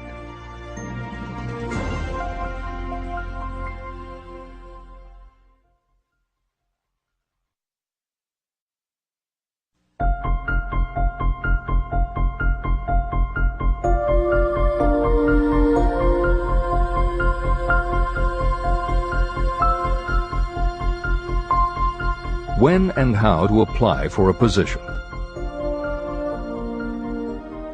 The information described here is the net result of many years of experience, during which thousands of men and women were helped to market their services effectively. Editor's comment. The Internet, email, and faxed resumes have radically changed the way employers search for new employees, and the way that most people apply for jobs. However, Think and Grow Rich was never intended for most people. It was written for those who want to stand out. If you are such a person, the editors of this revised and updated edition strongly advise that you give serious thought to each of the following suggestions about how to apply for a position and how to prepare a resume. If you are tempted to think the suggestions are too obvious, simplistic, or out of date, we assure you they are not. In those instances where it is appropriate to update the material, we have added commentary. This is the end of the editor's comment. 1. Employment agencies. Care must be taken to select only reputable companies that can show adequate records of achievement of satisfactory results. Editor's comment. As anyone in the job market knows, Today, employment agencies range from companies that supply temporary office help to headhunters who connect high-level executives with companies seeking experienced management talent. If you are seeking a mid to upper-level position, the old adage that you get what you pay for is particularly true. This is the end of the editor's comment. 2. Advertising in newspapers, trade journals, magazines. Classified advertising may produce satisfactory results for those applying for entry-level, clerical, or salaried positions. For those seeking executive positions, a well-written and well-designed display ad, though more expensive, may be more desirable. The copy should be prepared by an expert who understands how to inject sufficient selling qualities to produce replies. Editor's comment. For individuals, the display ad approach is not very common in the contemporary job market. But for that reason, if you are sure of the position you want, a well-written and well-designed ad selling yourself and placed in the right trade paper or industry journal might be just the thing to get the attention you want. However, if you attempt this approach, be prepared that it will be an expensive experiment. In effect, you will have gone into the advertising business, and it is a rule of thumb in advertising that a single ad rarely sells anything. It usually requires multiple exposures before the buyer, the potential employer, is motivated to buy, hire, a product, you. This is the end of the editor's comment. 3. Personal letters of application. These should be directed to particular firms or individuals that could need the kind of service or experience you have to offer. Letters should be neatly typed always and signed by hand. You should include a complete resume or outline of your qualifications. Both the letter of application and the resume should be prepared by an expert. Editor's comment. In the contemporary job market, sending a letter of application when no job has been advertised can, in fact, be a very successful approach. But this is only for those who truly know what they want and will take the time to prepare a convincing presentation. Managers in a position to hire always have an eye out for good prospective employees. If they receive a well-constructed and intriguing presentation that clearly states you are interested in a position whenever one is available, it will not be thrown away. And the first thing good managers do when a position comes open is go to their files. When that happens, if your presentation made a good and convincing impression, it will be there. The only question is, are you willing to make yourself available when they are ready for you? If you are just blanketing everyone with a stock letter in hopes of getting a job, it very likely won't work. This approach is not for someone looking for a job. This approach is only for those who really want a specific career. This is the end of the editor's comment. 4. Application in person. In some instances, it may be more effective if the applicant personally offers his or her services to prospective employers, in which event a complete written statement of qualifications for the position should be presented, as prospective employers will often wish to discuss your record with associates. Editor's comment. Asking for an interview when no job has been advertised is an even stronger statement that you know what you want and you are serious about working in a particular industry. If you pursue this approach, keep in mind that you are asking someone to give you their time. Some managers will not be receptive because it does not fit into their company's business practice, and some managers will just find it an annoyance. This approach will work for you only if you are confident that you can make an outstanding impression in person. If you make a strong, positive impression, it will be remembered when an opening is available. This is the end of the editor's comment. 5. Application through personal acquaintances. When possible, the applicant should approach prospective employers through some mutual acquaintance.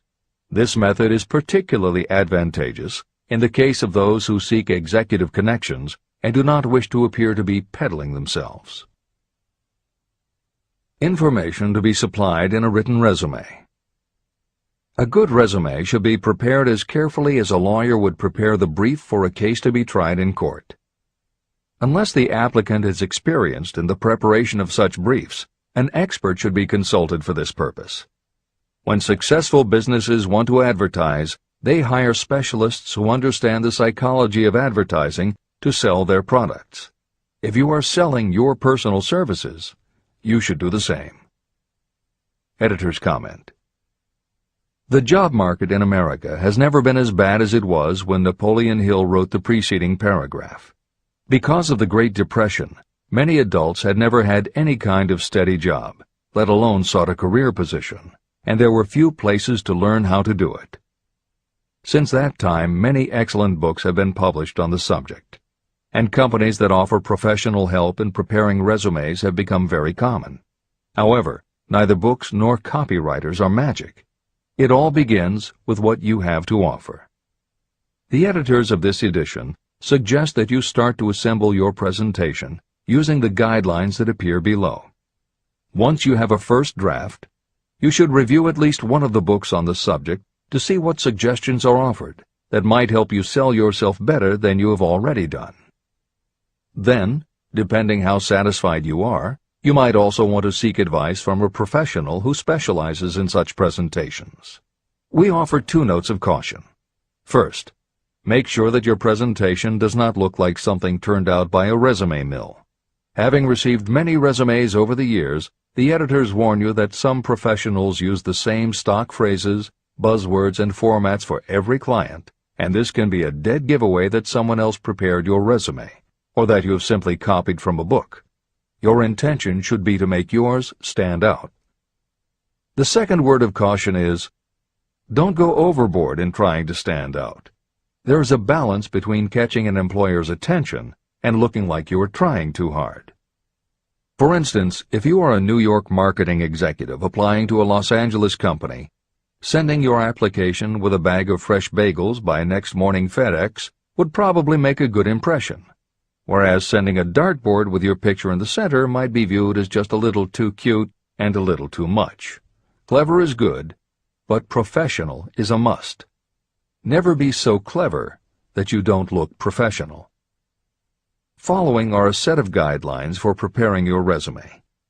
Because part of your search for a position will involve responding to ads for job openings, and because it has become common to respond by faxing applications and resumes, Napoleon Hill's guidelines should be used to prepare 2 separate presentations.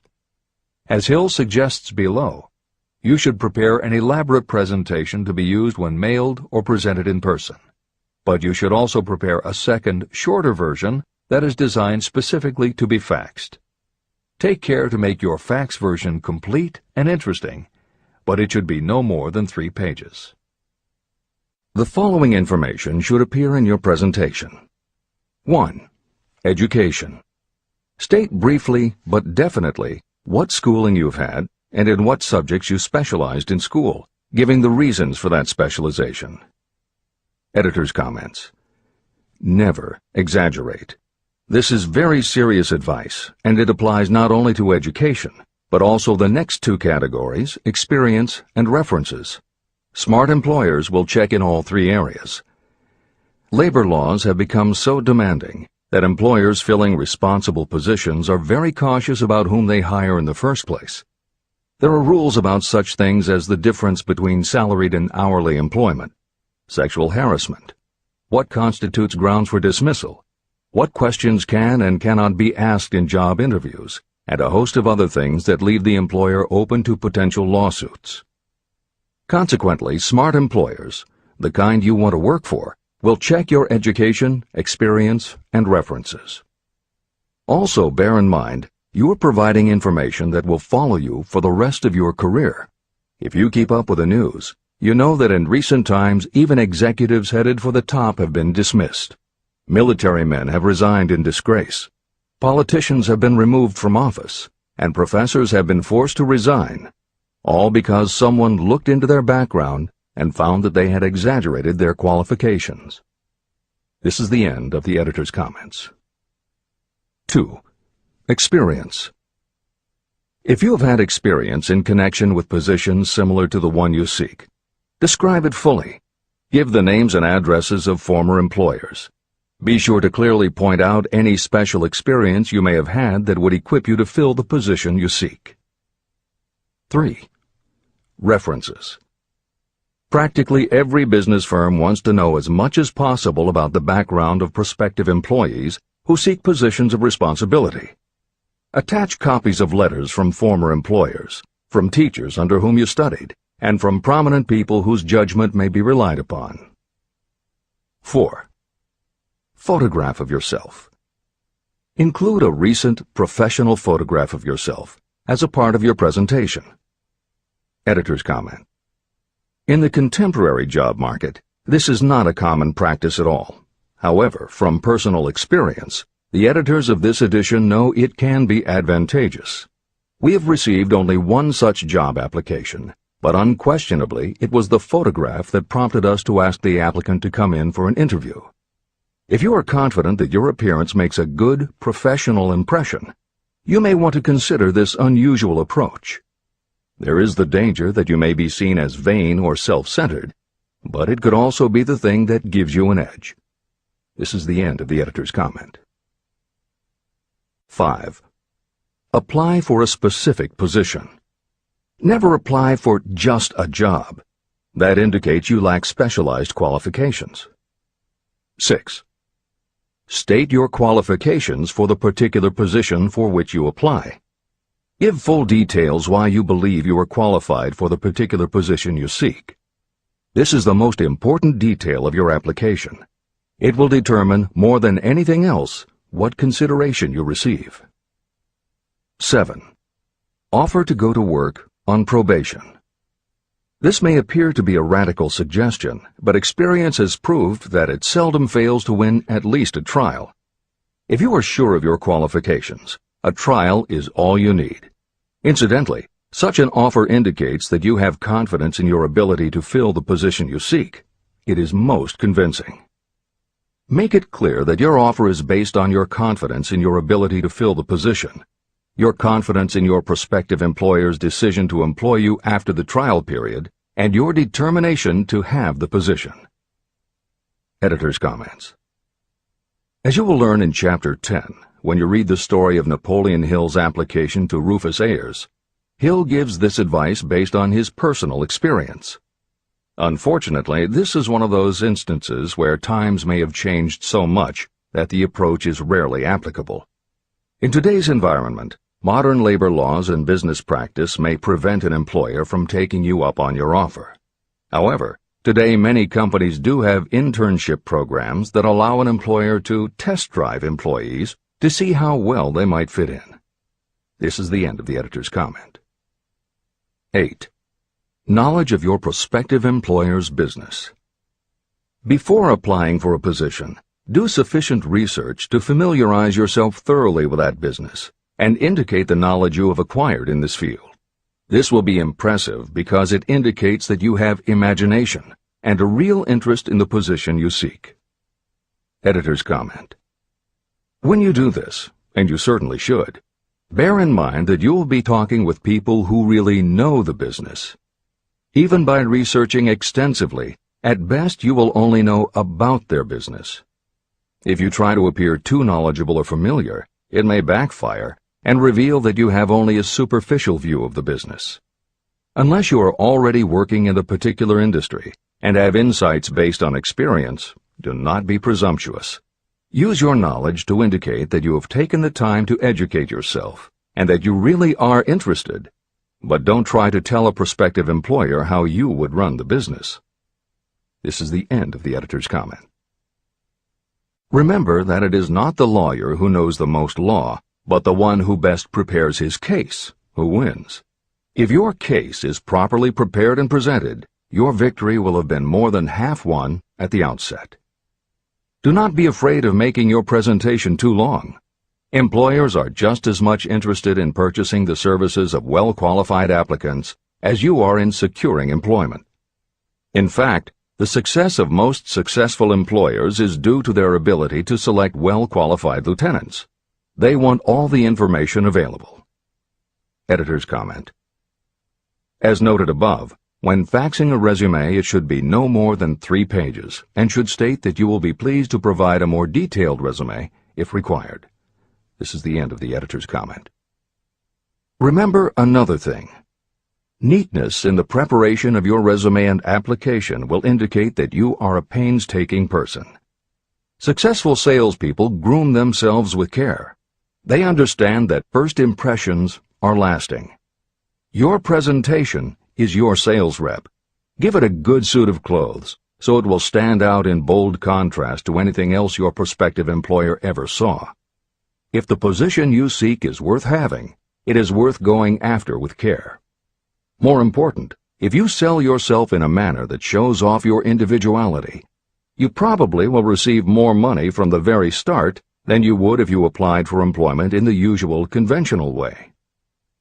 When your resume package has been completed, you should prepare individual and personalized copies for each company or person to whom it will be presented. This personal touch is sure to command attention. Have it neatly typed, proofread, printed, and properly bound on the finest paper you can obtain. Your photograph should be mounted and included on one of the pages. Prepare a separate binding with the proper company name inserted if it is to be shown to more than one company. If you seek employment through an employment agency, have the agent use copies of your presentation in marketing your services. This will help to gain preference for you, both with the agent and the prospective employers. I've helped to prepare presentations for clients that were so striking and out of the ordinary that they resulted in the employment of the applicant without a personal interview. If you want similar results, follow the instructions to the letter, improving upon them however your imagination suggests.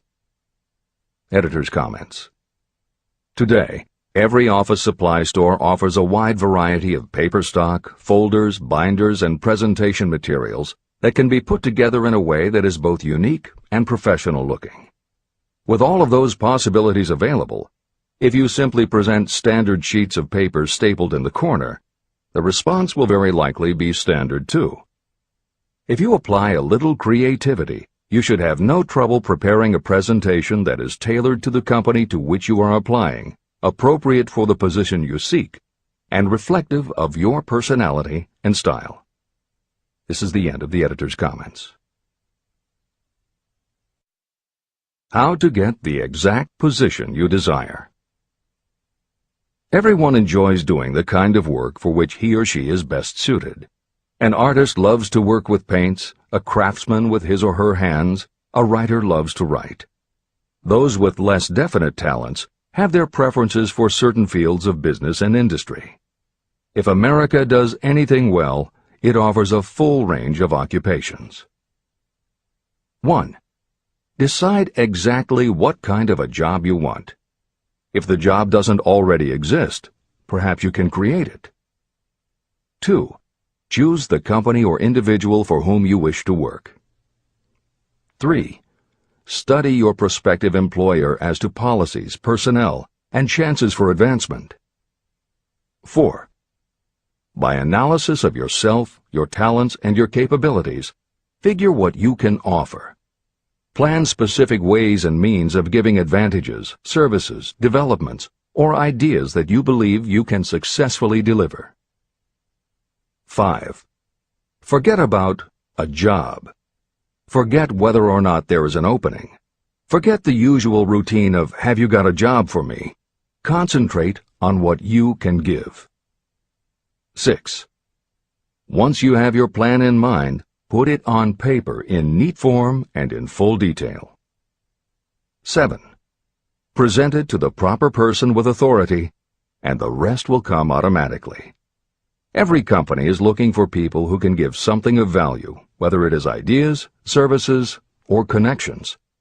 Every company has room for the person who has a definite plan of action that is to the advantage of that company.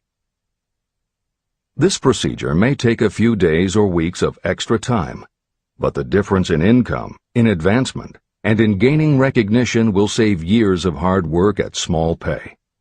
It has many advantages, the main one being that it will often save you from 1 to 5 years of your time in reaching a chosen goal. Every person who starts, or gets in halfway up the ladder, does so by deliberate and careful planning. The new way of marketing services. Men and women who market their services must recognize the change that has taken place in connection with the relationship between employer and employee. The future relationship should be more in the nature of a partnership, consisting of the employer, the employee, and the public they serve. In the past, employers and employees have bartered among themselves, not considering that in reality they were bargaining at the expense of the third party, the public they served. Both the employer and the employee should consider themselves as fellow employees whose business it will be to serve the public efficiently. Editor's comment. In the preceding paragraph, Napoleon Hill once again demonstrates his foresight into the future direction of American business. As you will recognize in the following section, the point he makes by citing the coal and gas companies would at a later time be equally applicable to the telephone monopolies, and later still to computer software and internet companies, and to cable television suppliers when competitors started to offer satellite TV. This snapshot of how and why business has changed should provide you with a blueprint for the attitude you must adopt and the way you must conduct yourself if you are going to attain the success you are seeking. This is the end of the editor's comment. During the Depression, I spent several months in the anthracite coal region of Pennsylvania, studying conditions that all but destroyed the coal industry. The coal operators and the unions drove hard bargains in negotiating their labor contracts. The cost of the bargaining was passed on to the customer by adding to the price of the coal. However, in the end, they discovered their actions had worked against them. What their delays and high prices had actually accomplished was to open the market to their competitors. Inadvertently, they had built up a wonderful business for the manufacturers of oil-burning stoves and furnaces, as well as for the producers of oil. A similar experience happened to the gas companies.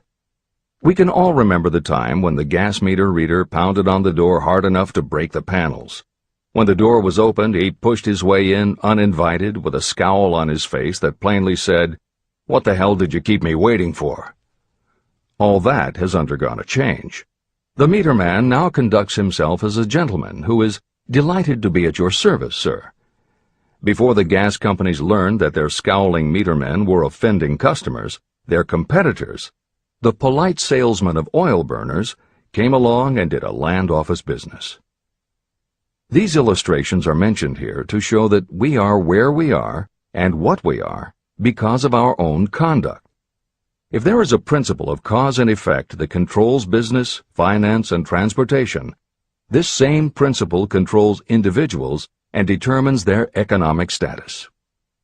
Courtesy and service are the watchwords of merchandising today, and they apply to the person who is marketing personal services even more directly than to the employer. In the final analysis, you are employed by the customer. If you fail to serve well, both you and your employer will pay for it by the loss of the privilege of serving. What is your QQS rating? In the preceding, the causes of success in marketing services effectively and permanently have been clearly described. Unless those causes are studied, analyzed, understood, and applied, no one can market services effectively and permanently. Every man or woman must be their own sales force of their personal services. The quality and the quantity of service rendered, and the spirit in which it is rendered, determine the price and the duration of employment. To market your personal services effectively, which means a permanent market at a satisfactory price under pleasant conditions, you must adopt and follow the QQS formula. QQS means that quality plus quantity plus the proper spirit of cooperation equals perfect salesmanship of service. Remember the QQS formula, but do more. Apply it as a habit. Analyze the formula to make sure you understand exactly what it means. Quality of service means the performance of every detail in connection with your position in the most efficient manner possible with the object of greater efficiency always in mind. Quantity of service means the habit of rendering all the service of which you are capable at all times, with the purpose of increasing the amount of service rendered as you develop greater skill through practice and experience. Emphasis is again placed on the word habit.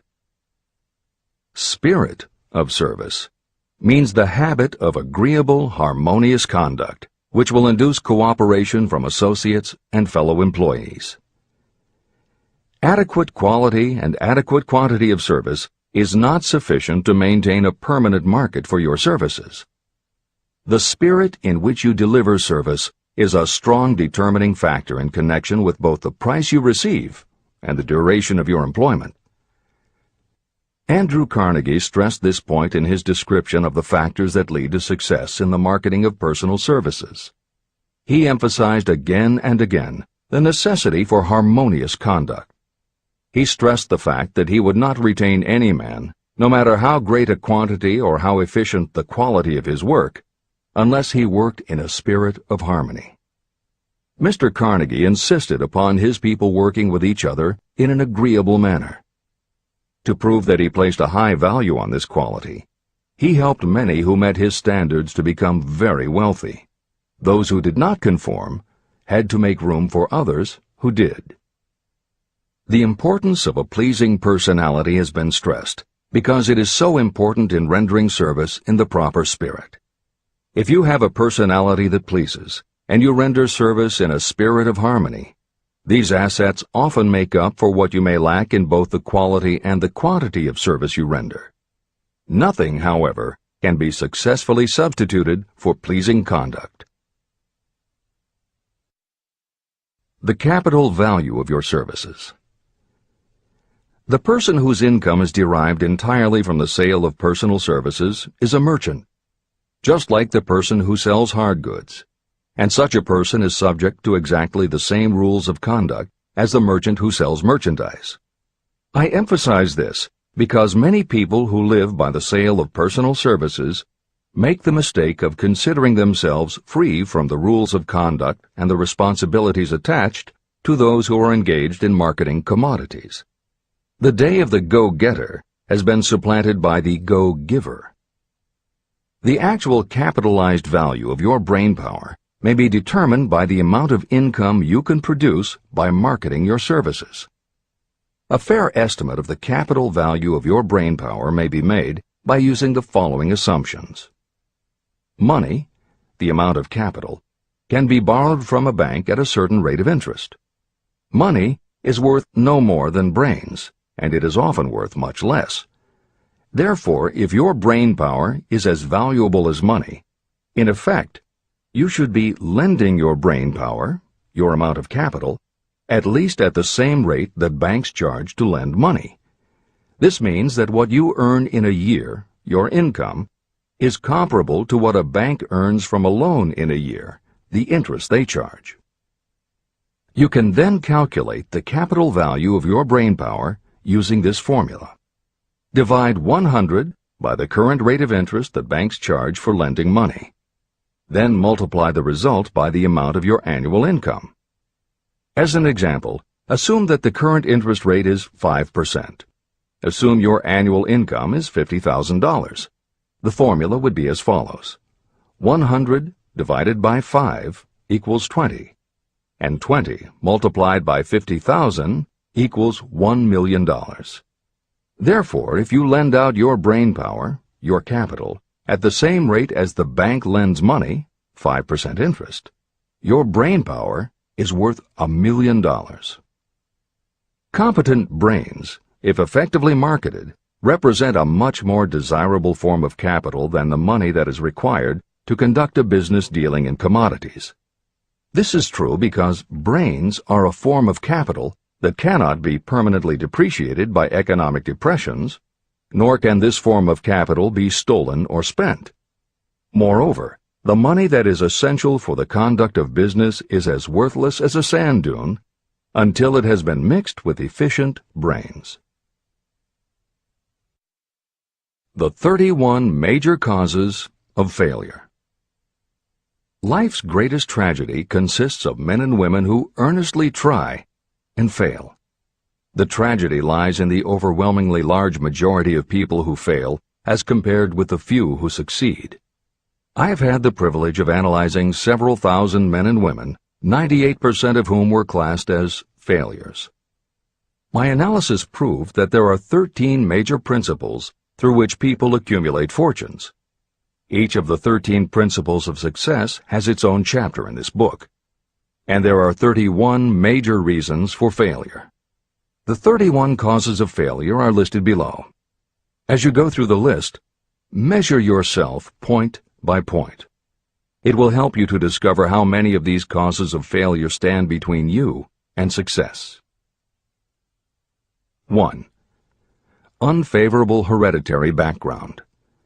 There is little, if anything, that can be done for people who are born with a deficiency in brain power. This is the only one of the 31 causes of failure that may not be easily corrected by any individual. My philosophy can offer only one method of bridging this weakness, through the aid of the mastermind. 2. Lack of a well-defined purpose in life. There is no hope of success for the person who does not have a central purpose or definite goal at which to aim. 98 out of every 100 of those whom I have analyzed had no such aim. Perhaps this was the major cause of their failure. 3. Lack of ambition to aim above mediocrity. I can offer no hope for those who are so indifferent they do not want to get ahead in life and are not willing to pay the price. 4. Insufficient education. This is a handicap that may be overcome with comparative ease. Experience has proven that the best educated people are often those who are self-made or self-educated. It takes more than a college degree to make you a person of education. Any person who is educated has learned to get whatever they want in life without violating the rights of others. Education consists not so much of knowledge, but of knowledge effectively and persistently applied. You are paid not merely for what you know, but for what you do with what you know. 5. Lack of self-discipline. Discipline comes through self-control. This means that you must control all negative qualities. Before you can control conditions, you must first control yourself. Self-mastery is the hardest job you will ever tackle. If you do not conquer yourself, you will be conquered by yourself. By stepping in front of a mirror, you may see both your best friend and your greatest enemy. 6. Ill health. No person may enjoy outstanding success without good health. Many of the causes of ill health are subject to mastery and control. These, in the main, are overeating of foods not conducive to health, wrong habits of thought or negative thinking, wrong use of and overindulgence in sex, lack of proper physical exercise, an inadequate supply of fresh air due to improper breathing. 7. Unfavorable environmental influences during childhood. As the twig is bent, so shall the tree grow. Most people who have criminal tendencies acquire them as the result of bad environment and improper associates during their childhood or youth. Procrastination. This is one of the most common causes of failure. Procrastination stands within the shadow of every human being, waiting its opportunity to spoil your chances of success. Most of us go through life as failures because we are waiting for the time to be right to start doing something worthwhile. Do not wait. The time will never be just right. Start where you stand, work with whatever tools you have at your command, and you will acquire better tools as you go along. 9. Lack of persistence. Most of us are good starters, but poor finishers of everything we begin. People are prone to give up at the first signs of defeat. There is no substitute for persistence. The person who makes persistence his or her watchword discovers that failure finally becomes tired and makes its departure. Failure cannot cope with persistence. 10. Negative personality. There is no hope of success for the person who repels people through a negative personality. Success comes through the application of power, and power is attained through the cooperative efforts of other people. A negative personality will not induce cooperation. 11. Lack of control of sexual urges. Sexual energy is the most powerful of all the stimuli that move people into action. Because it is the most powerful of the emotions, if it is controlled, it can be converted into other creative channels. 12. Uncontrolled desire for something for nothing. The gambling instinct drives millions of people to failure. Evidence of this may be found in the Wall Street stock market crash of 1929, during which millions of people tried to make money by gambling on stock margins. Editor's comments. For those who are not familiar with the stock market and buying on margin, the following is a simplified explanation of what caused the crash of '29. The first thing to understand is that prior to the Great Depression there was widespread optimism about the expanding economy. Businesses were booming, and the people who had invested in those companies were making fortunes almost overnight. When the average person saw how much money was being made, they wanted to get in on it, and there was a way for them to do it. Even average people who didn't have enough ready cash to buy stocks could do so because brokers allowed customers to purchase stocks on margin by making what amounted to a down payment. However, part of the purchase agreement stated that when the brokers called in the margin accounts, which they could do at any time, the customers would have to come up with the rest of the cash immediately to pay the balance owing on the original purchase price. That is why Hill used the term gambling when he referred to the stock market. These average people weren't investing in companies. They were betting on the future rise in value. The idea, in the average person's mind, was that they would only have to scrape together enough to pay the margin, which was a small percentage of the full cost. Then when the price of the stock went up, they would sell, which would give them more than enough money to pay the broker the balance owing on the purchase price, and they could pocket the difference. This worked fine as long as stock prices continued to rise, but when the stock market crashed, the stockbrokers called in the margins, and the people who had bought at prices they really couldn't afford suddenly found that they had to come up with the cash. And that was why so many average people got wiped out in the crash of '29. They gambled money they didn't have by buying on margin. This is the end of the editor's comments. 13. Lack of a well-defined power of decision. Those who succeed reach decisions promptly and change them very slowly. Those who fail reach decisions very slowly and change them frequently and quickly. Indecision and procrastination are twins. Where one is found, the other is also usually found. Kill off this pair before they completely tie you to the treadmill of failure. 14. One or more of the 6 basic fears: fear of poverty, fear of criticism, fear of ill health, fear of loss of love, fear of old age, and fear of death. You will find an in-depth analysis of these 6 basic fears in the final chapter. They must be mastered before you can market your services effectively. 15. Wrong selection of a mate in marriage. This is a most common cause of failure. The relationship of marriage brings people intimately into contact. Unless this relationship is harmonious, failure is likely to follow. Moreover, it will be a form of failure that destroys ambition. 16. Overcaution. The person who takes no chances generally has to take whatever is left when others are through choosing. Overcaution is as bad as undercaution. Both are extremes to be guarded against. Life itself is filled with the element of chance. 17.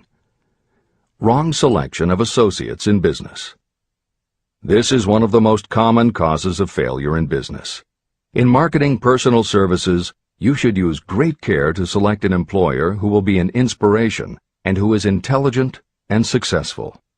We emulate those with whom we associate most closely. Pick an employer who is worth emulating. 18. Superstition and prejudice. Superstition is a form of fear. It is also a sign of ignorance. Successful people keep open minds and are afraid of nothing. 19. Wrong selection of a vocation. You cannot have outstanding success in work that you do not like. The most essential step in the marketing of personal services is that of selecting an occupation into which you can throw yourself wholeheartedly. Although money or circumstances may require you to do something you don't like for a time, no one can stop you from developing plans to make your goal in life a reality. Editor's comments. Most contemporary experts agree with Napoleon Hill's statement that finding the work you love is of key importance in achieving success that is truly rewarding. This concept coincides so well with modern attitudes that it has inspired a number of books, including Feel the Fear and Do It Anyway by Susan Jeffers, Wishcraft by Barbara Sher, and Do What You Love, The Money Will Follow by Marcia Sinitar. All three books became bestsellers by expanding upon that single concept. This is the end of the editor's comments. 20. Lack of concentration of effort. The jack of all trades seldom is good at any. Concentrate all of your efforts on one definite chief aim. 21. The habit of indiscriminate spending. You cannot succeed if you are eternally in fear of poverty. Form the habit of systematic saving by putting aside a definite percentage of your income. Money in the bank gives you a very safe foundation of courage when bargaining for the sale of personal services. Without money, you must take what you are offered and be glad to get it. 22. Lack of enthusiasm. Without enthusiasm, you cannot be convincing. Moreover, enthusiasm is contagious, and the person who has it under control is generally welcome in any group of people. 23. Intolerance. The person with a closed mind on any subject seldom gets ahead. Intolerance means that you have stopped acquiring knowledge. The most damaging forms of intolerance are those connected with religious, racial, and political differences of opinion. 24. Intemperance. The most damaging forms of intemperance are connected with overeating, alcohol, drugs, and sexual activities. Overindulgence in any of these can be fatal to success. 25. Inability to cooperate with others. More people lose their positions and their big opportunities in life because of this fault than for all other reasons combined. It is a fault that no well-informed business person or leader will tolerate. 26. Possession of power that was not acquired through self-effort. Sons and daughters of wealthy parents, and others who inherit money that they did not earn. Power in the hands of one who did not acquire it gradually is often fatal to success. Quick riches are more dangerous than poverty. 27. Intentional dishonesty. There is no substitute for honesty. You may be temporarily dishonest because of circumstances over which you have no control without permanent damage, but there is no hope for you if you are dishonest by choice. Sooner or later, your deeds will catch up with you, and you will pay by loss of reputation and perhaps even loss of liberty. 28. Egotism and vanity. These qualities serve as red lights that warn others to keep away. They are fatal to success. 29. Guessing instead of thinking. Most people are too indifferent or lazy to acquire facts with which to think accurately. They prefer to act on opinions created by guesswork or snap judgments. 30. Lack of capital.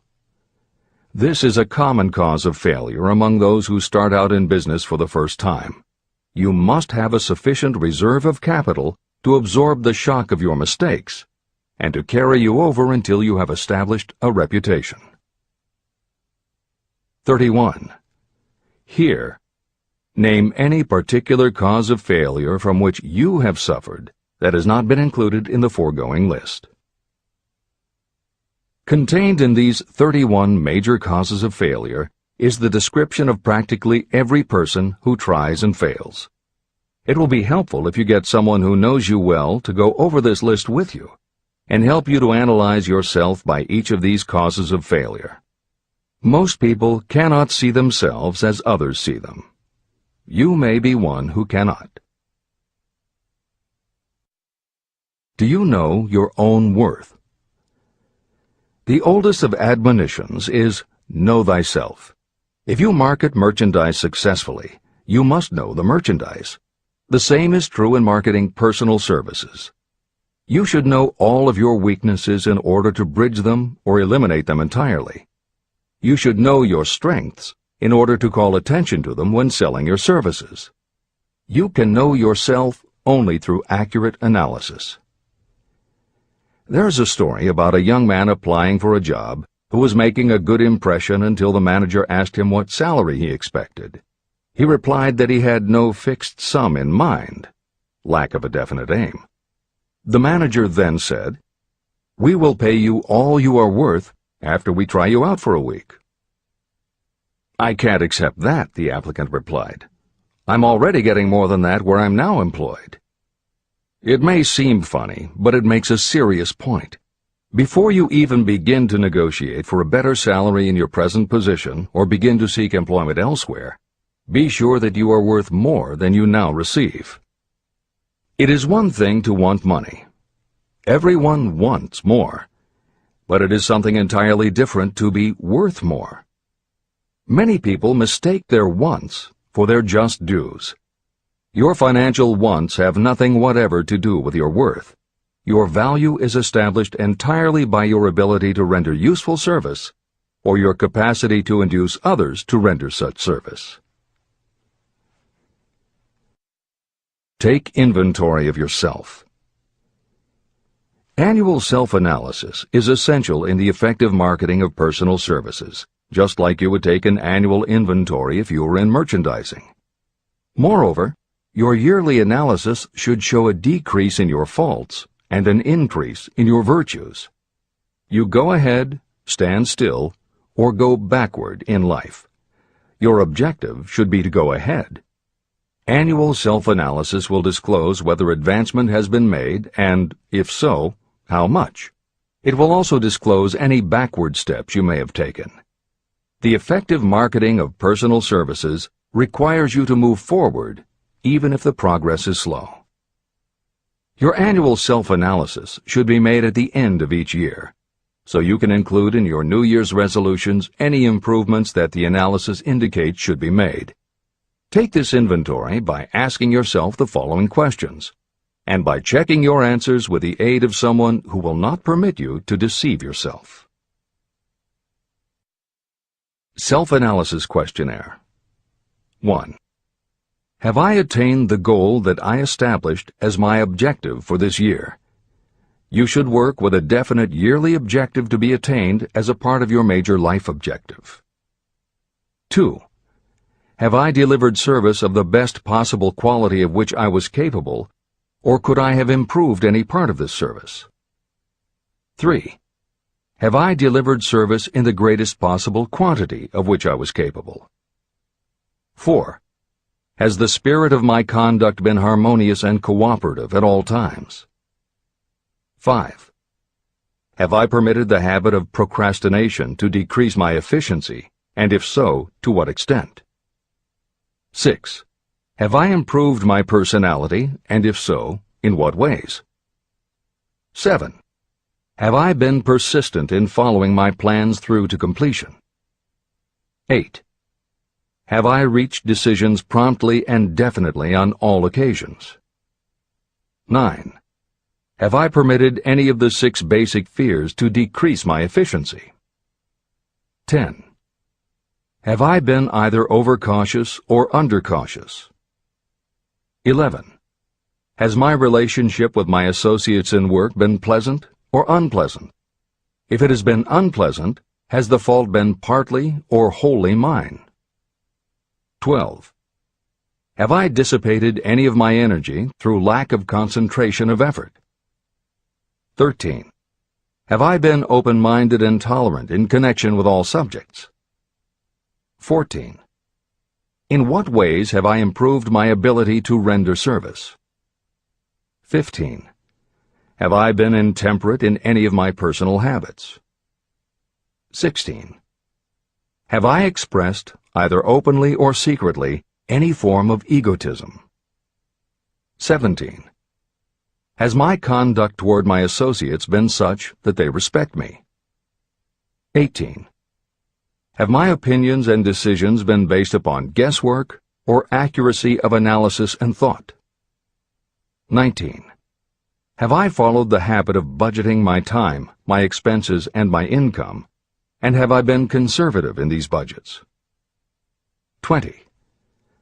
How much time have I devoted to unprofitable effort which I might have used to better advantage? 21. How may I rebudget my time and change my habits so I will be more efficient during the coming year? 22. Have I been guilty of any conduct that was not approved by my own conscience? 23. In what ways have I rendered more service and better service than I was paid to render? 24. Have I been unfair to anyone, and if so, in what way? 25. If I had been the purchaser of my own services for the year, would I be satisfied with my purchase? 26. Am I in the right vocation, and if not, why not? 27. Has the purchaser of my services been satisfied with the service I have rendered, and if not, why not? 28. What is my present rating on the fundamental principles of success? Make this rating fairly and frankly, and have it checked by someone who is courageous enough to do it accurately. After you have finished reading through to the end of this book at least once, and you are sure you have assimilated the information in this chapter, you will be ready to create a practical plan for marketing your personal services. In this chapter, you should have found adequate descriptions of every principle essential in planning the sale of personal services. These include the major attributes of leadership, the most common causes of failure in leadership, a description of the fields of opportunity for leadership, the main causes of failure in all walks of life, and the important questions that should be used in self-analysis. This extensive and detailed presentation has been included because it will be needed by you if you are going to earn your riches by marketing your personal services. Those who have lost their fortunes and those who are just beginning to earn money have nothing but personal services to offer in return for riches. Therefore, it is essential that you have real, practical information that you'll need to market your services to best advantage. Complete assimilation and understanding of the information will help you to market your services, and it will help you to become more analytical and capable of judging people. The information will be priceless to you if you work in an executive position where you select employees. Where and how to find opportunities to accumulate riches. Now that we have analyzed the principles by which riches may be accumulated, you naturally ask, where can I find the opportunities to apply these principles? Very well. Let us take inventory and see what the United States of America offers the person seeking riches. To begin with, remember that we live in a country where every law-abiding citizen enjoys freedom of thought and freedom of deed unequaled anywhere in the world. Most of us have never taken inventory of the advantages of this freedom. We have never compared our unlimited freedom with a curtailed freedom in other countries. Here we have freedom of thought, freedom in the choice and enjoyment of education, freedom in religion, freedom in politics, freedom in the choice of a business, profession, or occupation, freedom to accumulate and own all the property we can accumulate, freedom to choose our place of residence, freedom in marriage, freedom through equal opportunity to all races, freedom of travel from one state to another, freedom in our choice of foods, and freedom to aim for any station in life for which we have prepared ourselves, even for the presidency of the United States. We have other forms of freedom, but this list gives an overview of the most important freedoms that offer you the opportunity to think and grow rich. The United States is the only country guaranteeing to every citizen, whether native-born or naturalized, so broad and varied a list of freedoms. Next, let us recount some of the blessings that our widespread freedom has placed within our hands. Take the average American family of average income and sum up the benefits available to every member of the family in this land of opportunity and plenty. Food. Next to freedom of thought and deed comes food, clothing, and shelter, the three basic necessities of life. Because of our universal freedom, the average American family has available at its door the choicest selection of food to be found anywhere in the world, and at prices within its financial range. Shelter. This family lives in a comfortable apartment or house, complete with light, heat, water, and many conveniences. The toast they had for breakfast was toasted in an electric toaster, which cost but a few dollars. The apartment is cleaned with a vacuum cleaner that is run by electricity. Hot and cold water is available at all times in the kitchen and the bathroom. The food is kept cool in a refrigerator. Clothes are washed and dried, dishes are cleaned, and numerous labor-saving devices are run on power obtained by putting a plug into a wall socket. The family receives entertainment and information from all over the world 24 hours a day if they want it, by merely flipping a switch on their radio or television or computer. There are other conveniences, but the foregoing list will give a fair idea of some of the concrete evidences of the freedoms that we, of America, enjoy. Clothing. Anywhere in the United States, the family with average clothing requirements can dress very comfortably at a cost that is only a small portion of their earnings. Only the three basic necessities of food, clothing, and shelter have been mentioned. The average American also has other options and advantages that are available in return for reasonable effort. The average American has security of property rights not found in any other country in the world. We can place any surplus money in a bank with the assurance that our government will protect it and make good to us if the bank fails. If an American citizen wants to travel from one state to another, he or she needs no passport and no one's permission. You may go when you please, and you may travel by car, train, bus, airplane, ship, or any other method that you can afford. The miracle that has provided these blessings. We often hear politicians proclaiming the freedom of America when they solicit votes, but they seldom take the time or trouble to analyze the source of this freedom. Having no axe to grind, no grudge to express, and no ulterior motives, I will give you a frank analysis of that mysterious, abstract, greatly misunderstood something that gives to every citizen of America more blessings, more opportunities to accumulate wealth, and more freedom of every nature than may be found in any other country. I have the right to analyze the source and nature of this unseen power because I know, and have known for more than half a century, many of the men who organized that power, and many who are now responsible for its maintenance. The name of this mysterious benefactor of mankind is capital. Capital consists not only of money, but also of highly organized, intelligent groups of individuals who plan ways and means of using money efficiently for the good of the public and profitably to themselves. These groups consist of scientists, educators, chemists, inventors, business analysts, publicists, transportation experts, accountants, lawyers, doctors, and other men and women who have highly specialized knowledge in all fields of industry and business. They pioneer, experiment, and blaze trails in new fields of endeavor. They support colleges, hospitals, schools, build good roads, publish newspapers, pay most of the cost of government, and take care of the many details essential to human progress.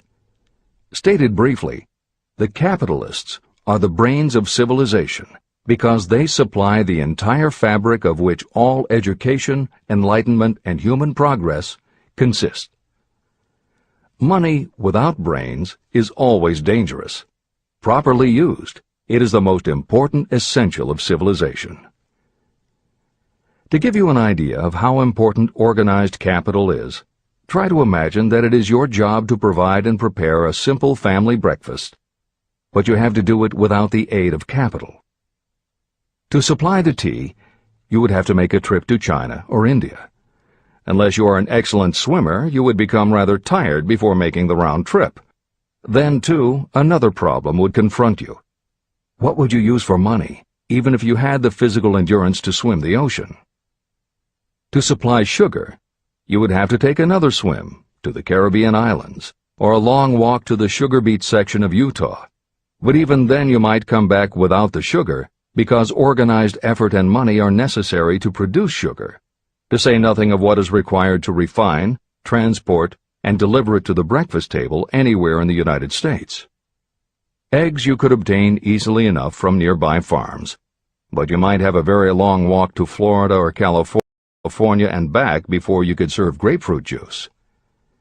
You would have another long walk to Kansas or one of the other wheat-growing states when you went after wheat bread.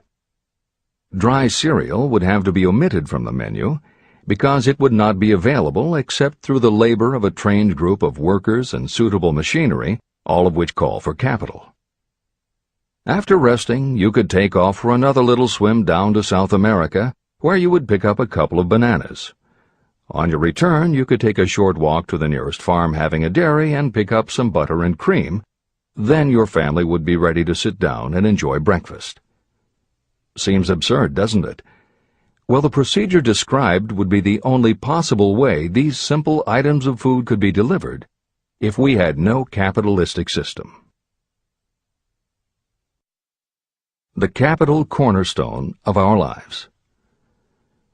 The sum of money required for the building and maintenance of the planes, trucks, trains, and cargo ships used in the delivery of that simple breakfast is so huge that it staggers imagination. It runs into billions of dollars. Not to mention the armies of trained employees required to run all those planes, trucks, ships, and trains. But transportation is only a part of the requirements of modern civilization in capitalistic America. Before there can be anything to haul, something must be grown from the ground, or manufactured and prepared for market. This calls for more billions of dollars for equipment, machinery, packaging, marketing, and to pay the wages of millions of men and women. Transportation systems do not spring up from the earth and function automatically. They come in response to the call of civilization. They come through the labor and ingenuity and organizing ability of people who have imagination, faith, enthusiasm, decision, and persistence. These men and women are known as capitalists. They are motivated by the desire to build, construct, achieve, render useful service, earn profits, and accumulate riches. And because they render service without which there would be no civilization, they earn for themselves great riches. Just to keep the record simple and understandable, I will add that these capitalists are the same men and women who are often denounced as the greedy establishment or Wall Street. I'm not attempting to present a case for or against any group or any system of economics. The purpose of this book, a purpose to which I have faithfully devoted more than half a century, is to present to anyone who wants the knowledge the most dependable philosophy through which individuals may accumulate riches in whatever amounts they desire. The reasons I have analyzed the economic advantages of the capitalistic system are: 1.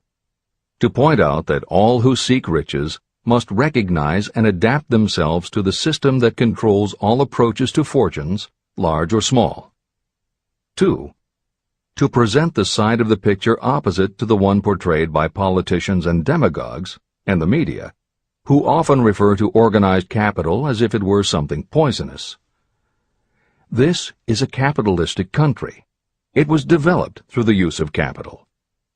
We who claim the right to partake of the blessings of freedom and opportunity, we who seek to accumulate riches here, should know that neither riches nor opportunity would be available to us if organized capital had not provided these benefits. There is only one dependable method of accumulating and legally holding riches, and that is by rendering useful service. No system has ever been created by which anyone can legally acquire riches through mere force of numbers, or without giving in return an equivalent value of one form or another. Your opportunities in the midst of riches. America provides all the freedom and all the opportunity to accumulate riches that any honest person may require. When you go hunting for game, you select hunting grounds where game is plentiful. When you are seeking riches, the same rule naturally applies.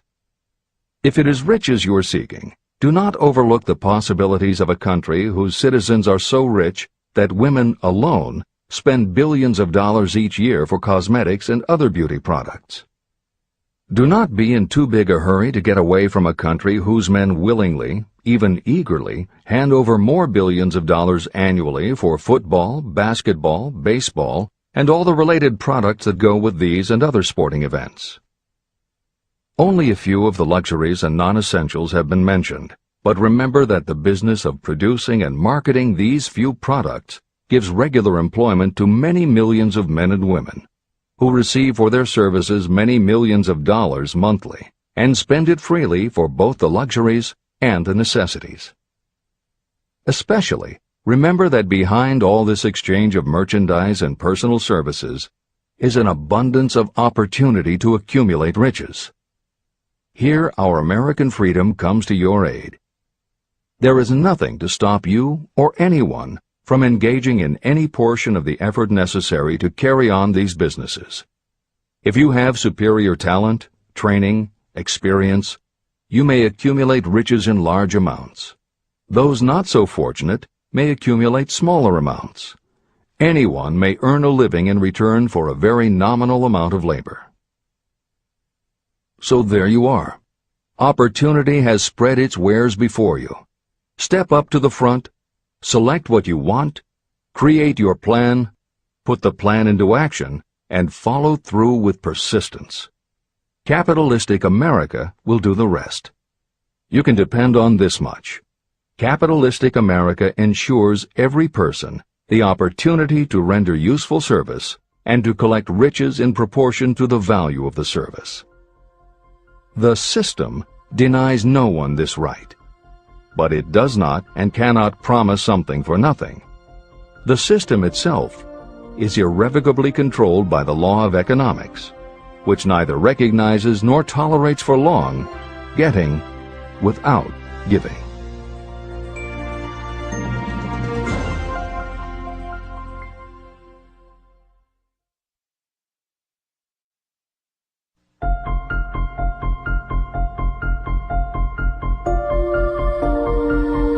Conceit is a fog that envelops a man's real character beyond his own recognition. It weakens his native ability and strengthens all his inconsistencies. Chapter 9. Decision. The mastery of procrastination. The seventh step toward riches. Analysis of over 25,000 men and women who had experienced failure reveals that lack of decision was near the head of the list of the 31 major causes of failure. Procrastination, the opposite of decision, is a common enemy which practically every person must conquer. You will have an opportunity to test your capacity to reach quick and definite decisions when you finish reading this book and begin to put the principles into action. My analysis of several hundred people who had accumulated fortunes well beyond the $1 million mark disclosed the fact that every one of them had the habit of reaching decisions promptly and of changing these decisions slowly. People who fail to accumulate money, without exception, have the habit of reaching decisions, if at all, very slowly, and of changing these decisions quickly and often. One of Henry Ford's most outstanding qualities was his habit of reaching decisions quickly and definitely and changing them slowly. This quality was so pronounced in Mr. Ford that it gave him the reputation of being obstinate. It was this quality that prompted Mr. Ford to continue to manufacture his famous Model T, the world's ugliest car, when all of his advisors and many of the purchasers of the car were urging him to change it. Perhaps Mr. Ford delayed too long in making the change, but the other side of the story is that Mr. Ford's firmness of decision yielded a huge fortune before the change in model became necessary.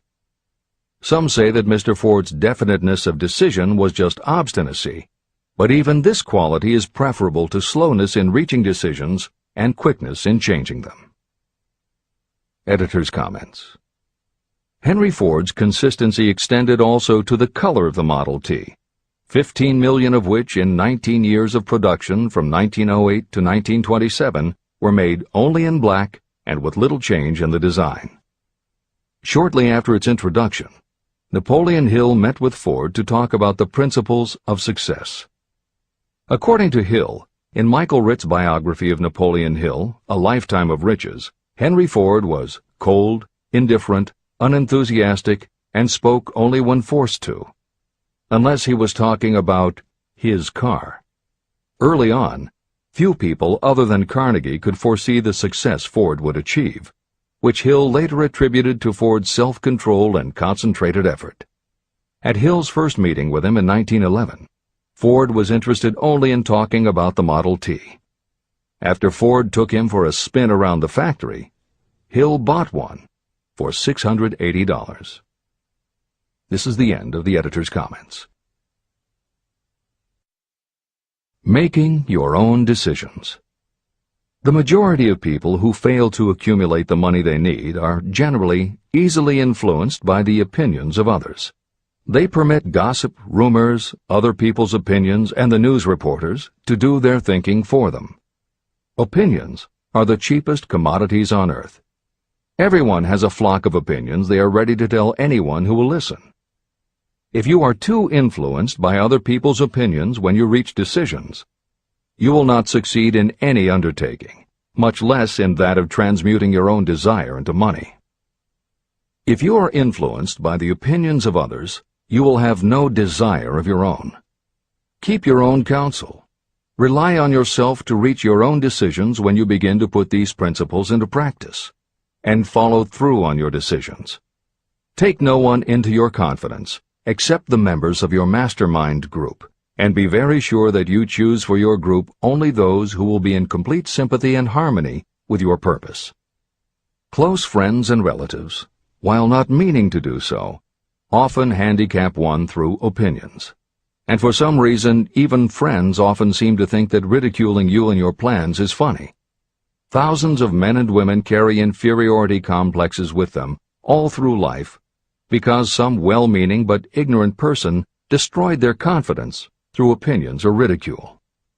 You have a brain and mind of your own. Use it, and reach your own decisions. If you need facts or information from others to help you reach decisions, acquire the facts or information you need quietly, without disclosing your purpose. It is characteristic of people who have a smattering of knowledge to try to give the impression that they know more than they do. Such people generally do too much talking and too little listening. Keep your eyes and ears open and your mouth closed if you wish to acquire the habit of prompt decision. Those who talk too much do little else. If you talk more than you listen, you may miss some important piece of knowledge that might have been very useful to you. By talking too much, you may also disclose your plans and purposes to people who will take great delight in defeating you because they envy you. Remember, every time you open your mouth in the presence of a person who really has knowledge, you tip your hand and show that person your exact stock of knowledge, or you tip your hand to your lack of it. The mark of genuine wisdom is modesty and silence. Keep in mind that every person is, like you, seeking the opportunity to accumulate money. If you talk about your plans too freely, You may be surprised when you learn that some other person has beat you to it by using the plans you bragged about. Let one of your first decisions be to keep a closed mouth and open ears and eyes. As a reminder to yourself, copy the following epigram in large letters and place it where you will see it daily. Tell the world what you intend to do, but first, show it. This is the equivalent of saying that deeds and not words are what count most. The value of decisions depends upon the courage required to render them. The great decisions that served as the foundation of civilization were reached by assuming great risks, which often meant the chance of death. Lincoln's decision to issue his famous Proclamation of Emancipation, which gave freedom to African Americans, was rendered with full understanding that his act would turn thousands of friends and political supporters against him. When the rulers of Athens gave Socrates the choice of disclaiming his teachings or being sentenced to death, Socrates' decision to drink the cup of poison, rather than compromise in his personal belief, was a decision of courage. It turned time ahead 1,000 years and gave to people then unborn the right to freedom of thought and of speech. 56. Who risked the gallows? The greatest decision of all time, as far as any American citizen is concerned, was reached in Philadelphia on July 4, 1776, when 56 men signed their names to a document that they well knew would bring freedom to all Americans, or leave every one of the 56 hanging from a gallows. You have heard of this famous document, the Declaration of Independence.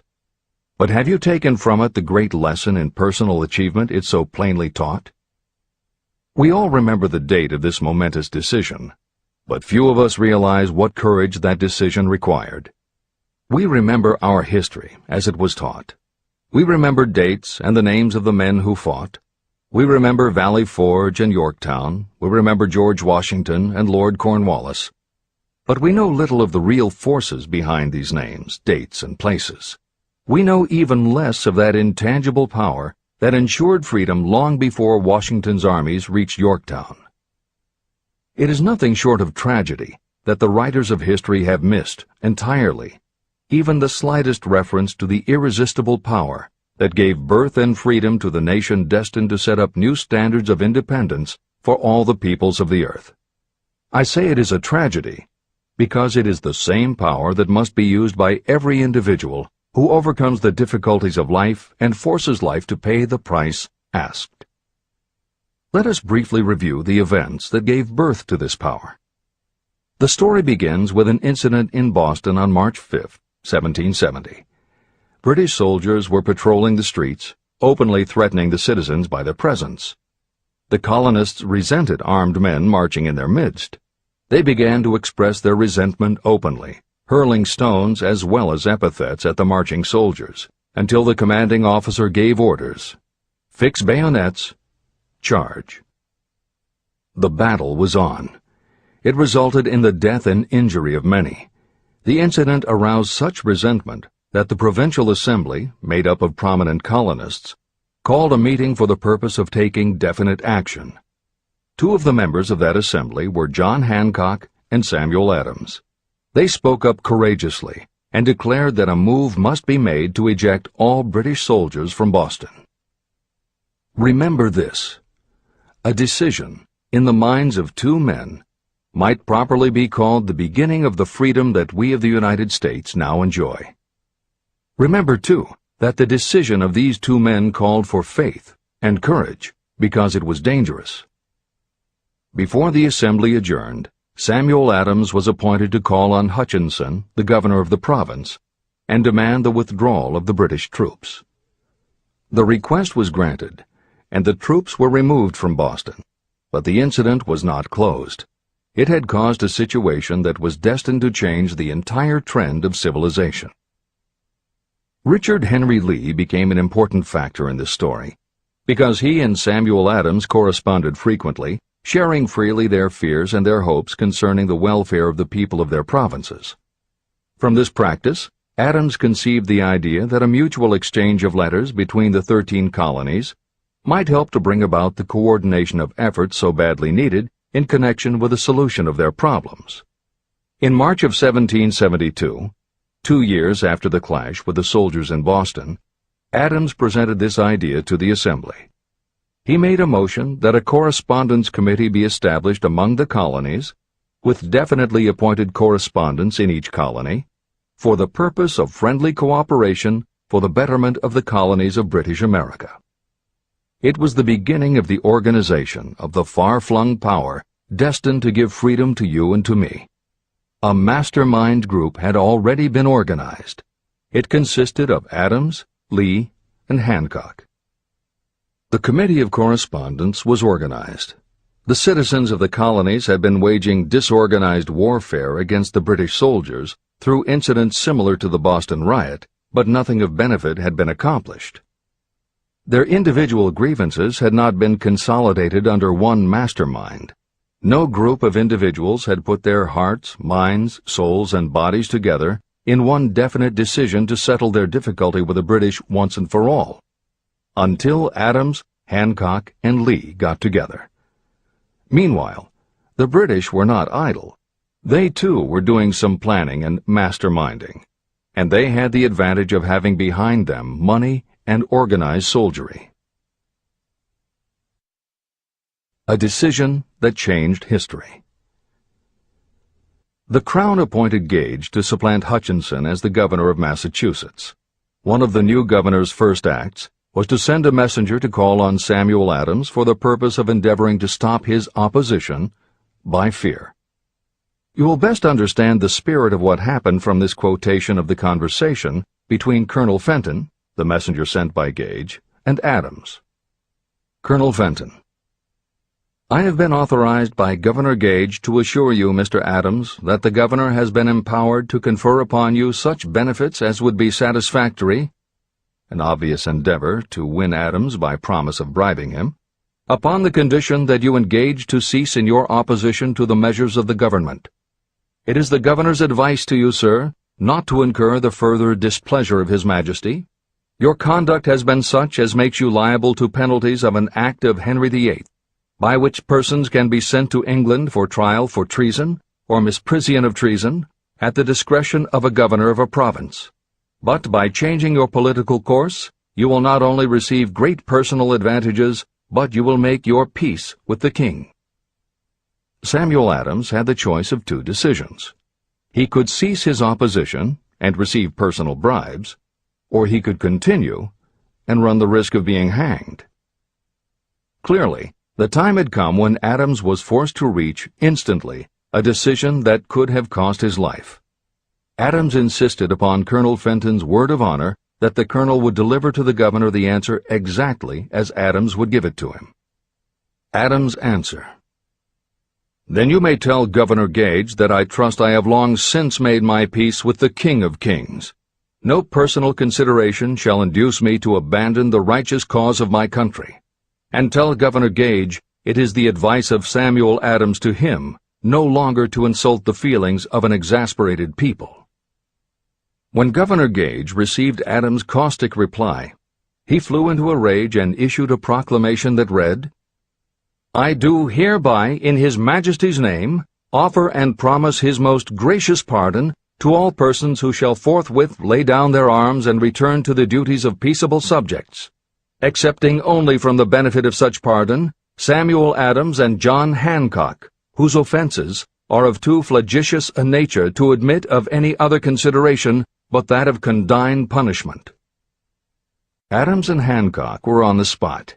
The threat of the irate governor forced the two men to reach another decision, equally as dangerous.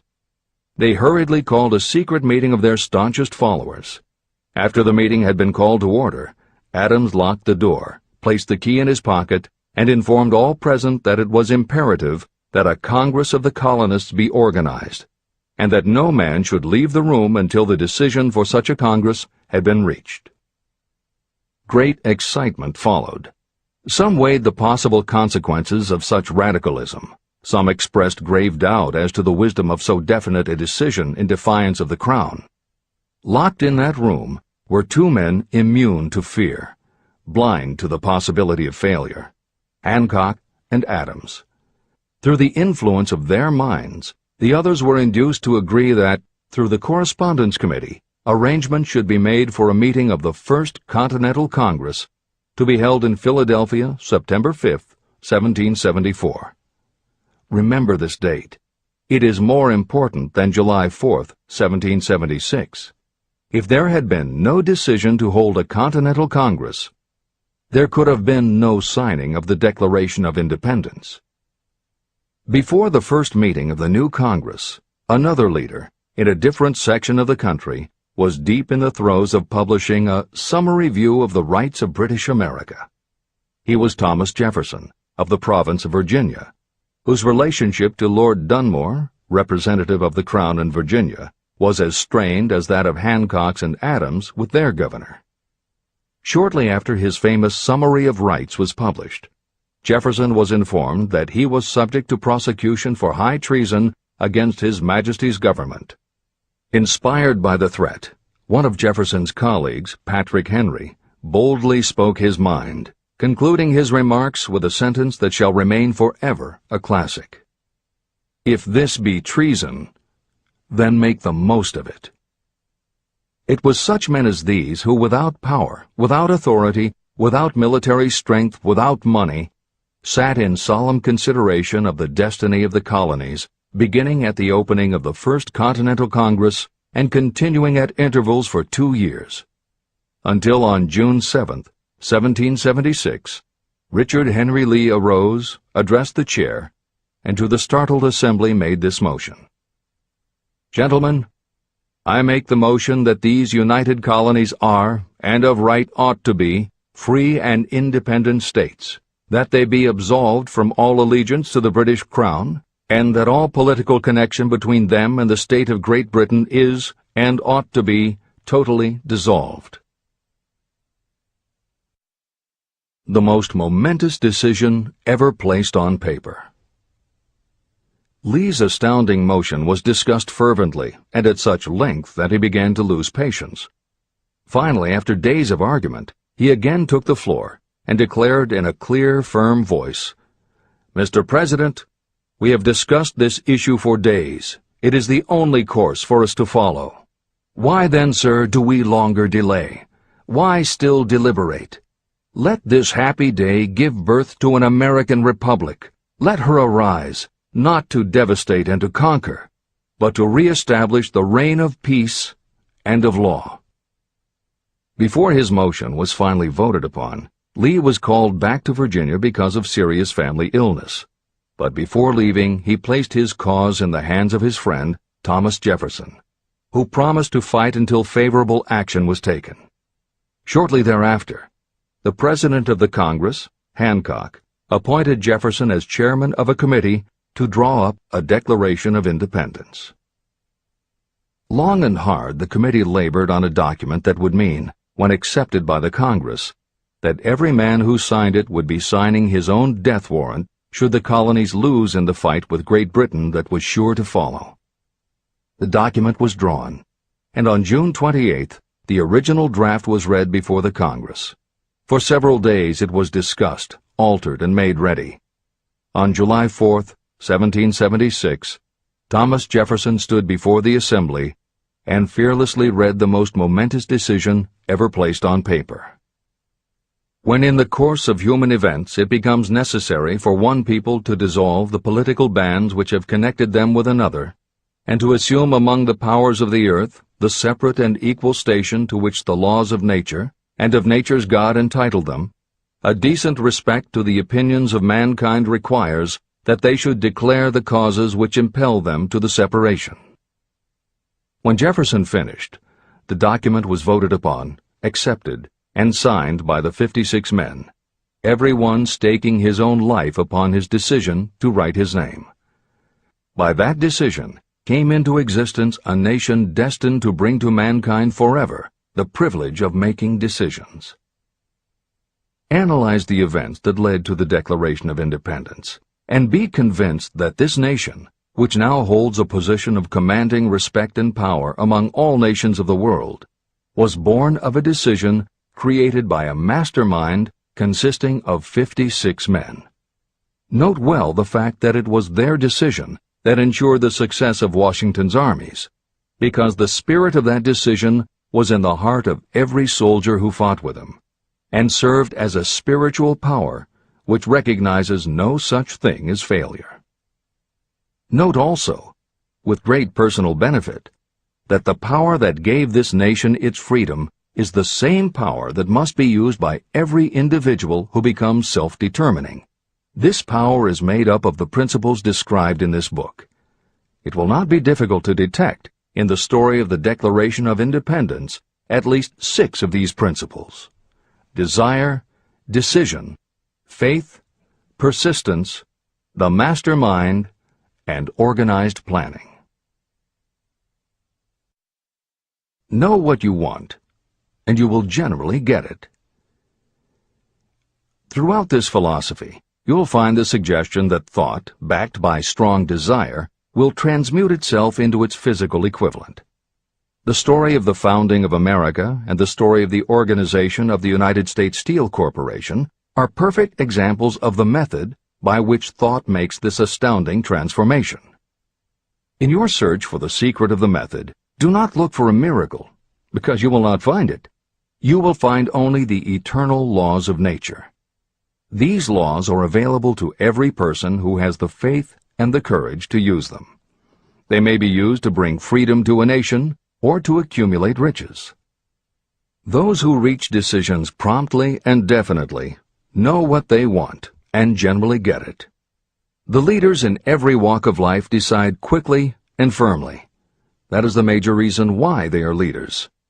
The world has a habit of making room for the people whose words and actions show that they know where they are going. Indecision is a habit that usually begins when a person is young. It becomes more and more of a habit as the youth goes through grade school, high school, and even through college without definiteness of purpose. The habit of indecision goes with the student into the occupation he or she chooses. Generally, a young person just out of school seeks any job that can be found.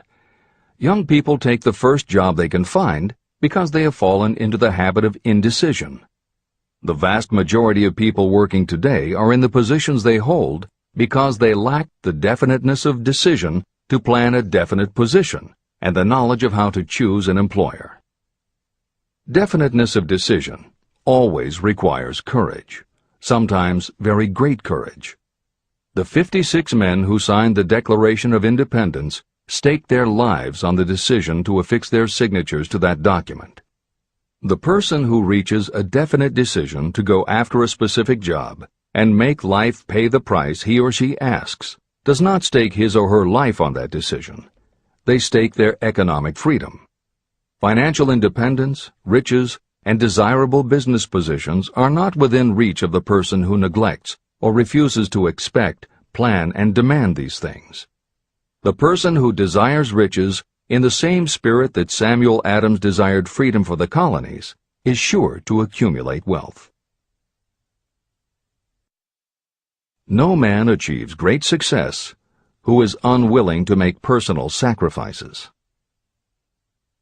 Chapter 10. Persistence. The sustained effort necessary to induce faith. The 8th step toward riches. Persistence is an essential factor in the procedure of transmuting desire into its monetary equivalent. The basis of persistence is the power of will. Willpower and desire, when properly combined, make an irresistible pair. Those who accumulate great fortunes are sometimes called cold-blooded or ruthless. Frequently, it is simply because their critics simply don't understand that what they have is a strong desire, backed up by willpower, which they mix with persistence. It is the combination that ensures the attainment of their objectives. The majority of people are ready to throw their aims and purposes overboard and give up at the first sign of opposition or misfortune. A few carry on despite all opposition until they attain their goal. There may be no heroic connotation to the word persistence, but persistence does for your character what carbon does to iron. It hardens it to steel. The building of a fortune will involve the application of the entire 13 factors of this philosophy. These principles must be understood, and they must be applied with persistence by all who accumulate money. Your test of persistence. If you are reading this book with the intention of seriously applying the knowledge, the first test of your persistence will come when you begin to follow the 6 steps described in the 3rd chapter. Desire. Unless you are one of the few people who already have a definite goal and a definite plan for its attainment, you may read the instructions, but you will never actually apply them in your daily life. Lack of persistence is one of the major causes of failure. Moreover, my experience with thousands of people has proved that lack of persistence is a weakness common to the majority of people. However, it is a weakness that may be overcome by effort. The ease with which lack of persistence may be conquered will depend entirely upon the intensity of your desire. The starting point of all achievement is desire. Keep this constantly in mind. Weak desires bring weak results, just as a small amount of fire makes a small amount of heat. If you are lacking in persistence, this weakness may be remedied by building a stronger fire under your desires. Continue reading through to the end of this book. Then go back to Chapter 3 and start immediately to carry out the instructions for using the 6 steps. The eagerness with which you follow these instructions will indicate clearly how much or how little you really desire to accumulate money. If you find that you are indifferent, you may be sure that you have not yet acquired the money consciousness that you must possess before you can be sure of accumulating a fortune. Fortunes gravitate to those whose minds have been prepared to attract them, just as surely as water gravitates to the ocean. If you are weak in persistence, focus on the instructions in Chapter 11, Power of the Mastermind. Surround yourself with a mastermind group, and through the cooperation of the members of this group, you can develop persistence. You will find additional instructions for the development of persistence in Chapter 5, Autosuggestion, and in Chapter 13, The Subconscious Mind. Follow the instructions in these chapters until you build up habits that convey to your subconscious mind a clear picture of the object of your desire. From that point on, you will not be handicapped by lack of persistence. Your subconscious mind works continuously while you are awake and while you are asleep. Are you money conscious or poverty conscious? Occasional effort to apply the rules will be of no value to you. To get results, you must apply all of the rules until they become a fixed habit with you. In no other way can you develop the necessary money consciousness. Just as money is attracted to those who have deliberately set their mind on it, poverty is attracted to those whose mind is open to it. And although money consciousness must be developed intentionally, poverty consciousness develops without conscious application of habits favorable to it. Poverty consciousness will seize the mind that is not occupied with money consciousness. If you understand the point of the preceding paragraph, you will understand the importance of persistence in the accumulation of a fortune. Without persistence, you will be defeated even before you start. With persistence, you will win. If you have ever had a nightmare, you will realize the value of persistence. You are lying in bed, half awake, with a feeling that you are about to smother. You are unable to turn over or to move a muscle. You realize that you must begin to regain control over your muscles. Through persistent effort of willpower, you finally manage to move the fingers of one hand. By continuing to move your fingers, you extend your control to the muscles of one arm until you can lift it. Then you gain control of the other arm. You finally gain control over the muscles of one leg, and then extend it to the other leg. Then, with one supreme effort of will, you regain complete control over your muscular system and snap out of your nightmare. You did it step by step. You may find it necessary to snap yourself out of your mental inertia in a similar way. First, by moving slowly, then increasing your speed, until you gain complete control over your will. Be persistent, no matter how slowly you may have to move at first. With persistence will come success. Snap out of mental inertia. If you select your mastermind group with care, you will have in it at least one person who will aid you in the development of persistence. Some people who have accumulated great fortunes did so because of necessity. They developed the habit of persistence because circumstances forced them to become persistent. Those who have cultivated the habit of persistence seem to enjoy insurance against failure. No matter how many times they are defeated, they finally arrive up toward the top of the ladder. Sometimes it appears that there is a hidden guide whose duty is to test us through all sorts of discouraging experiences. Those who pick themselves up after defeat and keep on trying finally arrive, and the world says, "I knew you could do it." The hidden guide lets no one enjoy great achievement without passing the persistence test. Those who can't take it simply do not make the grade. Those who can take it are rewarded for their persistence, and in return they get the goal they are pursuing. But that is not all. They receive something infinitely more important than material compensation: the knowledge that every failure brings with it the seed of an equivalent advantage. Persist past your failures. The people who learn from experience the importance of persistence will not accept defeat as being anything more than temporary. They are the ones whose desires are so persistently applied that defeat is finally changed into victory. We see that an overwhelmingly large number of people go down in defeat, never to rise again. We also see the few who take the punishment of defeat as an urge to greater effort. But what we do not see, what most of us never suspect of existing, is the silent but irresistible power that comes to the rescue of those who fight on in the face of discouragement. If we speak of this power at all, we call it persistence and let it go at that. One thing is sure: if you do not have persistence, you will not achieve noteworthy success in any calling. As I am writing these lines, I can look out the window and see, less than a block away, the great mysterious Broadway, the graveyard of dead hopes and the front porch of opportunity. From all over the world, people have come to Broadway seeking fame, fortune, power, love, or whatever it is that human beings call success. Once in a great while, someone steps out from the long procession of seekers, and the world hears that another person has conquered Broadway.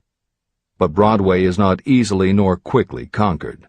Broadway acknowledges talent, recognizes genius, and pays off in money only after a person has refused to quit. The secret is always inseparably attached to one word: persistence. Editor's comments. Today we think of making it on Broadway in terms of the theater, but here Napoleon Hill uses Broadway as a metaphor for the New York arts, publishing, and entertainment industries in general. In the original edition of Think and Grow Rich, Hill used this introduction to tell of Fannie Hurst, one of the best-selling authors of the day, who pounded the streets of New York for 4 years and received 36 rejection slips from one publisher alone before her persistence paid off and she finally got published. Although Napoleon Hill chose Fannie Hurst to illustrate his point about overcoming poverty and adversity, he knew all about both from personal experience. Hill's own story is one of very humble beginnings and devastating failures that would have defeated most people. It was only through his extraordinary persistence that the original edition of the book you hold in your hands was published. And for that reason, the editors of this edition have included this brief biography of Napoleon Hill. The following is adapted from A Lifetime of Riches, the biography of Napoleon Hill, written by Michael J. Ritt, Jr. and Kirk Landers, and also draws upon Napoleon Hill's first bestseller, his 4-volume masterwork, Law of Success. In it, Hill told of the 7 turning points in his own life, and those excerpts told in his words are told in the first person. Born into poverty in the backwoods of Virginia, young Nap, as he was called, was the local gun-toting troublemaker. He would probably have ended up a criminal had his widowed father not met and married Martha Ramey Banner. Nap's new stepmother set out to change the family's mountain ways, and she started by trading Napoleon a typewriter for his 6-shooter pistol. She told him, "If you become as good with a typewriter as you are with that gun, you may become rich and famous and known throughout the world." Her faith and encouragement turned young Nap around, and by the age of 15, he was submitting stories to the local newspapers and doing everything he could to get himself out of his meager circumstance. After completing high school and 1 year at a business college, he wrote an audacious letter to Rufus Ayers, one of the most powerful men in the coal industry. Hill wrote to apply for a job, but he said that he didn't want a salary. In fact, he said he would pay Ayers.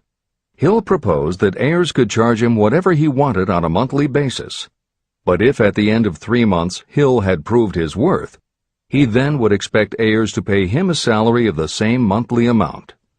Ayers admired Hill's style and hired him, with pay. First turning point. After finishing a course at a business college, I took a job as stenographer and bookkeeper. As a result of having practiced the habit of performing more work and better work than that for which I was paid, I advanced rapidly until I was assuming responsibilities and receiving a salary far out of proportion to my age. Hill also proved to be so trustworthy and honest that Ayers promoted him to replace the manager, making this 19-year-old the youngest manager of a mine and in charge of 350 men. Then fate reached out and gave me a gentle nudge. My employer lost his fortune, and I lost my position. This was my first real defeat, and even though it came about as a result of causes beyond my control, I didn't learn a lesson from it until many years later. Second turning point. My next position was that of sales manager for a large lumber manufacturer in the South. My advancement was rapid, and I did so well that my employer took me into partnership with him. We began to make money, and I began to see myself on top of the world again. Like a stroke of lightning out of a clear sky, the 1907 panic swept down, and overnight it rendered me an enduring service by destroying our business and relieving me of every dollar that I had. Editor's comment. The panic Hill refers to began in the summer of 1907, when a number of banks and stock brokerages declared bankruptcy. Word spread to the general public, and it created a run on the banks as depositors lined up to demand that they be given the money they had on deposit. Banks called in loans to meet the demand for cash, but those borrowers couldn't find buyers for their goods or property, so they couldn't pay back their loans. When the banks couldn't get back the money they had loaned, they repossessed the homes or businesses that the borrowers had put up as collateral. Businesses were closed, farmers were evicted from their land, jobs were lost, so even more banks were forced to close, and it just kept getting worse. America was caught in a downward spiral that was reversed only when the major Wall Street bankers and financial executives, who were themselves in danger of losing their businesses, stepped in to shore up troubled banks. It was in large part because of the bank panic of 1907 that legislation was enacted in 1913 to create the Federal Reserve System. This is the end of the editor's comments. Third turning point. This was my first serious defeat. I mistook it then for failure, but it was not. And before I complete this lesson, I will tell you why it was not. It required the 1907 panic and the defeat that it brought me to redirect my efforts from the lumber business to the study of law. I entered law school with the firm belief that I would emerge doubly prepared to catch up with the end of the rainbow and claim my pot of gold.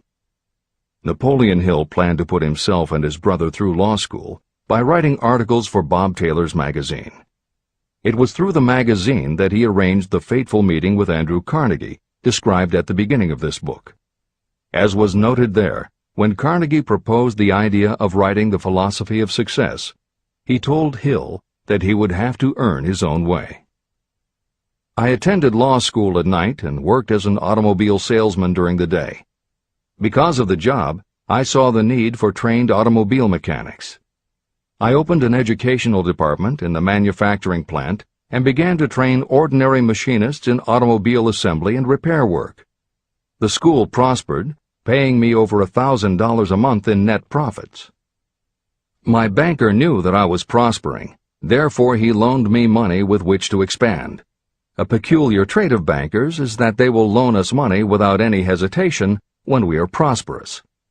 My banker loaned me money until I was hopelessly in his debt. Then he took over my business as calmly as if it had belonged to him, which it did. From an income of more than $1,000 a month, I was suddenly reduced to poverty. For the third time, Hill had experienced defeat, but he was not beaten. He got another job, and all the while continued to work on the Carnegie Project. Fourth turning point, 1912. Because my wife's family had influence, I secured the appointment as assistant to the chief counsel for one of the largest coal companies in the world. I was among friends and relatives, and I had a position that I could keep for as long as I wished without exerting myself. What more did I need? Nothing, I was beginning to say to myself. Then, without consultation with my friends and without warning, I resigned. This was the first turning point that was of my own selection. It was not forced upon me. I quit that position because the work was too easy and I was performing it with too little effort. This move proved to be the next most important turning point of my life, although it was followed by 10 years of effort that brought almost every conceivable grief the human heart can experience. I selected Chicago as my new field of endeavor. I made up my mind that if I could gain recognition in Chicago, in any honorable sort of work, it would prove that I had something that might be developed into real ability. Fifth turning point. My first position in Chicago was that of advertising manager for a large correspondence school. I did so well that the president of the school induced me to resign my position and go into the candy manufacturing business with him. We organized the Betsy Ross Candy Company, and I became its first president. The business grew rapidly, and soon we had a chain of stores in 18 different cities. They did so well, in fact, Hill's partners decided they wanted to take over the business. They had Hill arrested on a false charge and then offered to withdraw the charge if he would turn over to them his interest in the business. Outraged at the suggestion, Hill refused. When the case went to court, his partners failed to appear for the hearing. Hill sued them for malicious damage to his character. The judge's ruling completely vindicated Hill and allowed him the option to have his partners thrown in jail. Being arrested seemed at the time a terrible disgrace, even though the charge was false. It was not a pleasant experience, and I would not wish to go through a similar experience again, but I must admit that it was worth all the grief it cost me, because it gave me the opportunity to find out that revenge was not a part of my makeup. Sixth turning point. This turning point came shortly after my dreams of success in the candy business had been shattered, when I turned my efforts to teaching advertising and salesmanship as a department of one of the colleges in the Midwest. My school prospered from the very beginning. I had a resident class and also a correspondence school through which I was teaching students in nearly every English-speaking country. It was 1917. And in April of that year, President Woodrow Wilson declared the United States would enter the war against Germany. Hill contacted the president, who he had previously met through Andrew Carnegie, and offered his services to help the war effort. Hill was given the position of creating public relations materials and helping to sell war bonds. When not operating his school, he threw himself into his war work, for which he insisted that he be paid only $1 a year. Then came the second military draft, and it practically destroyed my school, as it caught most of those who were enrolled as students. At one stroke, I charged off more than $75,000 in tuition fees. Once more, I was penniless. Despite the fact that Hill had to scrape just to get by, he continued to work for President Wilson and continued to refuse to take any compensation. Though Hill had a family to support, and the ridicule of his relatives put a tremendous strain on relations, he also continued to work on the Carnegie Project. Hill later said, "Believe me, there were times when between the needling of my relatives and the hardships I endured, it was not easy to maintain a positive mental attitude and persevere. Sometimes in barren hotel rooms, I almost believed my family was right. The thing that kept me going was my conviction that one day I would not only successfully complete my work, but also be proud of myself when it was finished."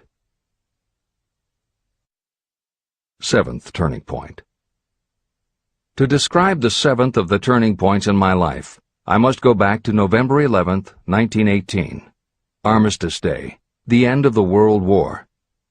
The war had left me without a penny, as I have already said, but I was happy to know that the slaughter had ceased and reason was about to reclaim civilization. The time had come for another turning point. I sat down at my typewriter, and to my astonishment, my hands began to play a tune on the keyboard. I had never written so rapidly or so easily before. I did not plan or think about what I was writing. I just wrote whatever came into my mind. What Hill wrote was a long essay in which he described a new idealism based on the golden rule that he thought could emerge from the war. He declared that he would help spread the word, and promised that somehow he was going to find the money to launch a new magazine to be called Hill's Golden Rule. He took his essay to George Williams, a Chicago printer he had met while working at the White House, and by early January of 1919, Hill's Golden Rule magazine was on the newsstands. The first issue was 48 pages. In the beginning, with no money to pay anyone else, Hill wrote and edited every word himself, changing his writing style for each article as well as using a variety of pen names. Additional staff was hired later, which soon led to problems on the inside and on the outside, and Williams attempted to buy out Hill's share of the business. But when Hill realized that one stipulation of the buyout prevented him from any involvement in a competing publication, in October of 1920, he simply left. By April of 1921, he had raised the money for a new publication, Napoleon Hill's magazine, the foundation of which was again the Golden Rule, but it also expanded into presenting many of the principles of success that would become the basis of Hill's later books. The magazine's acceptance and success also led to Hill's success as a speaker and motivator, which led to even greater success for the magazine.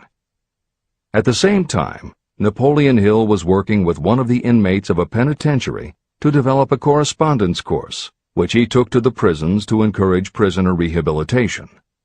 Most everything Hill did during this time was successful, and the success of the prison program was significant.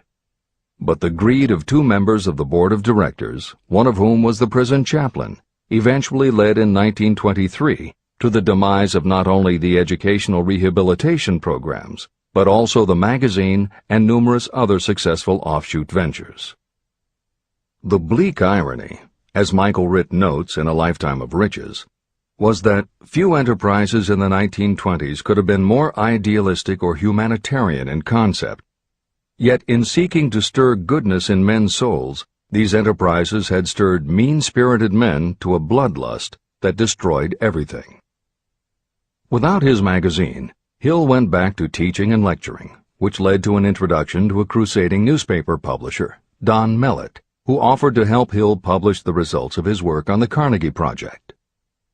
At this same time, Mellett learned that Prohibition gangsters were selling narcotics and bootleg liquor to school children in Canton, and members of the local police force were being bribed to do nothing about it.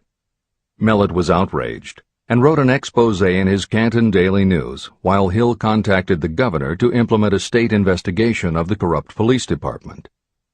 A week before Hill and Mellett were to finalize the financing for the publication of Hill's book, Don Mellett was ambushed outside his home and assassinated by a gangster and a renegade cop.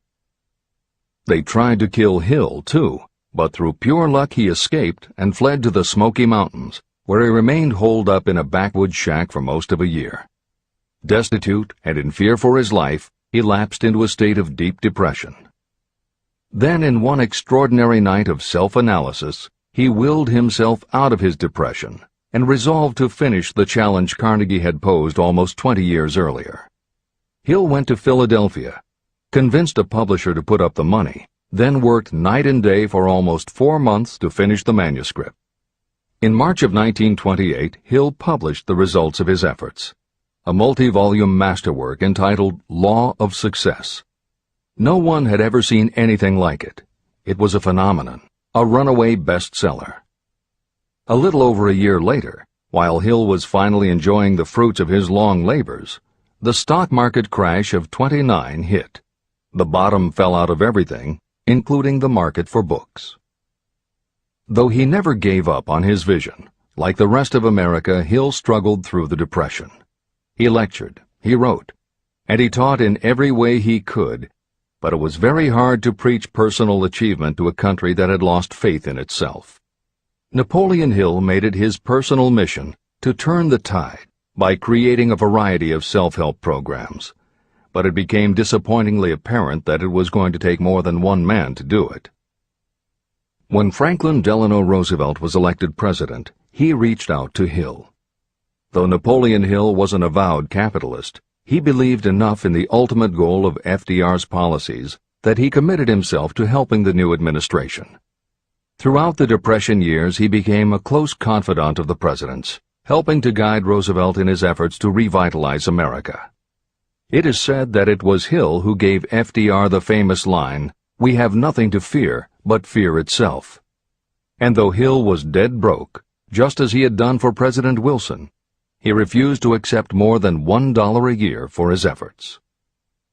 In 1937, as America was finally beginning to see glimmerings of hope that the Great Depression might end, Hill convinced his publisher that America now needed a book to help shake off the mental and emotional stigma of those terrible times. He was right. They released Think and Grow Rich to such resounding success that it sold well over 1 million copies even before the Depression ended. At this writing, it has sold more than 60 million copies worldwide, and to this day it still sells more than 1 million copies a year in its various editions. Take your own persistence inventory. Persistence is a state of mind. Therefore, it can be cultivated. Like all states of mind, persistence is based upon definite causes, among them these. Definiteness of purpose. Knowing what you want is the first and most important step toward the development of persistence. A strong motive will force you to surmount difficulties. Desire. It is comparatively easy to acquire and maintain persistence in pursuing the object of intense desire. Self-reliance. Belief in your ability to carry out a plan encourages you to follow the plan through with persistence. Self-reliance can be developed through the principle described in Chapter 5, Autosuggestion. Definiteness of plans. Organized plans, even ones that may be weak or impractical, encourage persistence. Accurate knowledge. Knowing that your plans are sound, based upon experience or observation, encourages persistence. Guessing, instead of knowing, destroys persistence. Cooperation. Sympathy, understanding, and cooperation with others tend to develop persistence. Willpower. The habit of concentrating your thoughts on making plans to attain your definite purpose leads to persistence. Habit. Persistence is the direct result of habit. The mind absorbs and becomes a part of the daily experiences upon which it feeds. Fear, the worst of all enemies, can be overcome by forcing yourself to perform and repeat acts of courage. Everyone who has seen active service in war knows this. Take inventory of yourself and determine what you are lacking in this essential quality of persistence. Measure yourself point by point and see how many of the previous 8 factors of persistence you lack. The analysis may lead to discoveries that will give you a new understanding of yourself and what you need to get ahead. The following is a list of the real enemies that stand between you and achievement. These are not only the symptoms indicating weakness of persistence, but also the deeply seated subconscious causes of this weakness. Study the list carefully, and face yourself squarely if you really wish to know who you are and what you are capable of doing. These are the weaknesses that must be mastered by anyone who really wants to accumulate riches. 1. Failure to recognize and to define clearly exactly what you want. 2. Procrastination, with or without cause, usually backed up with a long list of alibis and excuses. 3. Lack of interest in acquiring specialized knowledge. 4. Indecision, and the habit of passing the buck instead of facing issues squarely, also backed by alibis and excuses. 5. The habit of relying upon excuses instead of making definite plans to solve your problems. 6. Self-satisfaction. There is little remedy for this, and no hope for those who suffer from it. 7. Indifference, usually reflected in your readiness to compromise rather than meet opposition and fight it. 8. The habit of blaming others for your mistakes and accepting circumstances as being unavoidable. 9. Weakness of desire because you neglected to choose motives that will push you to take action. 10. Willingness to quit at the first sign of defeat, based upon one or more of the 6 basic fears. 11. Lack of organized plans that you have written out so they can be analyzed.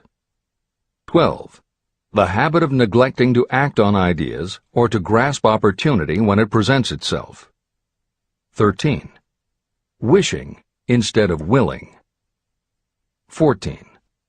The habit of compromising with poverty instead of aiming at riches. A general lack of ambition to be, to do, or to own. 15. Searching for all the shortcuts to riches, trying to get without giving a fair equivalent, usually reflected in the habit of gambling or trying to drive unfair bargains. 16. Fear of criticism, resulting in failure to create plans and put them into action because of what other people might think, do, or say. This is one of your most dangerous enemies because it often exists in your subconscious mind and you may not even know it is there. See the 6 basic fears in the last chapter. If you fear criticism. Following is an examination of the symptoms of the fear of criticism. The majority of people permit relatives, friends, and the public at large to influence them so that they cannot live their own lives because they fear criticism. Many people make mistakes in marriage but stay married, then go through life miserable and unhappy because they fear criticism. Anyone who has submitted to this form of fear knows the irreparable damage it does by destroying one's ambition and the desire to achieve. Millions of people neglect to go back and get an education after having left school because they fear criticism. Countless numbers of men and women permit relatives to wreck their lives in the name of family duty because they fear criticism. Duty does not require you to submit to the destruction of your personal ambitions and the right to live your own life in your own way. People refuse to take chances in business because they fear the criticism that may follow if they fail. The fear of criticism in such cases is stronger than the desire for success. Too many people refuse to set high goals for themselves because they fear the criticism of relatives and friends who may say, "Don't aim so high, people will think you're crazy." When Andrew Carnegie suggested that I devote 20 years to the organization of a philosophy of individual achievement, my first impulse was fear of what people might say. His suggestion was far greater than anything I had ever conceived for myself. My first instinct was to create excuses, all of them traceable to the fear of criticism. Something inside of me said, "You can't do it. The job is too big and requires too much time. What will your relatives think of you? How will you earn a living? No one has ever organized a philosophy of success. What right have you to believe you can do it? Who are you anyway to aim so high? Remember your humble birth. What do you know about philosophy? People will think you are crazy, and they did. Why hasn't some other person done this before now? These and many other questions flashed into my mind. It seemed as if the whole world had suddenly turned its attention to me with the purpose of ridiculing me into giving up all desire to carry out Mr. Carnegie's suggestion. Later in life, after having analyzed thousands of people, I discovered that most ideas are stillborn. To grow, ideas need the breath of life injected into them through definite plans of immediate action. The time to nurse an idea is at the time of its birth. Every minute it lives gives it a better chance of surviving. The fear of criticism is what kills most ideas that never reach the planning and action stage. Breaks can be made to order. Many people believe that success is the result of lucky breaks. There may be something to that, but if you depend upon luck, you will almost surely be disappointed. The only break anyone can afford to rely on is a self-made break. These come through the application of persistence. The starting point is definiteness of purpose. Editor's comments. In 1999, Mark Myers, editor of one of the country's most influential self-help newsletters, Bottom Line Personal, wrote a book entitled How to Make Luck: 7 Secrets Lucky People Use to Succeed. In it, he tells of a study that was done by the psychology department at the University of Hertfordshire near London. They assembled a group of people, half of whom either thought themselves lucky or were considered to be lucky by others. The other half of the group believed they were unlucky. They were all brought to campus to watch a computerized random coin toss. Each person watched as a cartoon elf came on screen and flipped a coin. Each was asked to call heads or tails. The results of the experiment proved that the unlucky group guessed right approximately the same number of times as the lucky group. In follow-up interviews, the researchers concluded that the only difference between so-called lucky and unlucky people was that the lucky people tended to remember the good things that had happened in their lives, and those that thought they were unlucky tended to dwell on the bad things. The scientific fact is that luck, in terms of calling a coin toss, spinning a wheel, or turning a card, is completely random, and there's nothing we can do about it. All we can control is what we say and do. Everything else that happens to us depends upon the actions of others and the random world in which we live. Then why do some people seem to be so lucky and get all the lucky breaks? Myers says it is because, unlike luck, lucky breaks are something you can control, and lucky people, whether they know it or not, have taken specific steps to make their good luck. You can influence lucky breaks in 2 ways. You have to intentionally put yourself in luck's way, and you must make people want to help you because they believe that you deserve their help. Once you have let the world know you are ready for a break, luck is largely a matter of being introduced to opportunities by people who open doors for us. Myers calls these people gatekeepers. Gatekeepers offer help not only out of goodwill, but also because they hope you will help them in return when you are in a position to do so. People who are lucky make it a point to impress their gatekeepers so that they will be the first to come to mind when opportunities arise. Your gatekeepers must believe that you deserve a break, and that it is worth it to them to give you one.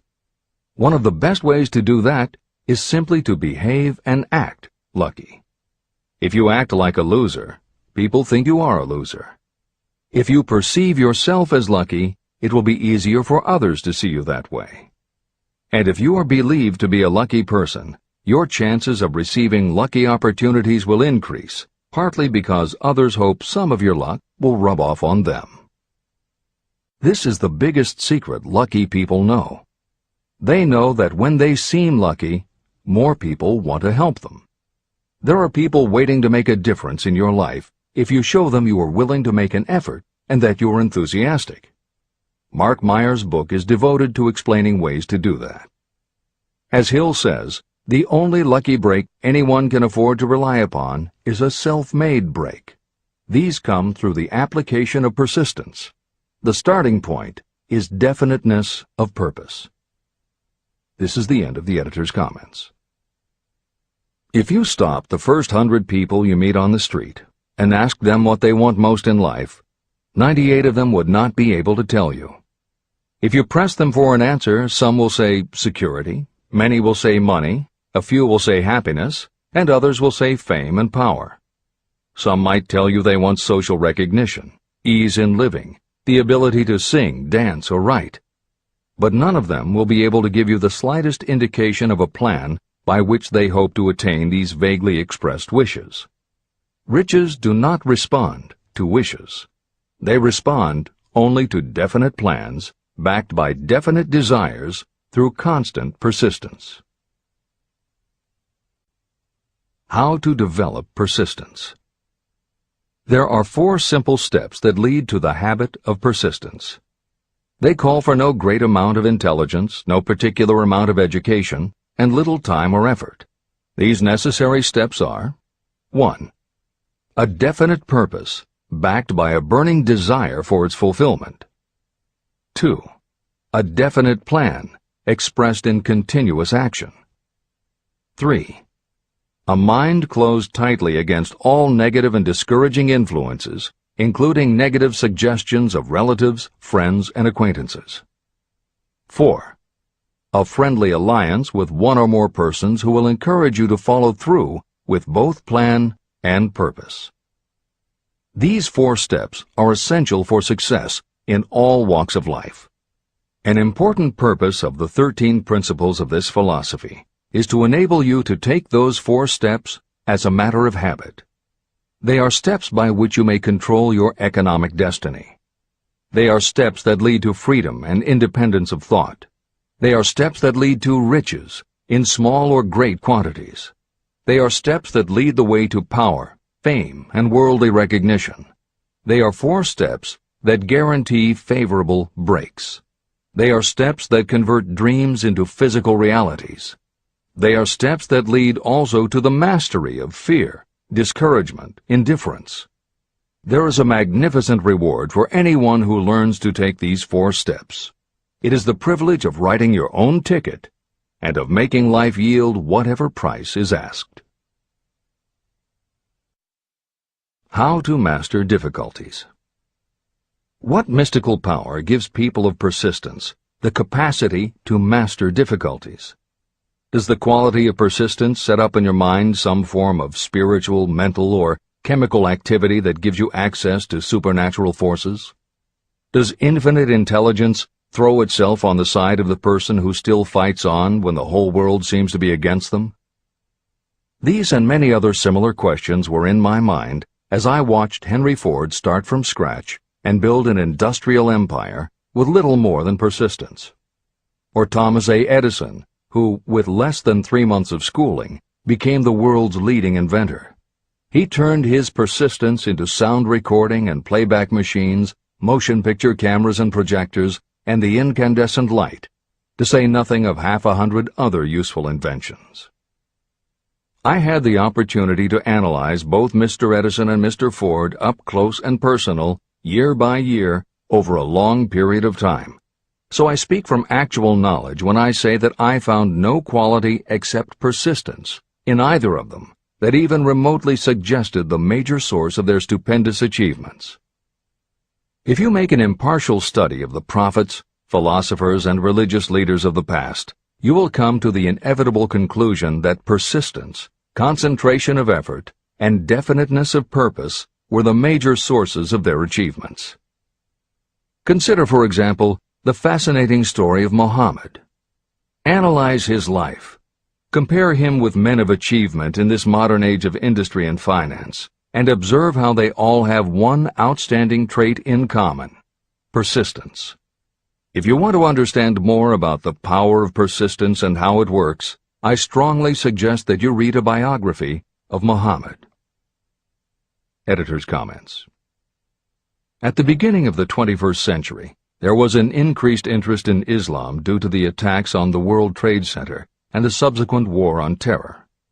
Consequently, the modern reader will have no difficulty finding a number of very good books about Muhammad. At the time that Hill was writing the first edition of Think and Grow Rich, one of the best biographies of Muhammad was written by Esad Bey, who was born in Baku, Azerbaijan, the son of a Jewish businessman named Nusenbaum. Later, he changed his name when he converted to Islam. During the Russian Revolution, he fled his home for Berlin, where he lived until the rise of Hitler again forced him to move, first to Austria and then finally to Italy. It is believed by some that this man, known as Esad Bey, also wrote under another pen name, Kurban Said, and was in fact the author of the acclaimed Azerbaijani novel, Ali and Nino. That Napoleon Hill was very impressed with this particular biography of Muhammad is clear from his recommendation, which follows. I strongly suggest that you read a biography of Muhammad, especially the one by Esad Bey.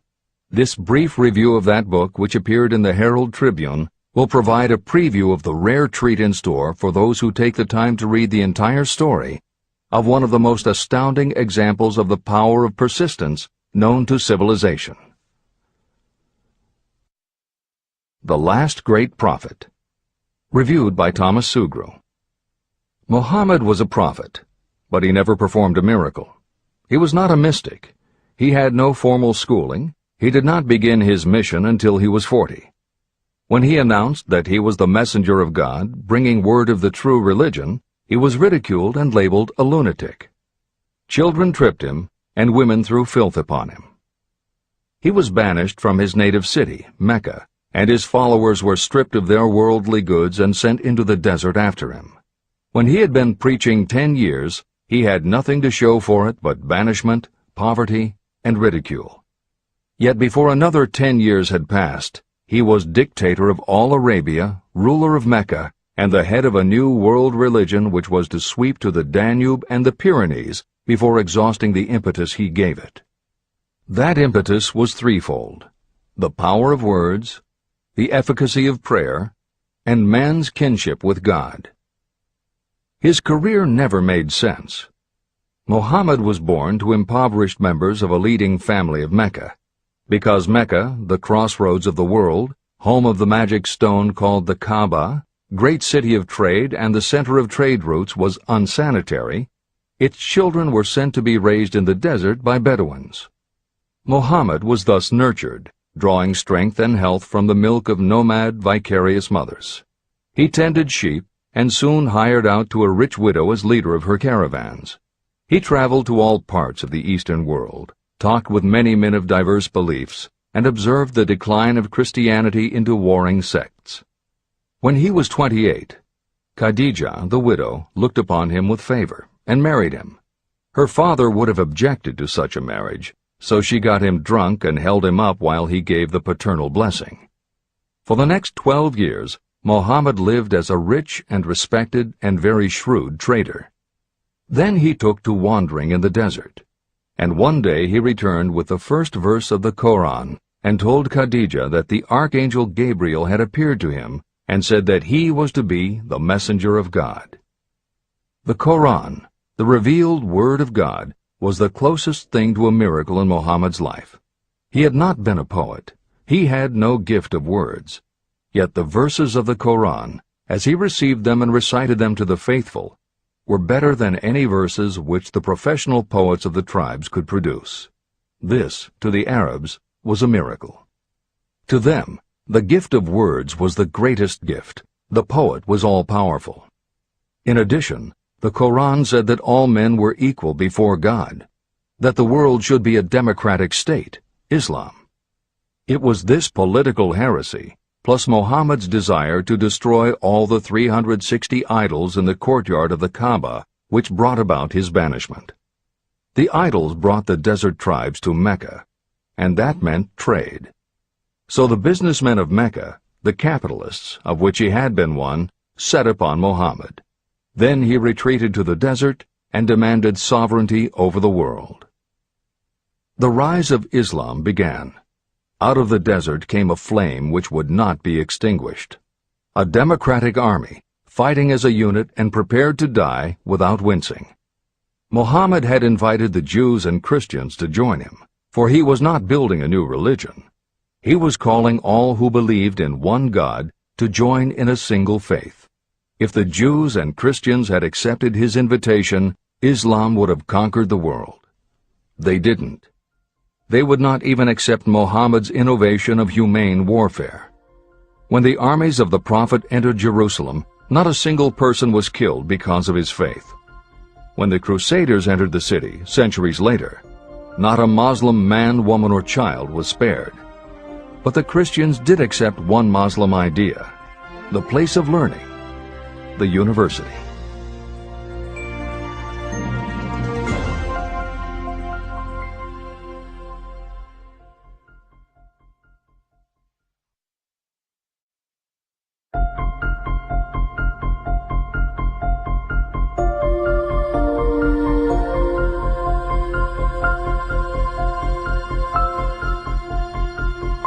The ladder of success is never crowded at the top.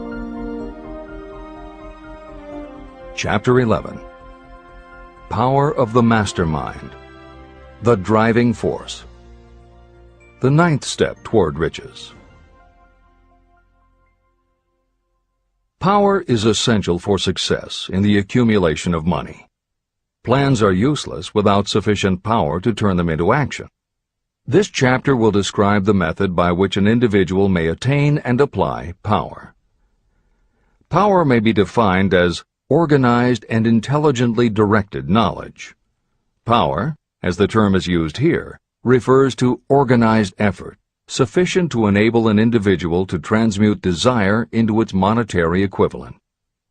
Organized effort is produced through the coordination of effort of two or more people who work toward a definite end in a spirit of harmony. Power is required to accumulate money.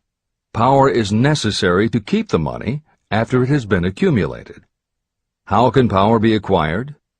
If power is organized knowledge, let us examine the sources of knowledge.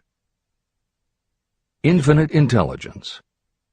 This source of knowledge may be accessed with the aid of creative imagination through the subconscious mind, as described in the previous chapters on faith, autosuggestion, and imagination, and as will be elaborated on in Chapter 13, the subconscious mind, and Chapter 14, the brain. Accumulated experience. The accumulated experience of humanity may be found in any well-equipped public library. An important part of this accumulated experience is taught in public schools and colleges, where it has been classified and organized. Editor's comment.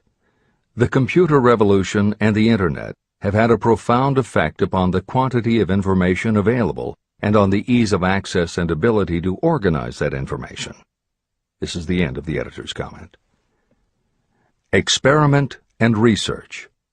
In the field of science, and in practically every other walk of life, people are gathering, classifying, and organizing new facts daily. This is the source to which you must turn when knowledge is not available through accumulated experience. Here, too, the creative imagination must often be used. Editor's comment. Today, because of the computer revolution and the Internet, publishing and dissemination of information happens so quickly that there is almost no lag time between experiment or research and the integration of those results into available knowledge. This is the end of the editor's comment. Knowledge may be acquired from any of the foregoing sources. It may be converted into power by organizing it into definite plans and by putting those plans into action. If you examine the three sources of knowledge, you will see how difficult it would be if you had to depend upon just your own efforts to assemble all the knowledge you need and turn it into definite plans of action. If your plans are big and comprehensive, generally you will have to get others to cooperate with you if you are going to organize your knowledge so that you can turn your plans into power. Gaining power through the mastermind. The mastermind may be defined as coordination of knowledge and effort in a spirit of harmony between two or more people for the attainment of a definite purpose. No individual may have great power without utilizing the mastermind. In Chapter 8, organized planning. I commented on how to create plans for translating desire into its monetary equivalent. If you carry out these instructions with persistence and intelligence, and use discrimination in choosing your mastermind group, your objective will have been halfway reached even before you begin to recognize it. Editor's comments. In the following section, Hill describes the two kinds of power that an individual can access by assembling a mastermind alliance and working with that group. The first kind of power that he mentions is economic power, which needs no comment from the editors. However, to describe the second kind of power, for want of a better term, Hill uses the term psychic. Because this word has taken on connotations that Hill never intended, this concept deserves clarification before you read on. As is obvious throughout this book, Napoleon Hill was a very practical man.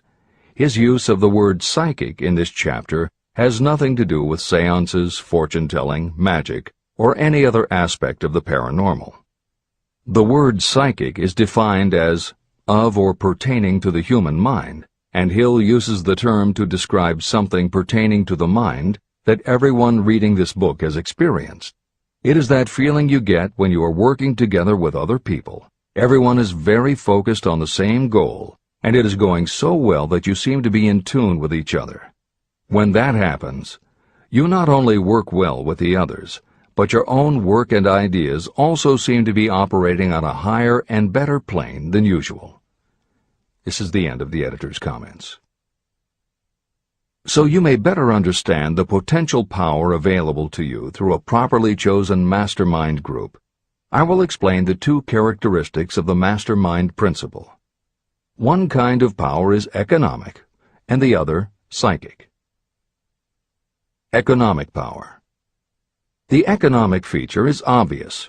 Economic advantages may be created by any person who surrounds himself with the advice, counsel, and personal cooperation of a group of people who are willing to lend him or her wholehearted aid in a spirit of perfect harmony. This form of cooperative alliance has been the basis of nearly every great fortune. Your understanding of this great truth may definitely determine your financial status.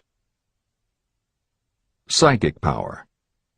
What I refer to as the psychic phase of the mastermind principle is a little more difficult to comprehend.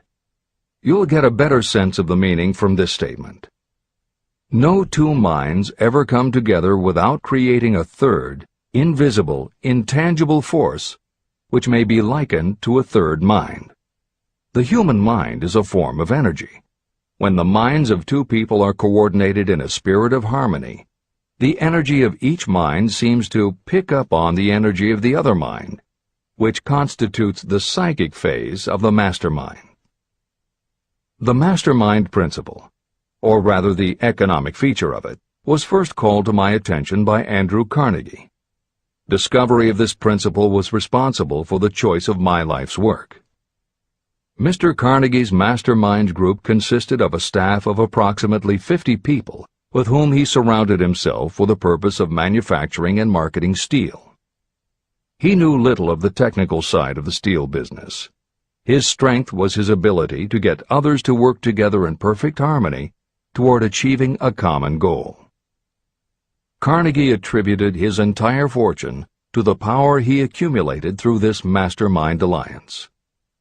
If you analyze the record of anyone who has accumulated a great fortune, and many of those who have accumulated modest fortunes, you will find that they have either consciously or unconsciously employed the mastermind principle. Great power can be accumulated through no other principle.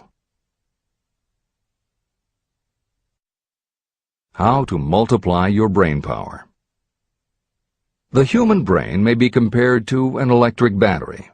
It is a fact that a group of batteries will provide more energy than a single battery. It is also a fact that the amount of energy provided by each individual battery depends upon the number and capacity of the cells it contains. The brain functions in a similar fashion. Some brains are more efficient than others. A group of brains coordinated or connected in a spirit of harmony will provide more thought energy than a single brain. just as a group of electric batteries will provide more energy than a single battery.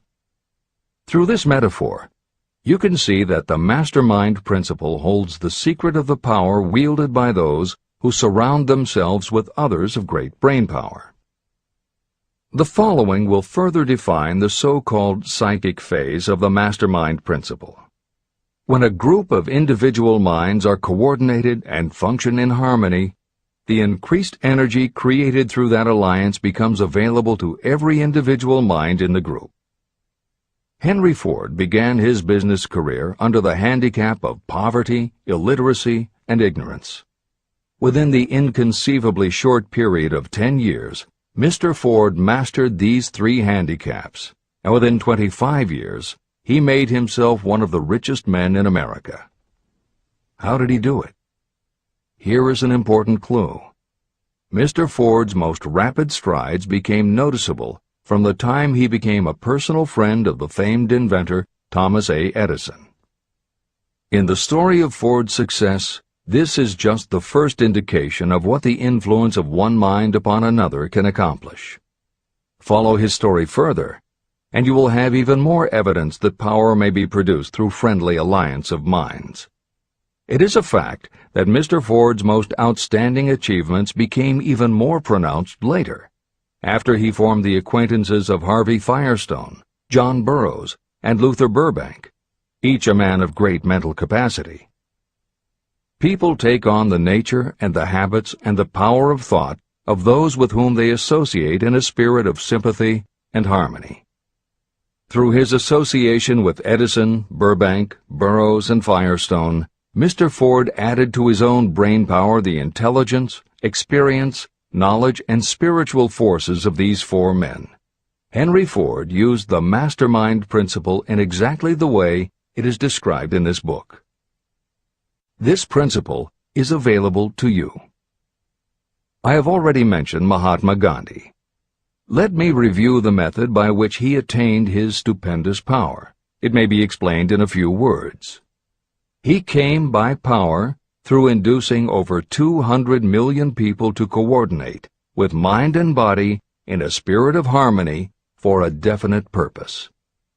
In brief, Gandhi accomplished a miracle, for it is a miracle when 200 million people can be induced, not forced, to cooperate in a spirit of harmony. If you doubt that this is a miracle, try to get even 2 people to cooperate in a spirit of harmony for any length of time. Every person who manages a business knows how difficult it is to get employees to work together in a spirit even remotely resembling harmony. Editor's comments. The first step in putting together your mastermind alliance is to clearly know your desire.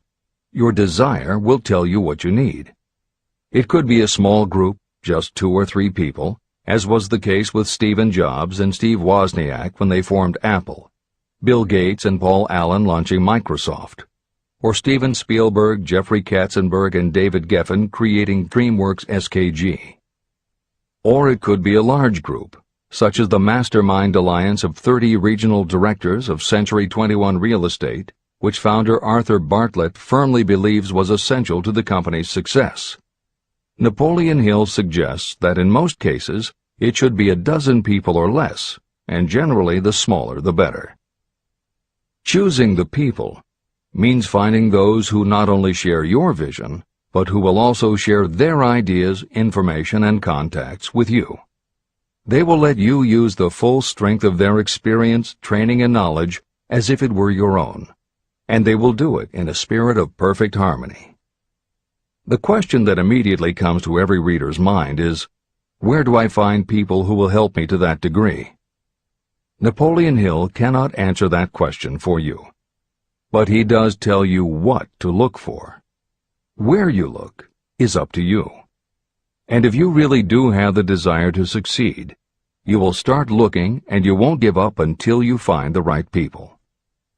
Napoleon Hill's description of the mastermind that appears below is augmented with additional material from articles and speeches he wrote after the publication of Think and Grow Rich. These were compiled for publication by Hill's friend, mentor, and business associate, W. Clement Stone, and appear in 2 books, Napoleon Hill's Keys to Success and Believe and Achieve. This is the end of the editor's comments. Finding your mastermind members. Ally yourself with a group of as many people as you may need in order to assemble a mastermind that will assist you in creating and carrying out your plan or plans for the accumulation of money. Compliance with this instruction is absolutely essential. Choose to associate with people who share common values, goals, and interests, yet who each have a strong desire to contribute to the overall effort. Trial and error will be part of the process, but there are 2 qualities to keep foremost in your mind. The first is ability to do the job. Do not select people for your alliance merely because you know them and like them.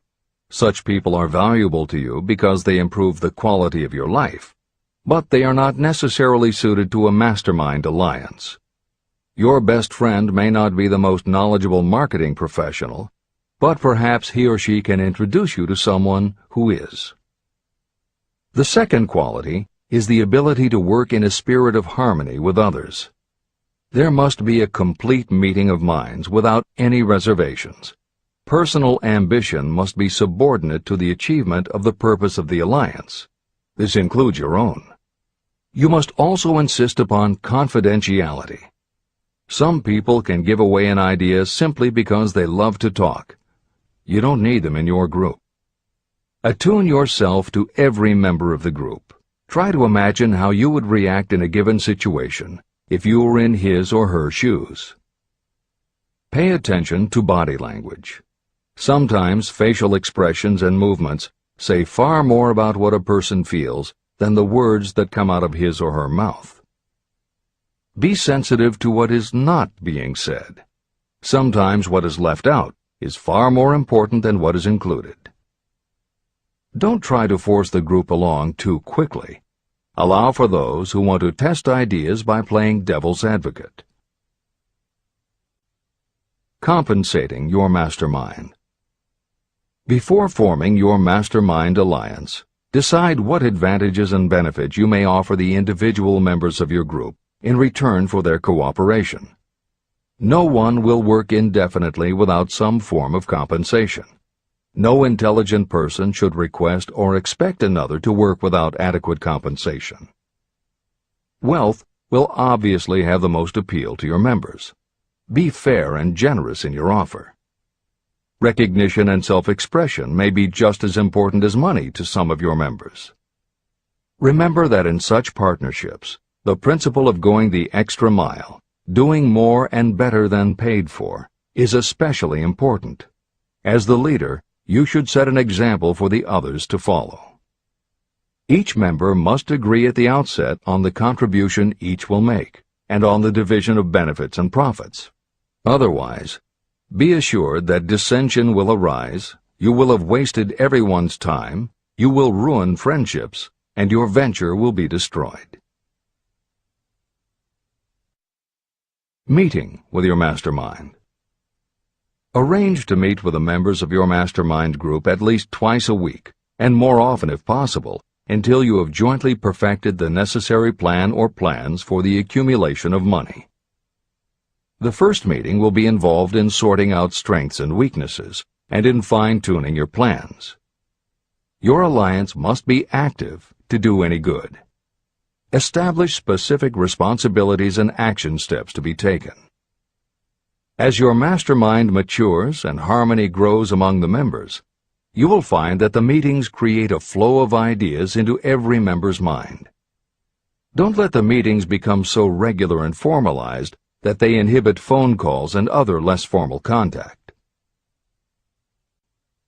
Mastermind maintenance. Maintain perfect harmony between yourself and every member of your mastermind group. If you fail to carry out this instruction to the letter, you may expect to meet with failure. The mastermind principle cannot work where perfect harmony does not prevail. Create a non-threatening environment. Explore all ideas with equal interest and concern for the originator's feelings. Everyone must deal with everyone else on a completely ethical basis, No member should seek unfair advantage at the expense of others. As the leader, you must inspire confidence in your members by your dedication to your desire, which is the object of the group. The members must know with certainty that you are reliable, trustworthy, and loyal. When you are finally ready to present the results of your efforts to investors, buyers, or the public, you may face your greatest leadership challenge in maintaining the harmony of your mastermind. The group's efforts will now be judged by outsiders, and facing judgment takes courage and persistence. The courage of separate individuals is nothing compared with that of a united team. The more you are able to maintain harmony, the greater the power, and the greater the power, the more resistance you can overcome. Marriage and the mastermind. A mastermind alliance with the person you love most deeply is of untold importance. If you are married and have not built your relationship on the same principles of harmony that are crucial to any alliance, you may have some reselling to do with your spouse. Set aside time each day to talk about what you want to achieve and how you are going about it. Rely on your definiteness of purpose to build your persuasive abilities, to convince your partner of the benefits of the work you are doing. It is very unlikely that your work will not affect your husband or wife in some significant way, and you absolutely must not drag your partner unwillingly into any adventure. Build your mastermind alliance into your marriage from the start, and it will steady and support you through the darkest moments.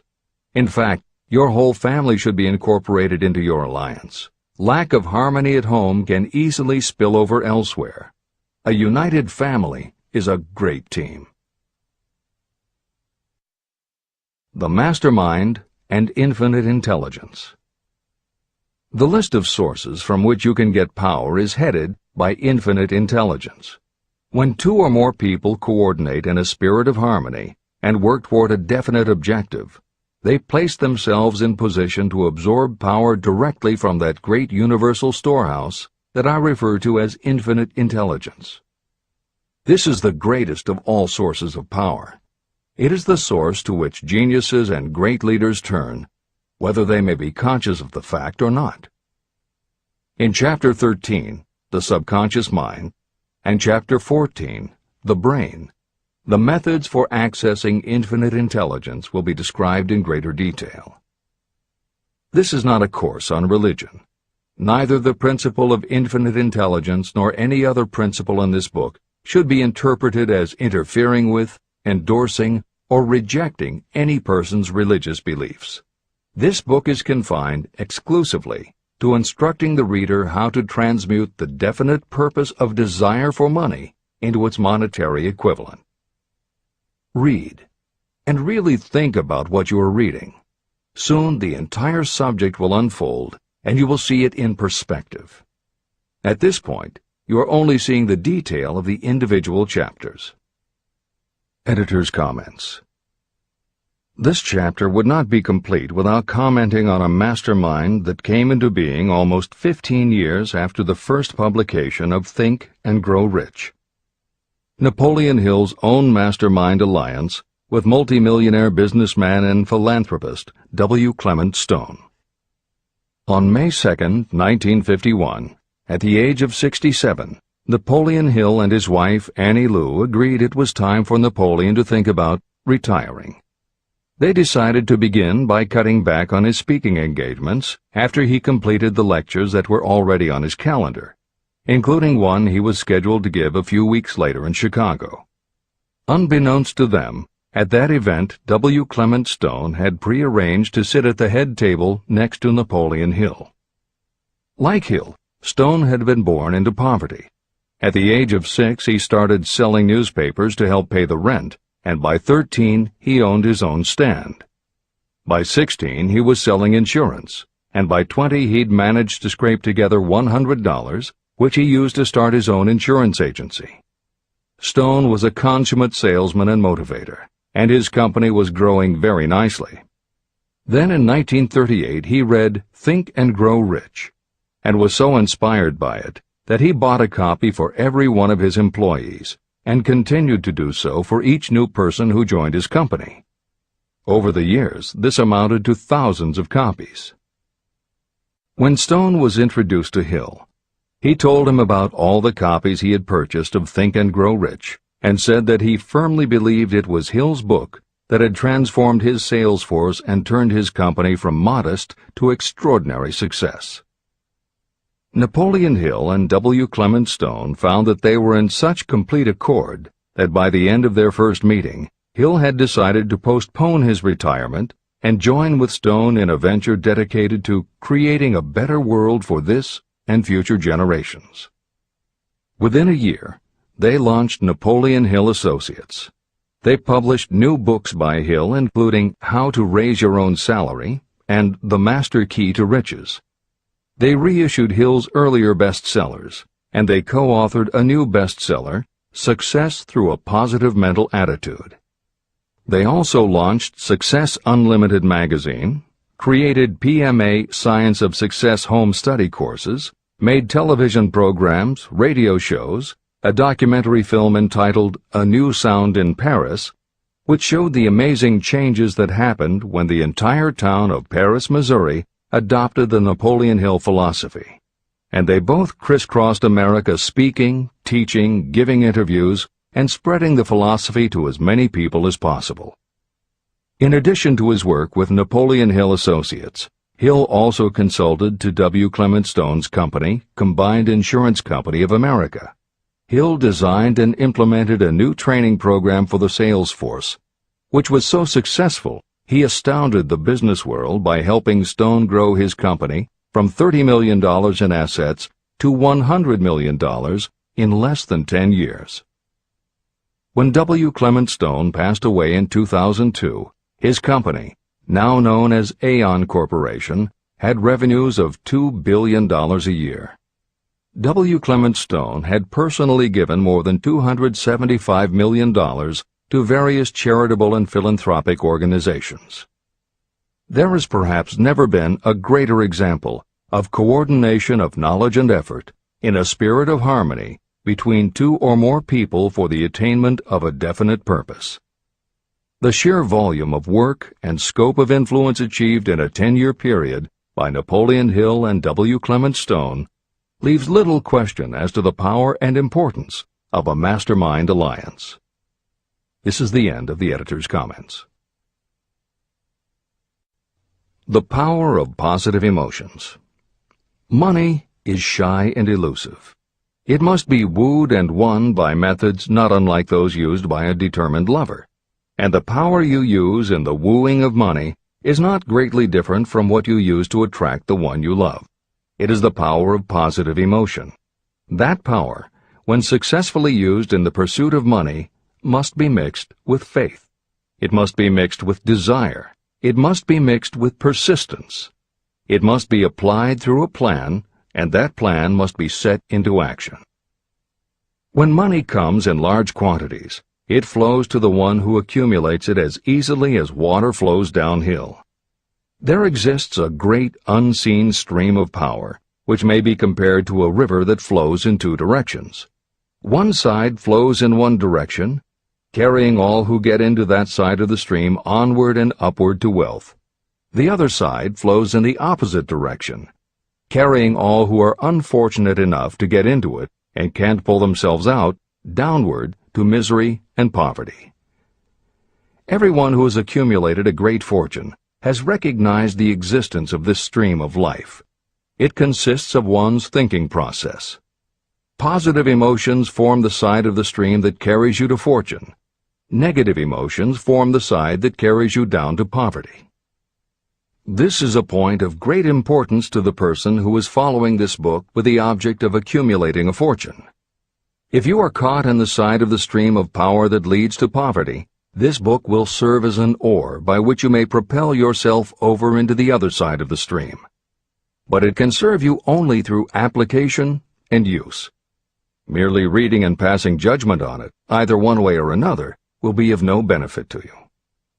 Poverty and riches can change places. But when riches take the place of poverty, The change only happens through well-conceived and carefully executed plans. The same is not true of poverty. Poverty needs no plan. It needs no one to help it because it is bold and ruthless. Riches are shy and timid. They have to be attracted. More gold has been mined from the thoughts of men than has ever been taken from the earth. Chapter 12. Sexuality, Charisma, and Creativity.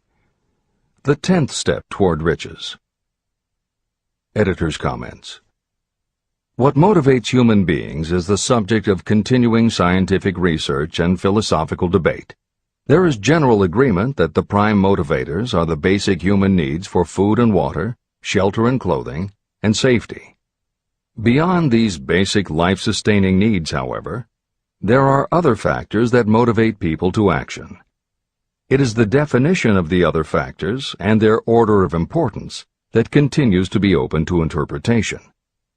Perhaps the most widely known theory is psychologist Abraham Maslow's hierarchy of human needs, which lists 8 levels of motivational forces, starting with the basic physiological and safety needs, then ascends through belonging and love, esteem, understanding, aesthetics, self-actualization, and transcendence. Other psychologists and sociologists have defined and arranged the categories differently, but in almost all cases there is agreement that after the primary life-sustaining needs are met, sex and love are the next most important motivating forces. Napoleon Hill also compiled a hierarchy of what he referred to as mind stimuli. Like Maslow and other researchers, Hill identified sex and love as the most powerful non-life-sustaining factors in human motivation, but his focus was not on sex and love as they pertain to procreation. Hill was intrigued by the theory that if sex and love are such powerful forces in driving humans to action, there might be a correlation to outstanding achievement or material success. And if such a relationship exists, can the motivating force be intentionally channeled to this purpose? In the original edition of the following chapter, Hill used terms such as sex emotion and sex energy in his analysis of these motivating forces as they relate to attitude and personality. In this context, the use of the word sex was not meant to have the physical connotation that it often has today. Today these concepts would be conveyed by words such as sexuality, passion, or charisma. In this edition, where appropriate, the editors have opted for the modern usage of these and similar terms. This is the end of the editor's comments. Charisma. The world is ruled, and the destiny of civilization is established by the human emotions. People are influenced more by feelings than by reason. Your creativity is set into action entirely by emotions, and not by cold reason. The human mind responds to stimuli, through which it may be keyed up in such a way that it takes on characteristics such as enthusiasm, creative imagination, and intense desire. The stimuli to which the mind responds most freely are 1. The desire for sexual expression, 2. Love, 3. A burning desire for fame, power, or financial gain, money, 4. Music, 5. Close friendship and or admiration, 6. A mastermind alliance based upon the harmony of 2 or more people who ally themselves for advancement, 7. Mutual suffering, such as that experienced by people who are persecuted, 8. Autosuggestion, 9. Fear, 10. Alcohol and drugs. The desire for sexual expression comes at the head of the list of stimuli that step up the mind and start the wheels of physical action. The emotions associated with a human sexual drive bring into being a state of mind. When motivated by this desire, people often show courage, willpower, persistence, imagination, and creative ability that they don't normally have. So strong and impelling is the desire for sexual expression that people freely run the risk of life and reputation because of it. A river may be dammed and its water controlled for a time, but eventually it will force an outlet. The same is true of the emotions related to sexual expression. It may be submerged and controlled for a time, but its very nature causes it to be ever-seeking means of expression. The desire for sexual expression is inborn and natural. The desire cannot and should not be submerged or eliminated, but it can be given other outlets that enrich the body, mind, and spirit. When harnessed and redirected, this motivating force has been used as a powerful creative force in literature, art, and other pursuits, including the accumulation of riches. A teacher who has trained more than 30,000 salespeople came to the conclusion that individuals who are most confident sexually are the most efficient salespeople. The explanation is that the factor of personality known as personal magnetism is a manifestation of sexual energy. Editor's comments. There have been numerous psychological and sociological studies about the relationship between sexuality and success that tend to support Hill's observation. Because physical characteristics are the most quantifiable aspects of sexuality, most research studies focus on gender, attractiveness, body size, and age, and they measure indicators such as first impressions, expectation of performance, perception of performance, and social interaction. These studies generally conclude that when comparing individuals of equal competence, for men, the perception is that taller men will do better than short, a full head of hair will outperform balding, handsome or virile will beat out plain or older. For women, the results are comparable. The perception is that attractive performs better than plain, slim or shapely scores higher than overweight, younger is expected to be superior to older. These observations about physical sexuality may seem obvious, but they lead to a conclusion that is very significant. Obviously, not all people who succeed are tall and virile or attractive and shapely. It is also a fact that the success of those who are short, balding, plump, or plain isn't always due to superior skill or luck. Clearly, there is another kind of attractiveness that often supersedes physical appeal. This other kind of attractiveness is connected to human sexuality, but it is not what would usually be referred to as sexy. People who have this quality are often said to have chemistry, personality, charm, or appeal. Hill called this kind of attraction personal magnetism. Today, the more common term is charisma. This is the end of the editor's comments. When employing salespeople, a good sales manager looks for personal magnetism or charisma as the first requirement. People who lack this kind of sexual energy will never become enthusiastic, nor inspire others with enthusiasm. And enthusiasm is one of the most important requisites in salesmanship, no matter what you're selling. The public speaker, preacher, lawyer, or salesperson who is lacking in charisma is a flop as far as being able to influence others is concerned. That, plus the fact that most people are influenced through an appeal to their emotions, should easily convince you of the importance of charisma as a part of the salesperson's ability. Master salespeople attain mastery in selling because they either consciously or unconsciously transmute charisma, sexual energy, into sales enthusiasm. That statement explains the actual, practical meaning of sexual transmutation. The meaning of the word transmute is, in simple language, the changing or transferring of one element or form of energy into another. The transmutation of sexual energy means switching the mind from thoughts of physical expression to thoughts of some other nature. Salespeople who know how to turn on charisma have acquired the art of sexual transmutation, whether they know it or not.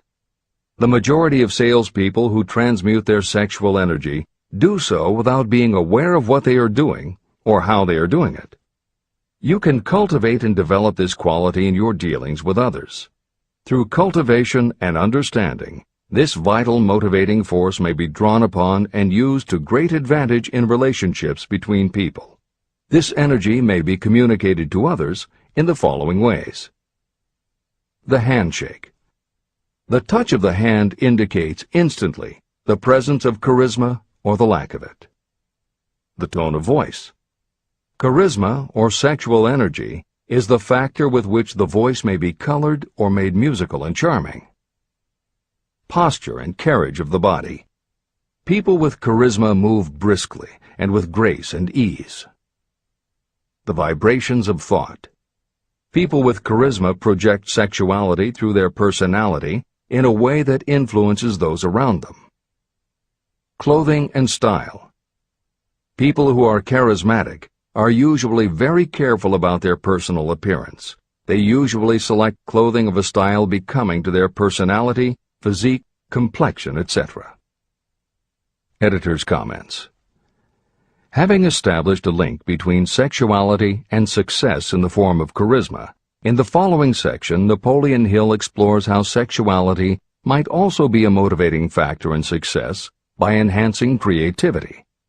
To illustrate the connection, Hill draws upon the biographies of historical figures who exhibited both charisma and exceptional creativity. In the time since Hill conducted his research, many women have risen to positions of power and influence. Their accomplishments have been well documented and are readily available in bookstores and libraries. However, when Hill was assembling his data, the majority of historical biographies available were about successful men. Further, the successful industrialists and political leaders he had personally studied during the previous 30 years were also men. Because of this limitation, Hill does not theorize about the role men might play in motivating the success of women. This issue is addressed in a later editorial comment. This is the end of the editor's comments. Creativity. It seemed quite significant to me when I made the discovery that practically every great leader I had the privilege of analyzing was a man whose achievements were largely inspired by a woman. In most instances, the woman was a wife, of whom the public had heard little or nothing.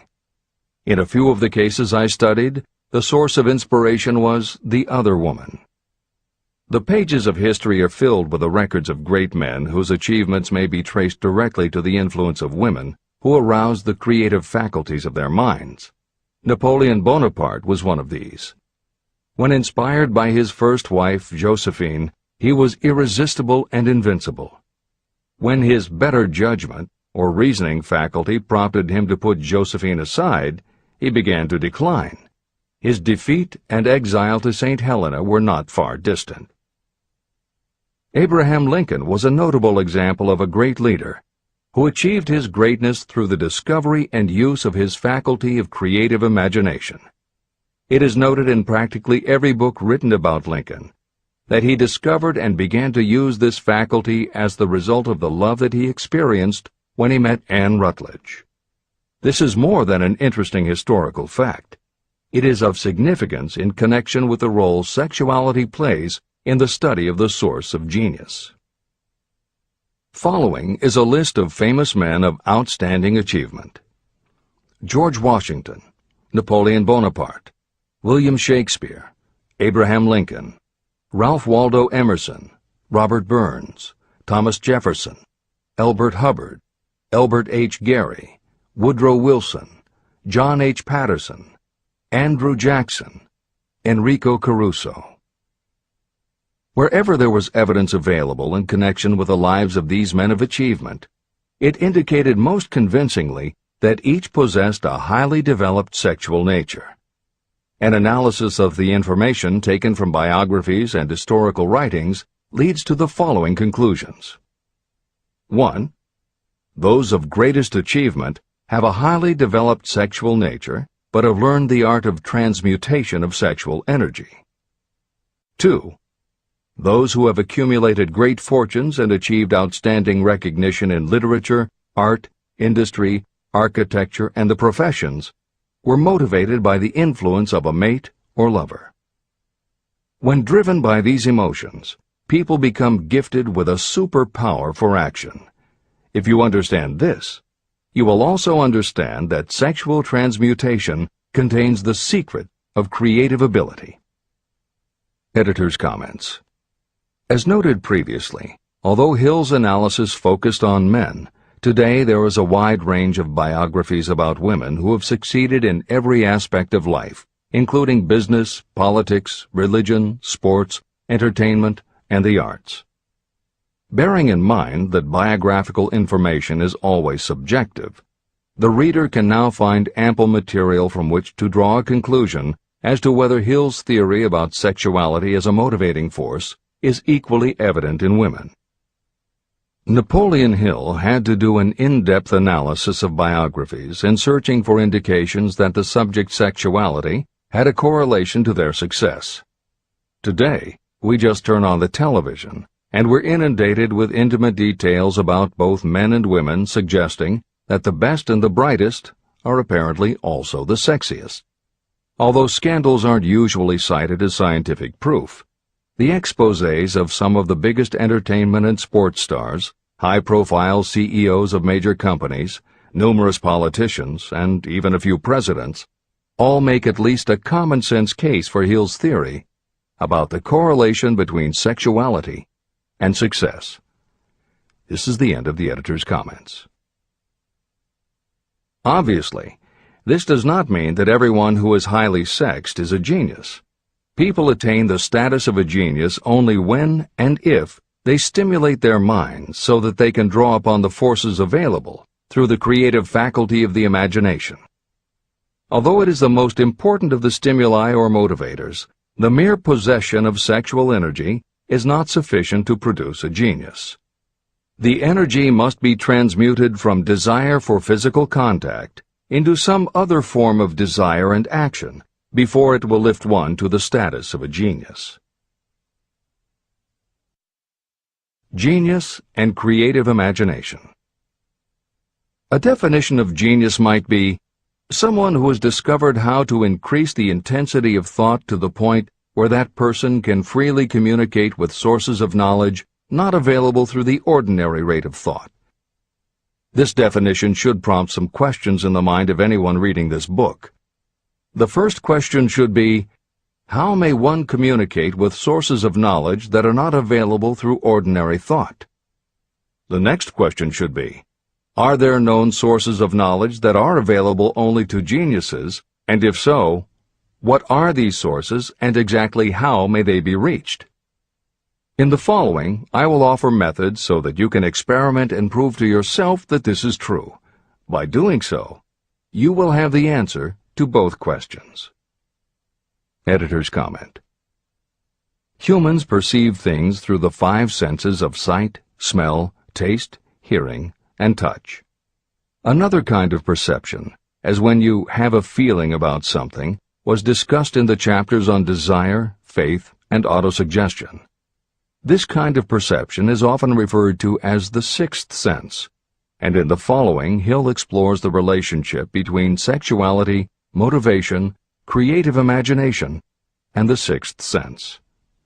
This is the end of the editor's comment. The reality of a sixth sense has been fairly well established. This sixth sense is creative imagination. The faculty of creative imagination is something the majority of people never use during an entire lifetime, and if they do use it, it usually happens by mere accident. Only a small number of people deliberately use their creative imagination for a specific purpose. Those who do use this faculty voluntarily, and with understanding of its functions, are geniuses. Creative imagination is the direct link between your finite mind and what I have termed infinite intelligence. All revelations and all discoveries of basic or new principles in the field of invention take place through the faculty of creative imagination. When ideas, concepts, or hunches flash into your mind, they can only have come from one or more of the following sources. 1. From the mind of some other person who has just released the thought, idea, or concept through conscious thought. 2. Your subconscious mind, which stores every thought and impression that ever reached your brain through any of the five senses. 3. from another person's subconscious storehouse. 4. Infinite intelligence. There are no other possible sources from which inspired ideas or hunches may be received. When brain action has been stimulated through one or more of the 10 mind stimulants listed at the beginning of this chapter, it has the effect of lifting you far above the horizon of ordinary thought. It permits you to envision distance, scope, and quality of thoughts not available on the lower plane, such as when you are solving routine problems of business. When you are lifted to a higher level of thought through mind stimulation, it is as though you have taken off in an airplane. You can now see over and beyond the horizon that limits your vision when you are on the ground. Not only that, but while you are on this higher level of thought, you are not even aware of such things as the problems of gaining the 3 basic necessities of food, clothing, and shelter. You are in a world of thought in which the ordinary workaday thoughts have been removed, just as the hills and valleys that obstruct your vision on the ground don't interfere when you are in an airplane. While on this exalted plane of thought, the creative faculty of the mind is given freedom for action. The way has been cleared for the 6th sense to function. It becomes receptive to ideas that could not reach the individual under any other circumstances. The 6th sense is the faculty that marks the difference between a genius and an ordinary individual. Developing your creative imagination.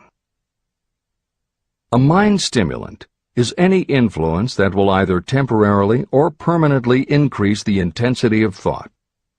The previously mentioned 10 major stimulants are those most commonly resorted to. Through these sources you may commune with infinite intelligence, enter the storehouse of your subconscious mind, or perhaps even that of another person. That is all there is to genius. The more you use your creative faculty, the more alert and receptive it becomes to factors originating outside your conscious mind. And the more this creative faculty is used, the more you will rely upon it for your thoughts and ideas. This faculty can be cultivated and developed only through use. What we generally refer to as our conscience operates entirely through the faculty of the 6th sense. The great artists, writers, musicians, and poets become great because they acquire the habit of relying upon the still small voice that speaks from within, through their creative imagination. Anyone with a keen imagination knows that some of their best ideas come through so-called hunches. One of the best-known public speakers admits that his speeches are only really great when he closes his eyes and begins to rely entirely upon the faculty of creative imagination. When asked why he closed his eyes just before the climax of his speech, he replied, "I do it because then I speak through ideas that come to me from within." One of America's most successful and best-known financiers has the habit of closing his eyes for 2 or 3 minutes before making a decision. When asked why, he replied, "With my eyes closed, I am able to draw upon a source of superior intelligence." Dr. Elmer R. Gates created more than 200 useful patents through the process of cultivating and using his creative faculty. His method is significant to anyone interested in attaining to the status of genius. Dr. Gates was one of the really great, though less publicized, scientists of the world. In his laboratory, he had what he called his personal communication room. It was practically soundproof, and all light could be shut out. It had a small table on which he kept a pad of writing paper. In front of the table, on the wall, was a light switch. When Dr. Gates desired to draw upon the forces available to him through his creative imagination, he would go into this room, seat himself at the table, shut off the lights, and concentrate on the known factors of the invention he was working on. He would stay in that position until ideas began to flash into his mind in connection with the unknown factors of the invention. On one occasion, ideas came through so fast that he was forced to write for almost 3 hours. When the thoughts stopped flowing, he examined his notes and found they contained a minute description of principles that had no parallel in the known data of the scientific world. Moreover, the answer to his problem was right there in those notes. Dr. Gates earned his living by sitting for ideas. He did it for individuals and corporations, and some of the most sensible people and largest traditional corporations in America paid him to do it. The part of your mind that you generally use for reasoning may be faulty, because it is largely guided by your accumulated experience. Not all knowledge that you have learned through experience is accurate. Many times your creative ideas are much more reliable because they come from sources that are more reliable than those available to the reasoning faculty of the mind. Methods used by geniuses are available to you. The major difference between the genius and the ordinary inventor is that the genius makes use of both the synthesized and the creative faculties of imagination.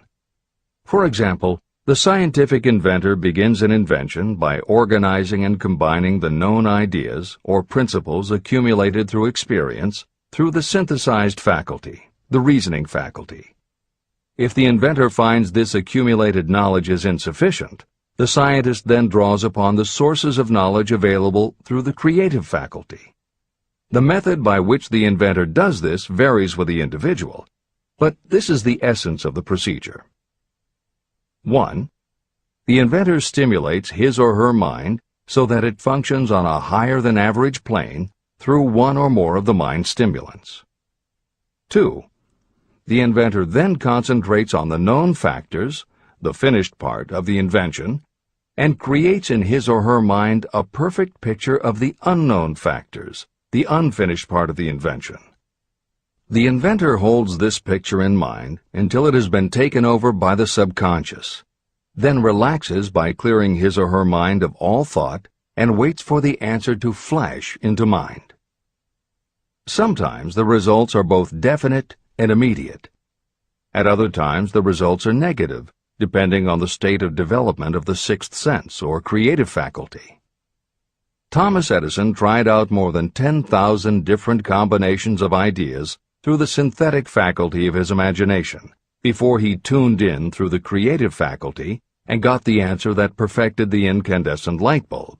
His experience was similar when he produced the phonograph. Editor's comments.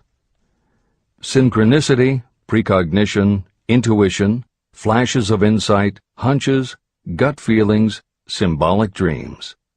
These are all aspects of the phenomena Napoleon Hill was describing in his two correlated terms, creative imagination and infinite intelligence.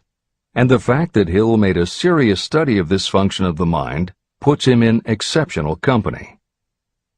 The fathers of modern psychology, Sigmund Freud and Carl Jung, recognized and tried to explain this sixth sense.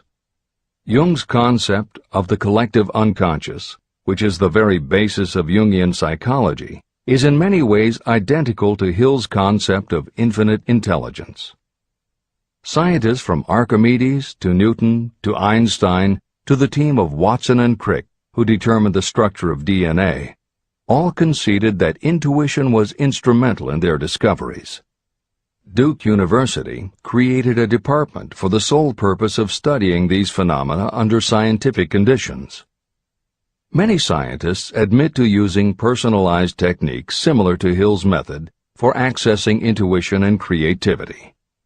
These include Friedrich Kekule, who discovered the molecular structure of benzene through a dream symbol; physiologist Otto Loewi, who had a hunch followed by a dream that won him the Nobel Prize in Medicine; and as mentioned above, James Watson's breakthrough in the structure of DNA.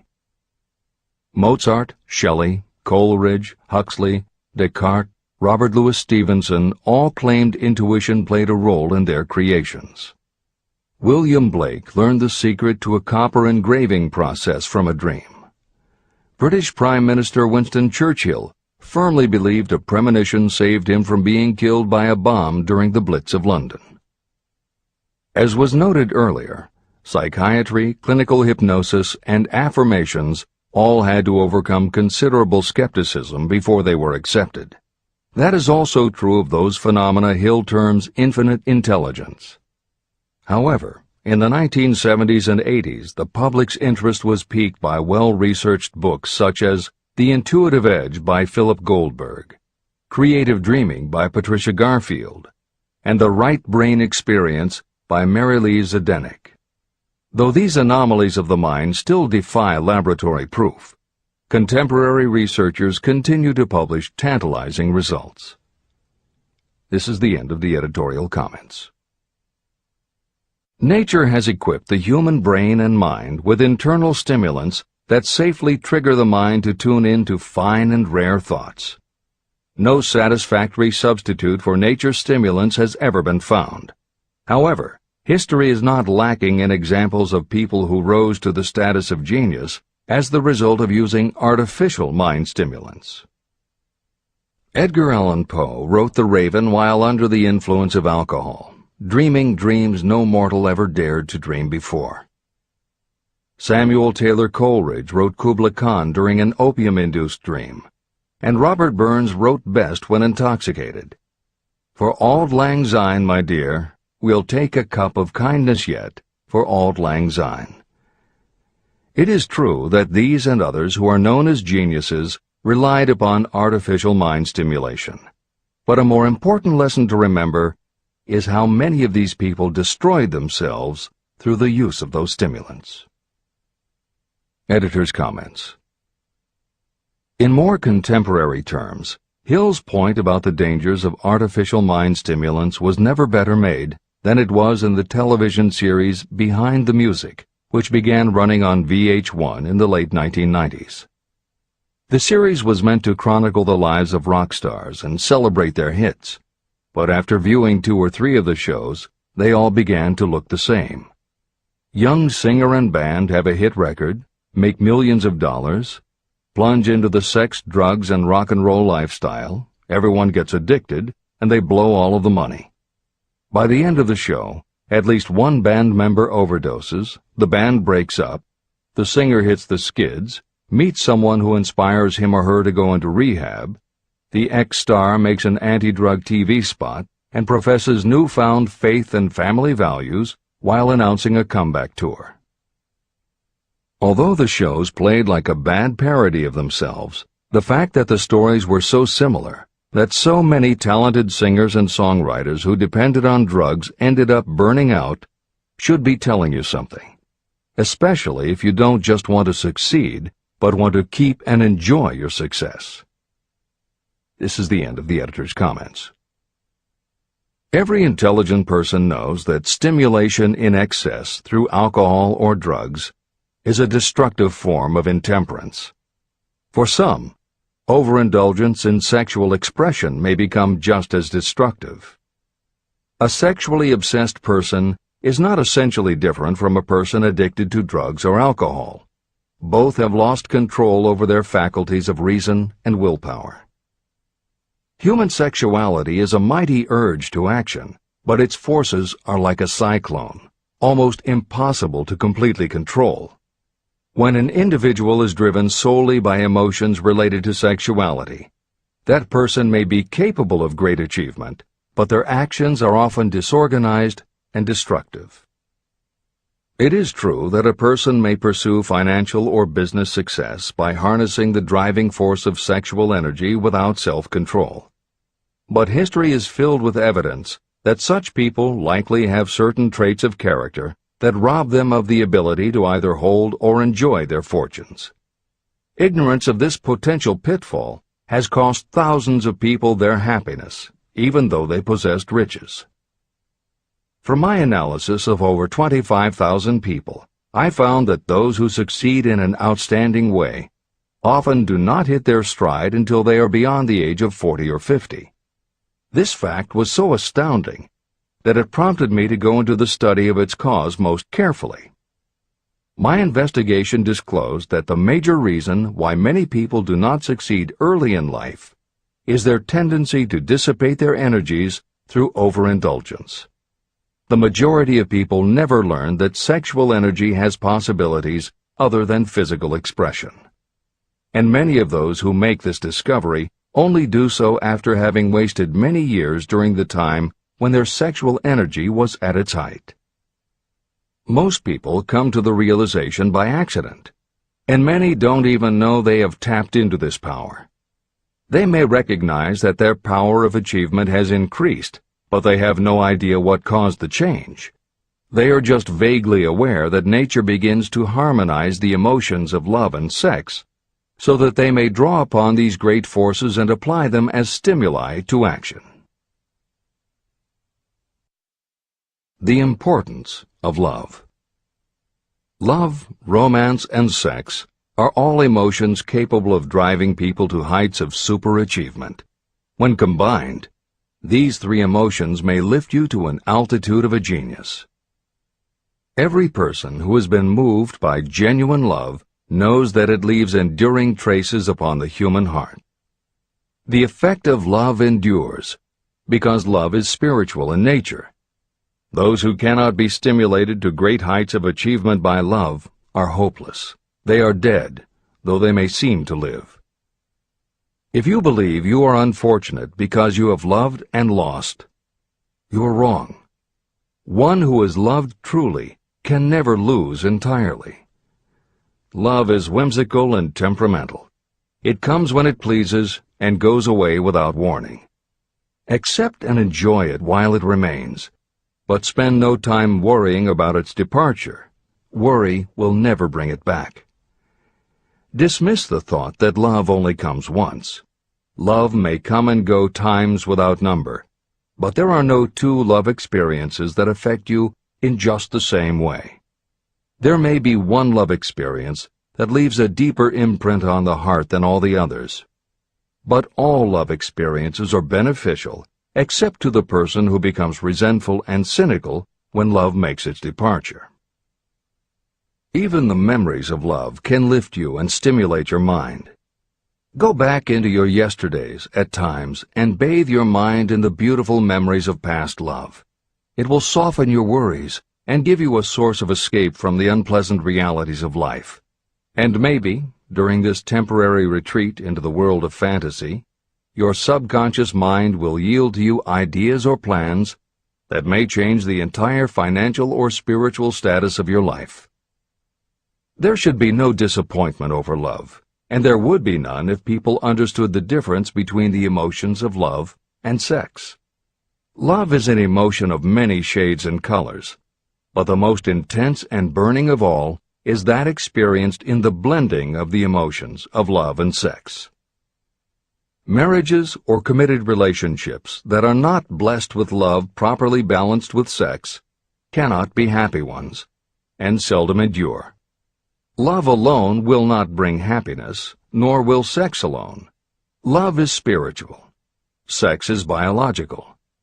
No experience that touches the human heart with a spiritual force can possibly be harmful, except through ignorance or jealousy. The presence of destructive emotions in the human mind may poison it in a way that destroys your sense of justice and fairness. Just as a chemist can take certain chemical elements, none of which are harmful in themselves, and by mixing them together create a deadly poison, in a similar manner the emotions of sex and jealousy, when mixed, may turn just as lethal. Love is the emotion that serves as a safety valve and brings balance, reason, and constructive effort.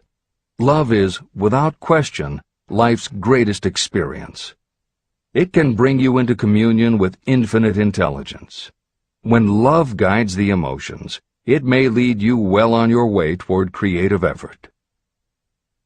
The road to genius consists of the development, control, and use of sex, love, and romance. Briefly, the process may be stated as follows. Encourage the presence of the positive emotions as the dominating thoughts in your mind, and discourage all the destructive emotions. The mind is a creature of habit.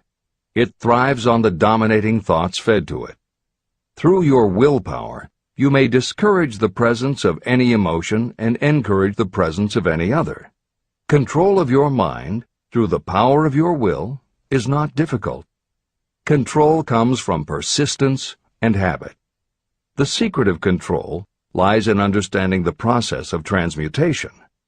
When any negative emotion presents itself in your mind, it can be transmuted into a positive or constructive emotion by the simple procedure of changing your thoughts. There is no other road to genius than through voluntary self-effort.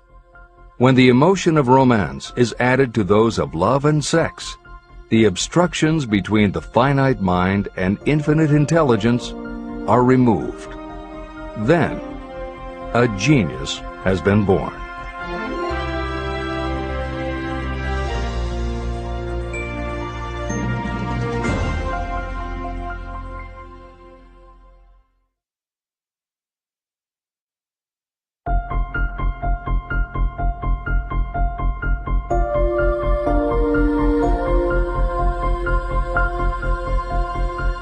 Success requires no explanations.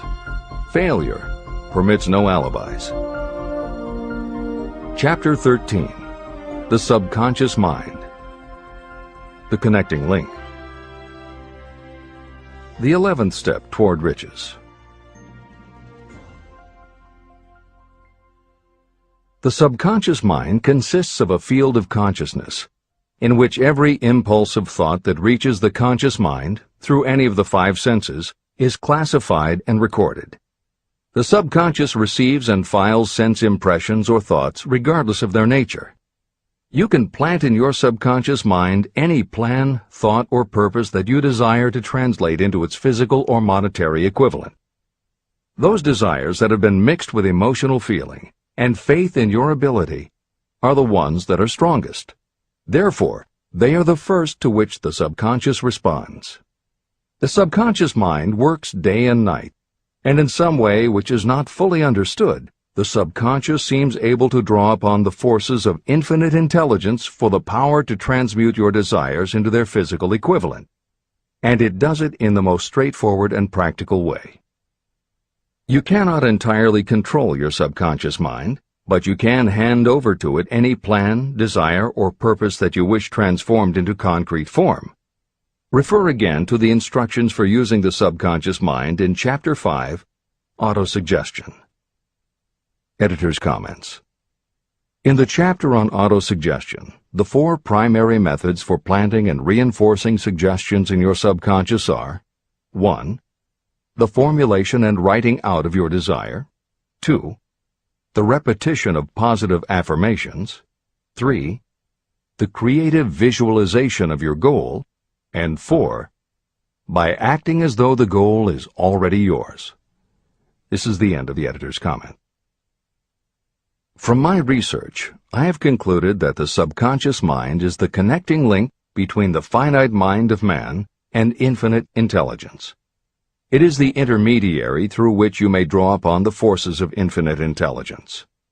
From my research, I have concluded that the subconscious mind is the connecting link between the finite mind of man and infinite intelligence. It is the intermediary through which you may draw upon the forces of infinite intelligence. Only the subconscious mind contains the process by which mental impulses, thoughts, are modified and changed into their spiritual, energy, equivalent. It alone is the medium through which prayer, desire, may be transmitted to the source capable of answering prayer, infinite intelligence. How to energize your subconscious mind for creative effort. The possibilities of what you can do when you connect creative effort with the subconscious mind are stupendous.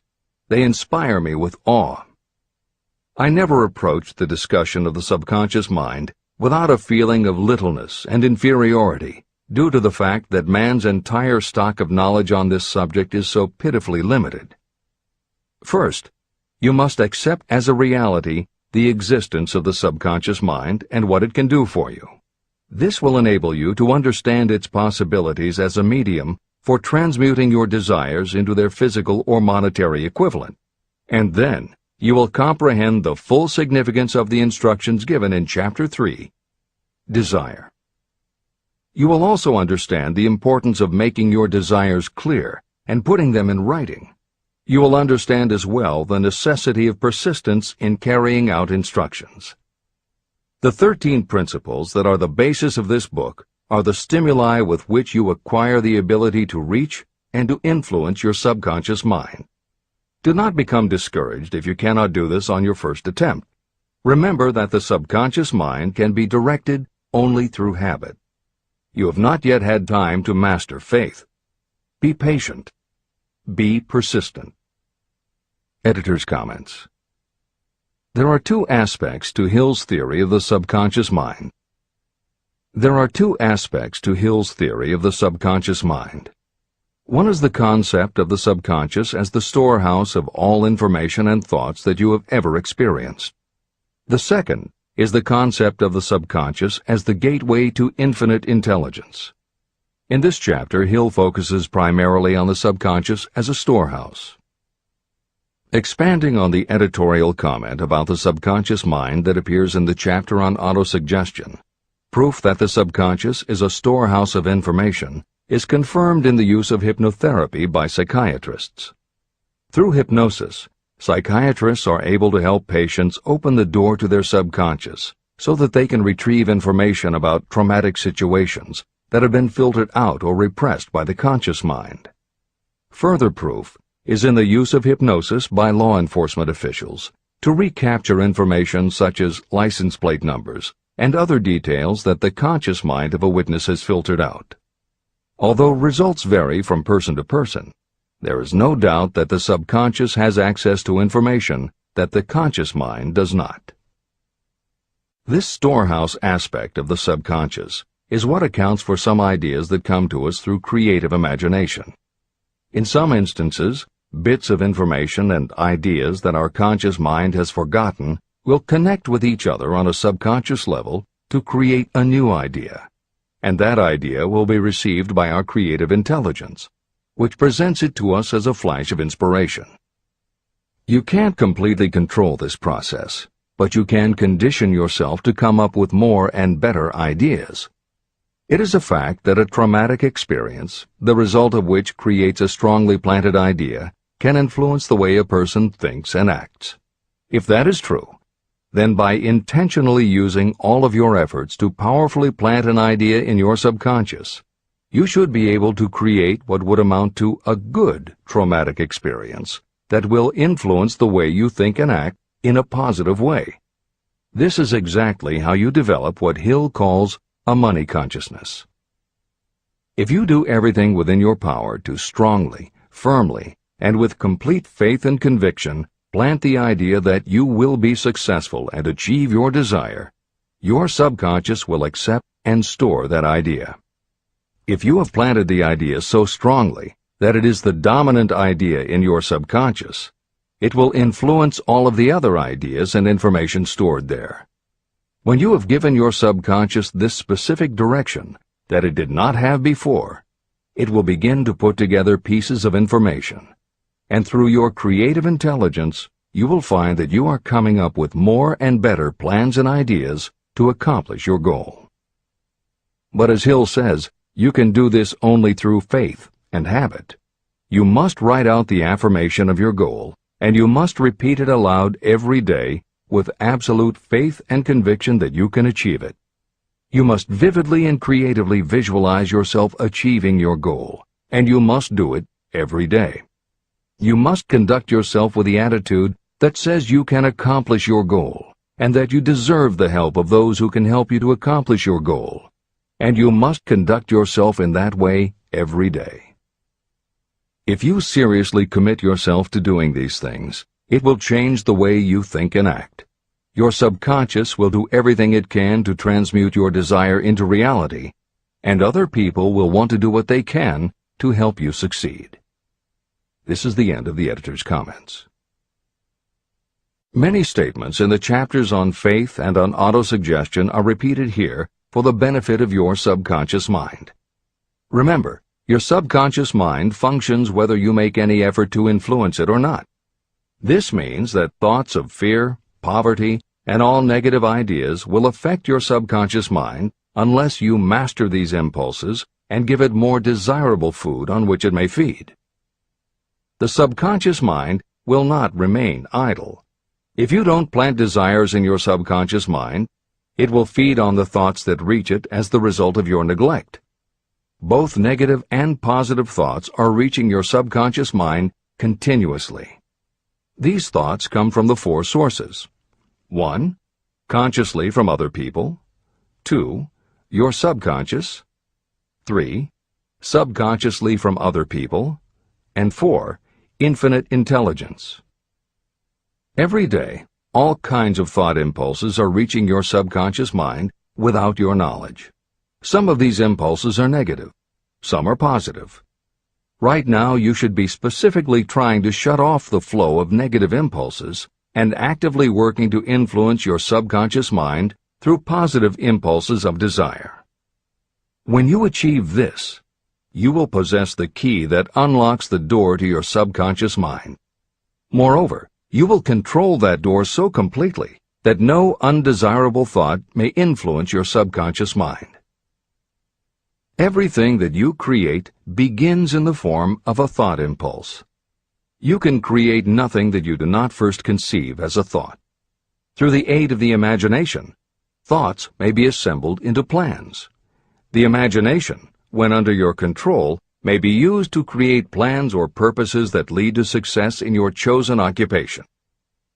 All thoughts that you want to turn into success and have planted in the subconscious mind must pass through the imagination and be mixed with faith, your faith in your own abilities. The mixing of faith with a plan or purpose intended for submission to the subconscious mind can only be done through the imagination. From these statements, it should be clear that if you want to make use of your subconscious mind, it will call for the coordination and application of all 13 principles of success that are the basis of this book. Make your positive emotions work for you. The subconscious mind is more susceptible to influence by thought mixed with feeling or emotion than it is by thoughts originating solely in the reasoning portion of the mind. In fact, there is much evidence to support the theory that only emotionalized thoughts have any real influence on the subconscious mind. It is a fact that emotions or feelings rule the majority of people. If it is true that the subconscious mind responds better and faster to thoughts that are well mixed with emotion, it is essential to become familiar with the more important of the emotions. There are 7 major positive emotions and 7 major negative emotions. The negatives get into your thoughts naturally and go directly to your subconscious without any help from you. The positive emotions must be injected by you through the principle of autosuggestion into the thought impulse that you wish to pass on to your subconscious mind. These emotions or feeling impulses may be likened to yeast in a loaf of bread. They are the action element which transforms thought impulses from the passive to the active state. That is why thought impulses that have been well mixed with emotion are acted upon more readily than thought impulses originating in cold reason. Editor's comments.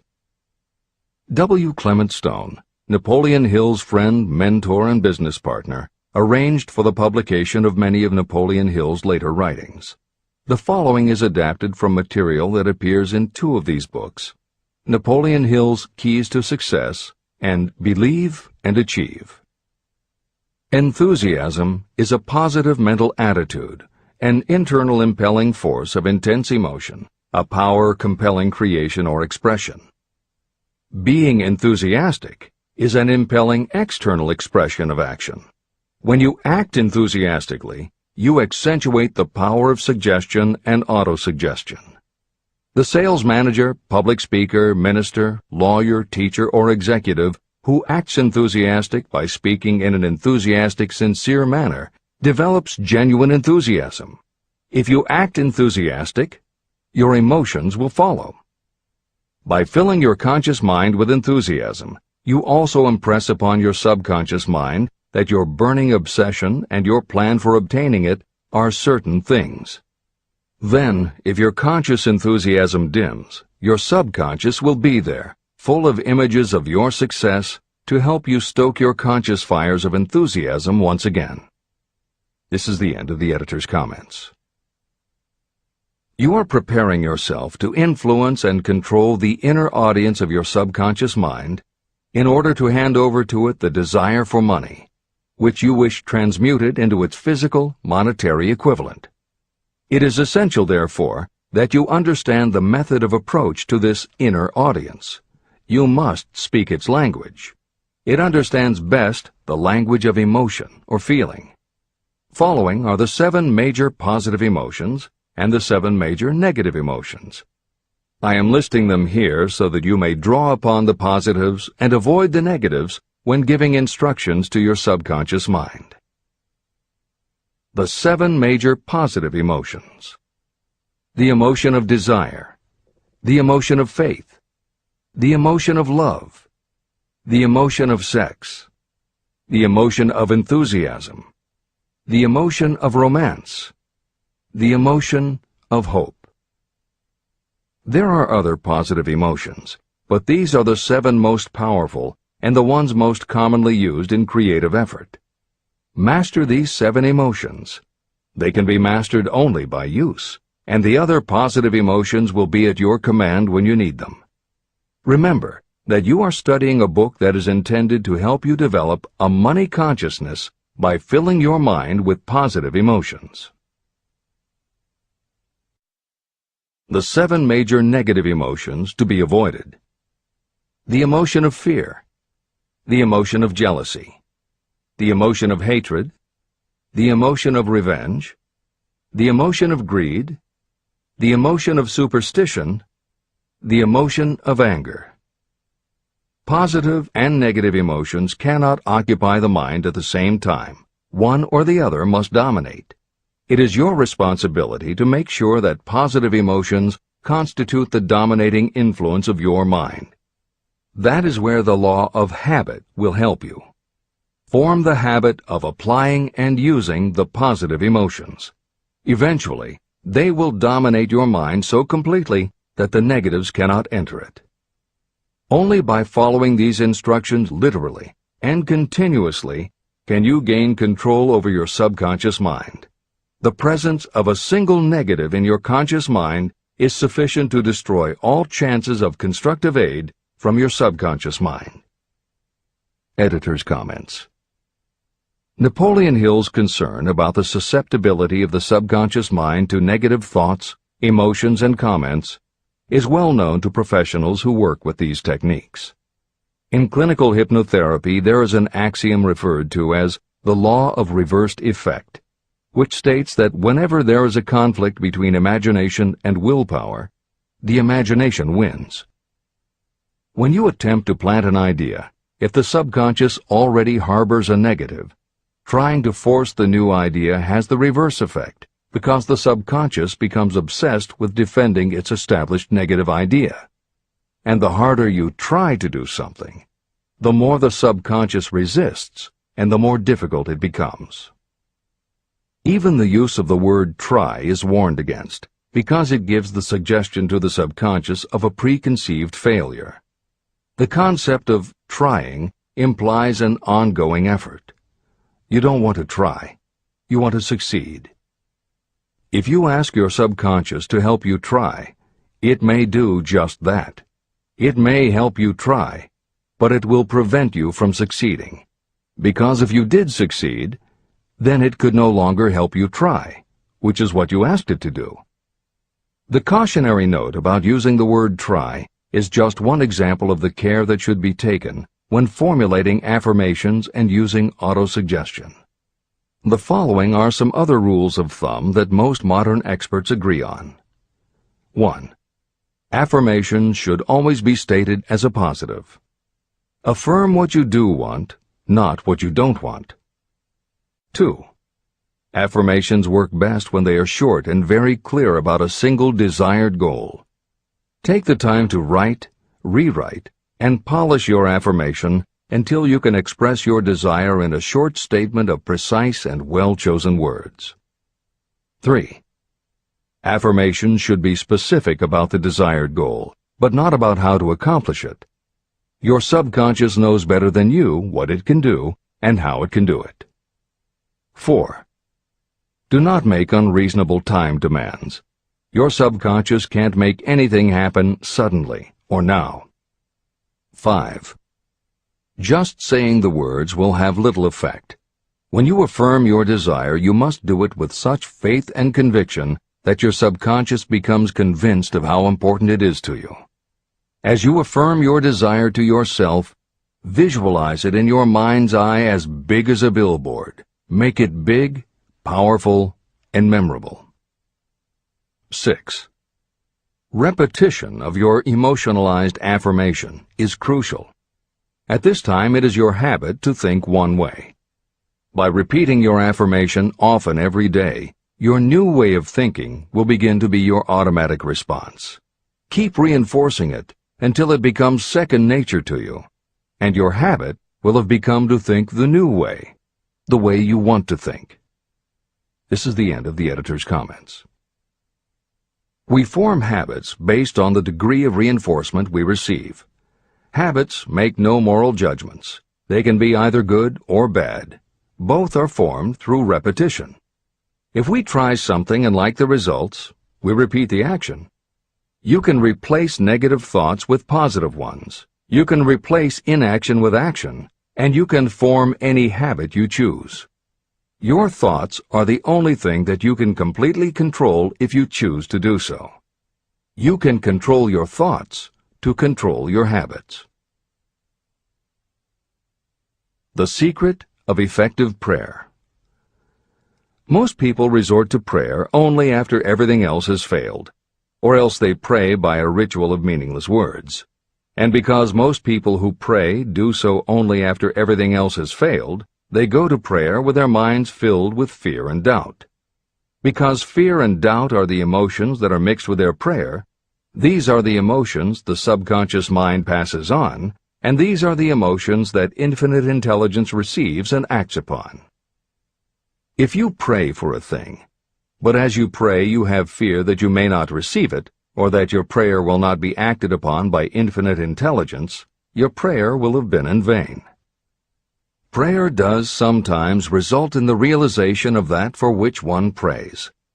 If you have ever had the experience of receiving something for which you prayed, go back in your memory and recall your actual state of mind while you were praying, and you will know for sure that the theory here described is more than a theory. The method by which you may communicate with infinite intelligence is very similar to the way the vibration of sound is transmitted by radio waves. Sound cannot be transmitted through the atmosphere until it has been changed into a very high rate of vibration. The radio station takes the sound of the human voice and modifies it by stepping up the vibration millions of times. Only in this way can the energy of sound be sent over distances. After this transformation has taken place, the energy, which originally was in the form of vibrations of sound, is broadcast or transmitted as a radio signal. When a radio set receives the high-speed transmission, it then reconverts that energy back to its original slower rate of vibration. And when it is stepped down to its original rate, it vibrates the diaphragm of the speaker, which reproduces the original sound of the voice. The subconscious mind is the intermediary that translates prayers or desires into terms that infinite intelligence can receive. The answer comes back to you in the form of a definite plan or idea for procuring the object of your prayer. When you understand this principle, you know why mere words read from a prayer book cannot serve as an agency of communication between the mind of man and infinite intelligence. Do not expect troubles, as they have a tendency not to disappoint. Chapter 14. The Brain. A broadcasting and receiving station for thought. The 12th step toward riches. It was while I was working with the late Dr. Alexander Graham Bell and Dr. Elmer R. Gates that I first proposed the idea that every human brain is both a broadcasting and receiving station for the vibration of thought. In some way similar to the principle behind the operation of a radio receiver, every human brain is capable of picking up vibrations of thought that are being released by other brains. These are received as hunches and flashes of intuition. As was explained in previous chapters, it is your creative imagination that is the receiving set of your brain, which receives thoughts from your subconscious and, under certain circumstances, receives thoughts released by the brains of others. Your creative imagination is the interconnection between your conscious or reasoning mind and the four sources from which you receive thought stimuli. 1. Consciously from other people. 2. Your subconscious. 3. Subconsciously from other people. And 4. Infinite intelligence. When stimulated or stepped up to a high rate of vibration, the mind becomes more receptive to thoughts that reach it from outside sources. This stepping up process takes place through either the positive emotions or the negative emotions. Through the emotions, the vibrations of thought may be increased. The brain that has been stimulated by emotions functions at a much more rapid rate than it does when that emotion is quieted or absent. The result is the increase of thought to such a pitch that the creative imagination becomes highly receptive to ideas. On the other hand, when the brain is functioning at a rapid rate, it also gives to your own thoughts the emotional feeling that is essential before those thoughts will be picked up and acted upon by your subconscious mind. The subconscious mind is the sending station of the brain, through which vibrations of thought are broadcast. Autosuggestion is the medium by which you may put into operation your sending station. The creative imagination is the receiving set through which the energies of thought are picked up. Editor's comments. The following combines the above concept with the related materials from previous chapters to provide a step-by-step recap of Napoleon Hill's view of the process. 1. The brain is simultaneously both a broadcaster and a receiver. 2.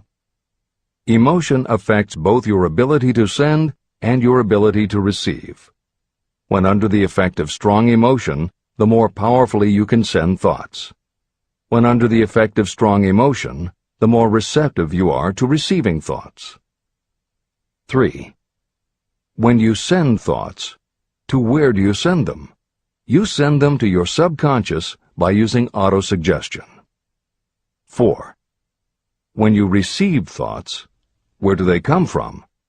They come from your subconscious and you receive them through your creative imagination. 5. Your subconscious mind has two aspects. Your subconscious is a storehouse of information, as explained in the previous chapter. Your subconscious is your connection to infinite intelligence. 6.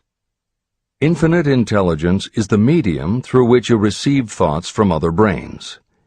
Infinite intelligence is Hill's term for describing the following basic law of physics. Because everything in the universe is made of time, space, energy, or matter, and because matter is just energy in a different form, then everything is actually different parts of the same thing. This means that your subconscious mind, energy, has a common base with every other subconscious mind, energy. 7. Thoughts from other brains come to you as follows. When you are under the effect of a strong emotion and your receiver is especially receptive, sometimes its pull is so strong that it attracts a thought from the subconscious mind of another brain. It is able to do this because infinite intelligence interconnects your subconscious with the subconscious of the other brain. 8. These thoughts from other brains are what we refer to as intuition, hunches, déjà vu, and foreknowledge. Although Hill's explanation depends on the action of an intangible force that cannot be isolated and dissected in a laboratory, neither medical science nor psychology can offer a better explanation for those thoughts that depend on knowledge or information that we do not have. This is the end of the editor's comments. The greatest forces are intangible. In the past, we've depended too much on our physical senses and have limited our knowledge to physical things that we could see, touch, weigh, and measure. I believe we have entered the most marvelous of all ages, an age that will teach us more about the intangible forces of the world about us. Perhaps we shall learn that there is an other self that is more powerful than the physical self we see when we look in a mirror. Many people do not take seriously such intangibles, the things that they cannot perceive through any of their five senses. However, to belittle the idea of forces that are intangible or cannot be explained is to ignore the fact that all of us, every day, are controlled by forces that are unseen and intangible. The whole of mankind has not the power to cope with nor to control the intangible force wrapped up in the rolling waves of the oceans. We still do not fully understand the intangible force of gravity, which keeps this little Earth suspended in space and keeps us from falling from it, much less have the power to control that force. We are entirely subservient to the intangible force that comes with a thunderstorm, and we are just as helpless in the presence of the intangible force of electricity. We do not understand the intangible force and intelligence wrapped up in the soil of the earth, the force that provides us with every morsel of food we eat, every article of clothing we wear, and every dollar we carry in our pockets. Last but not least, with all of our culture and education, we still understand little or nothing of the greatest of all the intangibles, thought. However, we have begun to learn a good deal about the intricate workings of the physical brain, and the results are stunning. We know that the central switchboard of the human brain, the number of lines that connect the brain cells to each other, is written as the figure 1, followed by 15 million zeros. Dr. C. Judson Herrick of the University of Chicago says, "The figure is so stupendous that astronomical figures, dealing with hundreds of millions of light years, become insignificant by comparison. It has been determined that there are from 10 billion to 14 billion nerve cells in the human cerebral cortex, and we know that these are arranged in definite patterns. These arrangements are not haphazard. They are orderly. It is inconceivable to me that such a network of intricate machinery should be in existence for the sole purpose of carrying on the physical functions connected with the growth and maintenance of the physical body. Is it not likely that the same system, which gives billions of brain cells the media for communication, one with another, also provides the means of communication with other intangible forces?" Editor's comments. In the time since Hill wrote the above comments, we have learned a great deal more about the physical brain and how it operates. We understand much about the chemistry of the brain. We can measure the energies it releases. We know which areas control the various functions of the body and which areas affect memory, emotions, reasoning, and many other subtleties related to the thinking process. Through surgery, medication, and other techniques, we know how to prevent the brain from having certain kinds of thoughts. And we know how to encourage the brain to produce certain other kinds of thoughts when we want it to. For instance, a specific area can be stimulated, and you will have pleasurable thoughts. But we cannot yet control what those pleasurable thoughts will be, and we have no idea what the bits and pieces of information are that go into your pleasurable thoughts. With all of our advanced knowledge about the physical brain, we still don't know how to make it have a specific thought or idea, especially not an original thought or a creative idea. And medical science offers no better theory than Hill's as to how we could have an intuition or hunch made up from information that we don't have and were never exposed to. In short, the physical properties of the brain confirm that it is where the thinking process takes place. But it does not offer the answer to the question of how it happens, or how thoughts from one brain might travel to another. In previous commentaries, we pointed to the laws of physics as they relate to Hill's theory about the interconnectedness of all things. And although this is not meant to be a science lesson, it may reassure you to know that the work of renowned scientists lends support to the idea. Quantum theory deals with subatomic particles so minuscule that they are almost at the level of the basic stuff from which everything is made. Albert Einstein developed what is called the EPR effect, Einstein, Podolsky, and Rosen, and Irish physicist John Stuart Bell proposed Bell's theorem, both of which pertain to the concept that when two linked subatomic particles are separated from each other, when a change is made to particle A, the same change will instantly happen in particle B, even though the two are distant from each other.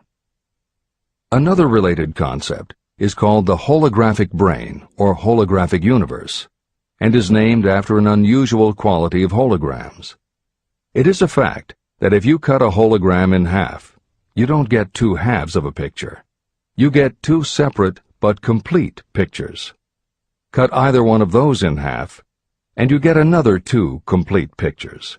Cut other pieces, and again you get whole images. Every part of a hologram has the whole of the information in the original. In the 1970s, Carl Pribram, a neurophysiologist at Stanford University, announced the results of his studies which suggest that memory is not in a specific part of the brain, but is spread throughout the brain like the image on a holographic plate. At almost the same time, renowned physicist David Bohm proposed that the workings of the universe were like a holographic image, that among all things there is total interconnectivity, and that all things influence all other things. In effect, every part of the universe contains the whole of the universe. That is probably more than enough science for most readers. The point is, Hill was not alone in his conclusion that through some intangible force, your subconscious shares interconnectivity with everything else in the universe. Previously, the example was given of the folds and bumps in a tablecloth, all being different, but all still tablecloth. Here is another way to envision the intangible interconnection of all things. Suppose you were to drill 5 holes in a wall, and have someone outside the room put their fingers and thumb through the holes and wiggle them. If you then bring into your room someone who only believes in tangible things that he or she can see, that person will see 5 separate objects that can move independently of each other. You may tell the person that behind the wall the objects are connected and all part of the same hand, but because they cannot see the connection and disbelieve anything they don't understand, the person will not be convinced. Neither modern medicine, nor psychiatry, nor technology can yet conclusively show us behind the wall. But the fact remains, we have all had a hunch about somebody, and it turns out to be right. A premonition that something will happen, and it does. Or a feeling that something isn't right with someone who is not there with you, and it turns out to be true. How does this information come to us? As mentioned previously, psychologist Carl Jung called the intangible connection the collective unconscious, also called universal subconscious. Others call it the totally unified theory, the great first cause, the universal mind, or spirit, and some see it as another way of describing God. Napoleon Hill calls it infinite intelligence and offers a common-sense explanation that allows you to work with a phenomenon, even if it is not completely understood. And that, after all, is what Hill was aiming for, to give you a way to access intangible forces that will help you turn your desire into reality. This is the end of the editor's comments. After this book had been written, just before the manuscript went to the publisher, the New York Times published an editorial showing that at least one great university and one intelligent investigator in the field of mental phenomena are carrying on an organized research through which conclusions have been reached that parallel many of those described in this and the following chapter. The editorial briefly analyzed the work carried on by Dr. J.B. Rhine and his associates at Duke University. From the New York Times. What is telepathy? A month ago, we cited on this page some of the remarkable results achieved by Professor Rhine and his associates in Duke University from more than 100,000 tests to determine the existence of telepathy and clairvoyance. These results were summarized in the first 2 articles in Harper's Magazine. In the second, which has now appeared, the author, E.H. Wright, attempts to summarize what has been learned, or what it seems reasonable to infer, regarding the exact nature of these extrasensory modes of perception. The actual existence of telepathy and clairvoyance now seems to some scientists enormously probable as the result of Rhine's experiments. Various percipients were asked to name as many cards in a special pack as they could without looking at them and without other sensory access to them. About a score of men and women were discovered who could regularly name so many of the cards correctly that there was not one chance in many a million of their having done their feats by luck or accident.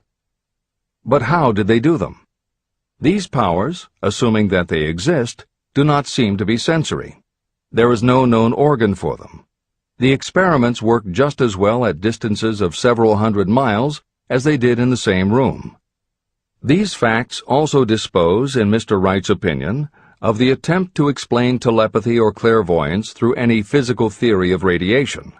All known forms of radiant energy decline inversely as the square of the distance traversed. Telepathy and clairvoyance do not. But they do vary through physical cause, as our other mental powers do.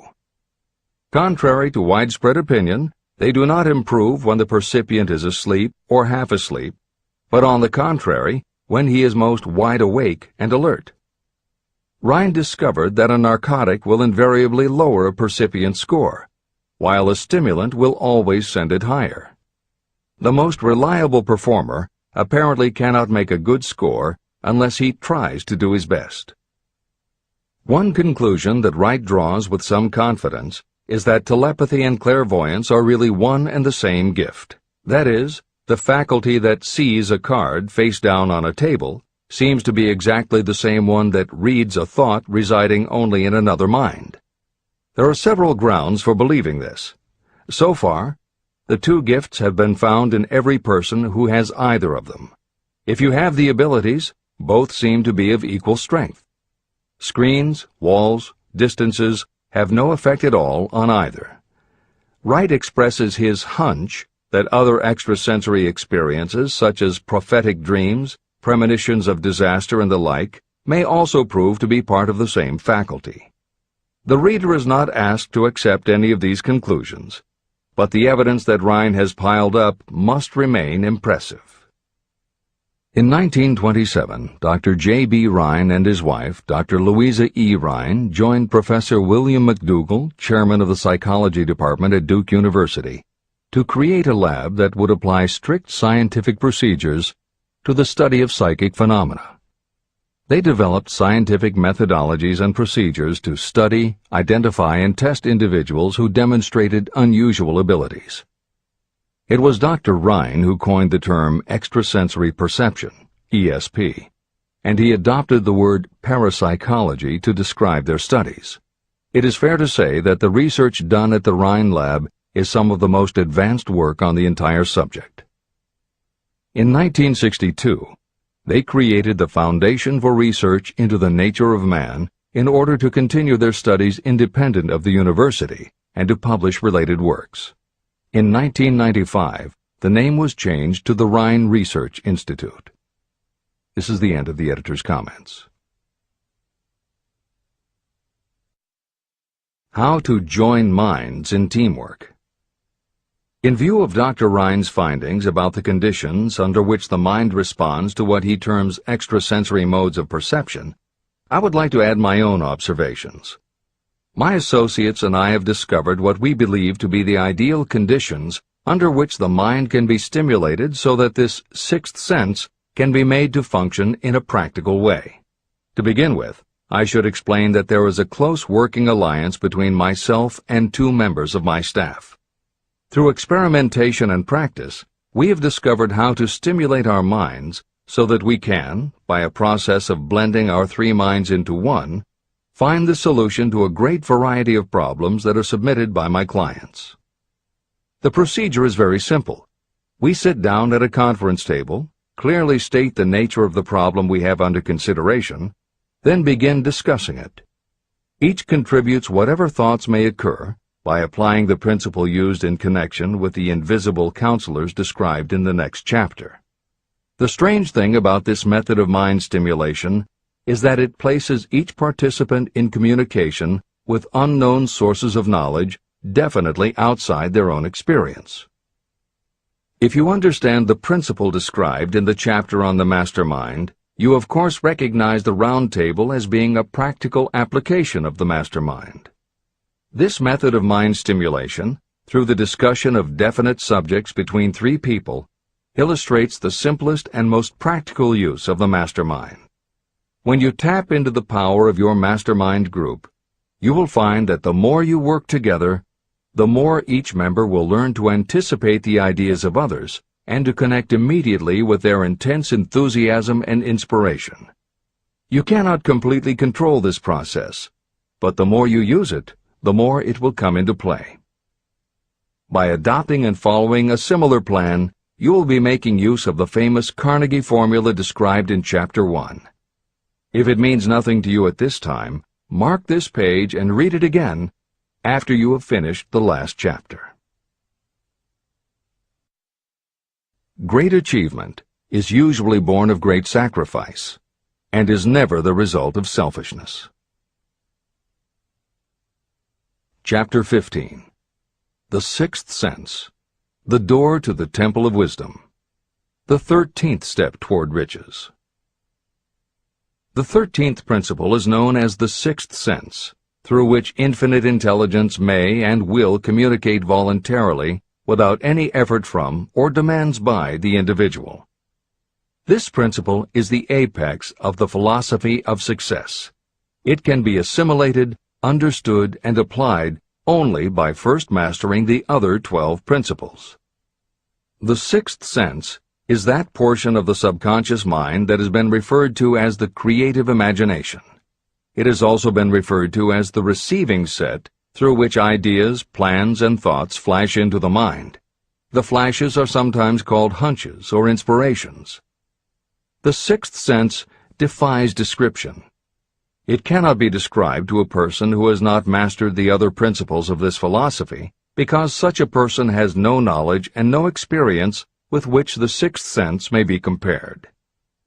After you have mastered the principles in this book, you will be prepared to accept as truth a statement that may otherwise be incredible to you. Through the sixth sense, you will be warned of impending dangers in time to avoid them and notified of opportunities in time to embrace them. As you develop your sixth sense, it is almost as though a guardian angel comes to you to be of help and assistance, a guardian angel who will open to you at all times the door to the Temple of Wisdom. Miracles of the Sixth Sense. I am not a believer in, nor an advocate of, miracles, for the simple reason that I have enough knowledge of nature to understand that nature never deviates from her established laws. However, I believe that some of nature's laws are so incomprehensible that they produce what appear to be miracles. The sixth sense comes as near to being a miracle as anything I have ever experienced. This much I do know, that there is a power, or a first cause, or an intelligence which permeates every atom of matter and embraces every unit of energy perceptible to man. I know that this infinite intelligence is the thing that converts acorns into oak trees, causes water to flow downhill in response to the law of gravity, follows night with day and winter with summer, each maintaining its proper place and relationship to the other. Through the philosophy explained in this book, this intelligence can help turn your desires into concrete or material form. I know this because I have experimented with it, and I have experienced it. Step by step through the preceding chapters, you have been led to this, the last principle. If you have mastered each of the preceding principles, you are now prepared to accept, without being skeptical, the extraordinary claims made here. If you have not mastered the other principles, you must do so before you may determine definitely whether or not the claims made in this chapter are fact or fiction. Let great people shape your life. I have never completely divested myself of the habit of hero worship. While I was passing through the stage of hero worship, I found myself trying to imitate those whom I most admired. My experience has taught me that the next best thing to being truly great is to emulate the great, to try to act like them, be like them, and feel like them as much as I could. I discovered that the faith with which I tried to imitate my idols gave me great capacity to do so quite successfully. Long before I had ever written a line for publication or delivered a speech in public, I followed the habit of reshaping my own character by trying to imitate the 9 men whose lives and life works had been most impressive to me.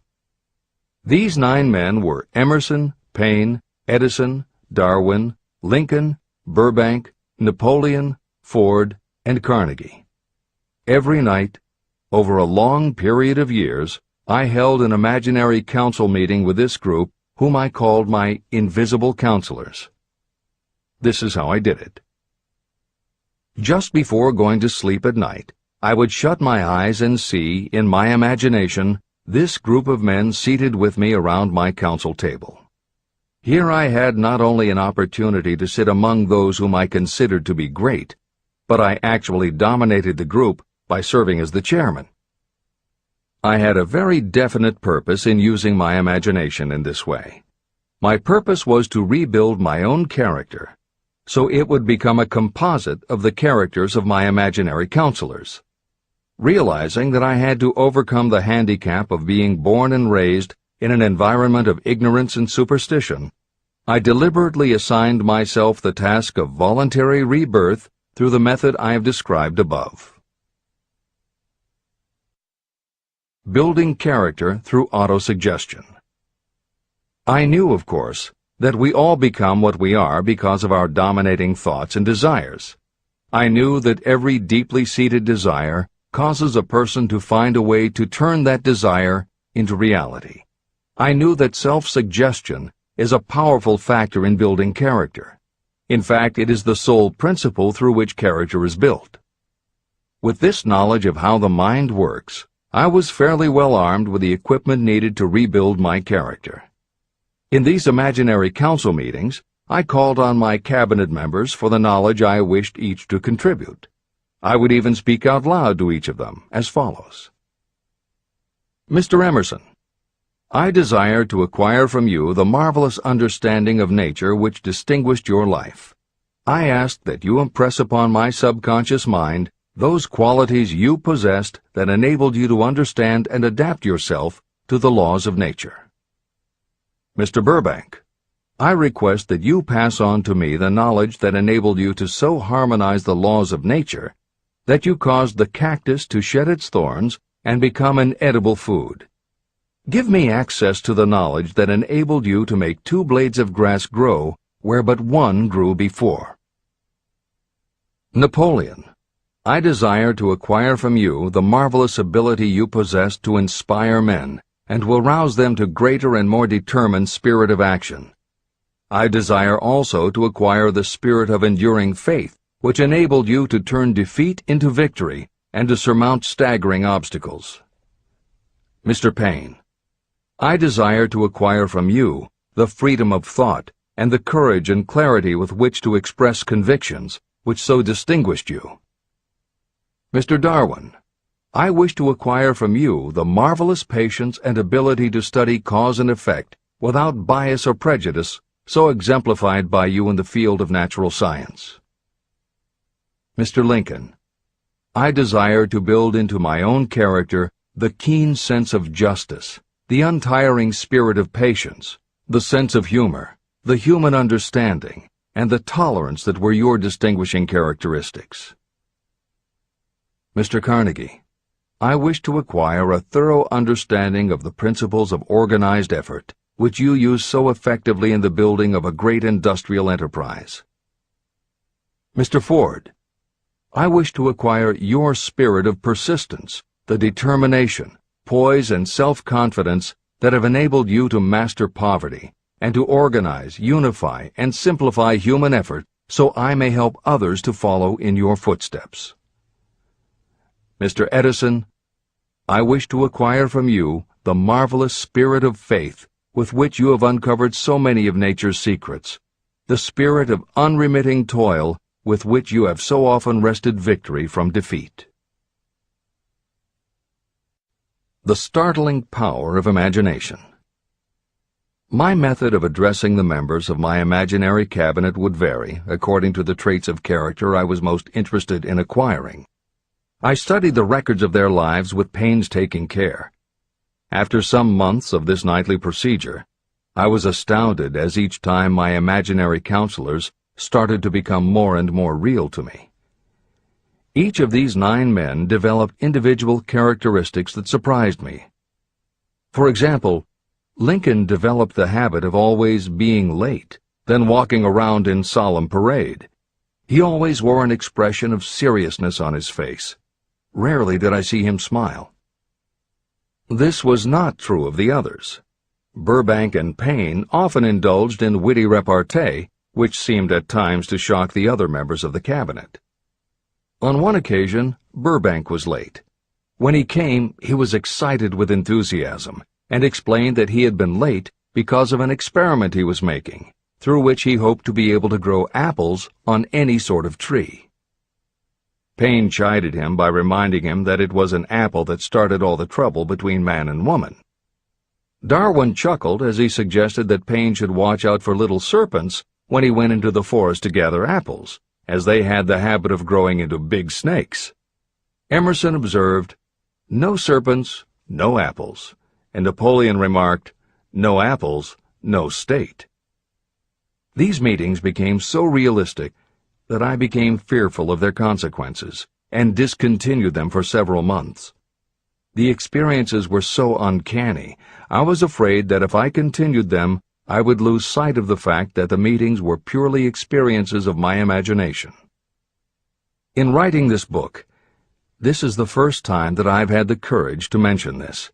I knew from my own attitude in connection with such matters that I would be misunderstood if I described my unusual experience.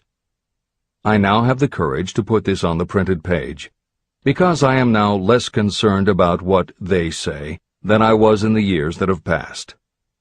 While the members of my cabinet may be purely fictional, and the meetings existed only in my own imagination, they have led me into glorious paths of adventure, rekindled my appreciation of true greatness, encouraged my creativity, and inspired me to be honest and bold in expressing my thoughts.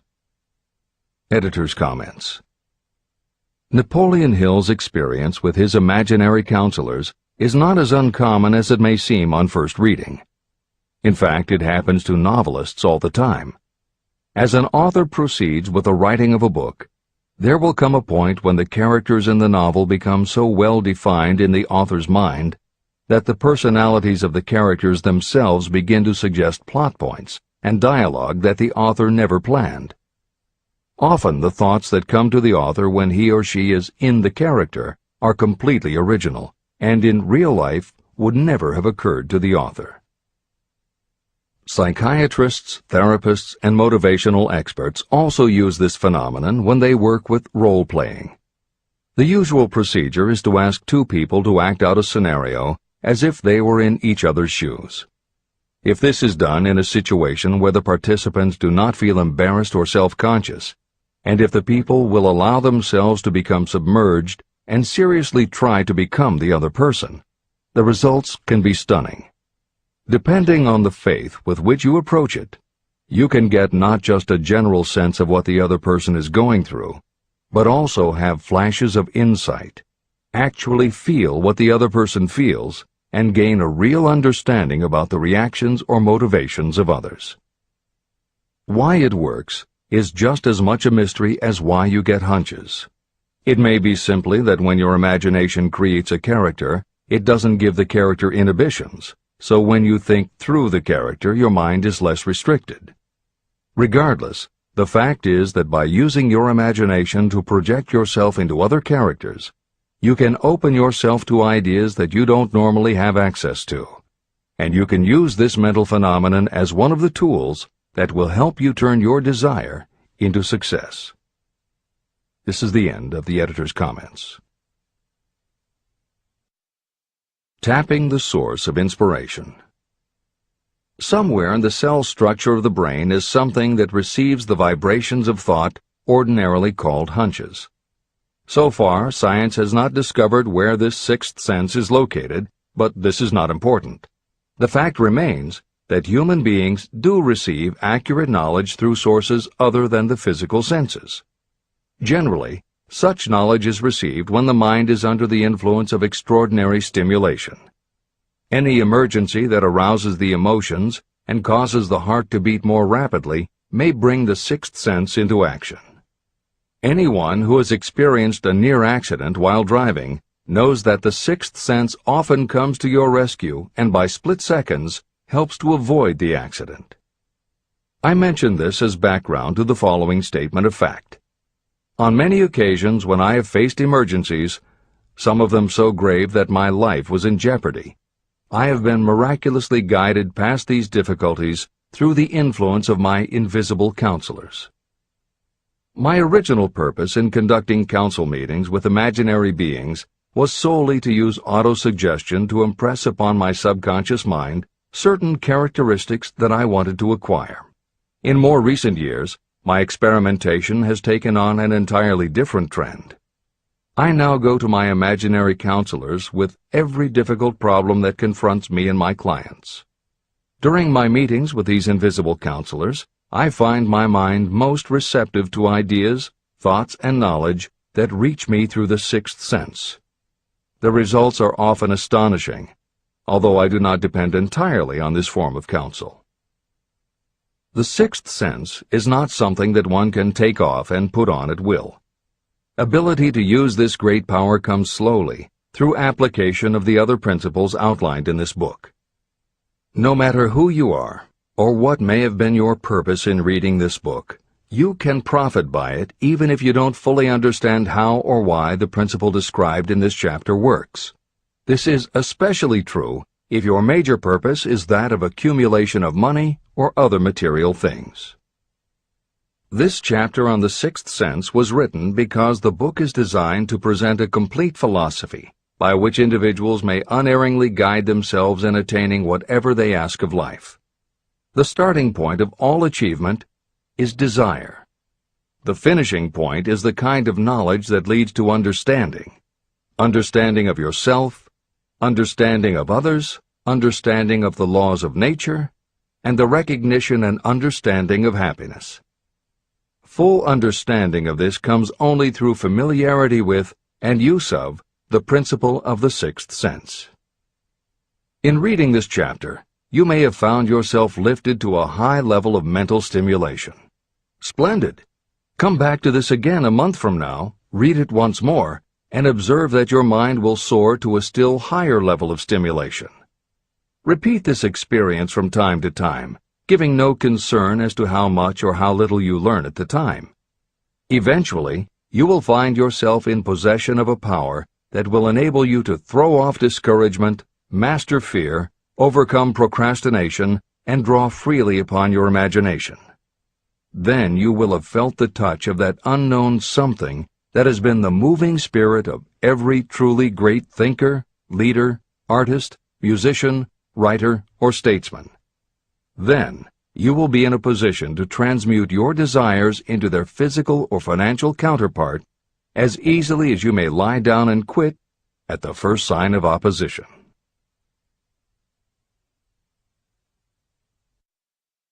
The man who actually knows just what he wants in life has already gone a long way toward attaining it. Chapter 16.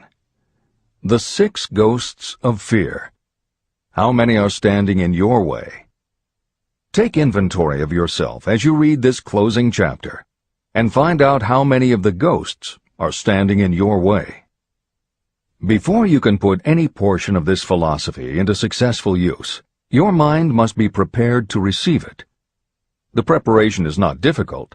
It begins with study, analysis, and understanding of 3 enemies that you will have to clear out: indecision, doubt, and fear.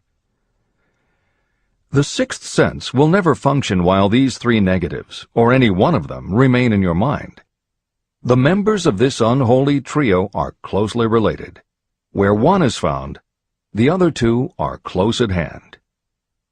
Indecision is the seedling of fear. Remember this as you read. Indecision crystallizes into doubt. The two blend and become fear. The blending process often is slow. This is one reason why these three enemies are so dangerous. They germinate and grow without their presence being observed. The remainder of this chapter describes a state of mind that you must attain before the philosophy can be put into practical use.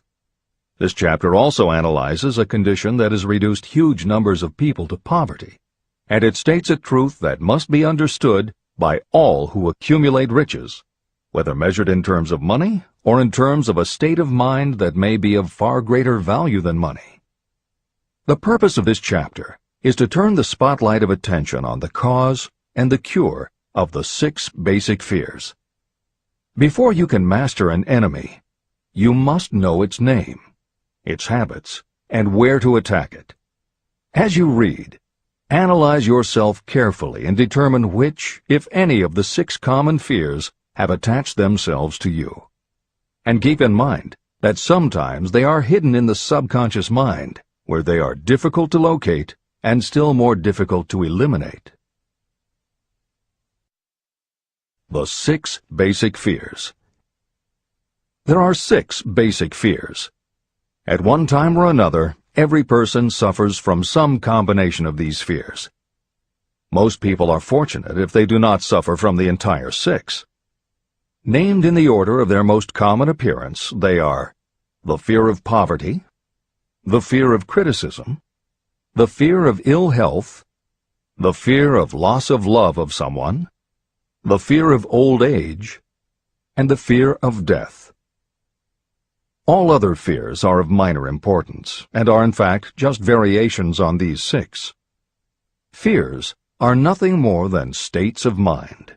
Your state of mind is subject to your control and direction. You can create nothing that you do not first conceive in the form of an impulse of thought. The following statement is of even greater importance. Thought impulses begin immediately to translate themselves into their physical equivalent, whether those thoughts are voluntary or involuntary.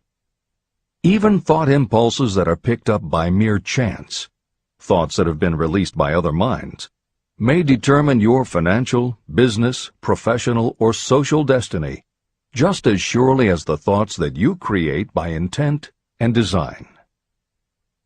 This circumstance also explains why some people seem to be lucky, while others of equal or greater ability, training, experience, and brain capacity seem destined to have misfortune.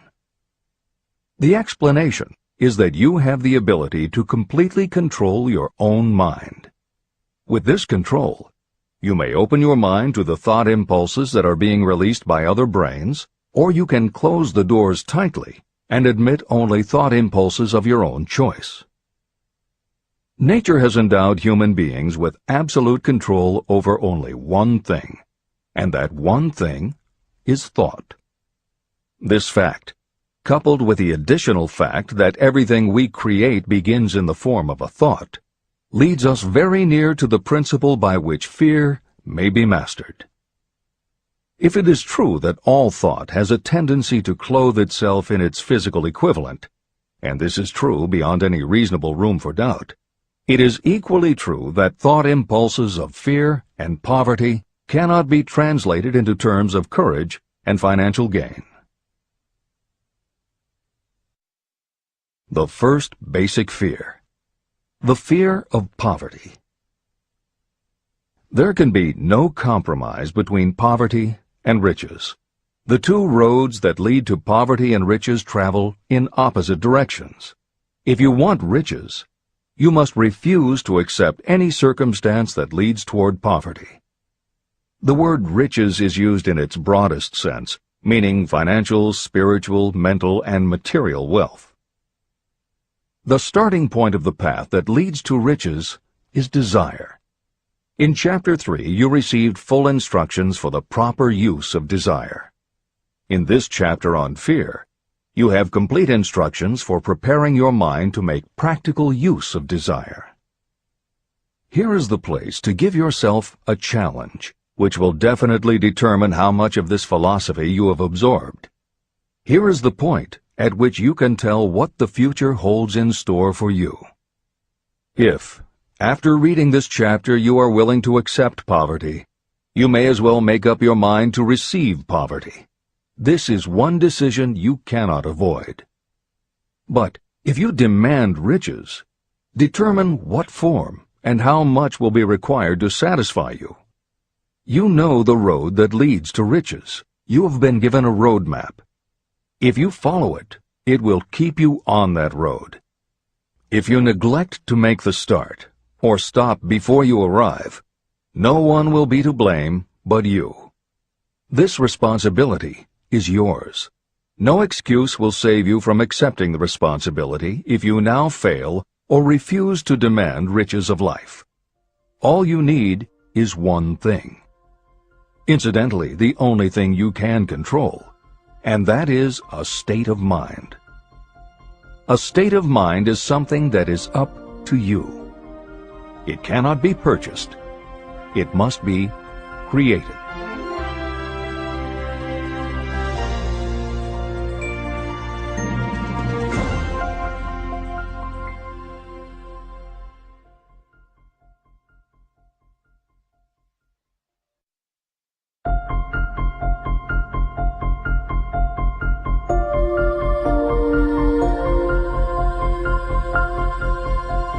The most destructive fear. Fear of poverty is a state of mind, nothing else. But it is sufficient to destroy your chances of achievement in any undertaking.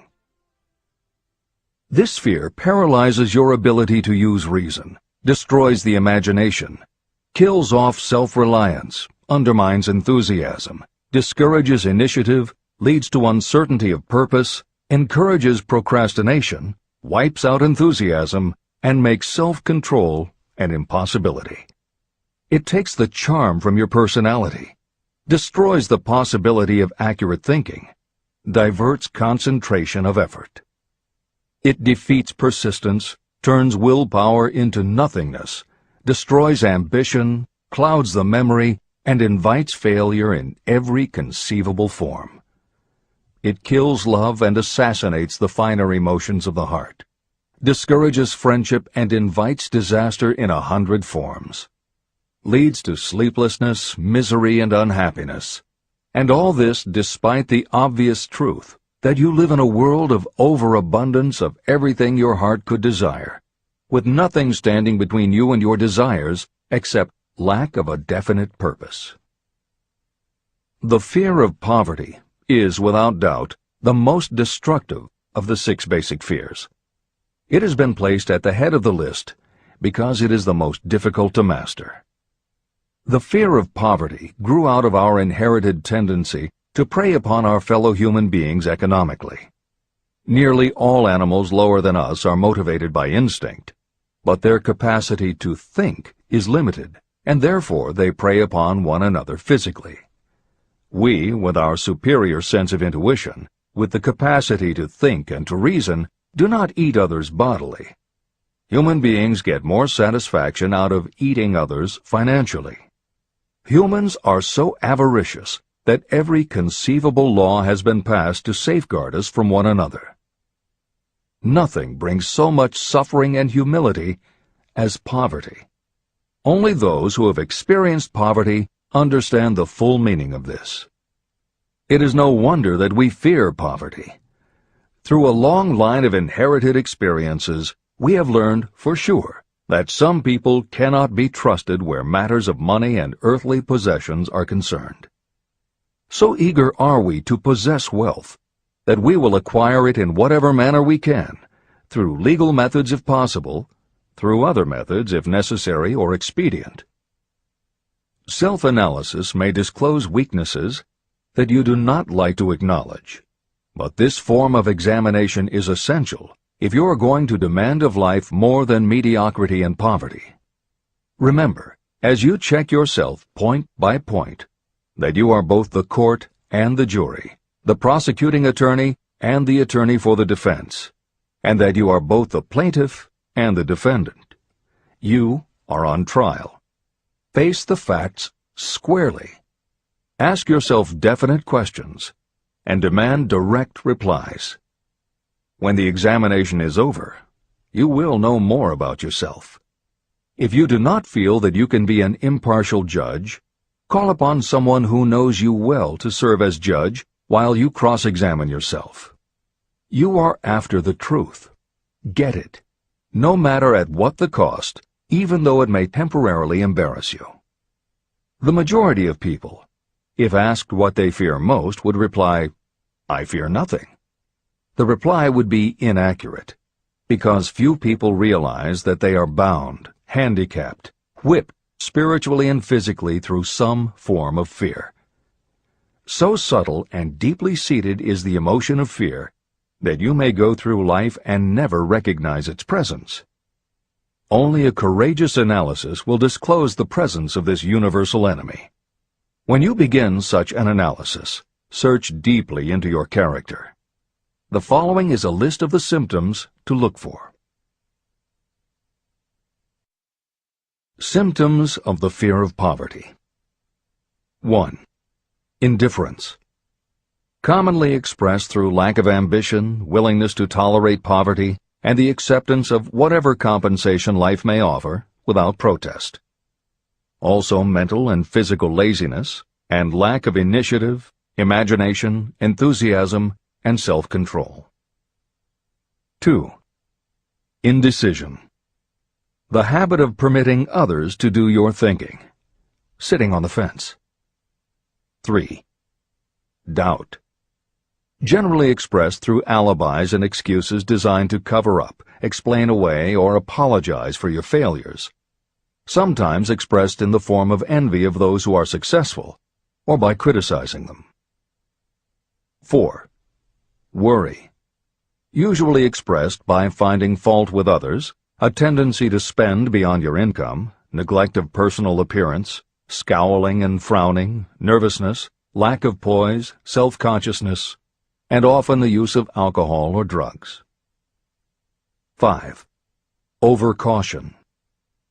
The habit of looking for the negative side of every circumstance, thinking and talking about possible failure instead of concentrating on succeeding, knowing all the roads to disaster, but never searching for the plans to avoid failure, waiting for the right time to begin until the waiting becomes a permanent habit, remembering those who have failed and forgetting those who have succeeded, seeing the hole in the donut, but overlooking the donut around the hole. 6. Procrastination. The habit of putting off until tomorrow that which should have been done last year, spending more time in creating excuses than it would take to do the job. This symptom is closely related to overcaution, doubt, and worry. Refusal to accept responsibility. Willingness to compromise rather than put up a fight. Compromising with difficulties instead of harnessing and using them as stepping stones to advancement. Bargaining with life for a penny instead of demanding prosperity, opulence, riches, contentment, and happiness. Planning what to do if you fail instead of burning all bridges and making retreat impossible. Weakness of, and often total lack of, self-confidence, definiteness of purpose, self-control, initiative, enthusiasm, ambition, thrift, and sound reasoning ability. Expecting poverty instead of demanding riches. Associating with those who accept poverty instead of seeking the company of those who demand and receive riches. Money talks. Some will ask, why did you write a book about money? Why measure riches in dollars alone? Some will believe, and rightly so, that there are other forms of riches more desirable than money. Yes, there are riches that cannot be measured in terms of dollars. But there are also millions of people who say, "Give me all the money I need," and I will find everything else I want. The major reason why I wrote this book on how to get money is that millions of men and women are paralyzed with the fear of poverty. What this sort of fear does to one was well described by Westbrook Pegler. Editor's comments. James Westbrook Pegler was a controversial newspaper columnist for the Chicago Daily News and the Washington Post. Although his career lasted into the 1960s, he was most widely read and quoted during the 1930s and 1940s. During that period, he went from being a public supporter of Franklin Roosevelt and the New Deal policies to the opposite end of the political spectrum, championing conservative points of view. Pegler was also the author of 3 books based on his columns, and in 1940 won the Pulitzer Prize for his expose of union racketeering. This is the end of the editor's comments. We continue with the article by Westbrook Pegler. Money is only clamshells or metal discs or scraps of paper, and there are treasures of the heart and soul which money cannot buy. But most people, being broke, are unable to keep this in mind and sustain their spirits. When a man is down and out and on the street, unable to get any job at all, something happens to his spirit, which can be observed in the droop of his shoulders, the set of his hat, his walk, and his gaze. He cannot escape a feeling of inferiority among people with regular employment, even though he knows they are definitely not his equals in character, intelligence, or ability. These people, even his friends, feel, on the other hand, a sense of superiority and regard him, perhaps unconsciously, as a casualty. He may borrow for a time, but not enough to carry on in his accustomed way, and he cannot continue to borrow very long. But borrowing in itself, when a man is borrowing merely to live, is a depressing experience, and the money lacks the power of earned money to revive his spirits. Of course, none of this applies to bums or habitual ne'er-do-wells, but only to men of normal ambitions and self-respect. Women in the same predicament must be different. We somehow do not think of women at all in considering the down-and-outers. They are scarce in the bread lines, they rarely are seen begging on the streets, and they are not recognizable in crowds by the same plain signs which identify busted men. Of course, I do not mean the shuffling hags of the city streets, who are the opposite number of the confirmed male bums. I mean reasonably young, decent, and intelligent women. There must be many of them, but their despair is not apparent. When a man is down and out, he has time on his hands for brooding. He may travel miles to see a man about a job and discover that the job is filled, or that it is one of those jobs with no base pay, but only a commission on the sale of some useless knick-knack which nobody would buy except out of pity. Turning that down, he finds himself back on the street with nowhere to go, but just anywhere. So he walks and walks. He gazes into store windows at luxuries which are not for him, and feels inferior and gives way to people who stop to look with an active interest. He wanders into the railroad station, or puts himself down in the library to ease his legs and soak up a little heat. But that isn't looking for a job, so he gets going again. He may not know it, but his aimlessness would give him away even if the very lines of his figure did not. He may be well dressed in the clothes left over from the days when he had a steady job, but the clothes cannot disguise the droop. He sees thousands of other people, bookkeepers or clerks or chemists or wagon hands, busy at their work, and envies them from the bottom of his soul. They have their independence, their self-respect and manhood, and he simply cannot convince himself that he is a good man too, though he argue it out and arrive at a favorable verdict hour after hour. It is just money which makes this difference in him. With a little money, he would be himself again. This is the end of the article by Westbrook Pegler. The second basic fear, the fear of criticism. Just how we originally came by this fear, no one can say definitely, but one thing is certain, we have it in a highly developed form. I am inclined to attribute the basic fear of criticism to that part of our inherited nature that prompts us not only to take away other people's goods and wares, but also to justify our actions by criticism of the character of others. It is well known that a thief will criticize the man from whom he steals, that politicians seek office not by displaying their own virtues and qualifications, but by running negative campaigns against their opponents. Designers and clothing manufacturers have not been slow to take advantage of this basic fear of criticism. Every season, styles change. Who establishes the styles?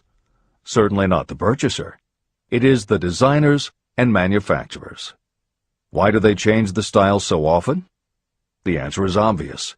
They change the styles so they can sell more clothes. The fear of criticism robs people of their initiative, destroys their power of imagination, limits their individuality, takes away their self-reliance, and does them damage in 100 other ways. Parents often do their children irreparable injury by criticizing them. The mother of one of my friends used to punish him with a switch almost daily, always completing the job with the statement, "You'll land in the penitentiary before you are 20. He was sent to a reformatory at the age of 17. Editor's comments.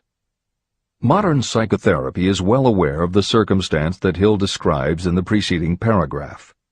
In the chapters on autosuggestion and hypnosis, reference was made to childhood traumas that result in phobias, compulsive behaviors, fixations, or complexes. However, there are instances in which the implanting of a suggestion is much more subtle.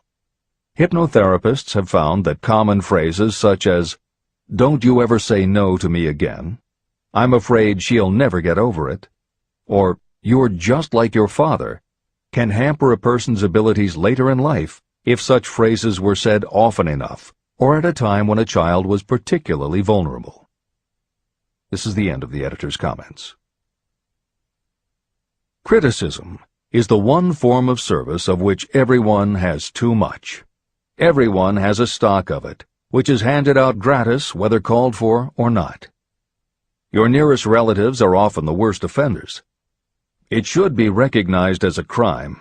In reality, it is a crime of the worst nature for any parent to build inferiority complexes in the mind of a child through unnecessary criticism. Employers who understand human nature get the best there is in people not by criticism, but by constructive suggestion. Parents may accomplish the same results with their children. Criticism will plant fear in the human heart, or resentment, but it will not build love or affection. Symptoms of the fear of criticism. This fear is almost as universal as the fear of poverty, and its effects are just as fatal to personal achievement, mainly because this fear destroys initiative and discourages the use of imagination. The major symptoms of the fear are: 1. Self-consciousness, generally expressed through nervousness, timidity in conversation and in meeting strangers, awkward movements, and shifting of the eyes. 2. Lack of poise, expressed through lack of voice control, nervousness in the presence of others, poor posture, poor memory. 3. Personality weaknesses, lacking in firmness of decision, personal charm, and ability to express opinions definitely, the habit of sidestepping issues instead of meeting them squarely, agreeing with others without careful examination of their opinions. 4. Inferiority complex, the habit of expressing your own self-approval as a means of covering up your feeling of inferiority, using big words to impress others, often without knowing the real meaning of the words, imitating others in dress, speech, and manners, boasting of imaginary achievements, and acting superior to cover up the fact that you feel inferior. 5. Extravagance, the habit of trying to keep up with the Joneses and spending beyond your income. 6. Lack of initiative, failure to embrace opportunities for self-advancement, fear to express opinions, lack of confidence in your own ideas, giving evasive answers to questions asked by superiors, hesitancy of manner and speech, deceit in both words and deeds. 7. Lack of ambition. Mental and physical laziness, lack of self-assertion, slowness in reaching decisions, being too easily influenced, the habit of accepting defeat without protest, or quitting an undertaking when opposed by others. Also the habit of criticizing others behind their backs and flattering them to their faces, suspicion of other people without cause, lack of tactfulness of manner and speech, and unwillingness to accept the blame for mistakes. The third basic fear, the fear of ill health. This fear may be traced to both physical and social heredity. It is closely associated with the causes of fear of old age and the fear of death. We fear ill health because of the terrible pictures that have been planted in our minds of what may happen if death should overtake us. We also fear it because of the economic toll that it may claim. One reputable physician estimated that 75% of all people who visit doctors are suffering with hypochondria, imaginary illness. It has been shown that the fear of disease, even when there is not the slightest cause for fear, often produces the physical symptoms of the disease feared. Powerful and mighty is the human mind. It builds or it destroys. Through a series of experiments, my staff proved how susceptible people are to the power of suggestion. We asked 3 acquaintances to visit separately with the victim. They were instructed to pose the question, "What ails you? You look terribly ill." The first questioner provoked a grin from him and a nonchalant, "Oh, nothing, I'm all right." The second questioner was answered with a statement, "I don't know exactly, but I do feel badly." The third questioner was met with the admission that the victim was actually feeling ill. Editor's comment. Hill's experiment is one that you do not want to carry too far. It is not that different from the principle behind certain religious sects whose members take vengeance on their enemies by hexing or placing a spell on a victim. The spell only works because the victim believes that spells can be cast and that it is possible he or she could be hexed. When the hex victim is informed that someone has cast a spell on them, they accept that it is possible, and their mind does the rest. The same theory operated when Hill's associate was told 3 times that he looked ill. He believed it was possible. Being told 3 times was convincing, and his mind went to work and made it so. This is the end of the editor's comment. There is overwhelming evidence that disease sometimes begins in the form of negative thought impulse. Such thoughts may be planted in your mind by suggestion or created by you in your own mind. Doctors send patients to new climates for their health because a change of mental attitude is necessary. The seed of fear of ill health lives in every human mind. Worry, fear, discouragement, or disappointment can cause this seed to germinate and grow. Symptoms of the fear of ill health. The symptoms of this almost universal fear are 1. Autosuggestion. The habit of negative use of self-suggestion by looking for and expecting to find symptoms of all kinds of disease. Enjoying your imaginary illness and speaking of it as being real. The habit of trying fads and isms recommended by others as having therapeutic value. Talking to others of operations, accidents, and other forms of illness. Experimenting with diets, physical exercises, weight loss systems without professional guidance. Trying home remedies, patent medicines, and quack remedies. 2. Hypochondria, a medical term for imaginary disease. The habit of excessively talking about illness, and by concentrating the mind on disease you begin to expect it to happen to you. Nothing that comes in bottles can cure this condition. It is brought on by negative thinking, and nothing but positive thought can cure it. Hypochondria is said to do as much damage on occasion as the real disease might do. 3. Exercise. Fear of ill health often interferes with proper physical exercise and results in overweight. 4. Susceptibility. Fear of ill health breaks down your natural resistance, which makes you susceptible to real disease. The fear of ill health is often related to the fear of poverty, especially in the case of the hypochondriac, who constantly worries about the possibility of having to pay doctor's bills, hospital bills, etc. This type of person spends much time preparing for sickness, talking about death, saving money for cemetery plots, burial expenses, and such. 5. Self-coddling. The habit of seeking sympathy. The habit of feigning illness to cover your laziness or to serve as an alibi for lack of ambition. People often resort to this trick to avoid work. 6. Intemperance. The habit of using alcohol or drugs to destroy pain instead of eliminating the cause.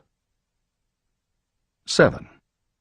The habit of reading about illness and worrying over the possibility of being stricken by it. The fourth basic fear. The fear of loss of love. Jealousy and other similar forms of neurosis grow out of our fear of the loss of love of someone. This fear is the most painful of all the 6 basic fears. It probably plays more havoc with the body and mind than any of the other basic fears. Editor's comment. By way of introduction to each of the 6 basic fears, Napoleon Hill usually postulates how the fear originated in humans. In the original edition of this book, he suggested that the fear of loss of love may have started with prehistoric man's habit of stealing his neighbor's mate and taking liberties with her whenever he could. Though amusing, this theory does not take into account that women fear the loss of a love just as profoundly as men do, and both men and women fear losing the love of not just their mates, but also of family members and others with whom they are close. How the emotion of love originated may remain a mystery, but there is no mystery about how we feel when we lose it. This is the end of the editor's comment. The fourth basic fear. The fear of loss of love. Jealousy and other similar forms of neurosis grow out of our fear of the loss of love of someone. This fear is the most painful of all the 6 basic fears. It probably plays more havoc with the body and mind than any of the other basic fears. Editor's comment. By way of introduction to each of the 6 basic fears, Napoleon Hill usually postulates how the fear originated in humans. In the original edition of this book, he suggested that the fear of loss of love may have started with prehistoric man's habit of stealing his neighbor's mate and taking liberties with her whenever he could. Though amusing, this theory does not take into account that women fear the loss of a love just as profoundly as men do, and both men and women fear losing the love of not just their mates, but also of family members and others with whom they are close. How the emotion of love originated may remain a mystery, but there is no mystery about how we feel when we lose it. This is the end of the editor's comment. Symptoms of the fear of loss of love. The distinguishing symptoms of this fear are 1. Jealousy. The habit of being suspicious of friends and loved ones. The habit of accusing wife or husband of infidelity without grounds. General suspicion of everyone and absolute faith in no one. 2. Fault-finding. The habit of finding fault with friends, relatives, business associates, and loved ones upon the slightest provocation, or without any cause whatsoever. 3. Gambling. The habit of gambling, stealing, cheating, and otherwise taking hazardous chances to provide money for loved ones, in the belief that love can be bought. The habit of spending beyond your means, or incurring debts to provide gifts for loved ones, in order to make a good impression. Also insomnia, nervousness, lack of persistence, weakness of will, lack of self-control, lack of self-reliance, bad temper. The fifth basic fear: the fear of old age. In the main, this fear grows out of two sources. First, the thought that old age may bring with it poverty. Second is the concern that many have for what may await them in the world beyond. The most common cause of fear of old age is associated with the possibility of poverty. Poorhouse is not a pretty word. It throws a chill into the mind of every person who faces the possibility of having to spend declining years having to live on some form of charity. The possibility of ill health, which is more common as people grow older, is also a contributing cause of this common fear of old age, as is concern about diminishing sexuality. Another contributing cause of the fear of old age is the possibility of loss of freedom and independence, as old age may bring with it the loss of both physical and economic freedom. Symptoms of the fear of old age. The most common symptoms of this fear are: 1. Lack of enthusiasm. The tendency to slow down and develop an inferiority complex, falsely believing you are slipping because of age. The habit of killing off initiative, imagination, and self-reliance by falsely believing you are too old to exercise these qualities. 2. Self-consciousness of speech. The habit of speaking apologetically of yourself as being old merely because you have reached the age of 40 or 50, instead of reversing the rule and expressing gratitude for having reached the age of wisdom and understanding. 3. Inappropriate dress and action. Trying to appear much younger than your age by going overboard in your attempt to keep up with the style and mannerisms of youth. The sixth basic fear: the fear of death. To some, this is the cruelest of all the basic fears. The reason is obvious. The terrible pangs of fear associated with the thought of death, in the majority of cases, may be charged to religious fanaticism. So-called heathens are less afraid of death than the more civilized. For hundreds of millions of years we have been asking the still unanswered questions: where did I come from? And where am I going? During the darker ages of the past, the more cunning and crafty were not slow to offer the answer to these questions for a price. Come into my tent, embrace my faith, accept my dogmas, and I will give you a ticket that will admit you straight into heaven when you die, says the religious leader. Remain out of my tent, says the same leader, and the devil will take you and burn you throughout eternity. The thought of eternal punishment destroys interest in life and makes happiness impossible. While the religious leader may not actually be able to provide safe conduct into heaven or send you to hell, the possibility of the latter seems terrible. The very thought of it takes hold of the imagination in such a realistic way that it paralyzes reason and sets up the fear of death.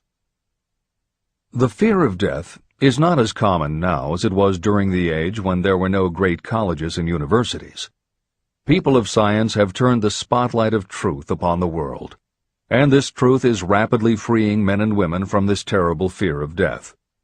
The young men and women who attend the colleges and universities are not easily impressed by fire and brimstone.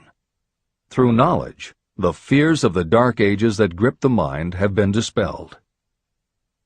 The entire world is made up of only four things: time, space, energy, and matter. In elementary physics, we learn that neither matter nor energy can be created or destroyed. Both matter and energy can be transformed, but neither can be destroyed. Life is energy, if it is anything. If neither energy nor matter can be destroyed, of course life itself cannot be destroyed. Life, like other forms of energy, may be passed through various processes of transition or change, but it cannot be destroyed. Death is mere transition. And if death is not mere change or transition, then nothing comes after death except a long, eternal, peaceful sleep. And sleep is nothing to be feared. If you can accept the logic of this, you may forever wipe out your fear of death. Symptoms of the fear of death. The general symptoms of this fear are: 1. The habit of thinking about dying, instead of making the most of life. This is generally due to lack of purpose or lack of a suitable occupation. This fear is more prevalent among the aged, but sometimes the more youthful are victims of it. The greatest of all remedies for the fear of death is a burning desire for achievement, backed by useful service to others. A busy person seldom has time to think about dying. A busy person finds life too thrilling to worry about death. 2. Sometimes the fear of death is closely associated with the fear of poverty, where death would leave loved ones poverty-stricken. 3. In other cases, the fear of death is caused by illness and the breakdown of physical body resistance. 4. The most common causes of the fear of death are ill health, poverty, lack of appropriate occupation, disappointment over love, insanity, and religious fanaticism. The disaster of worry and destructive thinking. Worry is a state of mind based upon fear.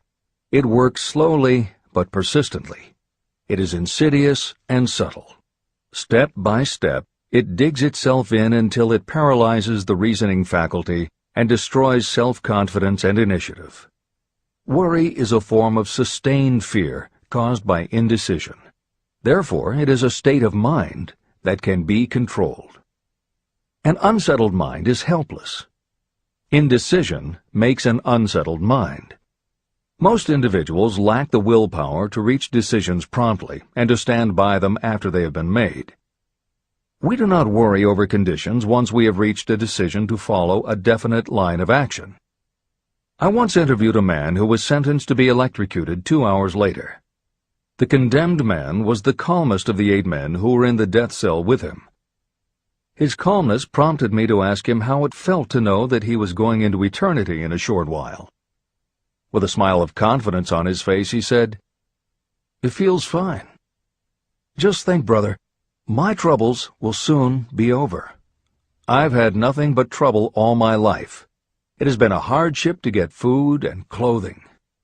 Soon, I will not need these things. I have felt fine ever since I learned for certain that I must die.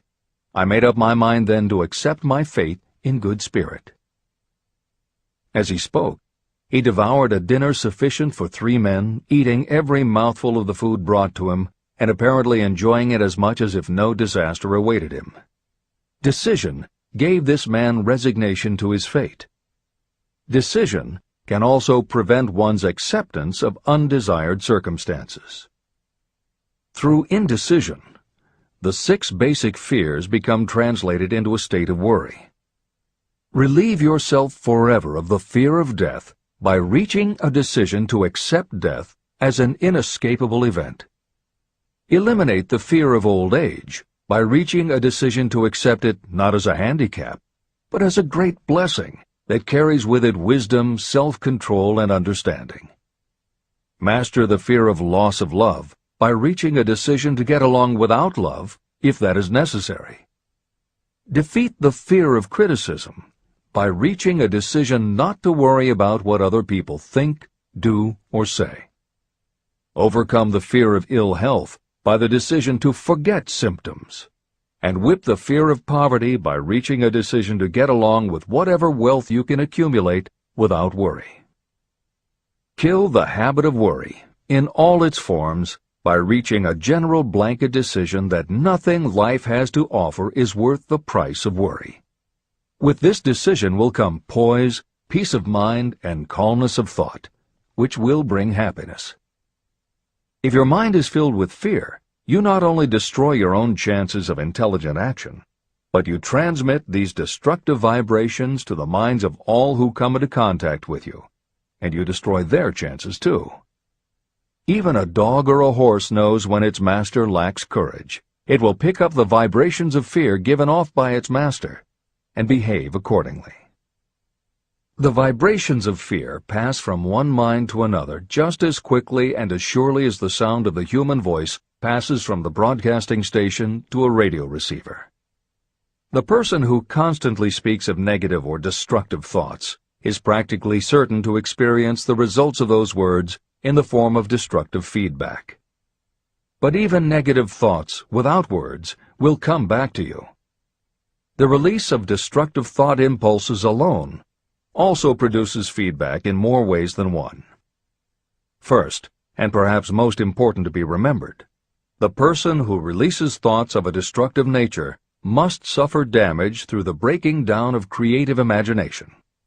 Secondly, the presence in the mind of any destructive emotion develops a negative personality, which repels people and often converts them into antagonists. The third source of damage is that negative thoughts not only affect others, but they also embed themselves in the subconscious mind of the person releasing them and there become a part of that person's character. Your business in life is to achieve success. To be successful, you must find peace of mind, acquire the material needs of life, and above all, attain happiness. All of these indications of success begin in the form of thought impulses. You control your own mind. You have the power to feed it whatever thought impulses you choose. With this goes the responsibility of using your mind constructively. You are the master of your own earthly destiny, just as surely as you have the power to control your own thoughts. You may influence, direct, and eventually control your own environment, making your life what you want it to be. Or you may neglect to make your life what you want, and you will be adrift on the seas of circumstance, where you will be tossed like a wood chip on the waves of the ocean. The Devil's Workshop. In addition to the 6 basic fears, there is another evil by which people suffer. It constitutes a rich soil in which the seeds of failure grow abundantly. It is so subtle that its presence often is not detected. It is more deeply rooted and more often fatal than all of the 6 fears. For want of a better name, let us call this evil susceptibility to negative influences. Those who accumulate great riches always protect themselves against negative influences. The poverty-stricken never do. Those who succeed in any calling must prepare their minds to resist such influences. If you are reading this book to learn how to grow rich, you should examine yourself very carefully to determine whether you are susceptible to negative influences. If you neglect this self-analysis, you will give up your right to attain the object of your desires. Make your analysis searching. As you read the following questions, be tough on yourself. Go at the task as carefully as you would if you were searching for any other enemy you knew was waiting to ambush you. You must deal with your own faults as you would with a real and serious enemy. You can easily protect yourself against real enemies because there are laws, police, and courts to deal with them. But this 7th basic evil is more difficult to master because it strikes when you are not aware of its presence, when you are asleep and while you are awake. Moreover, its weapon is intangible because it consists of merely a state of mind. Negative influences are also dangerous because they come in so many different forms. Sometimes they enter the mind through the well-meant words of your friends and relatives. At other times they come from within, through your own mental attitude. Always it is as deadly as poison, even though it may not kill as quickly. How to protect yourself against negative influences.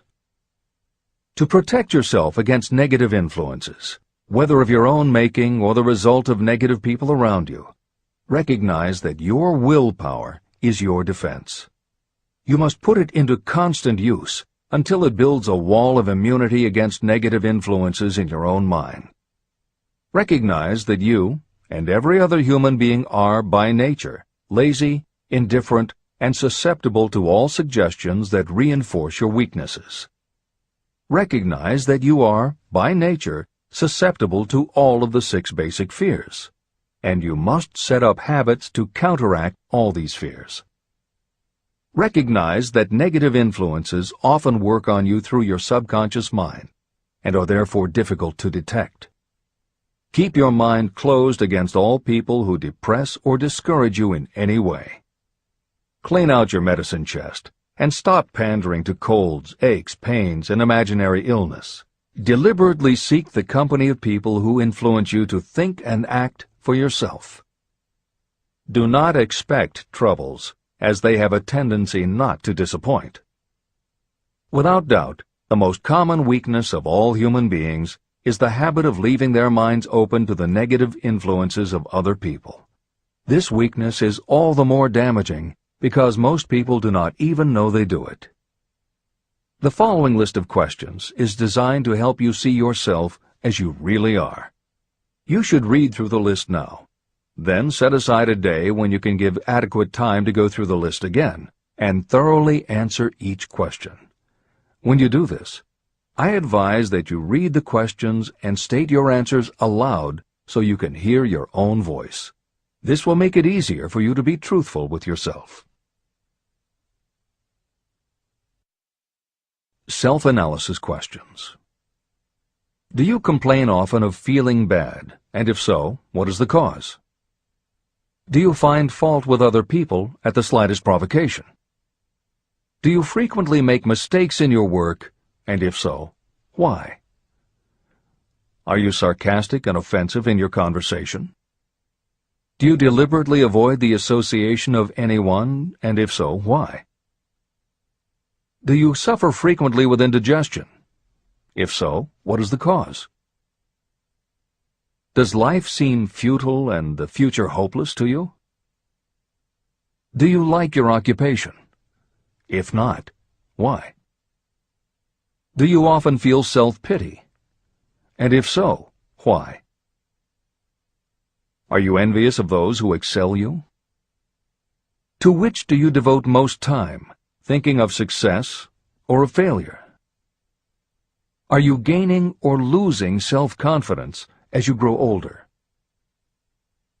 Do you learn something of value from all mistakes?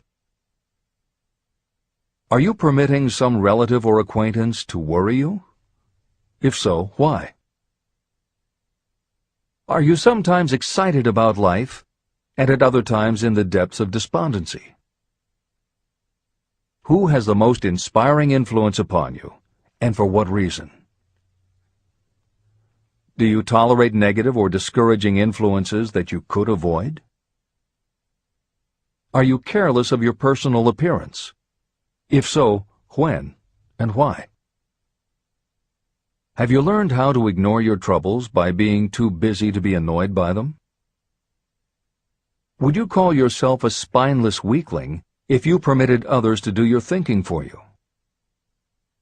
How many preventable disturbances annoy you, and why do you tolerate them? Do you resort to alcohol, drugs, cigarettes, or other compulsions to quiet your nerves? If so, why do you not try willpower instead? Does anyone nag you, and if so, for what reason? Do you have a definite major purpose? And if so, what is it, and what plan do you have for achieving it? Do you suffer from any of the 6 basic fears? If so, which ones? Have you developed a method to shield yourself against the negative influence of others? Do you use autosuggestion to make your mind positive? Which do you value most, your material possessions or your privilege of controlling your own thoughts? Are you easily influenced by others against your own judgment? Has today added anything of value to your stock of knowledge or state of mind?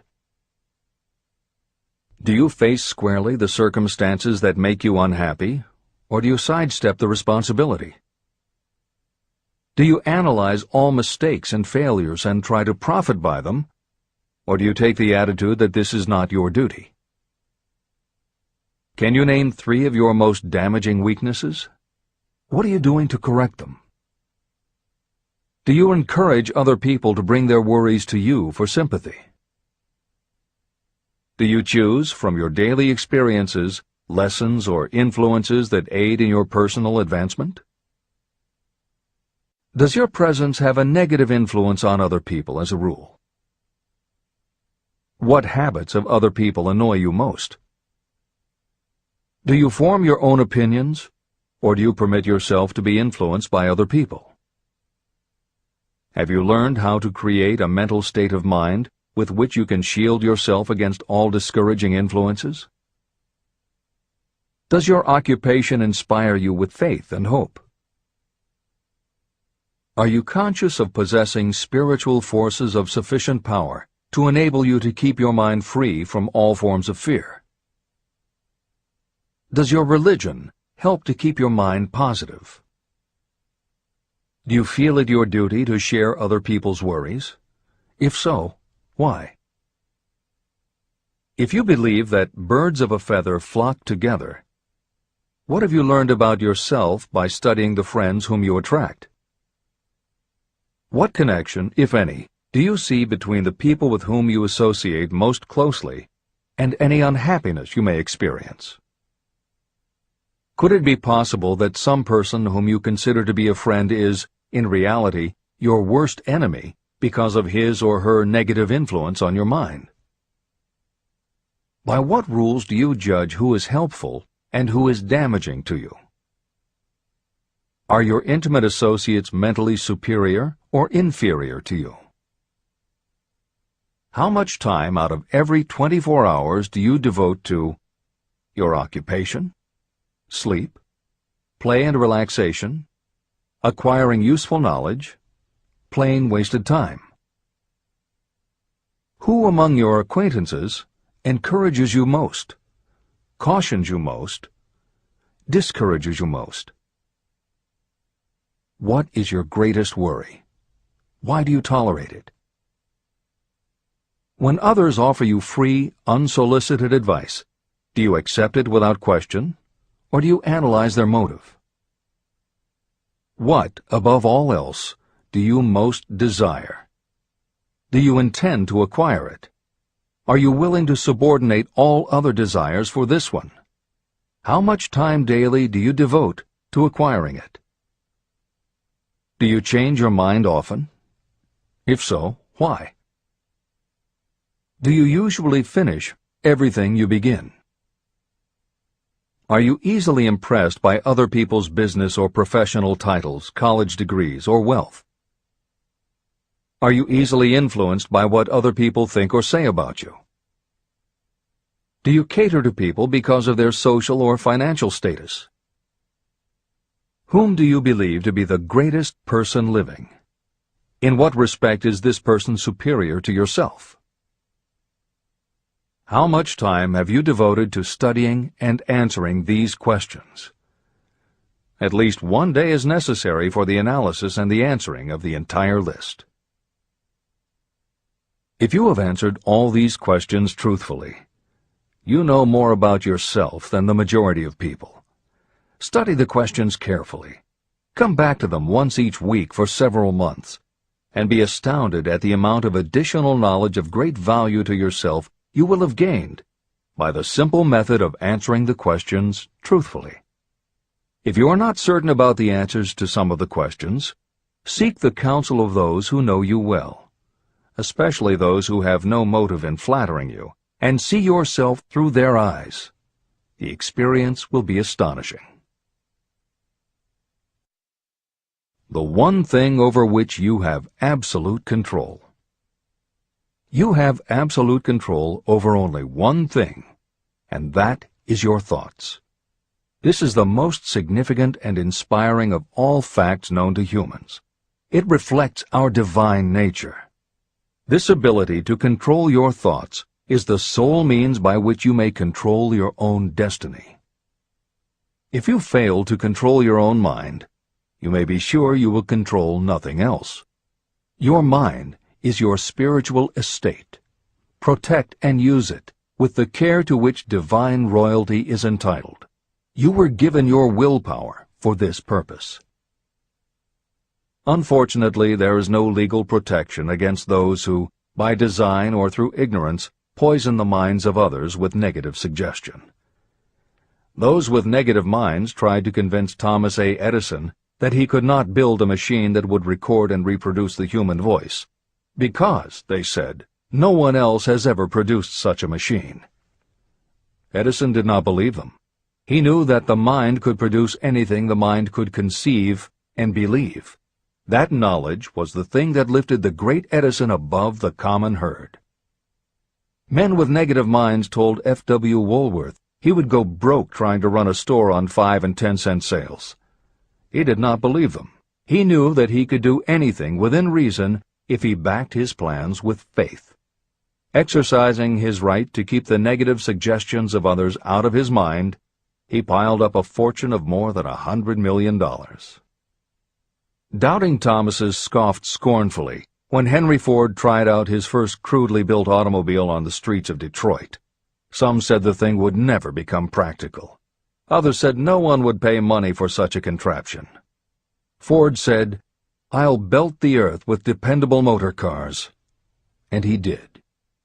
For the benefit of those seeking vast riches, let it be remembered that practically the sole difference between Henry Ford and a majority of workers is this: Ford had a mind, and he controlled it.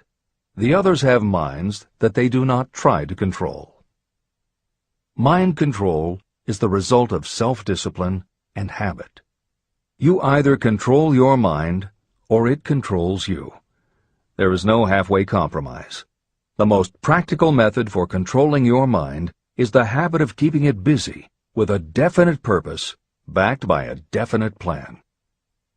Study the records of those who achieve noteworthy success, and you will see that they have control over their own minds, and that they exercise that control and direct it toward the attainment of definite objectives. Without this control, success is not possible. 55 Famous Alibis by Old Man If. People who do not succeed have one distinguishing trait in common. They know all the reasons for failure and have what they believe to be airtight alibis to explain away their own lack of achievement. Some of these alibis are clever, and a few of them are justifiable by the facts, but alibis cannot be used for money. The world wants to know only one thing: have you achieved success? A character analyst compiled a list of the most commonly used alibis.